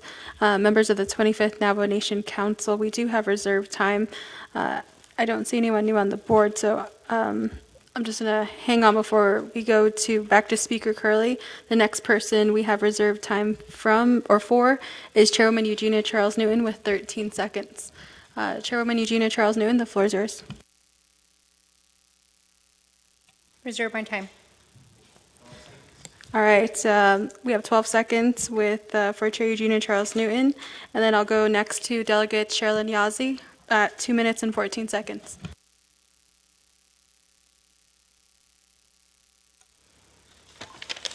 Thank you again, Speaker Curley. I did ask several questions. I think one of them was answered. I'll go ahead and put my questions into an email and send it to you. I did hear that BIA, BIE, and IHS do have contingency plans, and I think the Navajo Nation needs to develop, some type of shutdown preparedness plan, or anything that helps with emergencies, especially, the essential services for our community. Because I did hear on the floor, there's a lot of concerns on our, especially during this federal shutdown, with SNAP and WIC and even our Medicaid programs. So I think that should be a priority as we move forward. I also want to say thank you to our Chief of Staff for sending over the expenditure plan, and I think there is some red flags in that plan. I haven't looked through the whole 136 pages, but a lot of it go to travel costs, large revisions to our original budget, possible potential over allocation in our fringe benefits, some contracting inconsistencies. And so some of the things I want to recommend, and I'll also put this in my email, is possibly developing a uniform travel ratio policy for the legislative offices, institute some type of pre-approval protocol for budget revisions that are above the 25%, looking at mid-year performance reports to re-justify underused contract lines, and that might just be something that the Budget and Finance Committee also looks at for the entire nation. Revisit unspent training funds, and maybe using that to use for staff certification. Lastly, publish a simplified quarterly spending dashboard on your website, on Office of the Controller's website, for all of the budget, to ensure that there's trust in the way we are spending our funds. Thank you. Yeah, thank you, Delegate Sherilyn Yazzie. I also wanted to make another announcement. We do have another lost item up here, and this is a small coin purse. So if you're missing a small coin purse, let one of our staff members know today. Okay, all right, we'll go to Speaker Curley for responses.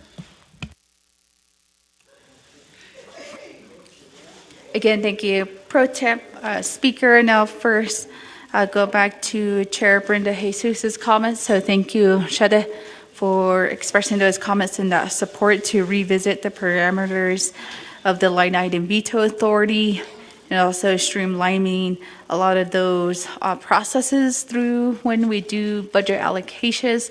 And this is not only to the budget, but I think it goes to any supplemental legislation that moves through this body. Either through, I know in the past, line item vetoes have occurred with, for example, the triple R funding, that was line item vetoed, CHSM funding, UEFB. So it's just not pertaining to the budget, but more than willing to have that discussion with you, Chair Jesus, if you want to help within the efforts of looking back at the parameters of the line item veto. And for Delegate Sherilyn Yazzie, thank you for, yes, we can work with the small amount of team that I do have within the Office of the Speaker. I know each of them are assigned to different committees, task force, and subcommittees, but they do also have separate projects that they work on. But I think really the ask should be back to the Navajo Nation Washington office, who should be proposing these changes or these plans back to our leadership. Again, I know this, as Chair Crotty has said, a lot of the times what the Office of the Speaker is doing is either doing executive work. A lot of the time, I would say my staff, 90% of the time, are working on executive functions, looking for answers, or following up on different directives, projects, project management. So, but I'm really proud of my team that they are a jack of all trades. But we'll try to help to see how we can come up with that contingency plan along with Navajo Nation of Washington office. And for the travel within the Office of the Speaker should closely correlate with all of the standing committees.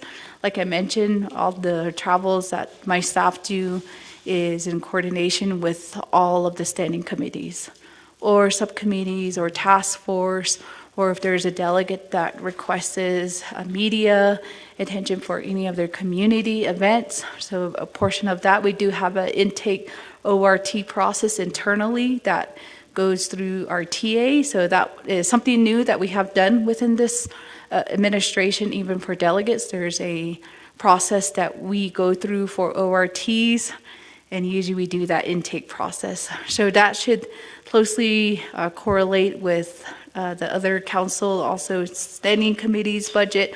And for contracts, I'll only say the only contracts that we do hold for the Speaker's office is only for our lobbyists.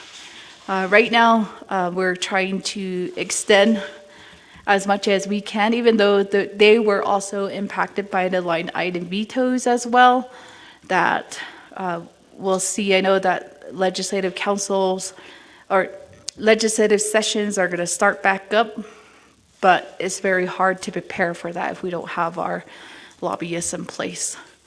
So for that, we do have 2 from the state of New Mexico that we were contracted with, 1 from the state of Arizona, and then 1 with Utah. So again, that will need to be restored through either supplemental budget for operations. And that will conclude my responses again. Oh, for the spending dashboard, I believe we did already talked about that in the past with controller. That's something that would be something that's live, but right now I think DIB is a wonderful online system that we have right now. It's always in real time, legislations that are posted, comments. So also doing a whole dashboard, because there are also requests from some of my colleagues, like going way back into like the past 3 council, how much, we're always talking about equity or how much is being spended.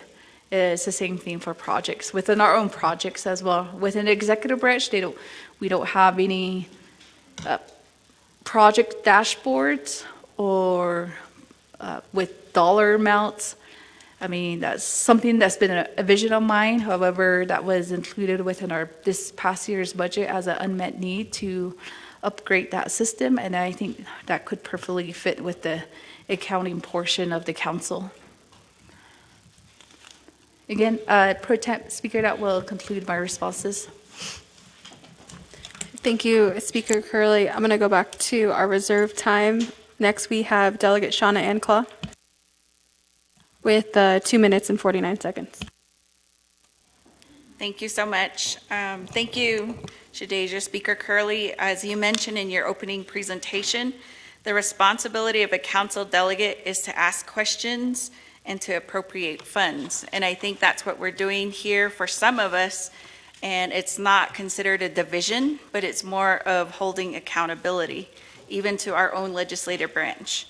And so with that, I do want to thank the Office of the Controller for providing records of transactions that have happened with the previous council.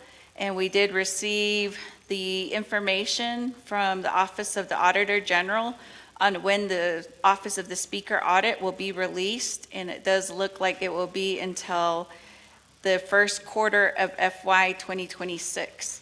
In addition to that, I appreciate Chief Manuel Rico for releasing the expenditures. And I think that with what Delegate Yazzie mentioned, there is going to be questions onto how the expenditures were used, as there are different inconsistencies, such as in the contracting and then large revisions that were occurring. And I think that, once we do a thorough review of the 100-page expenditure report, we will be able to ask questions and then get more information. In addition to that, I'm thankful for Shanella Vince-James for asking the question about what is our contingency plan for this council. And I feel that is important because many of us do have families that we need to support. And there's only one position within the office of the speaker, which is your own, which does have a consistent payroll. And you're also provided a vehicle and housing, where most of us, we still have those expenses to take care of. And we do need to sit down and talk about that contingency plan, as many of us are still moving within our communities and getting our projects done. So I do want to thank everyone for their questions here today, and then also thankful for the Auditor General for giving us a quick response, and I look forward to hearing more from our Office of the Controller as we do have questions on ARPA, and that does fall upon our communities as well as us as delegates if we do want to do amendments. And I do agree with Shema Jermaine-Simonson that we should not rely heavily on the Department of Justice, as we have seen many of their decisions have been flawed. And again, thank you to all of our listeners online for staying tuned and being a part of your Navajo Nation government.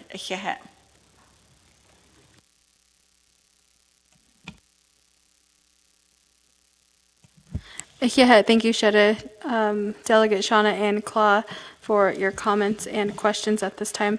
Next, we will go back to reserve time with Delegate Jermaine Simonson with 1 minute and 52 seconds. Delegate Simonson? Oh, yeah, Nana. Aroka Speaker Curley, not Hanensi, a conde, Ashishals Angisharangi, a conscious del Clitoshanishki Satrado, at the creatures so the Zendites at the Nekoho. Kado e ya hashin tsogo tist aneka dibelagana pepe has anibik ehoyi kaho. That fundamental law a quint e ya e but e penina e do ok has dono e quado not ani na hodol nilito bohonet zada. Hashin tsogo wahazo o te husil ni code not ani ni glidi no. Nda e destine behas ani but hasle nila. The Nebenholni Nila Nihitane. Edi Ani Quado President Hotel Alebik Idiot Aho. Edene E Adi Dahna Dotal. Do Adi Yisnahotolne. Ado the Ne E Pepenaholni is in the league. E Hait Aho Shianza Kiss on Nahuidat, Huidolin, Adat, Nasi Naltop at the dot nil. Aro do Nada Nila Hashi Ho Ha Hata. E kon ani tsist anna kahota e sani has tui betsi de gregi ado hat khali dan lenigi e do washte beto nil do hashin sogo e kode e ya so de zendo senda ye a chance so de zenda e to e chito in do jon hil na hito aln hilne ako abahasano bakha e a hotel de she o nash ingo to hajo opi ilnetansen ko hajo hotel liago na hayat e to lehne neje hala o yud nebich and da hui na deep bani kaigi benina akode. Yeah, thank you, Vice Chairwoman Jermaine Simonson, for your questions and comments. I'll go back to Speaker Curley to respond to the questions from the council. And thank you, Pro Tem Speaker, and then I'll go straight to questions and comments from Delegate Law. Thank you again for reiterating contingency plans for this council. Again, we're working only with 7%. I know we're very stretched thin. We have other bills, responsibilities, paying out of pocket. Even right now, we can't even get dinner for this session. So hopefully that's just a side note. But again, contingency plan, I know back in the last council, Chairman Otto So did amend the budget for carryovers, meaning there was a requirement of at least 21 votes from this body to do carryover. Maybe that was a portion of a contingency plan used in the past if there was shortages of fund. However, we don't have that avenue to this day. But that is a discussion again for council, for this body to take into consideration, because You know, if you do have a bucket for your savings account. But right now, to this day, we don't have anything of that nature with the legislative branch. We don't have a savings account that we put aside for emergencies. This is what is approved during the budget process. And for my set salary, or again, I am assigned one fleet vehicle. And I just use it here, just near, just on late or less than 100 miles. Just another. I did have an instant where I drove it down to the Phoenix, and I broke down on the freeway.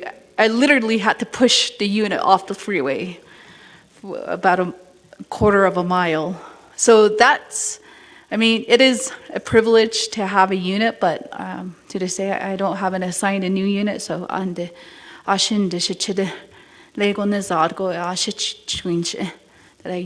use my own personal vehicle for travels over 100 miles. But I know for some of us, if you're away from home, I do try my best that, yes, that's here from Monday through Friday, but I do have a home back in Fish Point that I try to go back home to. But I know that is another privileged part as being the speaker. It is within our code. However, I don't try to abuse it in any way. I'm just very thankful that at least that type of amenities is there to do my job as a speaker.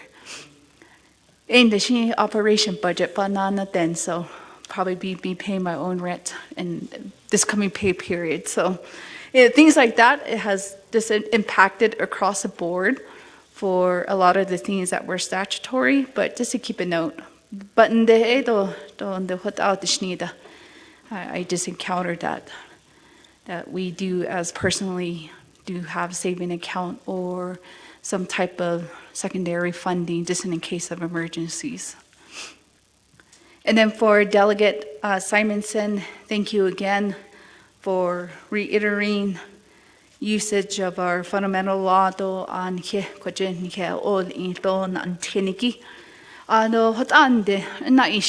for council. So there's in the every usually beginning of a particular session, we usually bring in I do invite the Chief Justice, the President, and the Vice President. So there's as a council, and that invitation has always gone out to the council. Vice President, even we try to give that opportunity for all leadership, all the three branches to participate in a prayer in here before each session. That usually comes out of my own staff funding, donation, but we do that. But however, it's up to the president. We can't urge him or direct him to participate in a ceremony or a prayer. So but the invitation has always been there here from this council. So that does conclude my responses. Thank you, Pro Tem Speaker. Thank you, Speaker Curley. Members of the 25th Navajo Nation Council, we have new in queue, Honorable Dr. Andy Nez. Delegate Nez, the floor is yours. Yes, thank you, Chadeja Arakuro Speaker, Shatan Lini. So a couple of things, colleagues, I think just listening in on the discussion, all valid points, good questions, but I do want to recommend a consolidated effort when we talk about the referendum, when we talk about inquiries related to the upcoming election.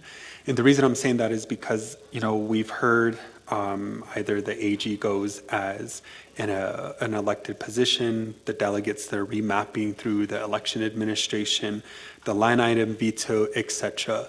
And I think we're in a good time of hearing from our people, from our chapters are voicing a lot of their concerns. And I think it's a good opportunity to give that voice back to our people at the polls.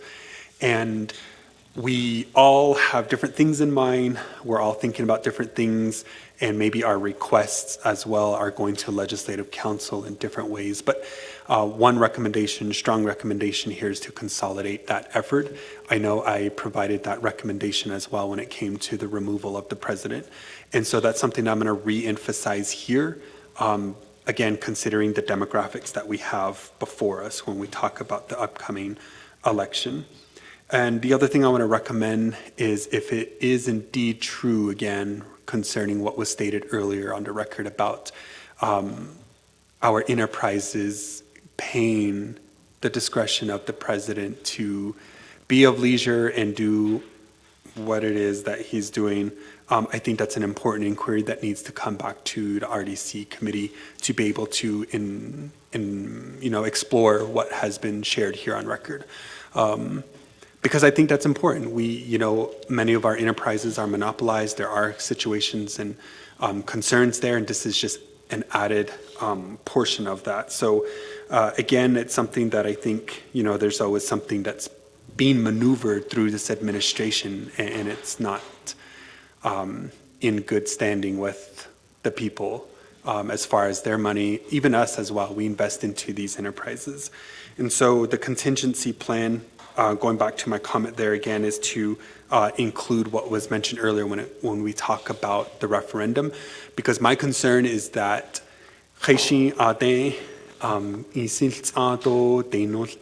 jo kwaeki haishi banda alteto banda altehiki shisizno do hut era jashi kon hidna lanja sadahi do hut hajo yansik kesta shisizno hut ansh akodi na khego hazlino joy kwaeki haishi kunna enajes dado do lel diki ya jo hut di awad iliki it's a what they schlich nzeno do shilhuat ada.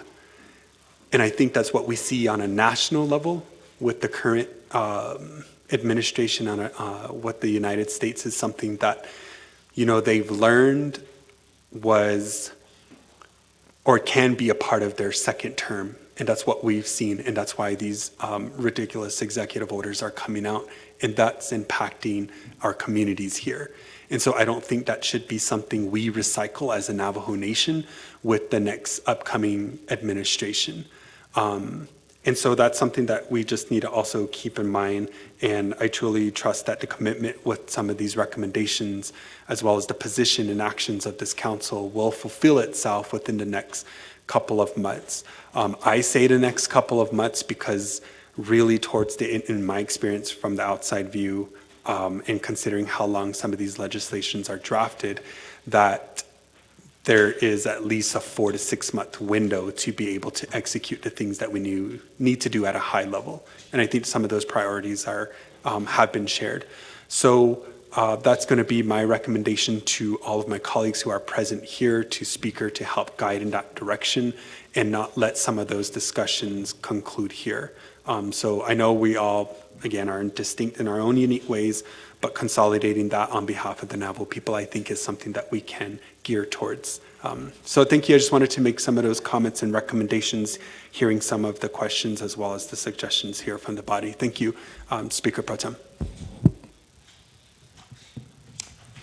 Yeah, thank you, Shana, Delegate Andy Nez, for your questions. And members of the 25th Navajo Nation Council, I have Chairwoman Eugenia Charles Nguyen with 12 seconds. Are we have new in queue? All right, we're going to go new in queue to Delegate Herman Daniels Shiash. Floor is yours. Yeah, good Shama Pro Temp Speaker. I don't think the Budget and Finance Committee Chair. I don't know Speaker of the Council, 25th Council. Yeah, Kudo beta initiato nana kude at hat enigi even ben lansen nako. Earlier today I indicated that I was away from my work for several months.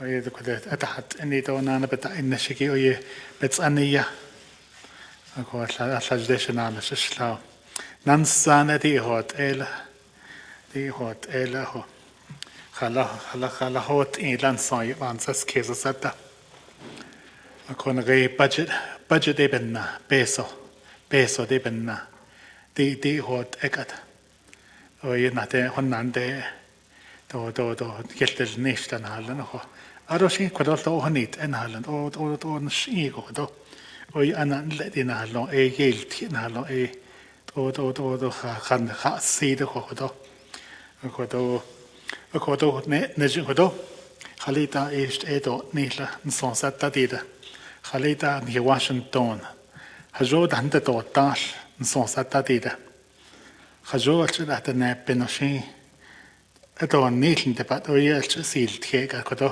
أرونا كدو إن إيه صوز إكسو كدو يلصا هنان خد السنة هو خليت أتو الليلة كدام تكلم شتيجن جوني هاتزي كدو دام delegate Simonson كدو أكو أستويت عن لنجي شو كده كده نيلن عادة نيل تحويل جيش ديدا أستويت عن نيلن كده ساني دولا نيل تخدنا هازتخا ويا ناس تازليكي استوي ناس تسيتلي كوي شيء دنا هات خان خديده أكون يشادو بينديت لو دنيت لين ده هو أكون أدو تزاد هو أكون غيدا بيش مهس الناس ليلو أدو يجو هنيت عنده خديده 23rd Council 24th Council 21st Council أدو Asian عن الجشلاكو along with them كدو them Honorable Simpson, Ajo Kunginan Shadeliako. 88 Anat Haidam. To I see what Zada Hoita. Juno Kishan Tail, Shitan Beshmas, and one Hatesbin. There was 88 of us when the Gajo Danan Staho. To I see what Zada, Juno Kishan Tail, Nasho Jita. Akoti budget.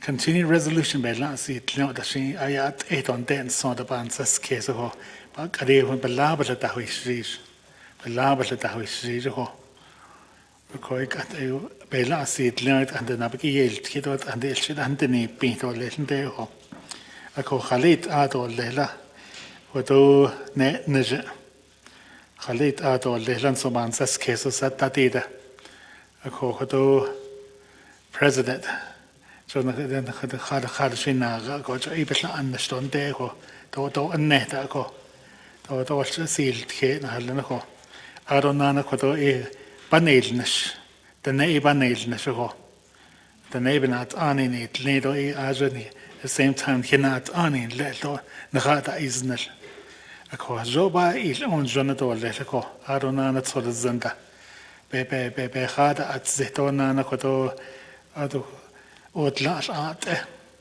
أوتلانا أرونا Native American Church أنا أتخذتين تحت صوص آجا بأطلع يوسنجي وينا هذا أنا عشان تو أسين هالقط زادن تين صودا بانسس كيسو ستاتيد أيبي إند أيبي خينا هلنكو نكى أول إنسان أيبي خي تو هزو ياتخي أيبي خينا بي خاكون نيلقط الشجيركو أكوزو ده بلكانك أشتي هيلتي أخنة نيل خول جسكون نيل أنكين خزارين أوي نشوي نيل زن هلنكو أي بانسس كيس ستابا أشيش إيدو نيلو تأكدو أكو كدو تا إنشجي كدو Madam Speaker كدو تا نيل هانسن نجي باكينس كدو أرونا وش بينت كدو أرونا كدو أدشنيله هلا بدشنيله مين أدشنيله هجوء دو ولا شنو أدشنيله هجوء دو نانا يهودا أدشنيله كإيده هلا بده ولا نجنا. Yeah, thank you, Shiaj. Delegate Daniels, we do have 2 council delegates asking questions to the presenter at this time. So I'll go back to Speaker Curley to respond to Honorable Dr. Andy Nez and also Delegate Daniels. Thank you, Pro Tem Speaker, and also colleagues. And going straight to questions or recommendations that was coming from Delegate Nez on upcoming election, if there needs to be any other legislation that needs to be considered for referendums. And I think that this is the prime time. Just for that purpose, I did budget for at least a 1 to 2 day special session if we do need to take actions on those particular legislations. I know right now, our Office of Legislative Counsel are working on similar requests that would need a special session action. So be more than willing to also work with Delegate Nez on those. And for enterprises paying for the president's travel, again, that was stated here on the record, that will be messaged back to Chief Legislative Counsel.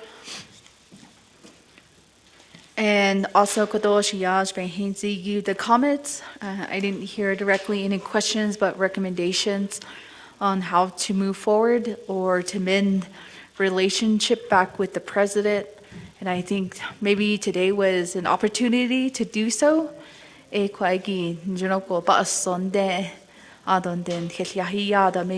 today would have been that perfect time to have that leadership discussion. But unfortunately, we didn't receive that again. So, but thank you again to Madam Vice President, even though maybe some disagreements, but it's good to hear the concern, and you did hear all of the frustration. We'll relay that message again to him, either if it's through the Vice President or ourselves as a council. So again, so that will be ending my responses, Pro Tem Speaker.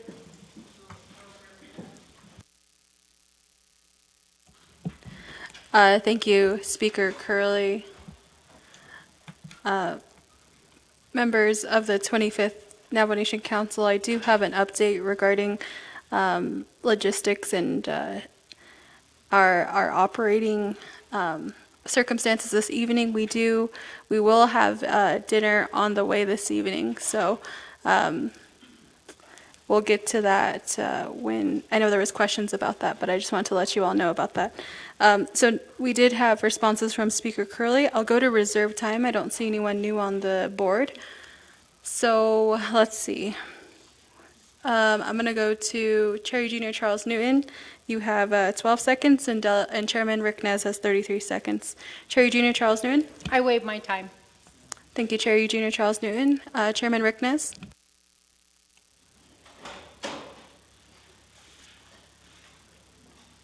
I waived the rest of my time. Oh, yeah, thank you, Chairman Rick Nez. Chairman Rick Nez and Chair Eugenia Charles Newton both waived their time. Members of the 25th Navajo Nation Council, we have no one on the board, and we do not have any more reserved time.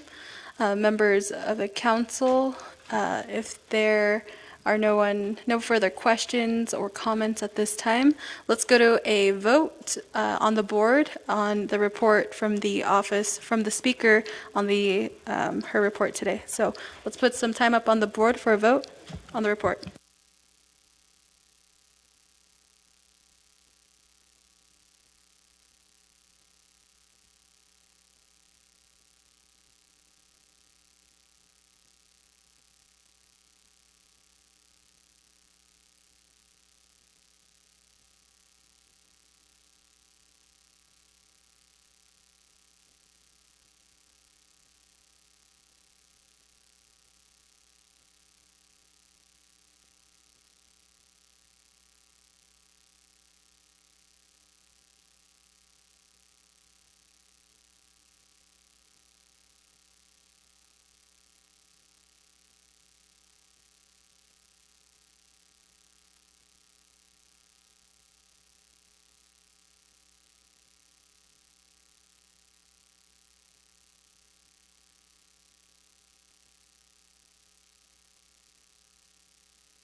Okay, it looks like the board has closed. I'm going to go to Delegate Stephen Arvizo. How do you vote? All right. Delegate Norman Imbigay, how do you vote? All right. Delegate Norman Imbigay is not here. Let's go to Vice Chairman Casey Allen Johnson. Vice Chairman Casey Allen Johnson votes green. Vice Chairman Carl Slater, how do you vote? No? All right. And Chairman Otto So, how do you vote? I don't see him here at this time. We have all the votes of the delegates here in the chambers at this time, so that's 18 in favor and 1 opposed. The motion carries on the report from Speaker Curley. So now we're going to go next to the agenda.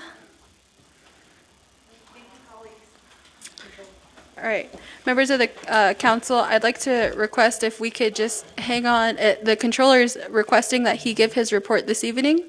If we could hang tight for that report this evening and move on with the controller is eager to get back into the office of the controller to reestablish some internal management and staff decision. So he wants to give he's requesting to give his report today, and then we can move forward with our recess for the evening. I know many of you have traveled in from far distances, and we're going to be cognizant of that. So members of the 25th Navajo Nation Council, I'm going to give the gavel back over to Speaker Crystalline Curley's and take a break. So let's begin next item on our agenda from Controller McCabe to give the financial report from the controller. Members of the committee, did everyone receive the hard copy of his report? Good. All right. We'll welcome Controller McCabe. 20 minutes, Mr. McCabe, this evening. Again, dinner's on its way.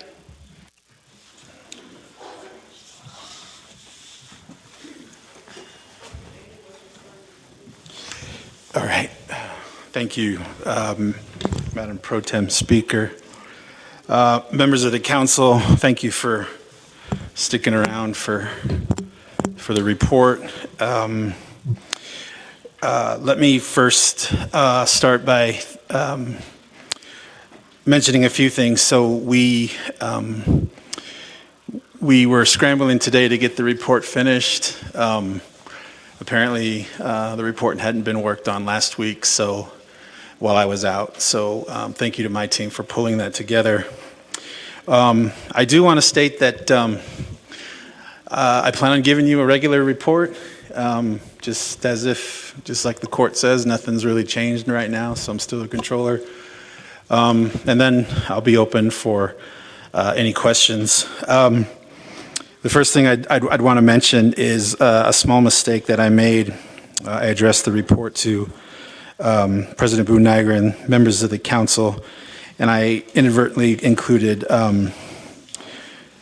Chief Justice as Joanne Jane, and I know Ms. Shirley is actually the Chief Justice, so if you're listening, ma'am, I do apologize, especially given you may be determining my future employment here pretty soon, so I apologize for that, ma'am.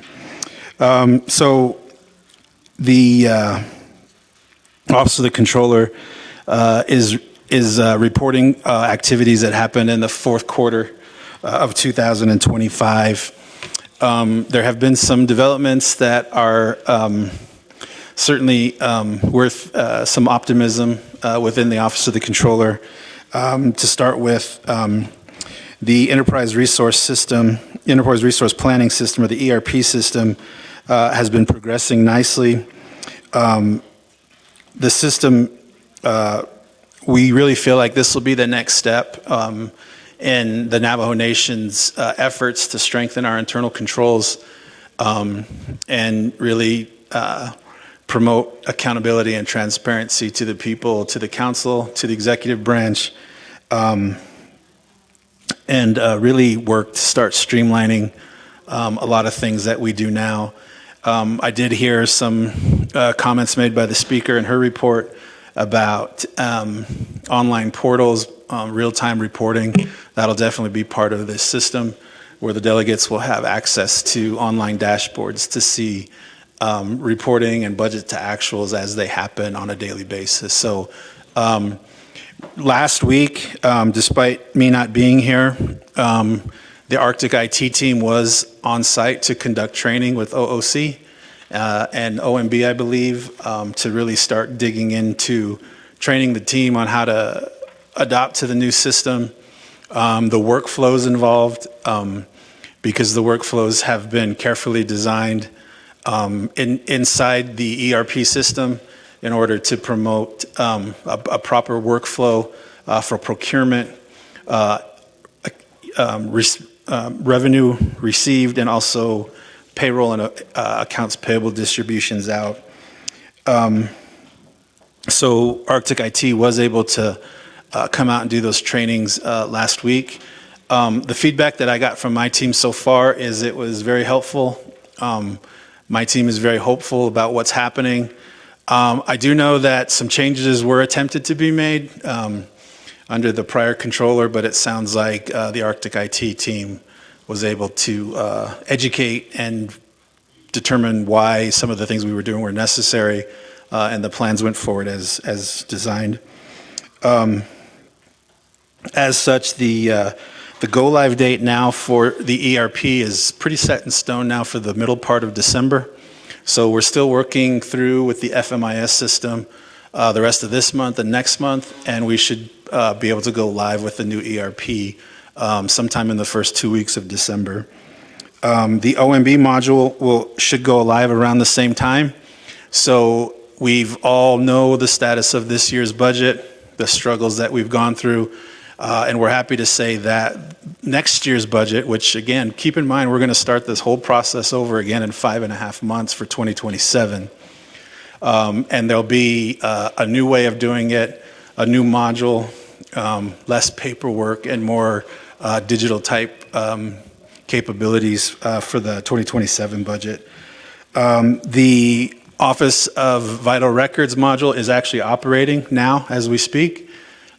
So the Navajo Nation people, I was hoping to coordinate a little bit better with the Office of the President, Vice President, to get more press out on the capabilities that now exist at the agencies for the Navajo Nation public to get their records updated, and even the capability of printing out tribal ID cards. I did ask assistance from DOJ to help me on any legal issues we had to work through to get actual tribal ID cards out with a veteran's endorsement so that we would be able to easily identify Navajo veterans and pay them faster.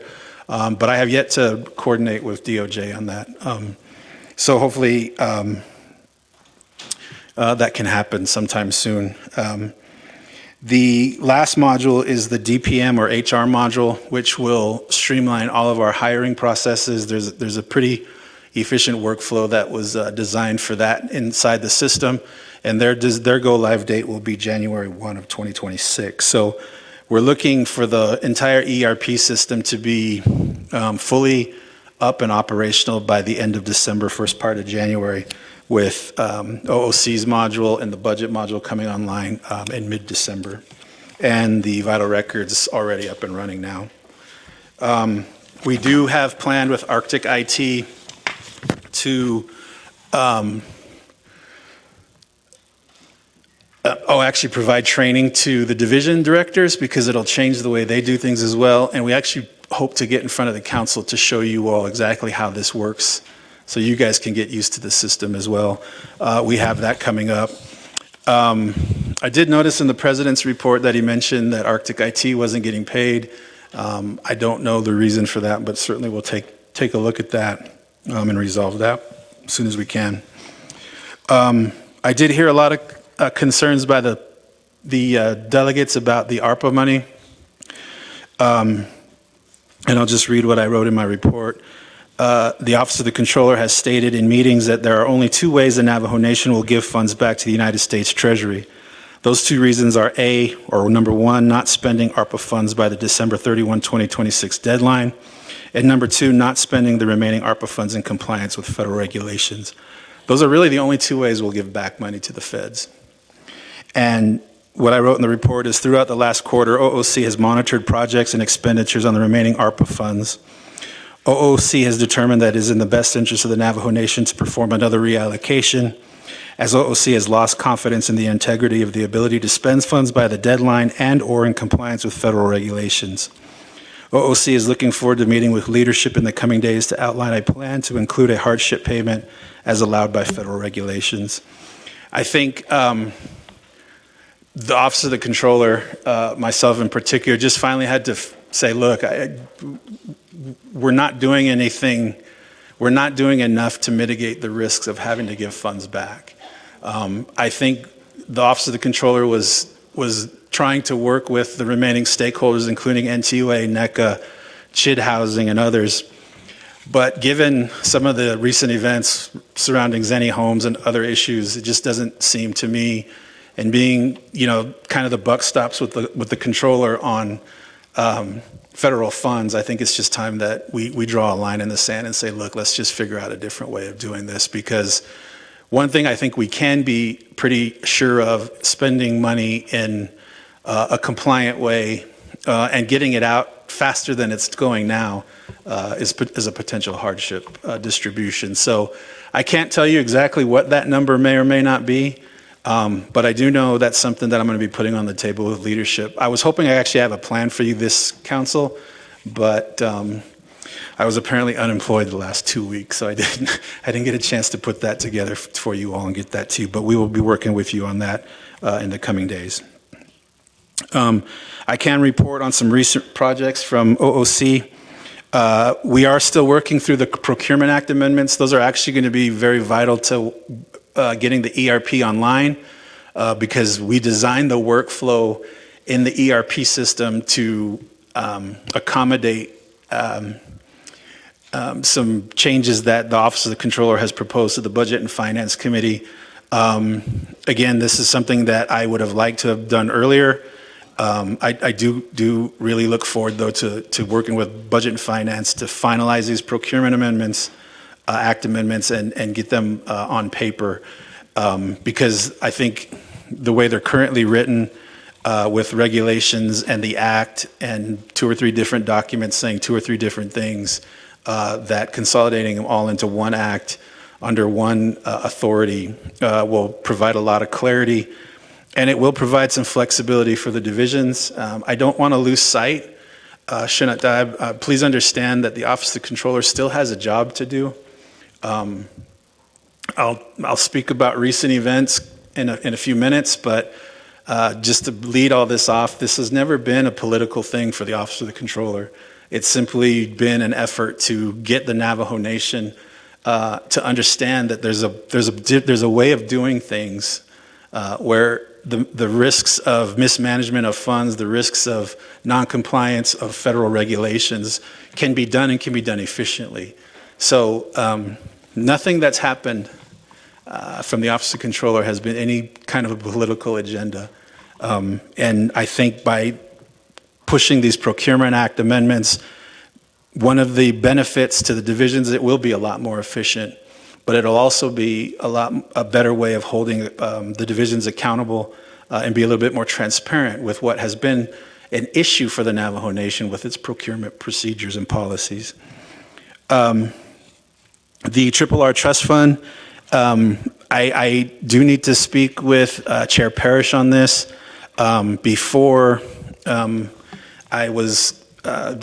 last couple of weeks, I did have a chance to sit with Chair Parrish after the budget was passed. She did tell me that there's some priorities from the Budget and Finance Committee that they wanted to get done sooner than later, and the RRR was one of them. So I do know that a lot of work has been done considering that trust fund, and I certainly look forward to working with my oversight at Budget and Finance and the Council to push that trust fund forward and get that created. The 2024 audit, as we all know, the financial statement, so the Navajo Nation issued 2 reports when it comes to our audit.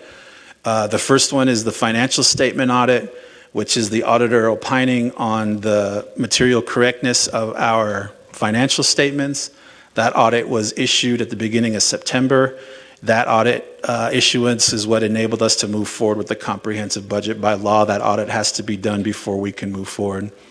The one pending report that's still out there is our single audit report, which is basically 2 reports to the Navajo Nation, which reports on our material compliance with federal compliance requirements, and also a report on our internal control system. That report is close to being done. I did have a chance to talk to John Bonnell today in my official capacity as the controller to get an update that we have received a draft.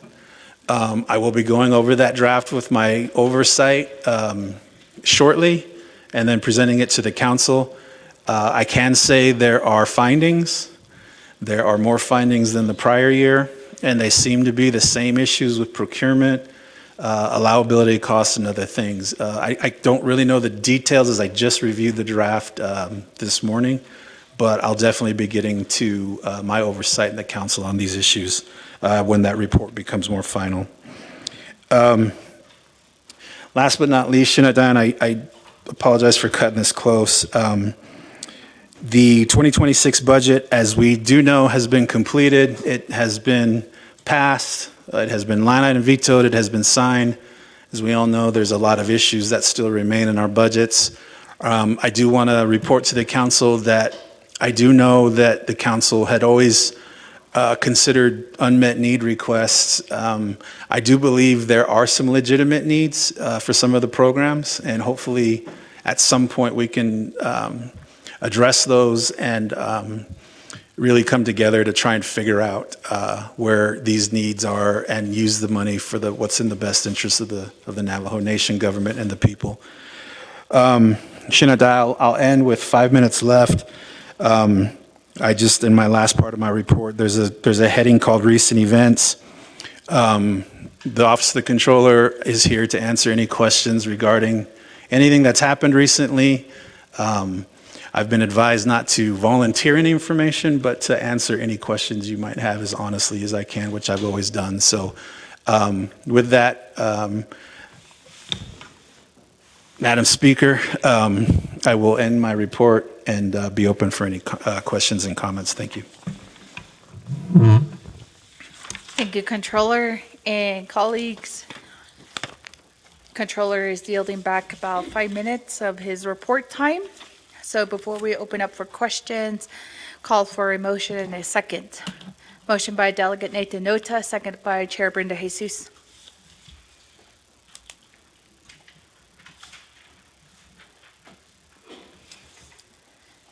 And first in queue, we do have Chairwoman Eugenia Charles Newton. Thank you for the report, Controller McCabe. I do have a lot of questions, so I'm just going to get right into it. So the elephant in the room, the text messages that was shared on Navajo Times, were those text messages true? If so, on what date did Boo recognize you as controller? Did Boo or has Boo always cussed at you in text messages? Is this the first time that he has done that? You mentioned in the text that Boo was being abusive. What other times was he being abusive to you? Next question. I asked Speaker a similar question, but I want to get this directly from you. Who is representing you in your capacity as controller of the Navajo Nation with the injunction filed in the Window Rock Court? Number 3, on your report, page 2 of 7, you state that OOC has determined that it is in the best interest of the Navajo Nation to perform another reallocation as we have lost confidence in the integrity of the ability to spend funds by the deadline and or in compliance with federal regulations. With that being said, ARPA hardship, do you know how much is available to put in that hardship pot?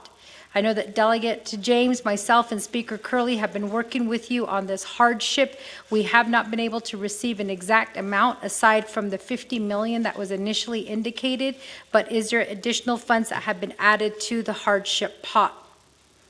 Next question, the WIC issue. Can you explain what the issue was and how we got to that stage? What did you do to address this matter and what was left to be done? Next question, Native Community Capital, the last report, this council was informed that only 7% of the budget was expended. And at that rate, Native Community Capital would have to spend $2 million a month to meet the requirements of spending all of the ARPA funds. What is the latest update on Native Community Capital? Next question. In previous reports, you mentioned that some divisions and departments are using federal funds to pay for booze expenditures. What are those expenditures? Which division and department are you referring to? Can we get a written report and proof that this is happening? My last question, I'm also interested in learning more about the veterans funds being mismanaged. It was mentioned here previously by Chair James. Do you know anything about that? Can you provide a written report on this issue so we're all aware of what is happening with our veterans funds? Well, actually, this is the last question. In terms of veterans, there's been a lot of concern about what's been happening with the controller. I guess somebody trying to take over your office illegally. A lot of our veterans are asking whether they're going to be paid on time, and that, I guess, would affect payment across the board. Do you see any gaps in payments or any issues that you can see right now with payments? I reserve my time. Reserve time of 1:48. Going next to Delegate Sherilyn Yazzie. Thank you, Controller McCabe, and to your staff for providing detailed data on our nation's financial position. Your report shows progress, and it also describes where we must act with urgent care. You stated in your report that there's a loss of confidence in the integrity of the ability to spend ARPA funds, and that statement should alarm everyone. It tells me that despite years of effort, projects remain incomplete, funds are not spent, and potentially risk the returning funds to the U.S. Treasury, and that grows each day. I believe Council must ensure full accountability and transparency in how every ARPA dollar has been spent.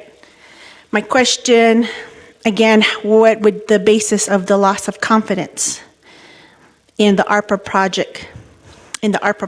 Do you know how many projects are at risk of non-compliance before the 2026 deadline?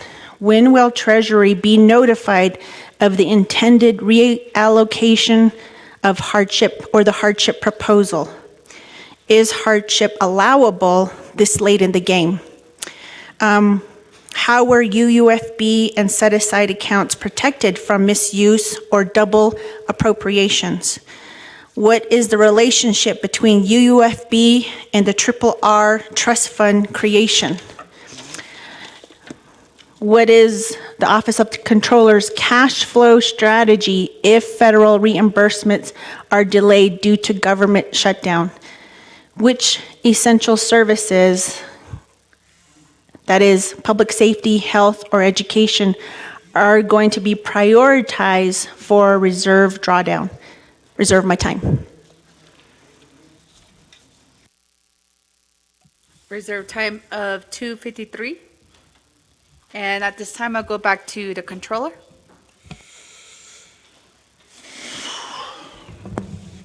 Okay. Yeah, Speaker and members of the council, Chair Charles Newton, for your questions, and also Shinatad Delegate Yazzie. There are several questions from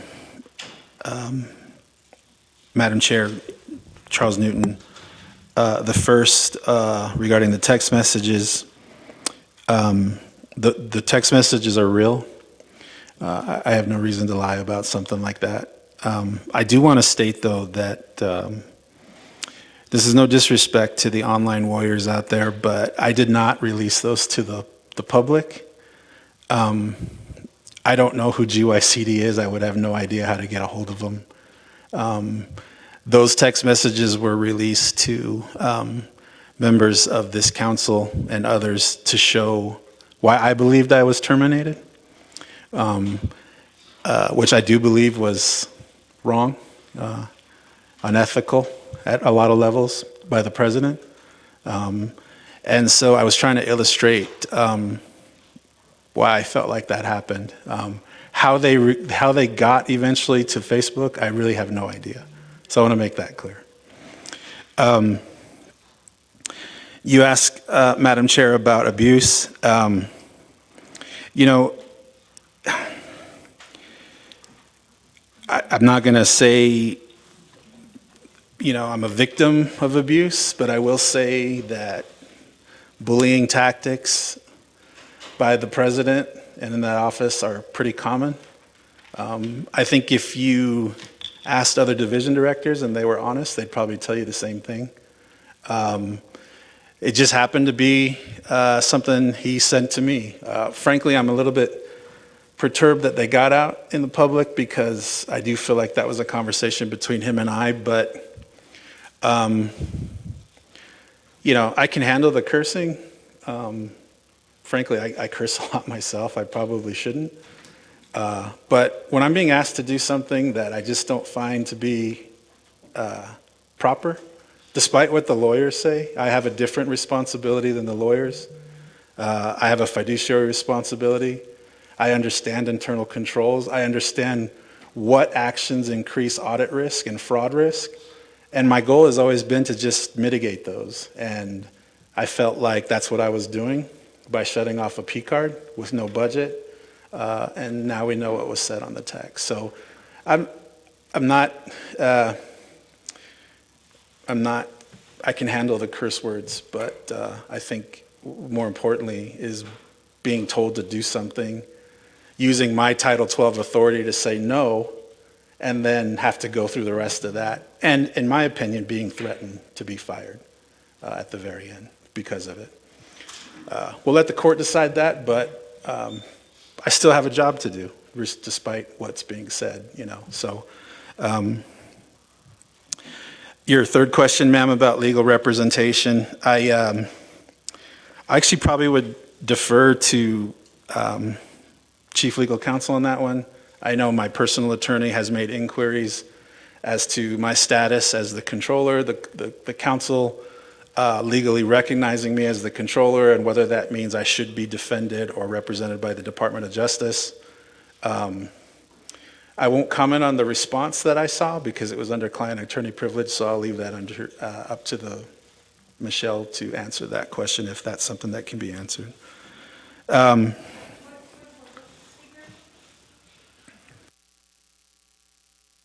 Point of privilege raised by Chair Regina Charles Newton. Oh, it was a point of order. Chair Regina Charles Newton, if you can state to the rules.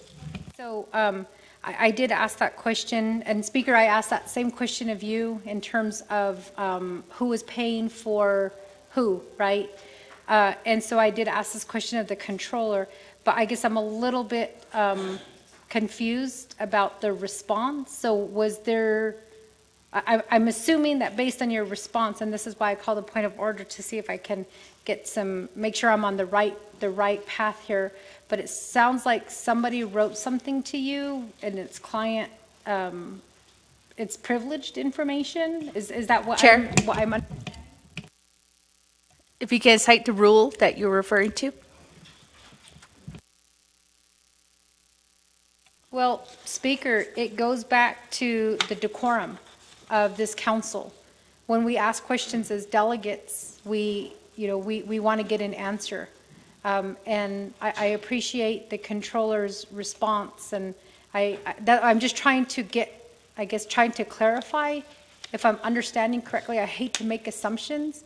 And what I believe I heard, and I could be wrong on this, which is why I need clarification, was there a privileged document that was shared with you about whether you can be represented using DOJ funds? Is that why you're referring to Ms. Espino to answer that question for you? Am I right in All right, thank you, Chair Regina. Charles Newton, we did get that question. First, we'll go directly to the controller, and if there is needed guidance from Chief Legislative Counsel, then we'll go over to Ms. Espino. Thank you.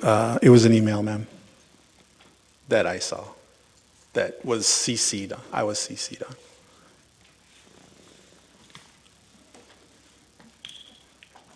So at this time, I'm going to recognize Ms. Espino.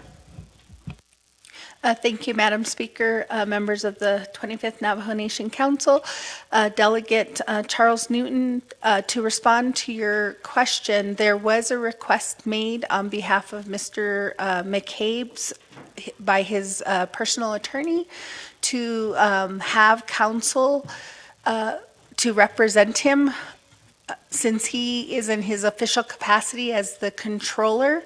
I deferred that question to the Department of Justice. And so if Mr. Bradley's here, he can answer that question in regards to representation of Mr. McCabe in his official capacity. Thank you, Ms. Espino. And then going over to Mr. Bradley, Acting Attorney General. Hi, yeah, we received the request, and so that's something that we're looking at right now. So there hasn't been a response yet.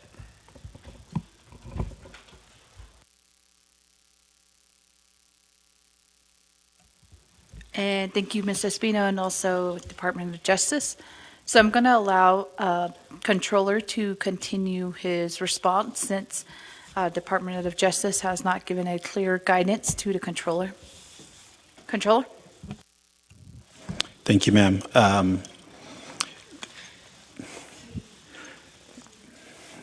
not going to say. I'll go on with the questions, ma'am.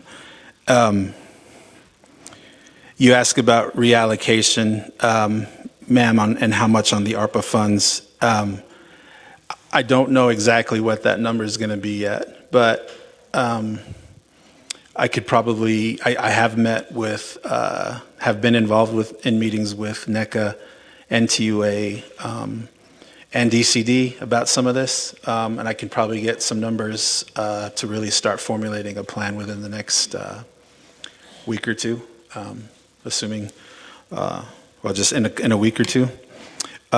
You ask about the WIC issue. What was the issue? So really what happened was the WIC budget wasn't set up by OMB. And when I found out about this, I sent out correspondence about getting the budget set up so we could get those funds in place so they could be spent. Frankly, I think it was solved before Alva Tom even became the controller, or Alva Tom took over my office. So I think we resolved that through with OMB. It really was never a controller issue. It was, please understand, Shinat Dai, that OOC is not responsible for setting up budgets. That's completely OMB's responsibility. So if there's no budget to set up or to spend, a lot of times it comes back, well, controller, how come, well, there's no budget. And that's OMB's responsibility. And that was a setup within our policies and procedures some time back. So if WIC was saying we don't have our budget yet, it's not OOC that does that anyway. So that was what the issue was, and it got resolved, I think, pretty soon after we found out about it.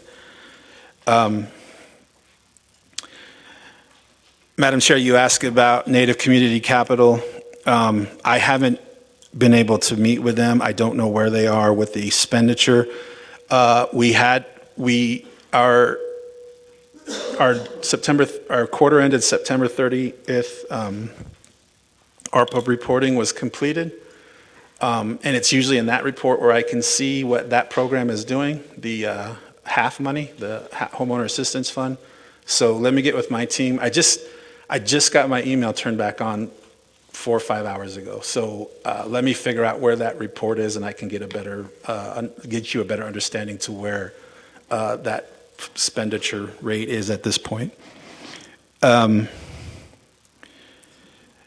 Federal, I think you asked about federal funds, ma'am, and the use of federal funds.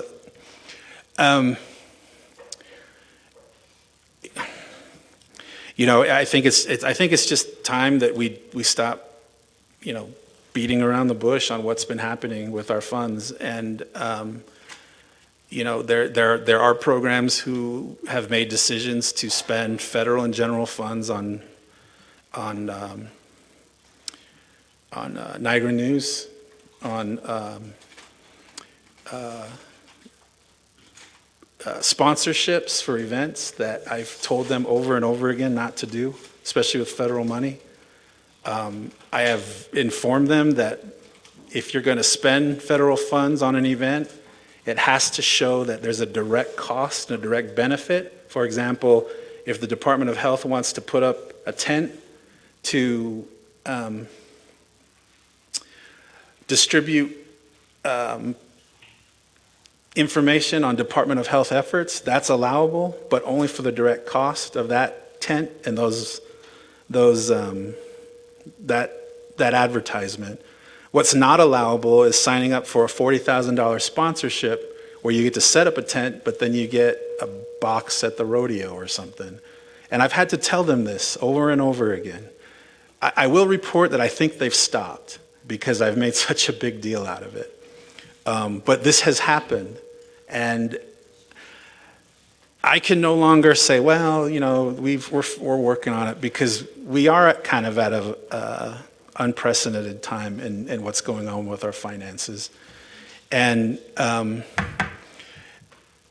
you know, I do know there's federal funds being spent on you know, potentially even relatives' businesses.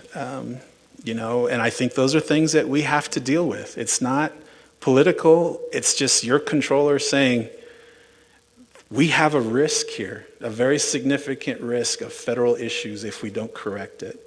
And I appreciate the work I've always done with the Budget and Finance Committee to try to help mitigate these risks through stronger policies and procedures, but these things are happening. They're happening.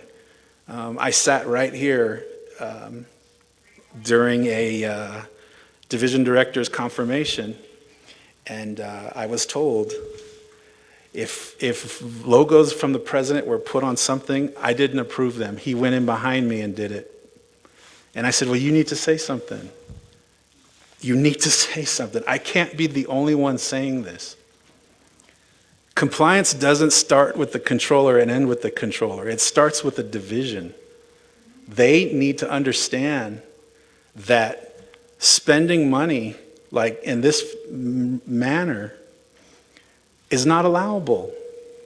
I've heard division directors say, well, we're not going to do a cost price analysis because it's nowhere in our policy.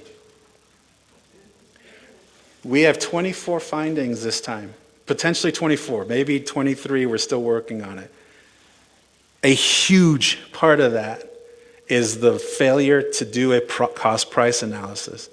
My answer to the council is, it doesn't matter if it's in our policy. If you are a division director who's been tasked with managing hundreds of millions of dollars in federal funds and you don't know cost price analysis is a federal requirement, you should not be in charge of hundreds of millions of dollars in federal funds. It doesn't matter what I say. They should know this. And it's always the controller who's like, can't do it that way, can't do it that way. Oh, well, the president wants it this way. Or, oh, well, someone wants it this way. You can't do it that way. I think we're getting a handle on it. But I've spoken many times to this council about tone at the top. I've spoken to you all about how important it is, and I've passed this through our auditor, how important it is that the very top of our government understands what it means to just comply by the rules and do the right thing. We could have the most sophisticated, designed internal control system, but if there's a few people at the top who just don't want to follow the rules, it doesn't matter what we do. It just doesn't matter. We could, Point of privilege raised by Delegate Simpson. If you could cite the rules as well, Delegate Simpson. Thank you, Madam Speaker, members of the 25th Council. And I'm using Rule 6 for point of privilege. And using Rule 16B, any council delegate may raise a point of privilege to receive additional documents from the sponsor. So again, Mr. McKay, thank you for the report. I need those things in writing. I think the council needs to have that. Those sponsorship using federal funds. I think that's very important that we get that in writing. What the amount for the sponsorship, what was sponsored using federal funds. I think the council needs that in writing, and the division that are not following the laws within Navajo Nation or federal laws, that they should not be using federal funds for sponsorship. And I think all that information needs to be in writing.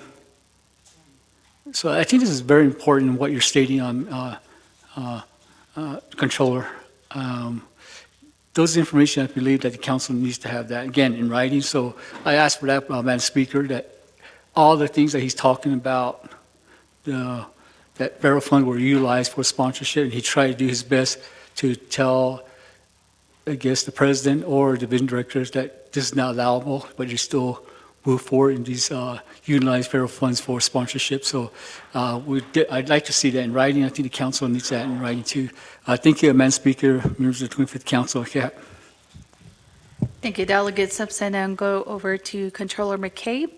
If he can specify a timeline on when that memorandum could be addressed to the council regarding CAID counts, federal funds used for event sponsorships, or anything else that you have stated earlier.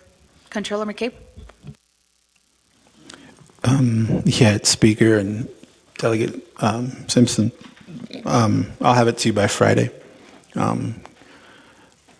Considering we still don't know my future until Monday, so I'll make sure I get it to you by Friday. And I'll stop there. I'll just put it in writing. Your last question, ma'am, was on veterans funds and mismanagement. Honestly, Controller, I'm going to go back to Delegate Simpson. If that's sufficing his point of privilege, usually it should be immediately addressed, but Controller did state that he can give a detailed report through a memo to the council by Friday. Delegate Simpson.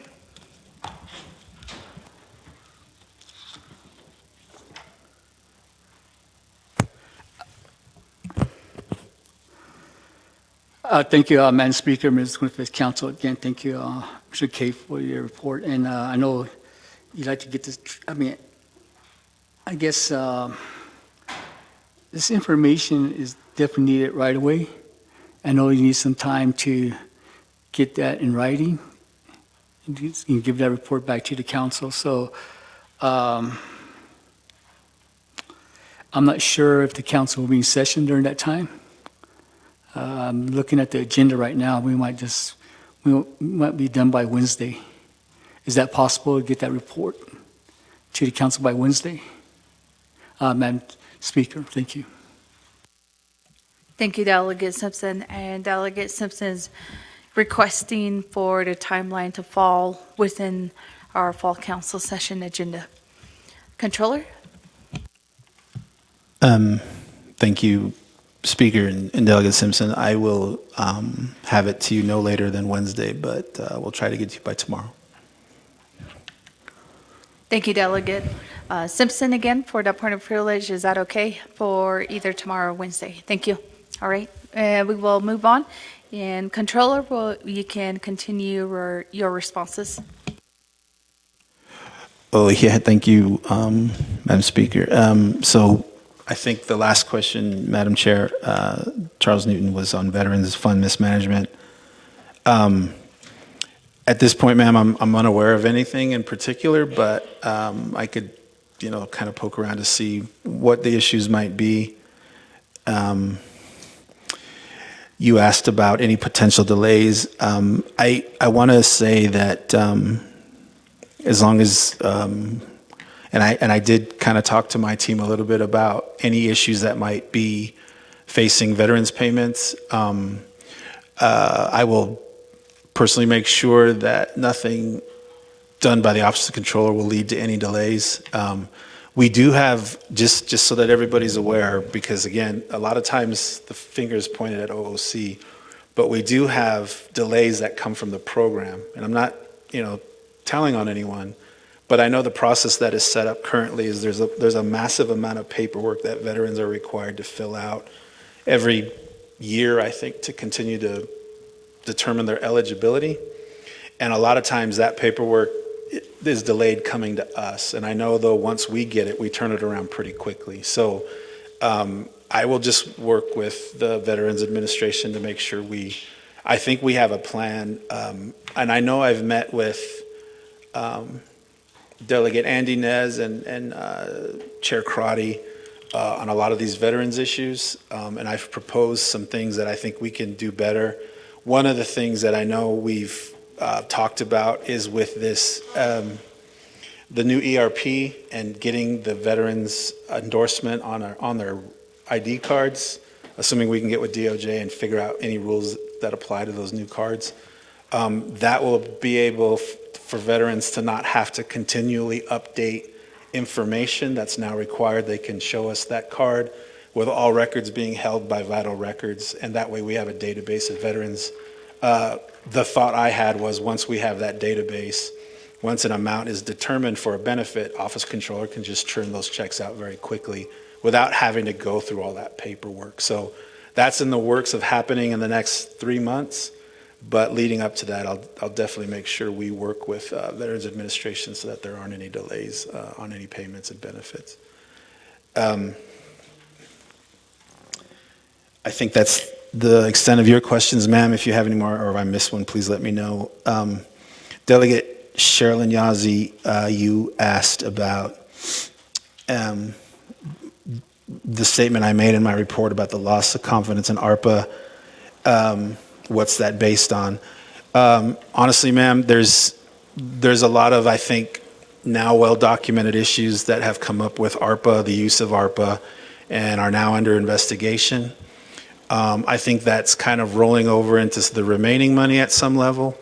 There are other issues that have come to the attention of the Office of the Controller with remaining money and potential misuse of that money that we are working with to be looked into adequately. But also, ma'am, just the fact that I've now been privy to the audit report for 2024.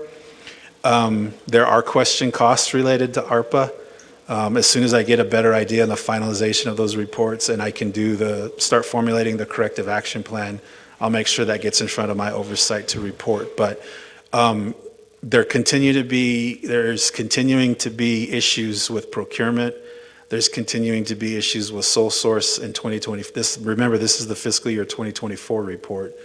And there's continuing to be even questions on allowability of costs. So that whole body of, I'm not going to say evidence, but that whole consideration about what's really going on is leading the Office of the Controller to believe that it might just be better if we just figure out a better way to do this with the money that's remaining.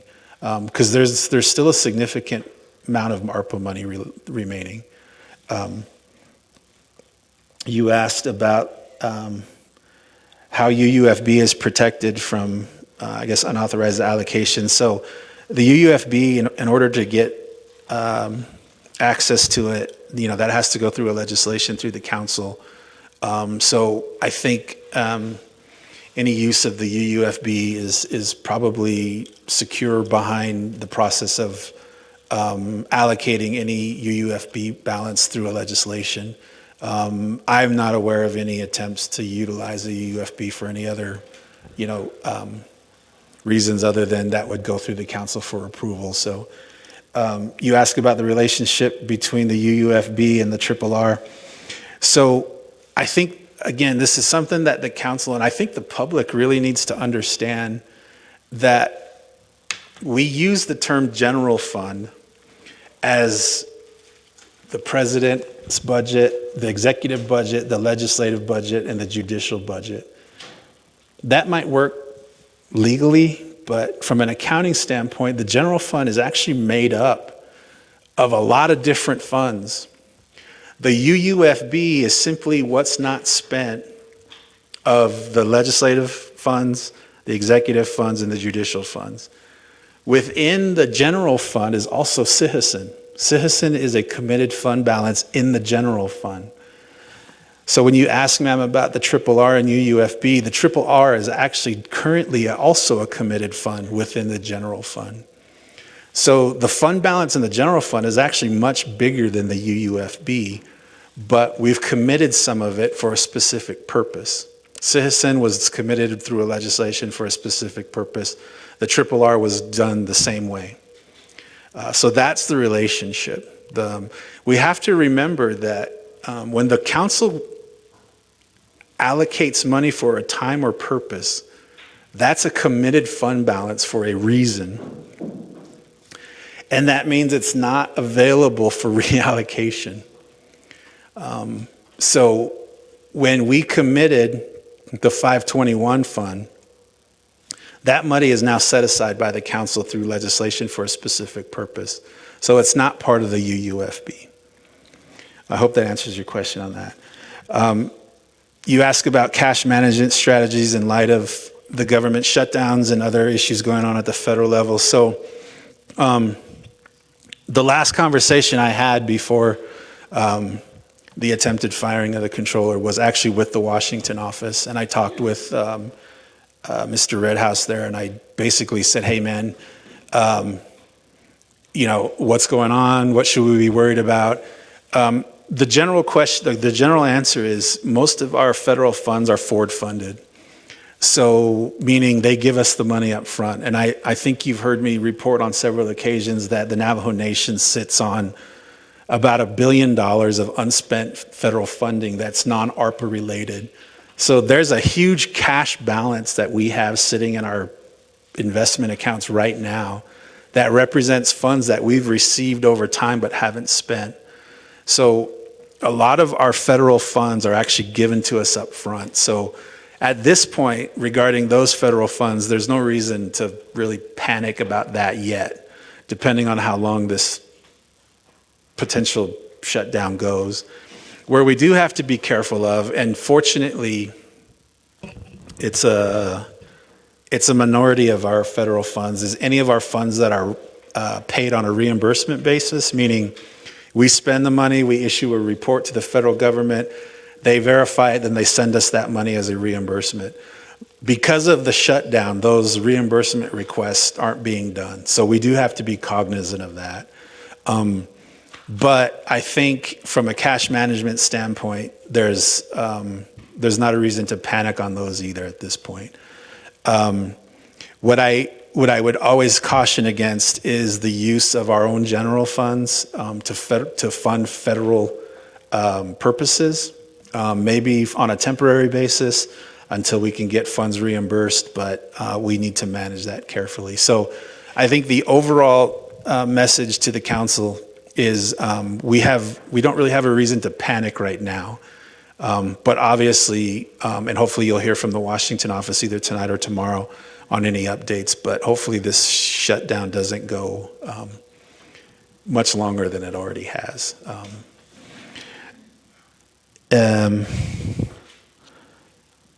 I think that's it. If I missed something, please let me know.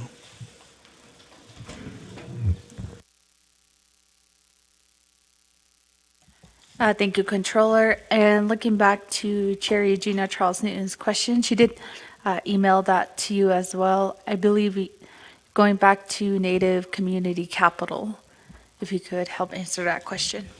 Controller?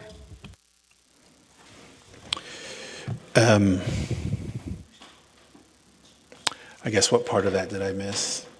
I think I said I don't know the exact expenditure rate, but I will as soon as I figure out what the quarter ended 9/30 report is, which I can probably get in the next day or two, because I know we submitted them on time. Or at least I think we did. Yeah, okay.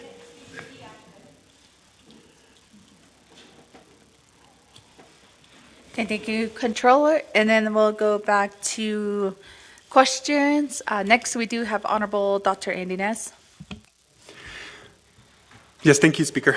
So, Mr. McCabe, thank you as well for being here. So on page 2 of 7 of your report under 2026 budget, you do indicate, and I quote, the Office of the Controller does believe that there are legitimate unmet needs for various business units, and I'm interested in understanding which business units those are. I know I've got several requests on some of those unmet needs, and my response was always to go back to the controller to vet it, to ensure that we weren't repeating some of the proposed amendments that we saw during the comprehensive budget. So if you can also share some of that, if not this evening, then that's fine. I just want to get a good understanding of which programs realistically have unmet needs.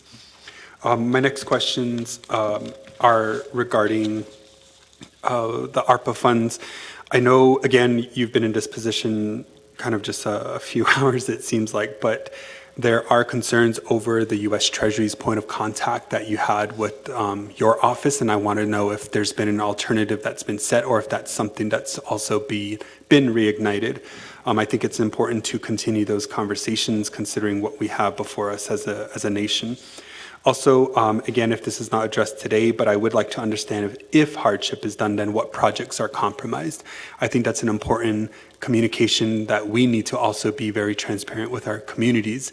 For example, if there is a portion of Section 11 or the CHID, if those fundings end up not realistically meeting some of those ARPA deadlines, then that's the benefit of our community members that we as delegates have to go out and educate our communities who are potential or prospective recipients of those funds. Also, I do appreciate, Madam Chair, for bringing up the veterans funds, but I do want to acknowledge also the scholarships, because I also have additional inquiries from our students who are recipients of our scholarship, but who are also concerned about those delays as well. And also I'm interested in hopefully by Friday, because you keep referencing you don't know your fate on Monday. So I want to know and understand in writing what transpired from this appointed, or for a lack thereof, controller that was in that position. A list of items that have occurred, because a part of that, of course, was the transfer of funds that were allowed. President was issued a P card again, etc. It seems like there are more heightened priorities within that administration, aside from other matters that I think should be a little more paramount at this point. So that's something that I'm interested in learning. You did indicate earlier that you had a few hours that you received your email back. And I also understand that you may have lost access to the FMIS, if that's something that's also been restored or not. I did speak earlier about the transfers that may have potentially come from the Office of the Youth. I brought it up because it was mentioned here on council floor, but also through the Department of Health. I'm also interested in the report that you're going to be sharing hopefully by Wednesday, considering the number of unethical transfer of funds, expenditures, etc.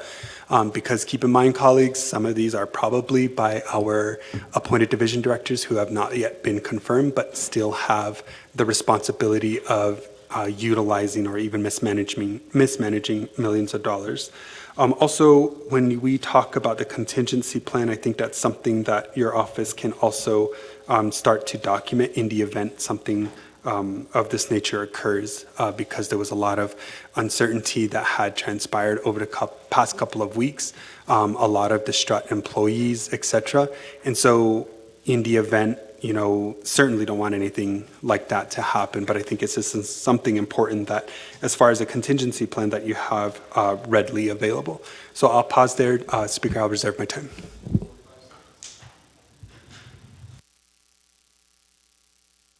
Reserve time of 25 seconds, or 45 seconds, correction. And then going next to Delegate Shauna Antlaw. Thank you, Speaker, and welcome back, Mr. McCabe. It's good to see you sitting there in that seat. So I'm going to zone in on what Shatila asked you, but my questions are going to be a little more specific. So the questions are, what changes did Alva Tom make while she took over your office? Number 2, was Boo Nygren's P card turned on when you were removed, and is it off now? 3, did Alva Tom give travel funds or any other funds that were not legally appropriated to the OPVP?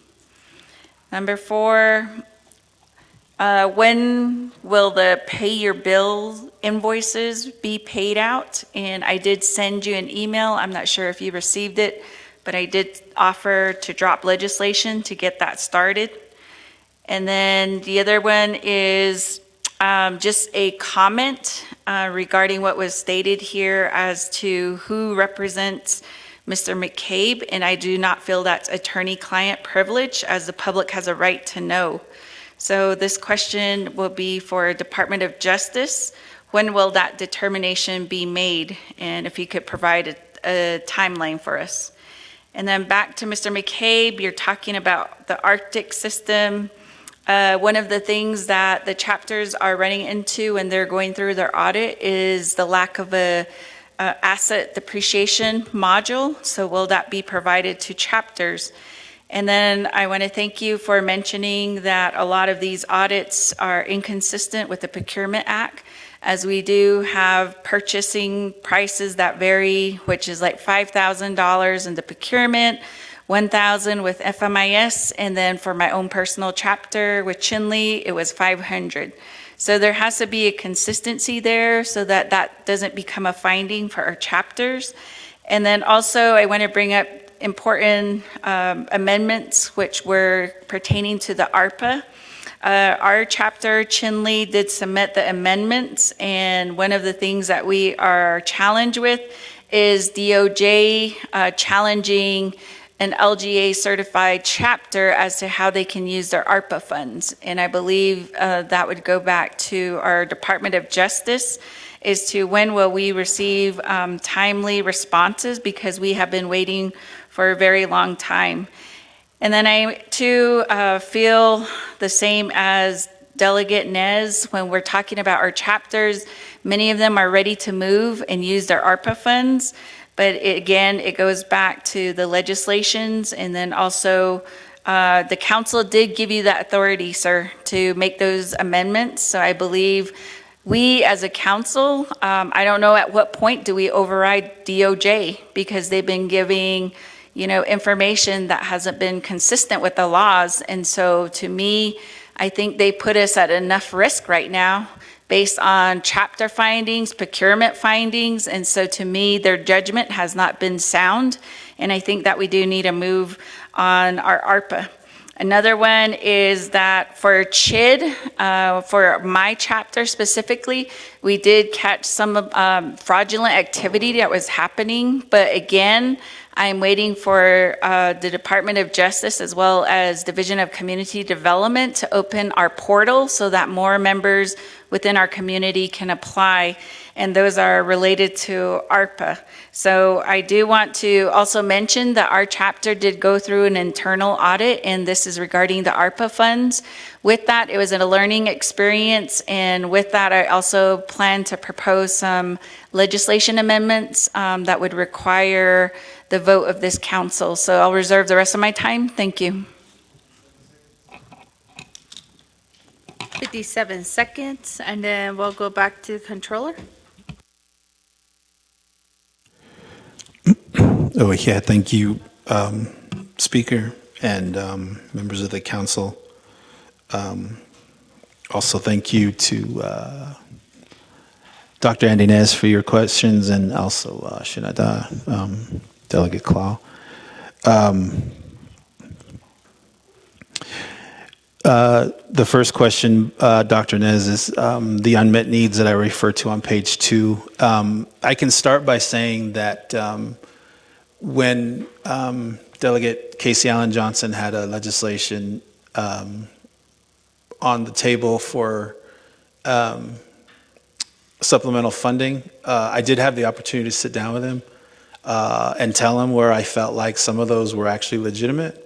I also was able to kind of discuss with him where I felt like there were needs, but the division didn't actually realize they had the funds.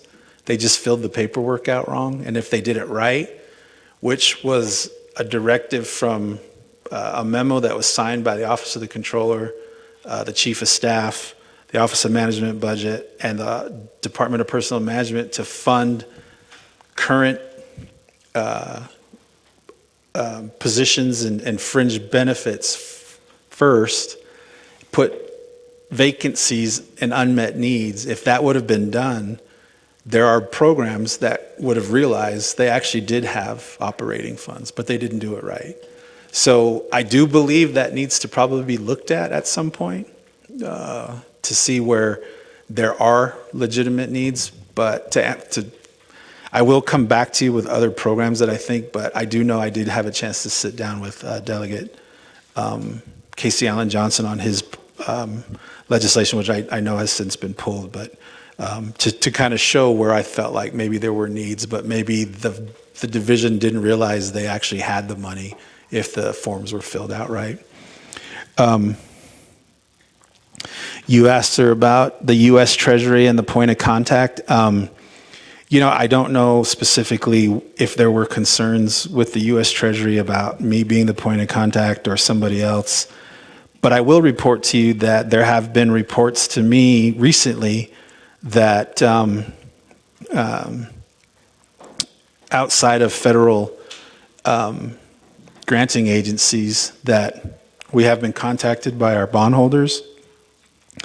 They're concerned about the quote-unquote political unrest at Navajo Nation and the attempted takeover of the Office of the Controller. Their concern is that the Controller has lost control of the finances and they want a meeting. Which, again, I just don't think people really, they don't think about what they're doing. They just decide, well, I don't like the Controller, so I'm going to try and get rid of him. They don't realize there's actual financial consequences to all this stuff.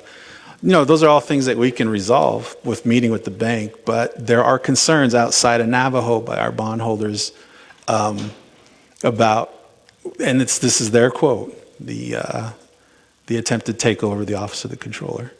And they're concerned about the Controller losing control of the finances, which will always put a bondholder at concern. I also understand, I met with my team this morning. I want to thank Delegate Yazzie and Delegate Simonson for accompanying me to my office this morning and actually sitting with my management team. And the investment section kind of said the same thing. We got $9 billion in investments out there in New York, and they're wondering, what's going on at Navajo? Is there really an attempted takeover of the Office of the Controller? So this has implications outside of whatever political battle we're fighting here. Scholarships and delays, sir, I don't anticipate any on that, and I will work with the Scholarship Office. I do know that the Scholarship Office has asked Arctic IT to see if they can't implement a scholarship module as well. I don't know the status of that, but I know that was something that was being worked out. But in the meantime, I'll make sure that we work with them so that there's no delays on that. I will get you a list of actions done by Ms. Alva Tom. You talk about the transfers from Dene Youth, and I know the missing Indigenous women is also a concern. Let me get back to that one because I'll kind of wrap both of those up in one answer. You ask about the hardship, and I agree with you, sir, that if we do decide to reallocate funds to a hardship, it's going to affect, and there's going to be a give and take. But I'm starting to really figure out that in order to make sure we don't put these monies in jeopardy of giving back by either not spending them on time or spending them wrongly, that we need to figure something else out. And I'll definitely be working with leadership on that. My email was restored. I do believe I got FMIS back in place.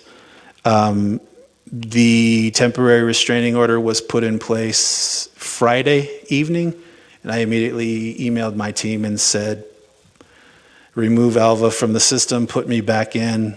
And as I understand from the restraining order, I met with my team this morning and told them any actions Alva Tom took in my office, those are void because the restraining order did say nothing she did is valid unless I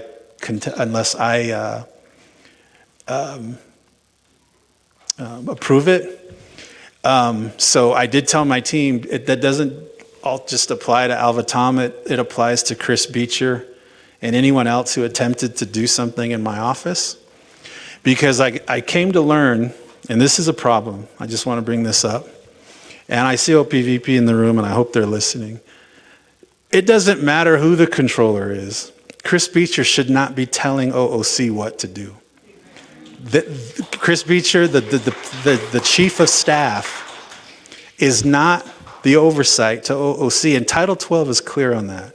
So it doesn't matter if it's me or if it's Alva Tom or if it's Robert Willie, the chief of staff, this is what I've preached to my oversight about with management override.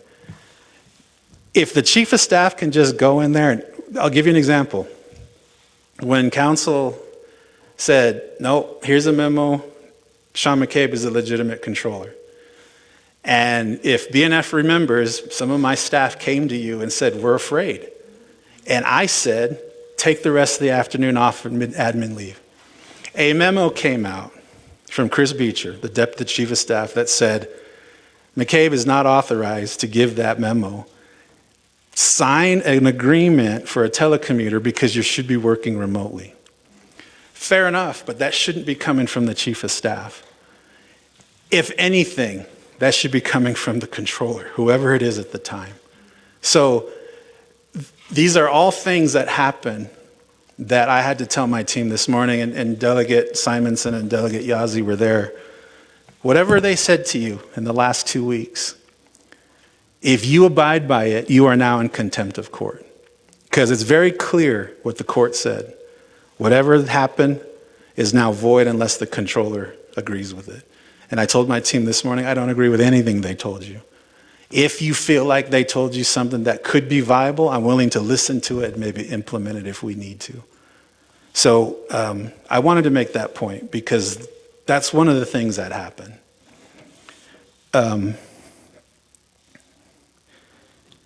The contingency plan, I got to tell you, I did meet with my team this morning. Delegate Simonson, Delegate Yazzie were there to listen to this. I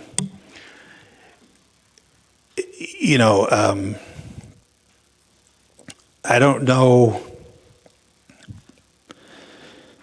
I don't know how this got so bad. And my team this morning told me we were talking about if a riot happens, what do we do? And they said, well, we can run out the back door. Well, what if they're there? Well, we can run out the front door. Well, what if we're there? And one of my managers said, we actually had to go look for a sledgehammer so we could knock out a window if we had to, and we could escape through the window. And this is my people telling, and Delegate Simonson and Yazzie were there. And they said all we could find was a mallet. And the fact that I even have to contemplate a contingency plan to ensure the safety of my team because of what's going on and what seems to be legitimate concerns about their own safety, it's just indicative of this is just broken. This whole thing is broken. I mean, it just is. And we focus on the politics and what's happening, but we forget about the human side. And from what I was told this morning, my staff they're scared. And I had to tell them, look, if for whatever reason you feel like your safety is at risk, just leave. You're never going to get me saying you did the wrong thing or a memo saying fill out a telecommuter form. You weren't authorized to give admin leave like that came from the chief of staff. I told them, look, if you are afraid for your safety, walk out. Work will be there tomorrow.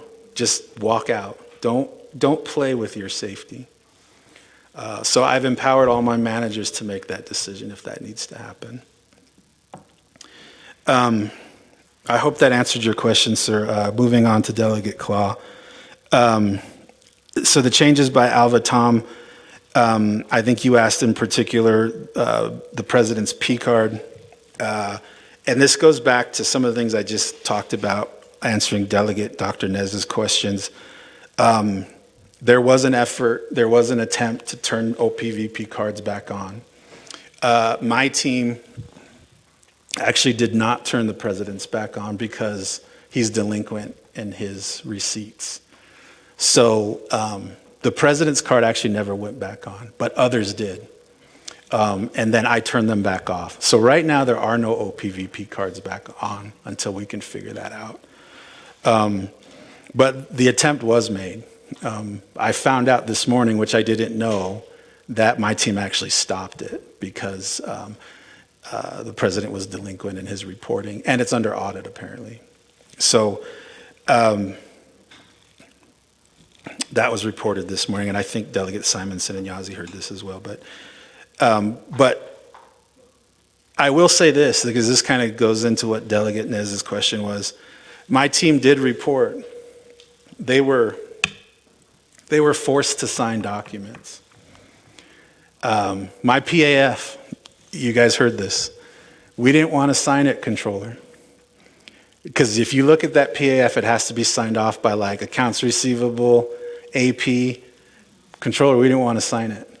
They made us sign it. Now, I didn't get into whether they threatened them or not, but that's what they told me. We didn't want to sign this, Controller, but they made us. Chief of Staff was in there, directing them to sign these PAFs. Again, what is he doing in that office? So this is what's going on, Shinadai. And I'm not here to, this is just telling you what happened. That's what you asked me.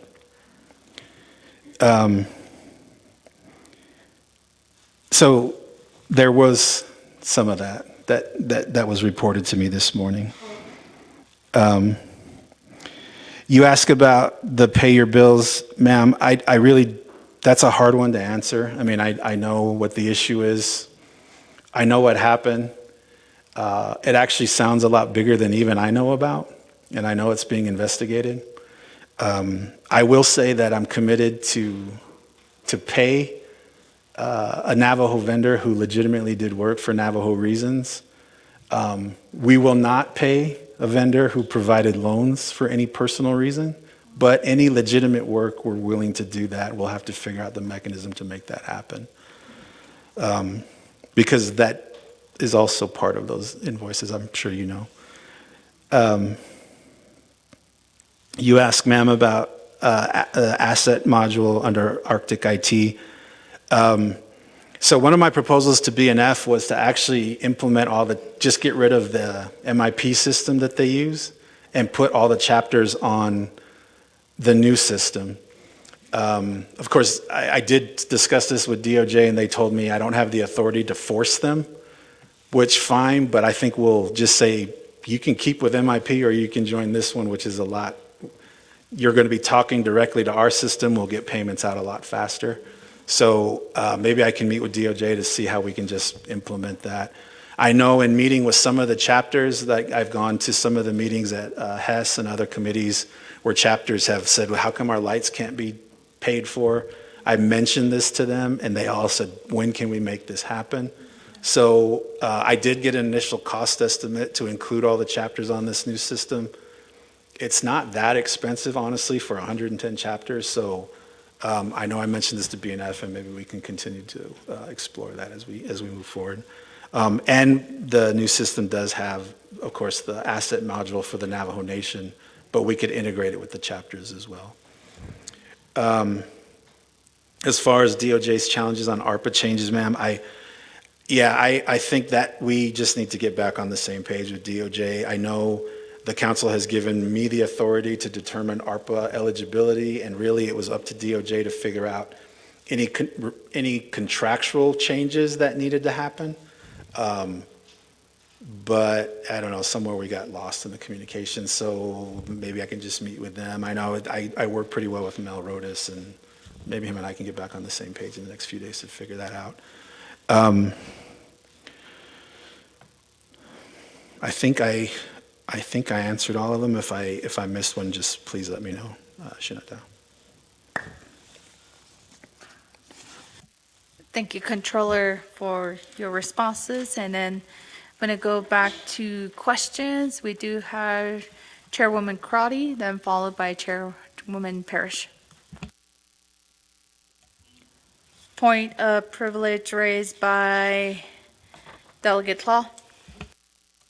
Thank you, Speaker. I called a point of privilege, Rule 16, to ask for additional comments. I did also indicate that I would like a response from the Department of Justice, and I made note that determining who represents Mr. McCabe should not be considered attorney-client privilege, and that the public has a right to know. And I did ask when Mr. Bradley will make that determination and if a timeline could be provided.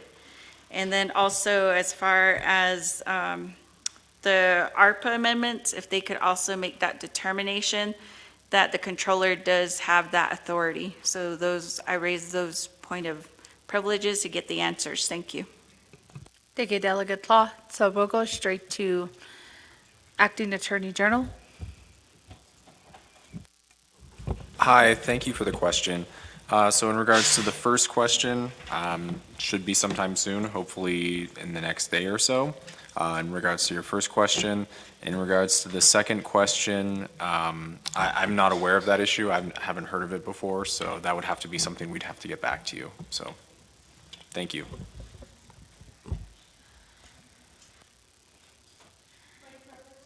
Point of privilege raised by Chairwoman Eugenia Charles-Newton. Thank you, Speaker. I call this point of privilege under Rule 16 regarding the additional comments. That is the privilege of council delegates. Can I, from Department of Justice, can you tell me or can you cite the law that gives us information on how the determination is made on who is covered by your litigation fund? Or I'm assuming that that's where the attorneys are being paid. Your former law firm is being paid to represent Boo, and then also Sachs Tierney, I think, is who is representing Speaker. But what law, I guess, determines who is covered under the Department of Justice Litigation Fund? Thank you.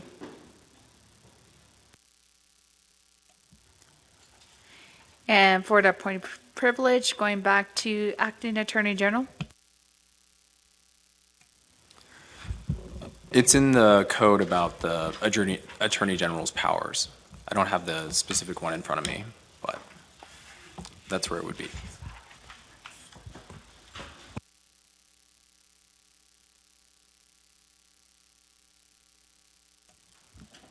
Point of privilege raised by Delegate Law. Yes, point of privilege would be to have Madam Chair Charles Newton's question answered, and there should be a code that should be referenced and read to us. So I will refer that back to Mr. Bradley, if he could answer that and give us the citation. Thank you.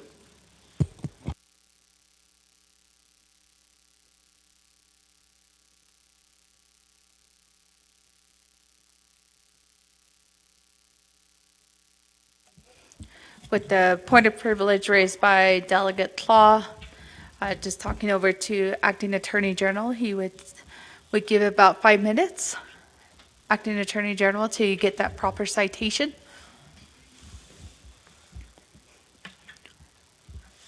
Colleagues, would you mind doing a 10-minute recess?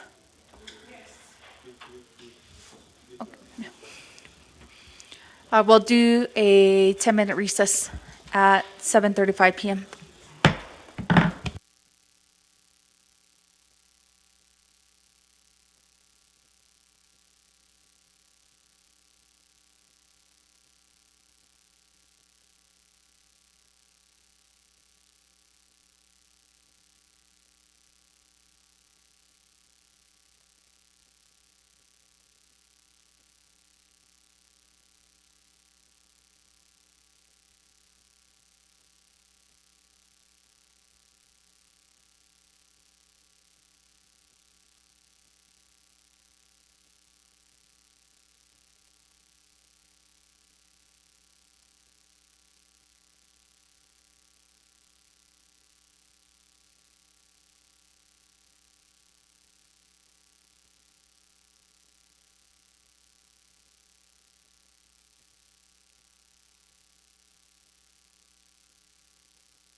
We can do a roll call. So colleagues that are still in the council chamber, if you can answer to roll call.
All right, colleagues, we did a roll call, and we do have 15 members that are present, including myself. That does constitute a quorum.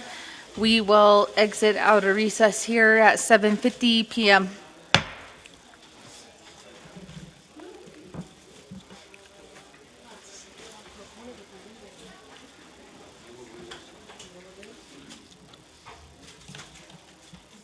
So the gallery, if you could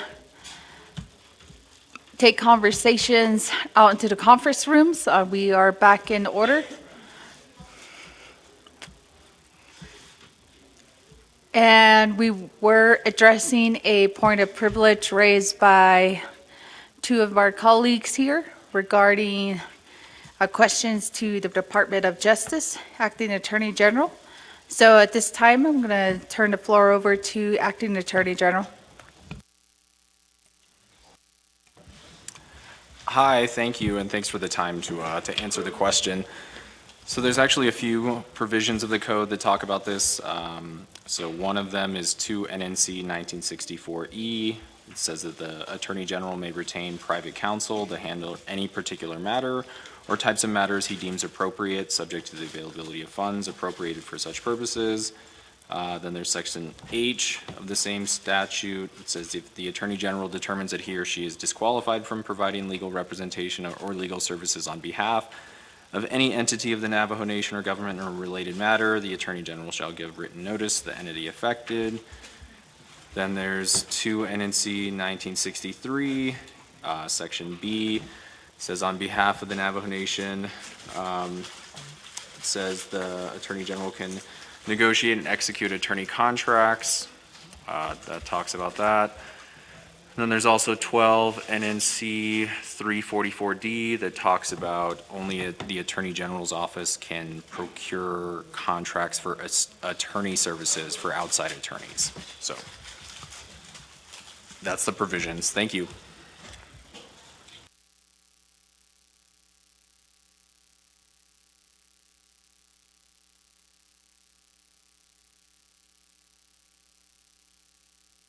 And thank you, Acting Attorney General. And next, we'll go back to questions. We do have Chairwoman Crotty next in queue.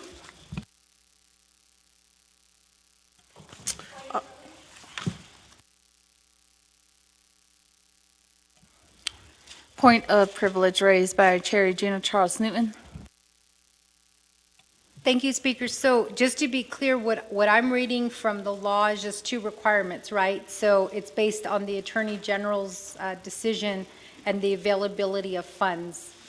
Those are the only two requirements to hire outside counsel. Can I just get that clarification? Because there was a few citations that were shared, but I just want to know the requirements. And as far as I'm reading, those are the two requirements. Thank you, Chair. And going back to Attorney General. There's also discretion in there about whether to do it or not.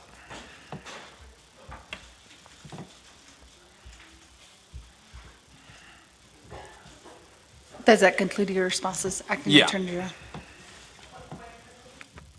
Point of privilege raised by Chair Regina Charles Newton. Thank you. I didn't want to use that word discretion. So that's just the two requirements. So it's the Attorney General's discretion and the availability of funds that determine whether outside counsel can be hired. And in this case, the question was specific to whether Sean McCabe should have representation since he's part of this whole issue that has come out. And you said that you are reviewing and you'll have an answer soon. But for me, this is an urgency because the hearing is scheduled for Monday. Is that Monday? October 27th. In 7 days. And if it's at your discretion, yeah, it is Monday. The question was, why are we holding back on this? Thank you, Speaker. Thank you, Chair. And going back to Attorney General. There's several factors that go into decision-making here. However, because this is ongoing litigation, I would just prefer not to discuss them in a public forum. So I'm trying to get the answer as soon as possible for you guys.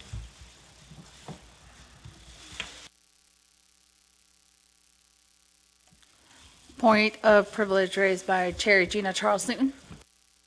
Thank you, Speaker. So just for clarification, you don't want to discuss the factors of your discretion as acting Attorney General in deciding this issue? Is that clear? Thank you, Speaker. Thank you, Chair, for that point of privilege. And going back to Acting Attorney General. That's correct.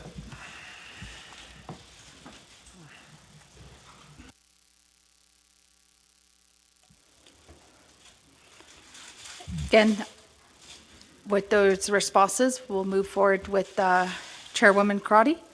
Questions? Yes, appreciate it. Thank you, Shiaj, for your report. I want to thank your staff for being as honest and transparent throughout this last 2 weeks.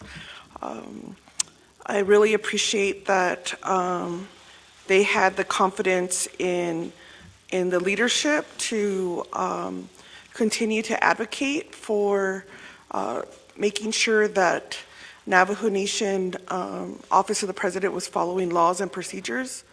So when I went over to visit them, I think especially for your payroll to show up, because overall all of our employees were paid because your team, showed up and was committed and professional. I do want to echo the concern that you do have in the Office of the Controller individuals who experienced the riot of 1989, and I don't want to discount that experience. And so help me understand what is the best ways we could help your employees in that building. I had actually didn't even recall that DHR was upstairs. So I'm extremely disappointed that they did not activate to try to make sure that it was a safe working environment, since they were just upstairs from your office. So there's a lot of lessons learned. But with that being said, your other team showing up or taking the time off, let's continue to support them with some type of wellness policy and make sure that we continue. I know I asked if the union would get involved. I still have not heard from the union. I don't know how many of the employees pay their dues, but it's really upsetting that they're not coming to the forefront to help us understand how our employees should be protected. I did want to make a mention in terms of the investment committee. We talked about financial risk assessment with the Auditor General. So my request is going to be understanding that you're trying to catch up and we're still in a state of shaky grounds. But what I do need to do is we need to implement a system, because why were you kicked out of your email like Sunday evening? Like, what are your IT policies and procedures? Because if it's just done by an email from the office of the president and vice president, that's complete top-level override. And when it comes to the FMIS, it's my understanding you are also locked out of FMIS. So I'm looking at the budget policies and procedures that were passed back in 2020, and we should have a better system so that our financial data and information is safeguarded. And what does that look like? So let's talk with that. But what I really want to get down to is the email that you sent to the oversight regarding a request for a budget transfer. So I do have those copy of the request for the budget transfer that was requested from the office of the president. So it was Ms. Little, Mr. Beecher, and Ms. Duncan Edsity, who signed off requesting for this budget revision. And it was disappointing to see that Dominic Bial's signature was on there. But I went back to the BIM. So help me understand through the budget instruction manual, the laws and policies that are, or the policies that are set up. And let's even take this back to the audit, because if we're gonna have this high or this top management override, everybody who is listening or a Navajo Nation citizen should know how this will impact our financial system. So anything that we talk about in the future, any future projects, bonding, capital, if we have a system that could be basically taken over on a Sunday evening, there has to be immediate, not like an immediate way to freeze non-essential funding. But talk to me about the request that you received for the transfer, and talk to me about how that impacts the audit, and I'll reserve my time.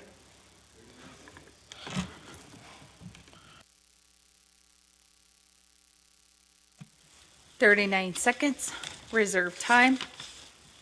And next we'll go to Chairwoman Shondine Parrish.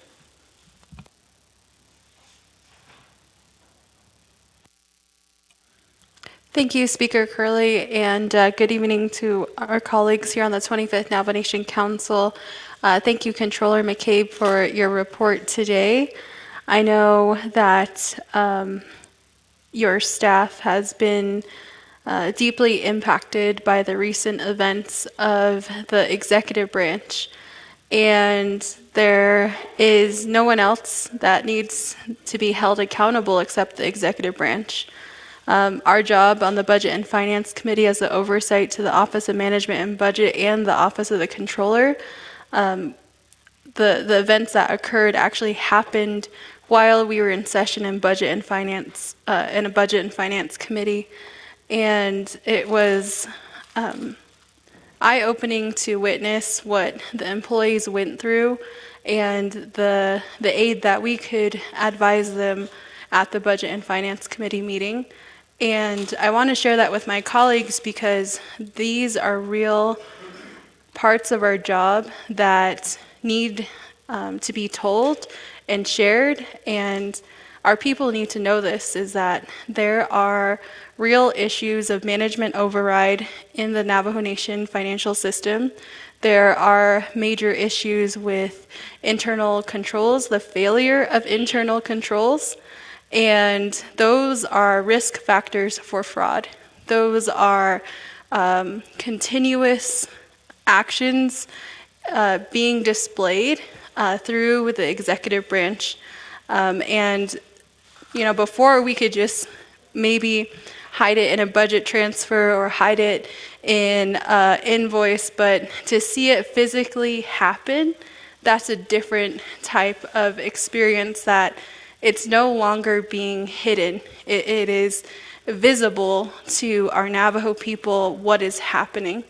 And so I want to encourage everyone to come to the walk tomorrow morning at 8 a.m. at the Navajo Nation Museum. Members of the council have shared that they are very troubled by the actions, and the community members that we represent are also troubled. So tomorrow there's going to be a walk to protect our people's finances. And that is an effort to also display how we need to come together to find solutions to the events that have occurred. So I know that there are actions being taken through our Office of Legal Counsel, also through the Controller's Office and other avenues, but I think that our people also need an outlet to display and voice their concerns too. At the end of the day, this is their money. At the end of the day, we're all elected by the people to make the best decisions that we can. And so I wanted to offer that as an outlet to meet tomorrow at 8 a.m. at the Navajo Nation Museum to walk, to display that anguish I think we all feel.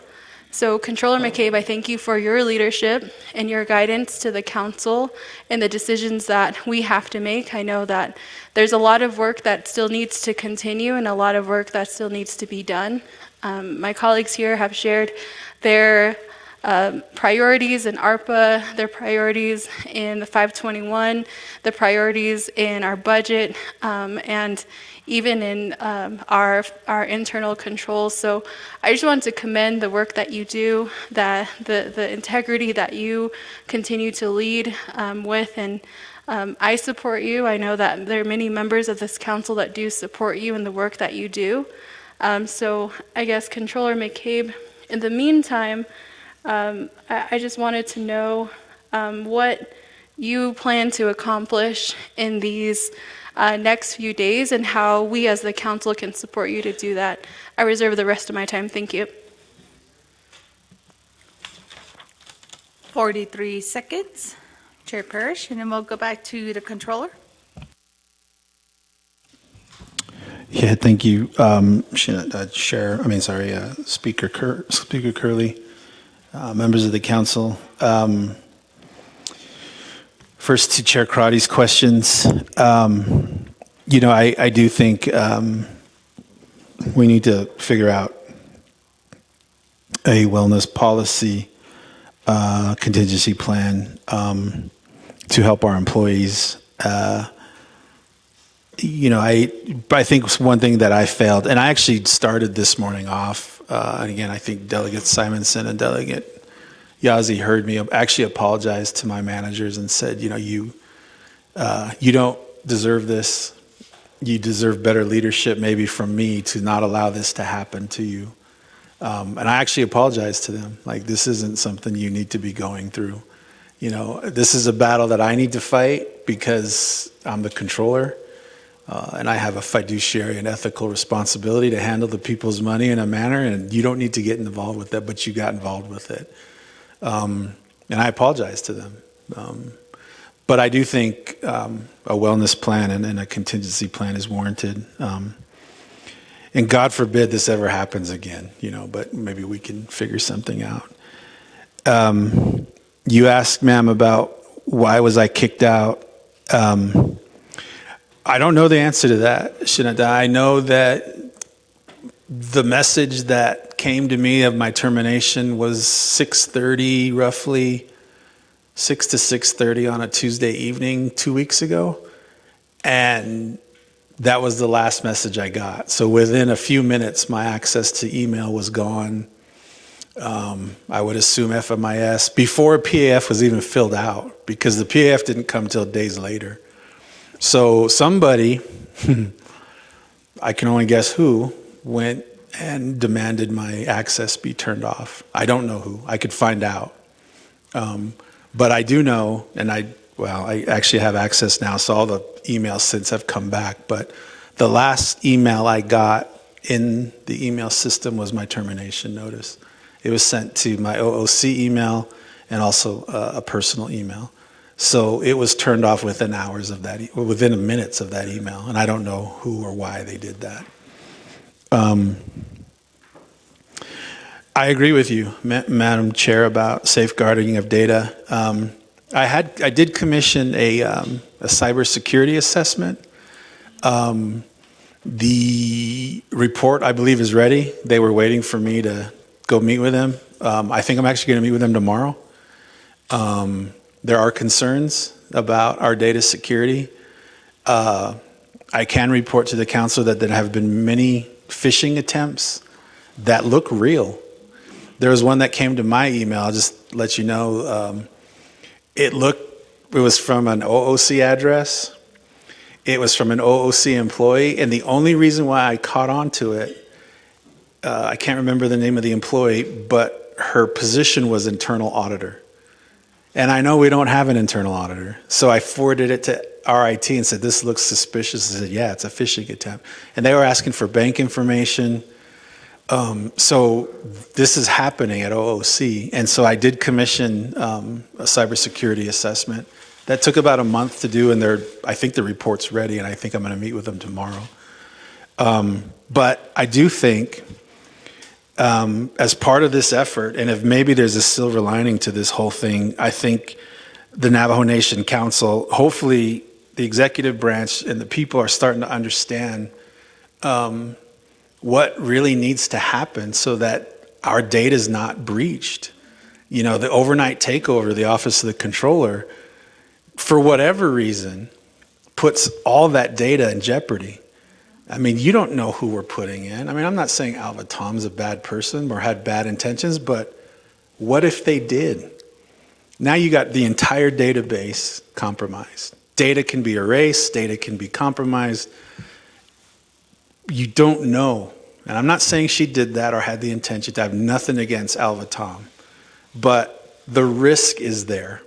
If you can simply issue a termination letter, within minutes, take the controller out of the system and have someone else in there doing things to it, that's a problem. That's a risk. I don't care if it's me as a controller or whoever. That's a problem we got to figure out.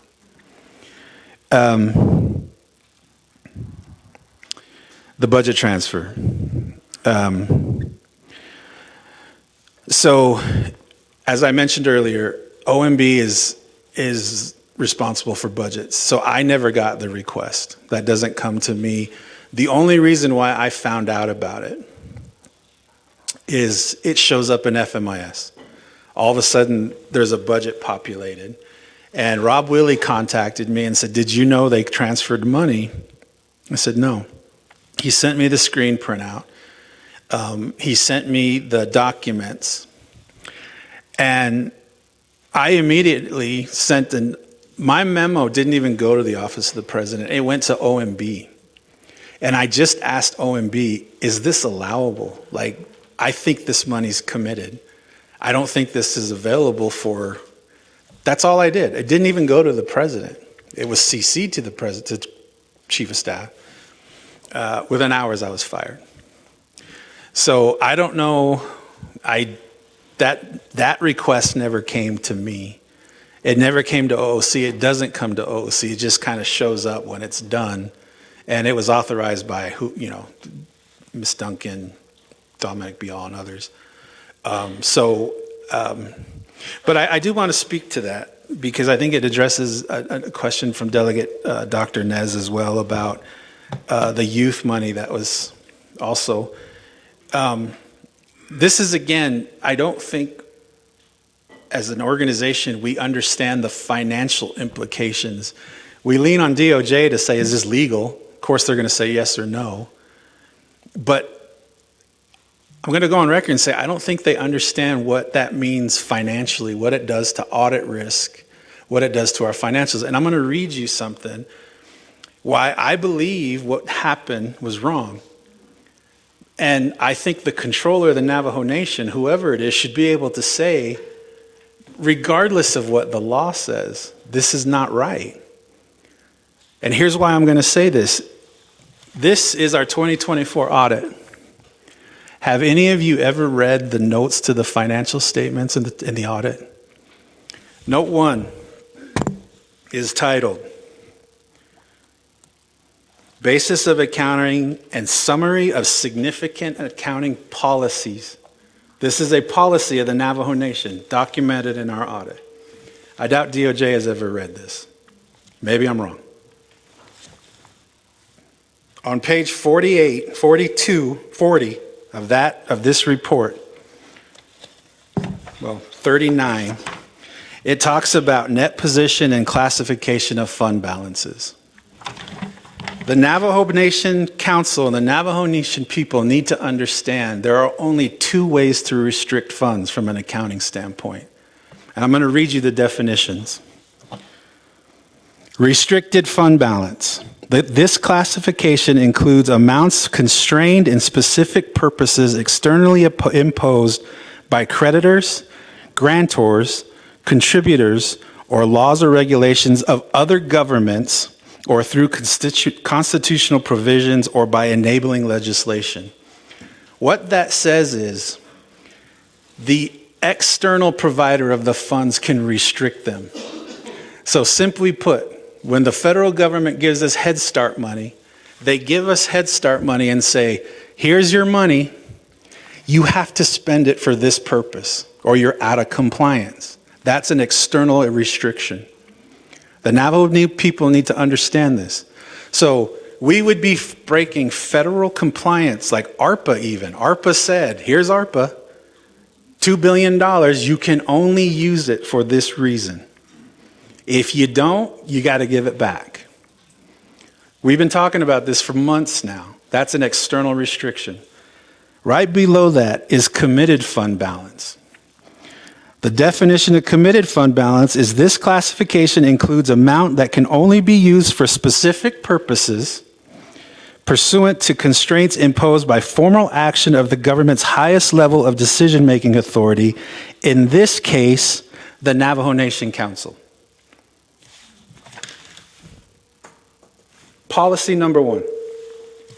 So when the council allocates $15 million for missing, murder, and indigenous people, there is no discretion. That's a committed fund balance for a purpose by the highest authority, the Navajo Nation Council. It's written right here. So when I tell the Office of the President and Vice President, that money is for a purpose that the Navajo Nation Council committed. Let me give you another example of committed fund balance. Citizen. We can't just go raid the Citizen Fund and say, okay, controller wants to go to construction in Indian country, so he's going to take it from Citizen.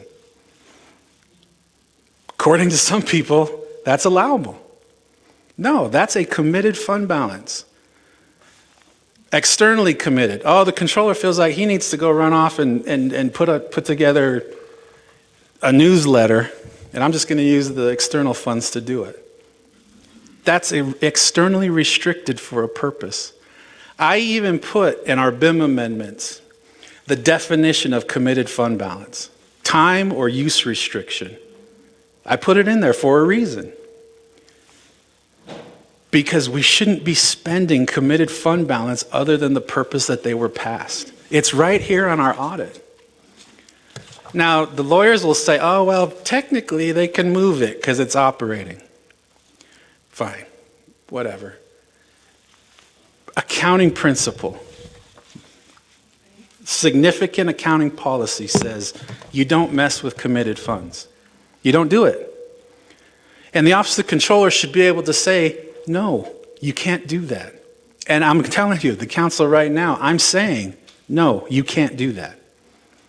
And I'm going to demand OMB to move the money back because that's what it was committed for. I mean, this isn't politics. This is policy. It's right here in the audit, Shinata. It's not the controller making this up. The controller trying to fight Boone Nygren. This is what we're doing. I got fired for it. Well, I think I did. I'm sure there's a reason that they may give at some point. So today, I got a travel authorization request from the Office of the President. I denied it. I said, you don't have a budget. I don't care if you moved it. I've had to say I don't care before. I don't care what they say. I'm saying no. And I think the controller should be able to say that. And it's not because I'm trying to make anyone's life difficult, not because I have a political agenda. It's written right here as a significant policy. It's an audit for a reason. There's a reason for this stuff. It's not to play political games. The people need to understand that there are definitions that are audited. The auditors opine on the notes. This is reasonable. They don't just tell you the numbers are right. They tell you the whole thing's right. And the auditor is telling us this is a reasonable policy. This is a policy the Navajo Nation has that we opined on these financials based on this policy. So when the council says committed, it's not UUFB, it's committed fund balance. If the auditors figured out, oh, well, that only means committed until someone can move it for travel, now we have a UUFB reallocation, and that's going to be looked at differently. I simply asked OMB, shouldn't this go to oversight for reallocation? That's all I asked. That's what my memo says. That's what the BIM says. That's what this policy says. And we all know what happened after that. So, again, Shinata, this is not the controller making this stuff up. I'm not making things up. In fact, I will go even further to say there's never been one instance of me butting heads with anyone, a division director, OPVP, DOJ, that wasn't based on simple accounting policy. That's it. I've never ever said you can't do it this way without being able to point back to a CFR reference, to accounting best practices. It always goes back. And you sit on the BNF committee, ma'am, you know I've said this over and over. CFR says this, you can't do it. You got Justin Ahasti writing you guys how many memos saying the controller's wrong. They should be able to move money however they want it. I don't know anymore, you know? It's in policy. That's all I'm going to say. It's in policy. I hope I answered your questions, ma'am. Chair Parrish, thank you for your comments. The next few days, I definitely want to get in writing per Delegate Simpson's request, the things I discussed earlier. I do need to get my team back in line with what's really happening. There is still some uncertainty, you know, just because Monday's still looming. I guess it could go either way. I don't know, but I do need to just kind of keep them confident on what's going on. I do want to maybe meet with the committee at some point. I know we got council for most of the week. I know you're restricted on travel because of your budget, but it would be good to maybe get on a Zoom and just start talking about some of these things that I know we have to do one way or the other, have to get done on procurement, Appropriation Act stuff that we've been working on, 521 legislation. So since I've kind of been out of pocket for the last couple of weeks, maybe just getting back online with the committee at least as my oversight, but also getting in writing the requests from the delegates tonight. Madam Chair, I think I answered your question. Oh, you talked about management override. I agree with you. That does create significant risks, fraud and audit and others. And really, we're not in a position, given what I've seen in the audit report draft, to continuing to create risks. We should be mitigating them, considering we continue to have these same findings over and over again. And it seems to be the same programs. And once I get the details, I'll give you what I mean by that. It's just things the Navajo Nation shouldn't be doing, like as the largest tribe. These are things that should be solved by now as far as the findings that continue to haunt us over and over again. And I'll leave it there. I hope I answered your question, ma'am. Point of privilege raised by Delegate Law. Thank you, Speaker. I raise this point of privilege using Rule 16, which is B, any council delegate may raise a point of privilege to receive additional comments from the sponsors. And so I do want to ask the Department of Justice, through this presentation and the answer that was provided, I want to ask the Department of Justice if they have reviewed the Navajo Nation audit and the policies, and if so, which attorney reviewed it? Thank you.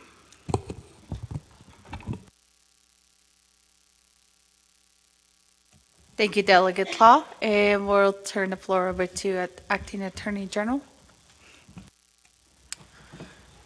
That would have to be a question I'd have to ask the staff about, but it would most likely be Mel Rodas.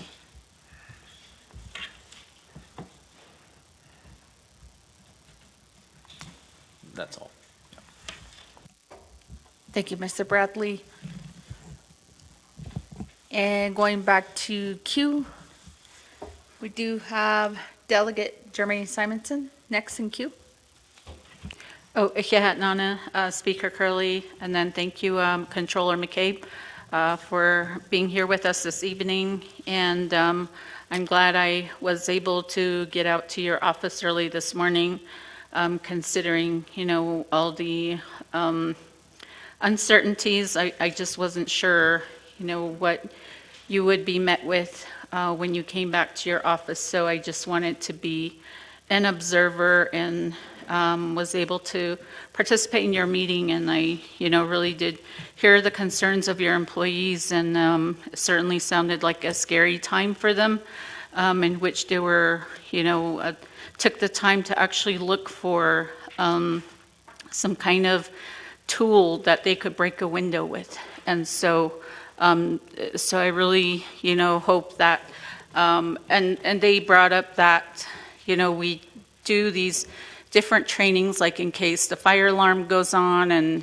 we have a plan on where to go and what to do. But, in terms of if there's, somebody that comes in and demanding things and scaring them, which they all did say, that there are people that came in and scared them. And so, how do employees protect themselves against that? But, so I want to go to a couple things, and I don't really want an answer today, but I do want to start working on some of these things. So this year and the last year, budget and finance really has been the driver of this whole budgeting process, as well as with you, Controller McCabe, and that's all spelled out in BIM. And so what we've been hearing really the past year is performance-based budget process, performance-based budget.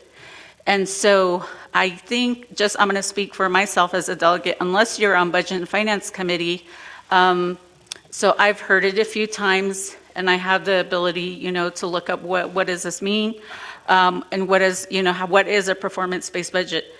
And so I've listened to other meetings, committee meetings, and in one of those meetings, Chair Otto So said, he was talking about why we're at this place again. And he said, where was the buy-in? Because this is a 3-branch chief agreement, and certainly, as I alluded to earlier today, utilizing fundamental law, there's no hierarchy in the 3 branches. Everyone is, everyone has, of equal power. So where was that buy-in? And so certainly I can see that there certainly was not a buy-in from one branch. And so when we start talking about performance-based budget, we're talking about a focus on results, performance, indicators, accountability, data-driven process. And I think I feel like just seeing everyone in all the departments and programs, that is a very new process for them. And so you talked about here in 4 months, we're going to start this process all over again. What can we start doing today? What can we start doing on HES committee? What can I start doing with my programs and divisions so that they start, understanding this process? What can we start doing now? And so that it's not such a shock and confusion in, April, May, June. And so that would be something I'd like to hear from you.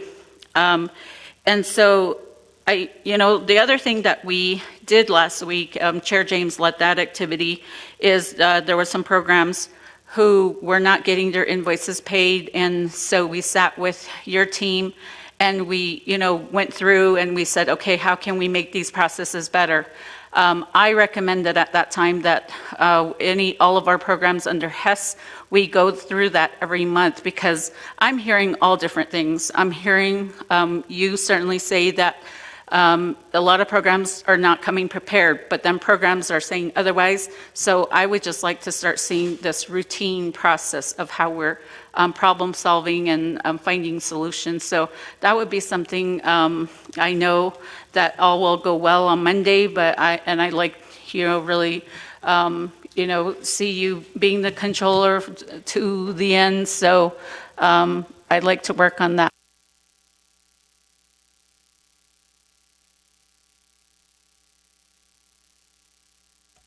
Thank you, Delegate Simonson. And then next we do have Delegate Lester Yazzie. Thank you, Madam Speaker. Shinalo dot sabi shana huin lagi do niya des ado on the dot on the hinaisil tashinandai honorable members of the 25th Navajo Nation Council. Ako elto ay sa bahi nitzen. Doyat Controller McCabe. My question is going to be pertaining to the intergovernmental agreements with the state of New Mexico. In the IGAs, the intergovernmental agreements between the state of New Mexico and the Navajo Nation, and your role as the fiscal officer. The fiscal authority that certifies the Navajo Nation has legal authority to budget funds and to accept and expend tribal infrastructure funds. So I'm going to reference a document. In December 2024, Resolution CD-54-24, it was an action relating to an emergency pertaining to the Navajo Nation FRF. The approval process, the agreement was to timely obligate certain Navajo Nation FRF with the U.S. Department of Treasury. So, Controller, as a delegate for the Eastern Agency in New Mexico, my main concern, one of my main issues, is impeding the ability of the Navajo Nation to expend these grants awarded by the state of New Mexico. And that the council had empowered the executive branch through CD-54-24 to quickly process modifications to the FRF expenditure plans.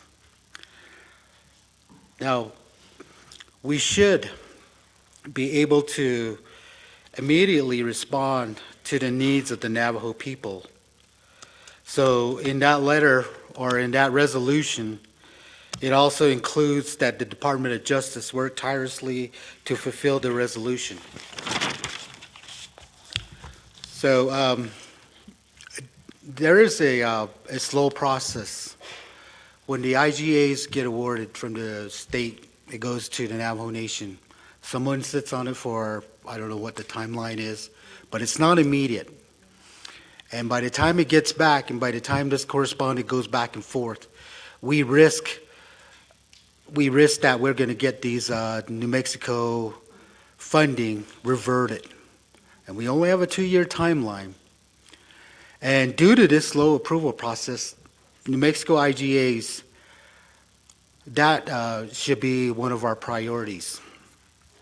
For the executive branch creates these financial impacts,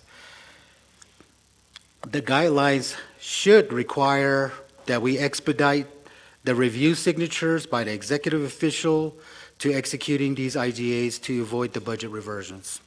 So it does not really get the immediate attention of the appropriate departments.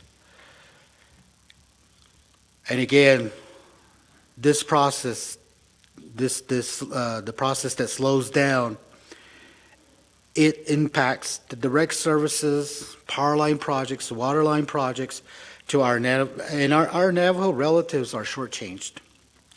So this is a funding allocation that we hope we treat it as an emergency, as we did with the FRF. And again, this is my hope as a New Mexico delegate that the OPVP, DOJ, and DCD take this matter seriously. So wanted to bring that out for the record, and if you have a comment to this, Controller, I'm open to that, but if not, I'll just leave it as a comment. So, Madam Speaker, I yield the floor back. Thank you, Delegate Yasi. We'll go back to the Controller. Thank you. Thank you, Speaker Curley, and members of the council, to address Delegate Simon's question, and I think points you ask about what we can do today, start doing today for the budget coming up. I do think there's a couple things that I would suggest. One, I know is in the works with some Appropriation Act amendments that I know is being led by the Budget and Finance Committee. I think there's some things that are being contemplated in those amendments that could help the process. More, better defining what a base planning amount is, so that, budgeting goes a little bit more, a little smoother and more efficient. And try to eliminate some of the politics that are in the budget and just kind of start moving toward, I think we've kind of beat this to death, but more data-driven data points that dictate how the budget is formulated. I will say also, ma'am, that I do believe that the implementation of the ERP is going to help tremendously with what we're doing, because one of the things that is inherent with that was to redo the chart of accounts to LOD4, which eliminates a lot of potential budget transfers in the future between LOD 5, 6, and 7, as well as just a more digitized process with the budget within the ERP. And I think hearing more and more from the delegates about some of these things, I'm going to try and get Arctic IT on board with just showing you exactly what this system is going to be able to do, so that you can see in real time, how the budget will be formulated in the future, how you'll be able to just look up on a dashboard to see any, spending source, funding source, how it's being spent, how quickly it's being spent. And, the workflows that are created, you will be able to see where things are stuck in the system. So, Madam Simonson, I know you talk about, people are saying it's the controller's fault, the controller's saying it's the program's fault. This system will be able to show you, here's where it's stuck, here's who hasn't authorized it yet. And I know in the procurement workflow that we designed, the 164 process is already inherently in there. So there'll be a digitized workflow for the 164 as well. So you can see, when I know you delegates here, the 164 sitting with the controller, you can actually see, no, actually it's still stuck at the program, or maybe it is with the controller, and then we can do what we have to do it. So I've been preaching about this ERP for months now, and we're getting pretty close to having it fully implemented. I do believe it's going to solve a lot of our problems that we're talking about now, as far as transparency and accountability and some of the workflows that we struggle with now. Sir Delegate Yazi, Shinata, for your question. So, you know, the process of intergovernmental agreements with New Mexico, I agree with you. Frankly, I don't know how they get stuck, because the 164 process governs those documents as well. Basically, any contract at the Navajo Nation, whether it be a vendor contract or a contract with money coming in from the state or other sources, has to go through some sort of 164 process. So OOC actually doesn't see that stuff until that process is done. Where I think we could improve at OOC is help facilitate. I know a lot of those intergovernmental agreements, particularly with the states when it comes to capital outlay and others, we have to have money available, then they'll supplement. And we get stuck with, you know, we don't spend the money, so they're not going to give us the money. I do think that's a function that OOC can improve on. I do think the ERP will help with that, but it still falls at some of the program level as well. So we need to get more in coordination with like DCD or whatever other program that facilitates these New Mexico or Arizona state interagency agreements. Because a lot of times, from my experience, what I've seen in the slow process, it usually comes down to the state awards it, but then Navajo has to spend something first. We don't because of our slow process. Then we lose it at some point down the line. One of the first things I did, if I recall, 2.5 years ago, the state of Arizona was begging to give us money. And it got stuck somehow on, we simply didn't give them the account number to deposit it. And I remember talking to OMB and others say, well, man, just get the money. We'll figure out where to put it later. Like, we can fix that later. But there is a weird process when it comes to stuff like that. Setting up budgets, that's like we talked about, you know, OMB with the WIC program, why that got stalled. These things happen with these interagency agreements too. And while funding's available, it takes a while for some reason to get it set up. Then it takes even longer for us to spend our part. By that time, 2 years is up and that money's gone. So I'm hoping through some of the things we're doing with the ERP and working, as you know, sir, on the committee with some of the changes we're making, we can figure that out as well.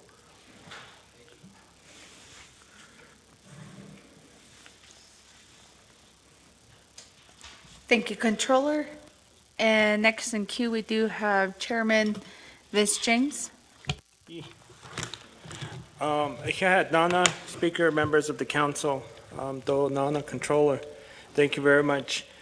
At this point, you know, with you sharing a lot of information, this whole information that you have provided to us is this telling me that you know, regardless of what we do, more damages are just being created each day as we continue to talk about it.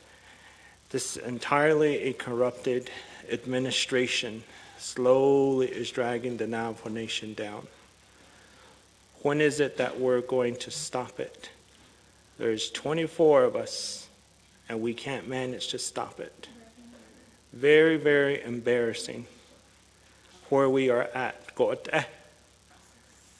The Navajo Nation is supposed to be an example as being the largest indigenous tribal nation in this United States, in this country, and look where we are at.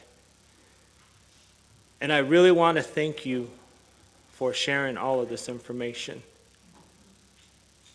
It is very disturbing to hear of all of these different information, and it's still growing, and it's going to continue to still grow.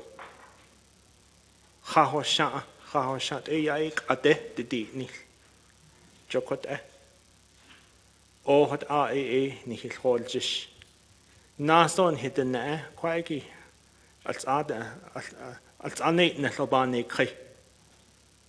So, but again, thank you, and please be safe when you're out there.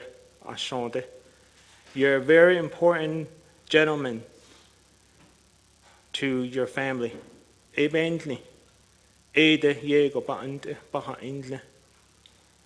And so that goes for my colleagues too. And at this point in time, I really just want to have you provide me information regarding the Veterans Administration, the NIK account, all those different accounts that are behind the curtain, things that are being bought with that account. How are you managing that? How is your staff managing that? Because we have a lot of concerns and issues coming from veterans. Go ahead. Reserve my time. Thank you.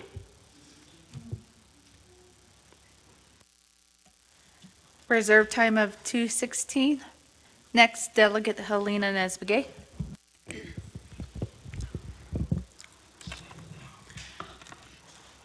I just want to say thank you, Shiaj, and your staff for standing your grounds and keeping your head above the water and working for the nation for so long. I'm glad you're changing the system to ERP. Anything that can process anything faster than where it was. I mean, we're in that situation to where we can't even take Deltex really has nowhere to go anymore because of the old system. So I mean, Cisco kicked us out years ago, and now Bash has kicked us out, and now the only thing that they want to do is P-card. But after hearing what you're telling us, I don't know about this P-card too. So, if there's a system that we can, even with P-card, maybe if there's a system that we can, even with our travel, make it a lot easier. When I used to work for NACOG, we never submitted receipts. All they needed was our trip report, and that was it, just a trip report. So I don't know, and they're a federal funded program. And that's just how their program operated. So because they just had a document saying this is how much you get for meals for AM and PM, and that's just a justification right there. And we never submitted receipts. We never did. So, but with the Navajo Nation, that's just something that we always do, and sometimes you forget. So, but another thing is that I was at home, and one of my colleagues sent me an email, a text saying that you're all over Facebook, saying that you stole some money to buy your home, your new home, to purchase that new home from Zini Home, Jadoni. I said, how can I do that? So in response, I says, contact the OOC. I says, I didn't take no money. So it's just that, it's just what people says out there is, crazy. So that's just what I wanted to put on record, that, I wanted you to let you know what I said on there, to go ask OOC that I never did that. So I hope this ERP can really make things process a lot better than how it was, and with the nation, that's what we're really hurting. I mean, nobody outside, they don't want to do nothing with the nation. Nothing. They don't even want to come in to do maintenance, plumbing, AC, whatever. Because we don't pay on time. We never pay. So that's just how we're known as Navajo Nation. So I hope this process is a lot better, and see how we go from here. And thank you for putting all your effort into this to make the process a lot smoother. For everything that you do for us. And I still need to talk to you about some other projects in my delegate regions too. So thank you. I waive my time. Thank you. Thank you, Delegate Helena Nesbegay. And then going back to the controller. Yeah, Speaker. Again, members of the council, Chair Vince James, thank you, sir, for your questions, and Delegate Helena Begay. To answer your questions, Chair James, on, or just to address, I think, your questions and comments on the Veterans Administration, again, this is not something I'm aware of it yet, but I'll definitely get information so we can see what's happening with the expenditures in the Veterans Administration K&N accounts. But I don't know the answers now, but I can certainly help get some to oversight the council, especially if this is a concern that I'm actually really not aware of yet, but I can definitely help find those answers. I think, as far as, what's happening and really some of the risks that we're creating for ourselves, I'm not a lawyer, nor am I a politician, but I know from an accounting standpoint, from what I'm witnessing, and even talking with the auditors and talking with some of the people that are looking into certain issues, there's a real risk of, we throw around the words tribal sovereignty a lot, and we talk about sovereign nations and how tribal nations are sovereign, and at the very core of sovereignty is the inherent ability of tribal nations to make their own rules and govern themselves. And if we have a system that allows defunding of government services so that we can't make our laws and or operate in a manner to exercise our pure sovereignty, we have a problem. I think, I don't want to preach, but I think there are several financial reasons to revisit the line item veto authority. I don't know if a lot of people are aware that the line item veto for the President of the United States was deemed unconstitutional. But we do it here. I'm not saying it's a bad tool, but what it's proving to be now, it's not good for any of us, including the president. And I wish she understood that, but I don't want to get more into that. But to Delegate Helena Nesbegay, ma'am, on bashes, I'm aware of the issue. They did contact me before all this happened about they don't accept POs anymore. I was supposed to have a meeting with them to try and figure out a viable workaround so that they got paid on time and not cut off. One of the problems I know was, and this might be a fault of my team, but we were actually asking divisions to procure, and I actually made a decision to say, look, this is a true sole source. Bashes is usually the only provider in these communities. There's no reason to make these programs run out to Flagstaff or, where there's a Smith's or an Albertsons. So just use Bashes if it's right there. There's a reason to do that. So I gave some flexibility on that too, as a sole source. I hope that solves some of it, but I do know they don't accept our POs for slow payment right now. And I was supposed to meet with them about what I was going to suggest is potential ACH transactions, but I think they're insisting on a P card, so I was trying to figure that out as well. And I think we can control that. I think there's ways we can control it so that it's not a risk. What I will suggest on your travel comments, ma'am, is I agree.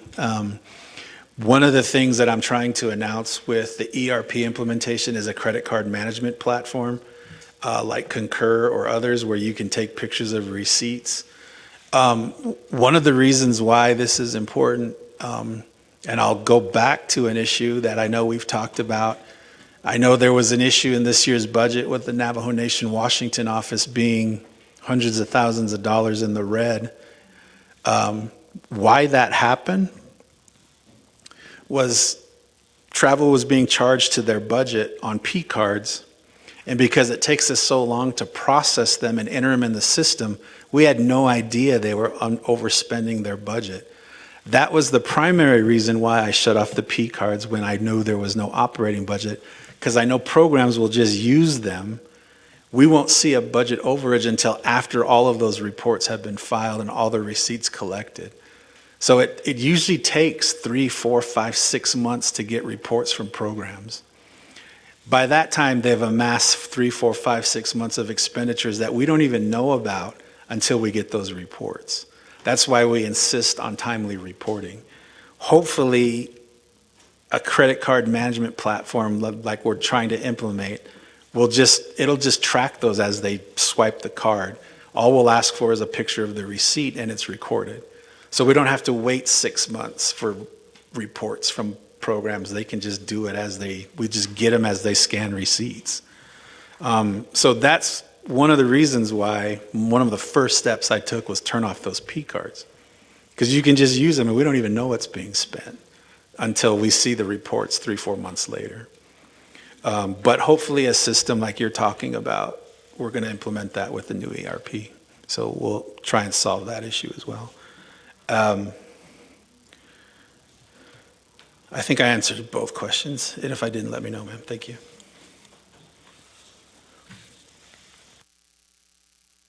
Thank you, Controller. And next in queue, I'm going to go over to Chairwoman Jesus.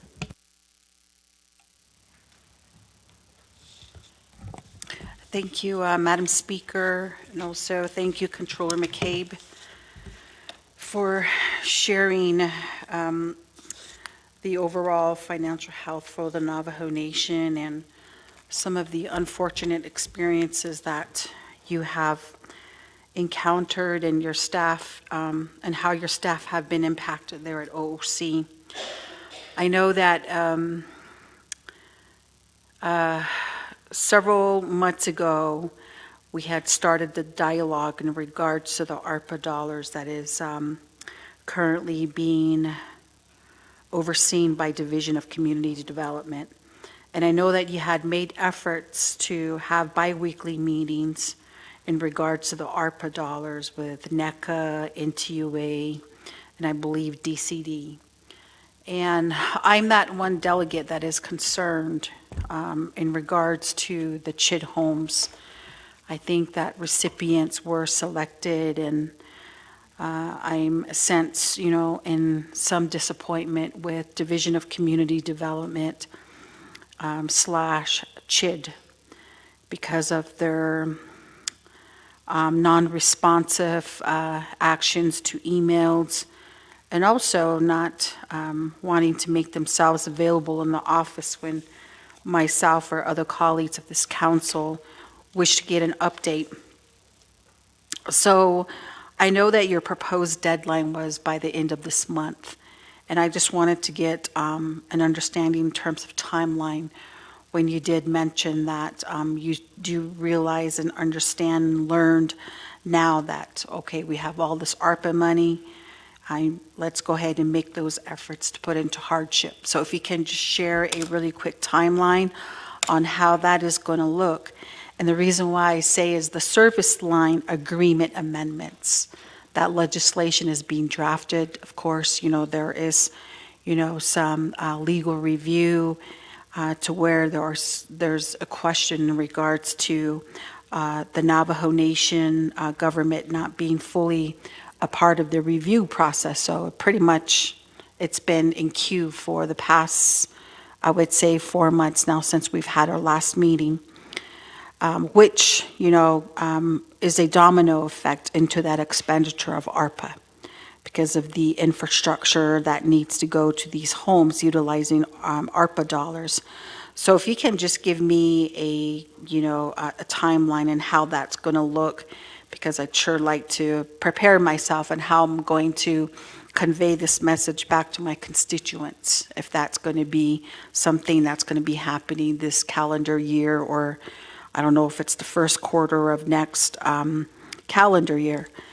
So I just wanted to share that. And then second is the Navajo SBCI.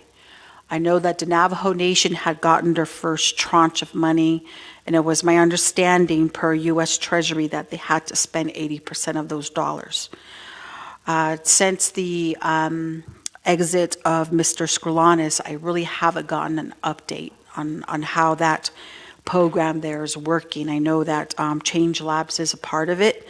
So if you can just look into this and get more information in regards to the Navajo SBCI and if these funds are being utilized in accordance to the conditions of appropriation it was allowed from U.S. Treasury.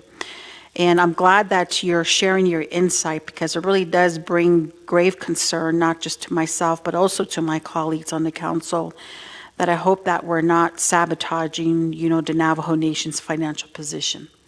And again, it's very unfortunate that upper management under the executive branch have to make these unjust decisions, and maybe they need to be shared what a chief accounting officer's duties and responsibilities are, and having them being trained and having them understand exactly what your duties and responsibilities are, and that's looking out for the best interests of the Navajo Nation.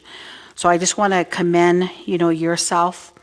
I told you not to drift too far. I'm glad that the decision was made, and also I do sincerely apologize the anguish that your staff have gone through there at OOC. I don't think any of our staff in a workplace should be treated as such. And if there was to be some sort of a lawsuit, maybe that's something that needs to be done against OPVP staff because it's not acceptable. Thank you, Chair Jesus. And going back to reserve time, Chair Eugenia Charles Newton with 1 minute and 48 seconds. Thank you, Speaker, and thank you, Controller, for answering my questions. It's concerning that this back and forth dilemma caused by BOO and the Department of Justice has affected our investment, work with outside businesses, banks, even our trust funds. How can we address this, and has this issue affected our credit rating? My second question is, BOO and DCD Director were recently at Construction and Indian Country Conference. Who paid for them to be there? I'm not sure if I heard this correctly, but did you say that citizen was used for this conference? You also stated earlier that BOO's P card is off because he is delinquent in providing his receipts and his issue is currently under audit. Do we know how many of his staff are also having the same issues with their P card? I want to go back to the time when Melinda Siaco, Arviso Siaco, there was a Navajo Times reporting on what was happening, and $20,000, I was going back looking at the Navajo Times article, $20,000 was charged to her P card for dishes, infant clothing, furniture, and that was really, it seemed like it was just kind of brushed under the rug. So in terms of the staff right now, I know there were several staff members who were named in that process who had their P card actually turned off from the last administration. So are those P cards still shut off? I reserve my time.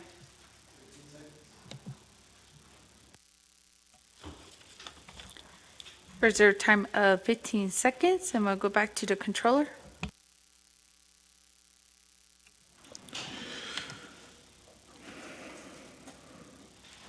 Thank you, Speaker, and members of the committees. I'm sorry, members of the council. First to Chair Jesus Shinada. As far as the timeline for ARPA, I just need to verify a few things. Some of the reasons why I've started to move toward another reallocation is some of the messages I've been getting from particularly NECA, who have reported to me that they feel like there's going to be issues with some of the money they still have as far as spending on time.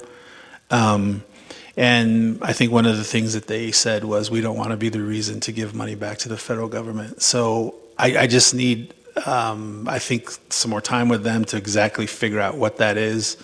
I think they're willing to figure out a number that we could push back to a reallocation, including potential hardship, ma'am.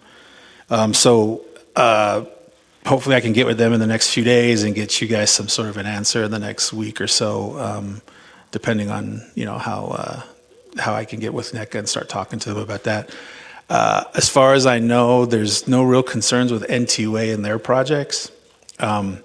But I also do need to really start figuring out CHID and some of that money and the status of that as well, ma'am. You asked about the SSBCI. So you're correct about the first tranche being given. And I was actually on some calls with the Treasury about this money. I did express some concerns to Director Skrilanis at the time, two concerns. One, you're right, we have to spend the first tranche of money before we can get the second.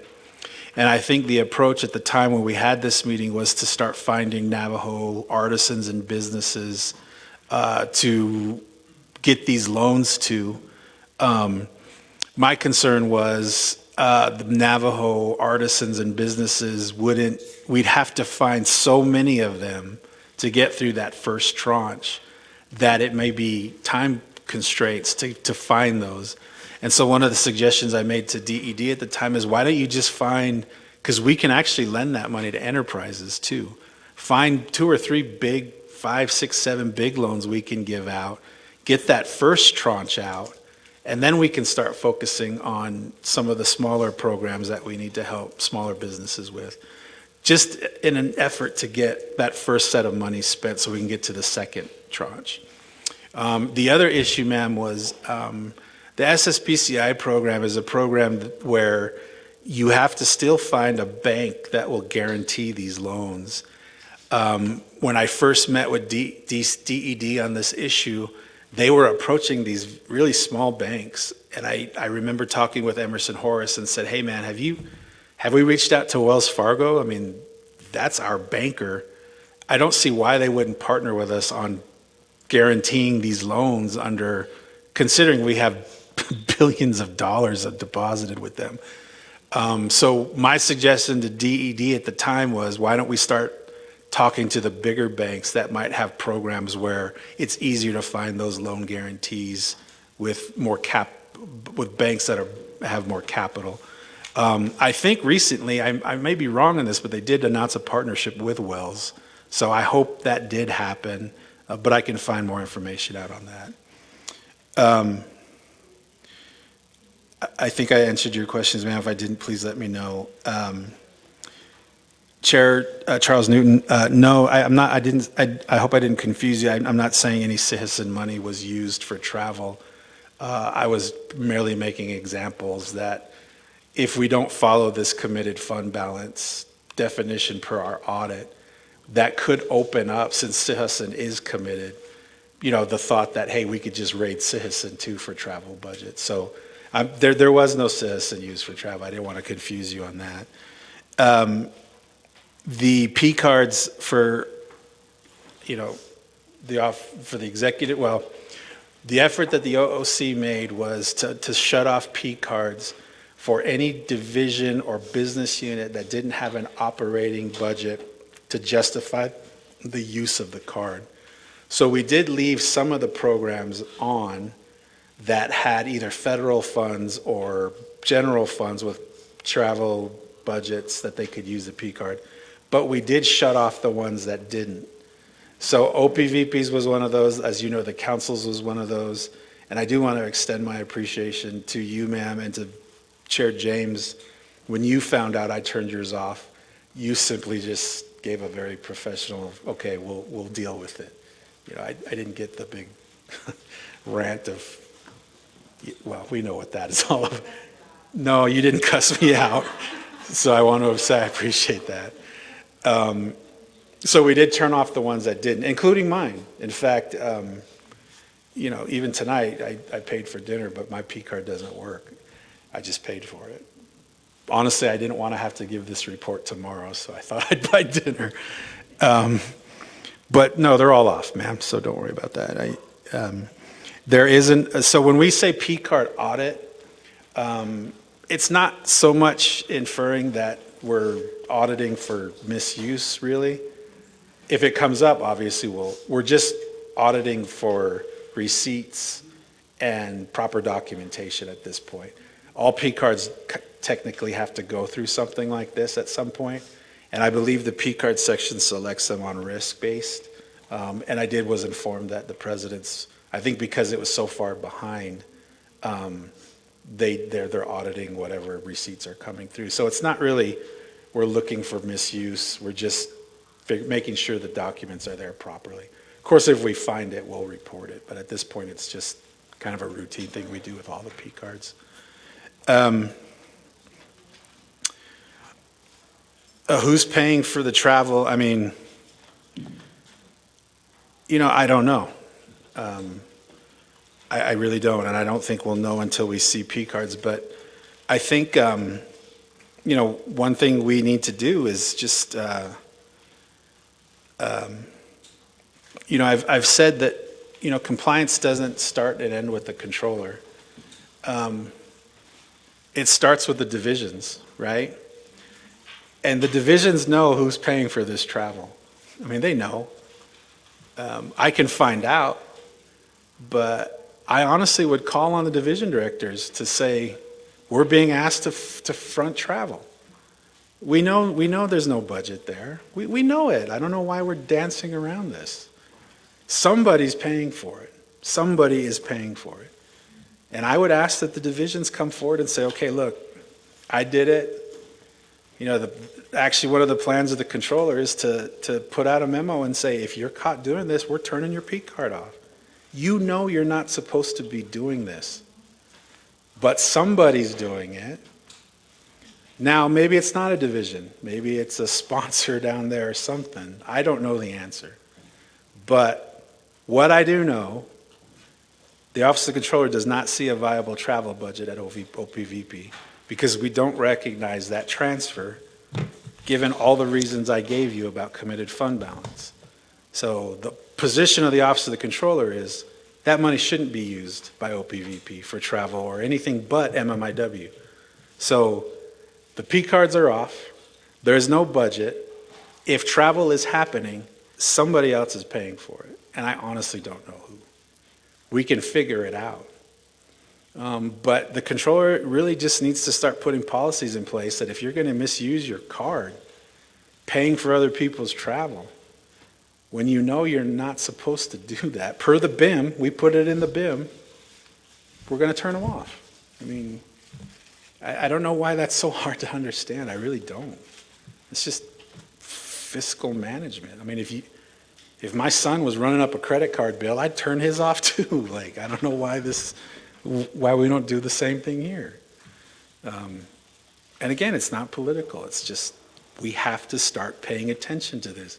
This is how Washington office accumulated $500,000 budget in the red because they just kept paying for people's travel.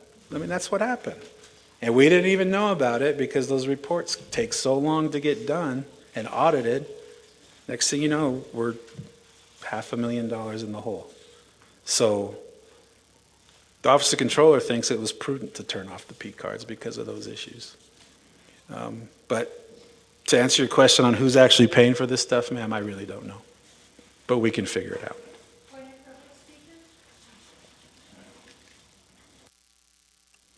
Point of privilege raised by Chair.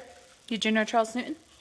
Thank you, Speaker. I call this point of privilege under Rule 16 for the additional comments. I have just a simple question, Speaker. I'm going to direct it to you. But I technically, it's probably directed to anybody on budget and finance or even maybe the controller's office, but I can't question other delegates. So I know that at the beginning you were talking about the funding that was transferred, the $229,000 from the K-9 unit, right? So he said, we're going to, from my understanding, like I'll pay it back, right? Is from my understanding. So my question, Speaker, is let's say we didn't give him additional money, how would he pay that money back to the K-9 unit? Can somebody explain that to me? Because if he's not coming, asking, because I think we pretty much have said we're not going to give you the 1.5 million additional because you haven't justified that to us. So with that $229,000 transfer that was made, how is he going to pay that back? That's my question. Thank you, Chair Regina Charles Newton. So we're just going to reference what he has said in the State of the Nation address, where he said now he's open to possibly moving his personnel dollars into operating. So without additional allocations from this body through unmet need or additional money, then it would have to come within his budget. It has to be identified within his budget if there's going to be a reallocation or not. Controller, maybe you can help also answer that question. Thank you, Speaker. I actually would agree with that. If he moved it from personnel to operating, then that would be something he could do. But what I still disagree with is it should have never been taken from MIW anyway. That to me was a reallocation. Regardless of how he pays it back, it should have never happened in the first place. And I don't think we should overlook that, because we can't get in the habit of saying, well, I'm just going to take it and I'll give it back at some point. That's not how fiscal policy works. That's not how committed fund balance works. That being said, though, if the president did take it from his personnel and move it, that would solve this problem. But I will still stand by the controller won't recognize the current transfer, because I believe that was a committed fund balance, and it should stay committed. If any program wants to move committed to uncommitted, that in my mind requires a reallocation from council. And I'll tell you one of the reasons why I think this. Remember when the council wanted to, you asked me my opinion on signing the ability to just keep the LDAs employed, and I signed it, and then the president came back and told me the same thing. You undermine my line item veto is what he told me in a memo. I simply said, no, man, I know they're gonna move it. To keep LDAs having to go get their PAFs all over and that whole rigmarole of getting them rehired, I just said, get that money moved, which I think is on your agenda, and keep them employed. So we just skip the admin process. Well, he said I undermined his line item veto. I conferred with DOJ, Mel Rodas. Mel said, Sean, I kind of feel like you attempted to reallocate funds because it sits into the LDA business unit. They're going to move it from the councils to the LDAs. This is the same thing. So you can't have it one both ways. And this is a conversation I have, and I'm not blaming Mel. I actually agreed with Mel. Okay, if I overstep my bounds, whatever, I'm sorry. Well, I'm not going to blame Mel. But this is the exact same thing, where I'm going to take it, but I'm going to give it back. I was told I can't do that because it's a technical reallocation by just trying to keep LDAs employed while you figured it out, and we don't have to make them go through PAFs. Now this happens, and I'm being told, no, we're going to take it, we're going to pay it back, and this is the first tranche. You know what? The tranche thing, that's valid. You can give things out in tranches, just like the SSBCI is giving out in tranches. But the SSBCI didn't go take the second tranche and spend it and then promise to pay it back when we asked for it. That's essentially what they just did. We gave out the first tranche, which is the $20,000 they didn't reallocate. We'll give the rest of it back when we reallocate it back. That's why the Office of the Controller will stand by this was an improper reallocation of a budget. Just like I was told when I tried to keep LDAs employed and not subject them to having to go through the PAF process, just because we had to wait for a budget revision from the council to keep them on the payroll. So I hope that helps, ma'am. Thank you, Controller, for elaborating that point of privilege. And colleagues, we will continue with reserve time. Next, I do have Delegate Sherilyn Yazzie with 2 minutes and 53 seconds. Good evening again, everybody. Thank you for being here late into the night. I do appreciate the rest of the exhibits in your report. Just by looking at it, I think I have more questions that I want to be able to raise in our committee, our Budget and Finance Committee. But looking at Exhibit A, I'm wondering also how many of these different funds are at risk of non-compliance before that 2026 deadline. And I think that's going to be an entirely different report where you're going to have to elaborate either with the FRF office.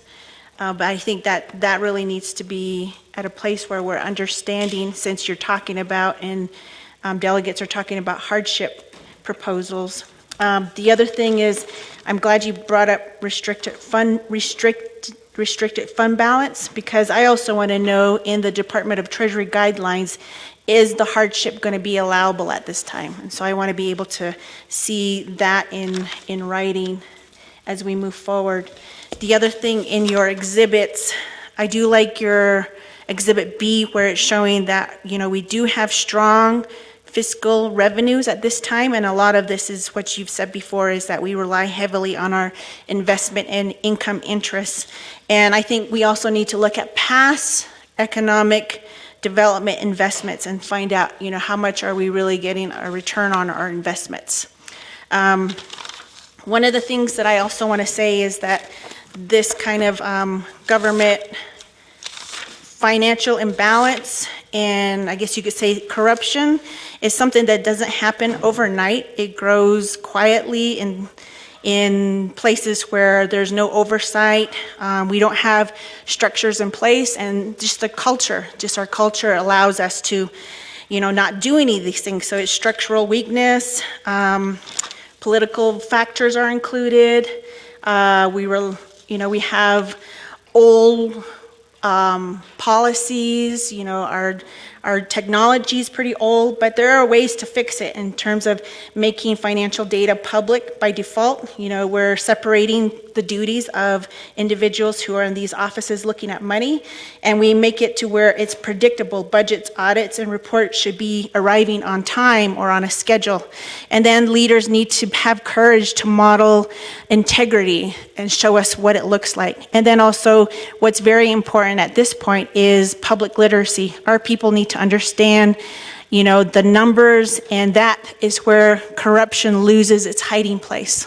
Thank you.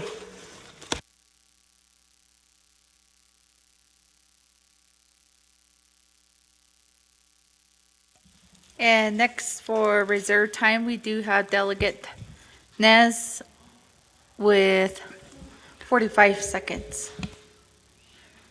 Thank you, Speaker. So a couple of things, Mr. McCabe, thank you for your response. The Health Education Human Service Committee, we did have a leadership meeting regarding the BASH's memo.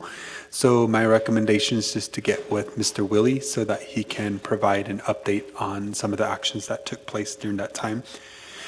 And the next thing is regarding the FMIS. I look forward again to understanding then some of the unethical transfers that had occurred. I know as committees, we have a lot of these agents that are coming before us, so I think the sooner you're able to populate that for us, the better, so that we can get more understanding directly from the agents. The last thing is regarding the contingency plan. It was not more so on the Thank you, Delegate Nez. And next for reserve time, we do have Delegate Claw with 57 seconds. Thank you, Speaker. So my question is going to be to our Department of Justice as well as our Legislative Council. We heard through this report that there was intimidation and coercion into signing a PAF. So at what point does the Navajo Nation begin to look into debarment of these attorneys with the OPVP? And so that's my question. And then we've been asking the question here tonight, How did the Navajo Nation get to this point where our government is unstable?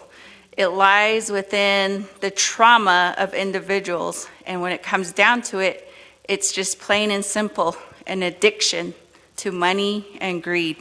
So thank you, Speaker, and I'll reserve my time.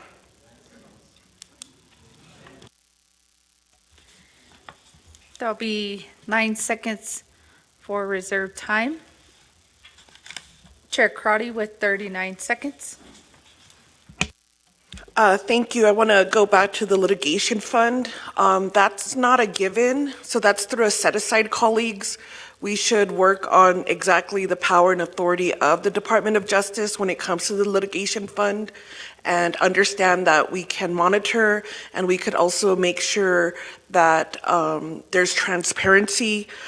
In terms of any sunshine laws, I'd like to get those best practices. If you could reach out to our investment subject matter experts, because we need to now switch to say that Navajo Nation leadership, the council, wants. Thank you, Chair Karate. Next, for reserved time, we do have Chairwoman Parrish. Thank you, Speaker Curley. Tonight, I know we're hearing the report from the controller, but there's what we have witnessed so far is definitely management override. But who gives these people in management their confidence? It's typically the Department of Justice. We have seen this over and over through memorandums. I've witnessed it in the Budget and Finance Committee when there's advisement where the controller has been given that he cannot stop a payment, yet then Acting Attorney General responded that she could stop that. So there's definite concern in the Department of Justice, and I echo my colleagues' concerns tonight. Thank you.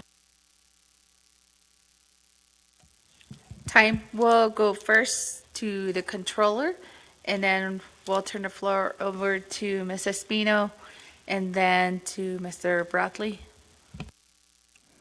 Oh, yeah, thank you, Speaker and members of the council again.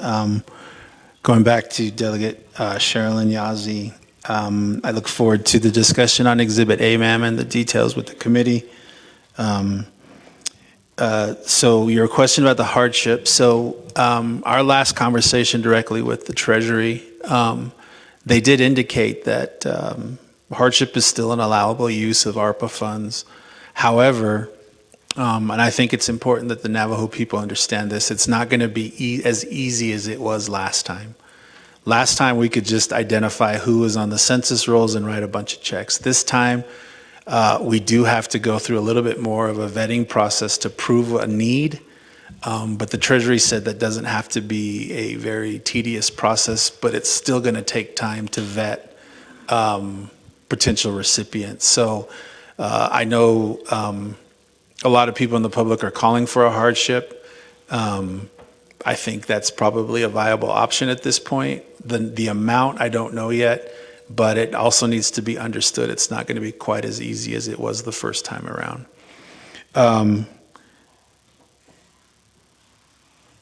You know, you talk about structural weaknesses in policy. I agree, ma'am. And I think, you know, more than anything, I think what's happening right now at the Navajo Nation is just, I think it's just a wake-up call on just let's fix it. You know, it's not. Again, I don't really understand how politics gets brought into this conversation. It's fiscal policy that just needs to be fixed. That I think all of us should agree with, right? It's not. This is really not. Hey, we're working against the council, we're working against the division, we're working against DOJ, we're working against OPVP. There are significant risks that we're just, I think, traditionally ignoring.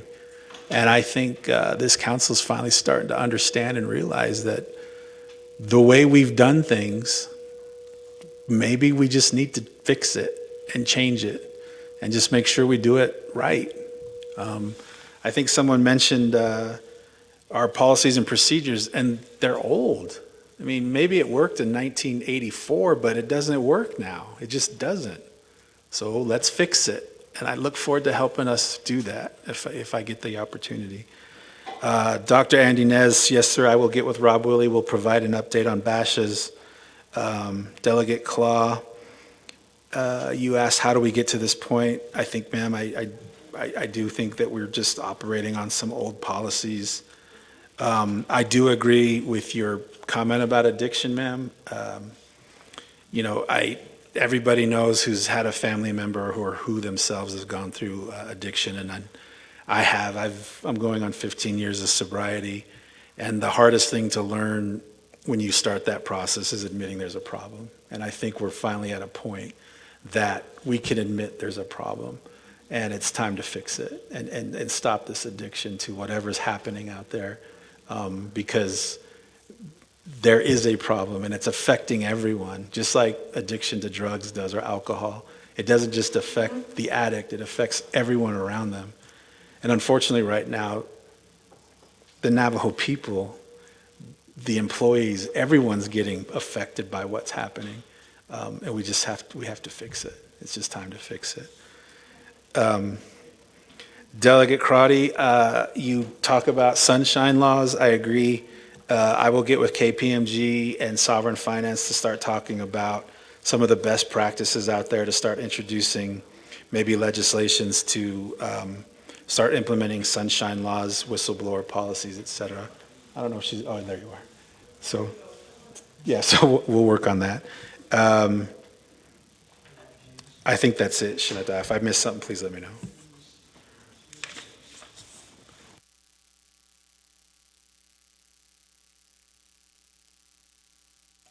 Thank you, Controller. And going back to Ms. Espino and then Mr. Bradley. Thank you, Madam Speaker, members of the Navajo Nation Council, and Delegate Claw. Thank you for your question. I understand that you're asking how to address what is being expressed this evening, such as the intimidation to sign PAFs and to also hold individuals accountable, including attorneys. So as Chief Legislative Counsel, I can inform you, the council, as the client of OLC, is that there are different avenues available. So if you're looking at wanting to report individuals, there is a disciplinary board of the Navajo Nation Bar Association, and so complaints could be filed. There are forms that are available for that. In regards to other issues that were expressed this evening, we do have the special prosecutor, and it sounds like the issues that were discussed this evening may be related to what the special division appointed the special prosecutor for. And if it is beyond the scope and the jurisdiction of the special prosecutor can always request the special division to expand its jurisdiction. So this can be reported to the special prosecutor. In regards to whether crimes were committed, the Attorney General is the Chief Legal Officer of the Navajo Nation. He would have the authority, or actually is charged with addressing all legal matters in which the Navajo Nation government has an interest, and the Office of the Chief Prosecutor and the White Collar Crime do fall under DOJ. So I'll go ahead and allow Mr. Bradley to address the issues of possible criminal misconduct. Thank you, Speaker. Thank you, Ms. Espino. Going to our Acting Attorney General. Thank you, Mrs. Spino, and thank you for the question. And so, yeah, I mean, if anyone thinks that there's a crime that's been committed on the Navajo Nation, please report that to the prosecutor's office. If it's a crime of a financial matter, that goes to the White Collar Crimes Unit. And I don't really have anything else to add to what Ms. Espino stated, except for, everyone in the employment context has their rights under the Navajo Preference and Employment Act. So that's all.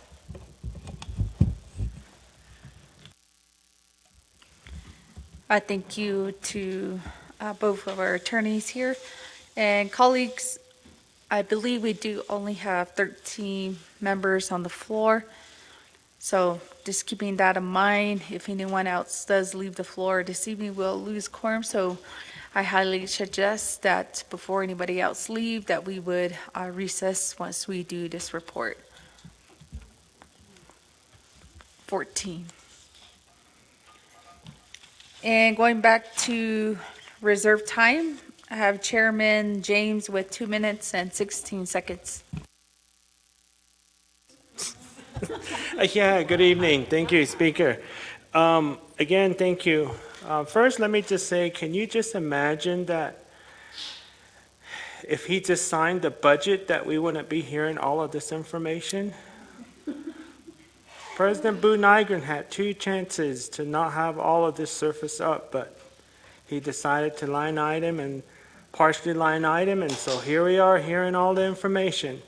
So he did it to himself again, but initially he's going to blame you and council again for all of this mess.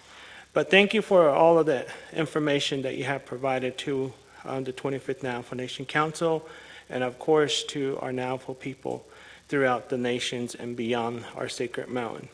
Yeah, cool.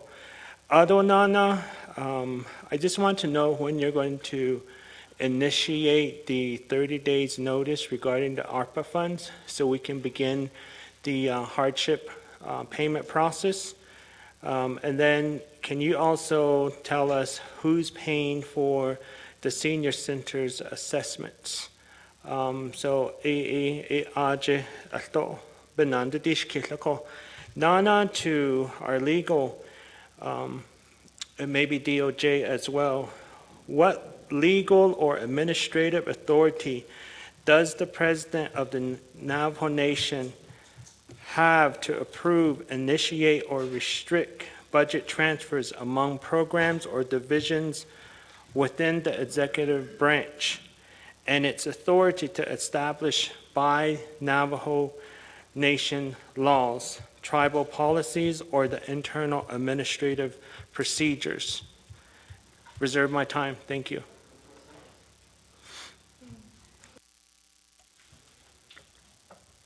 .24 seconds. And then Chair Eugenia Charles Newton with 15 seconds.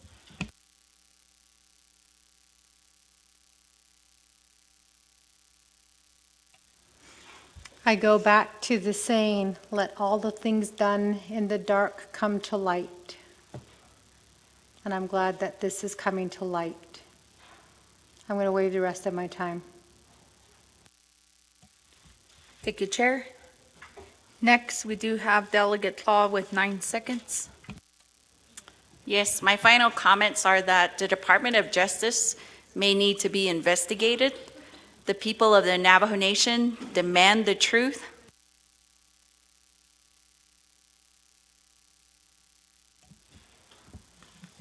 So from the comments brought up by Chairman James, I'm going to go over to Chief Legislative Counsel, Ms. Espino.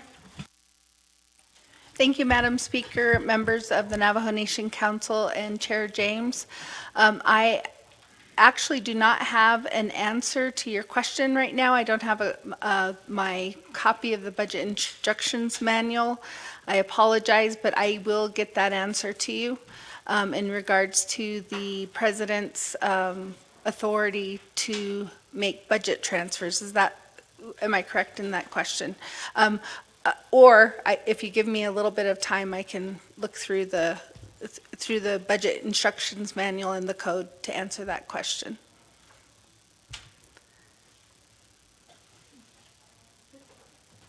Okay, yeah. Thank you, Ms. Espino. And then going back to Chair James with 24 seconds. Rule 16, Speaker. Point of privilege raised by Chairman James. My question wasn't answered regarding who's paying for the senior center assessment and when the controller will initiate the 30 days notice to all the programs, divisions that receive the ARPA funding so we can start with the hardship payment. Thank you, Chairman James. And going back to controller, just specifically to the point of privilege. Thank you, Madam Speaker. So for the ARPA fund question, Shinata, I hope to figure that out in the next week or two as far as the numbers, and then we can initiate notice. As I mentioned before, I'm still just trying to figure out exactly what's going to be available and where the risks are, and then moving that money to some other kind of reallocation. So I'll probably work primarily with my oversight, but certainly would work with the council on that plan and when we could start initiating that. The senior center assessment, sir, I don't know. I saw a press release about someone getting the award. Honestly, I wasn't part of that decision, nor have I seen the 164. So unless that was done during the time I was out, I really don't. I just saw the release that someone was selected. I don't know how they were selected. I don't remember a formal procurement for that, but there could have been. I don't know. So let me figure that out for you.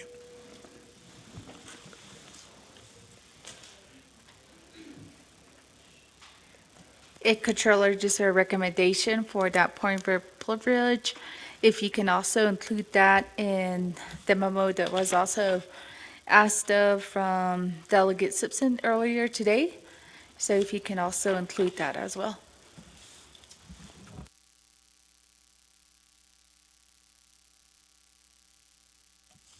And then going back to Chairman James, reserve time of 24 seconds. Nana, thank you very much, Controller, for all of that information and job well done. And I continue to respect and acknowledge your expertise, of your background of being the Controller of the Navajo Nation. And I will continue to support you and back you up on certain things, on being our Controller through the Navajo Nation, for the Navajo Nation. Thank you. Thank you, Chairman. And at this time, I'm going to have Controller do some closing comments. I don't have any more reserved time or new in queue. So, Controller. Oh, yeah, thank you, Speaker, members of the council. I don't want to keep you all. I know it's getting late. I guess one thing to comment to Chair James, you mentioned that had he just signed the budget, we wouldn't be going through this. But frankly, sir, I would have reported this anyway. It's my job to do that. And again, it's not political. It's just we need to fix this. And I think this is the body, there's the legislative body to do it. And so I would have reported all this anyway. So just final comments, Navajo Nation Council, just thank you for all of your support, for my staff, and myself. It's not easy going through this. I wish this was easier, and I took a few days off, and I don't think we really understand how it affects our employees and our families. I just share a little story about my daughter found out about the TRO, and she figured out that I'll be coming back and at least working for another week. And she actually said, I don't want you to go back. And she said, Papa, I hate Navajo Nation. And I said, sweetheart, those are our people, and we have an obligation to do what we're doing. And don't ever say that about your people. Just understand that this isn't the Navajo Nation. This is just an unfortunate situation that we're trying to work through. So So just thank you for your support through all of this. And again, this isn't picking sides. I just want to make sure we all understand. Let's just get this fixed and move forward and hopefully make this whole thing better for all of us. But thank you all thank you for hearing my report. Thank you, Controller. And colleagues, I don't have any reserved time, so I'll call for a vote, 2 minutes on the board. And this is to accept the Controller's report. And thank you, Mr. Sean McCabe, for being here with us.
And we do have a vote of 14 in favor, 0 opposed, with speaker not voting.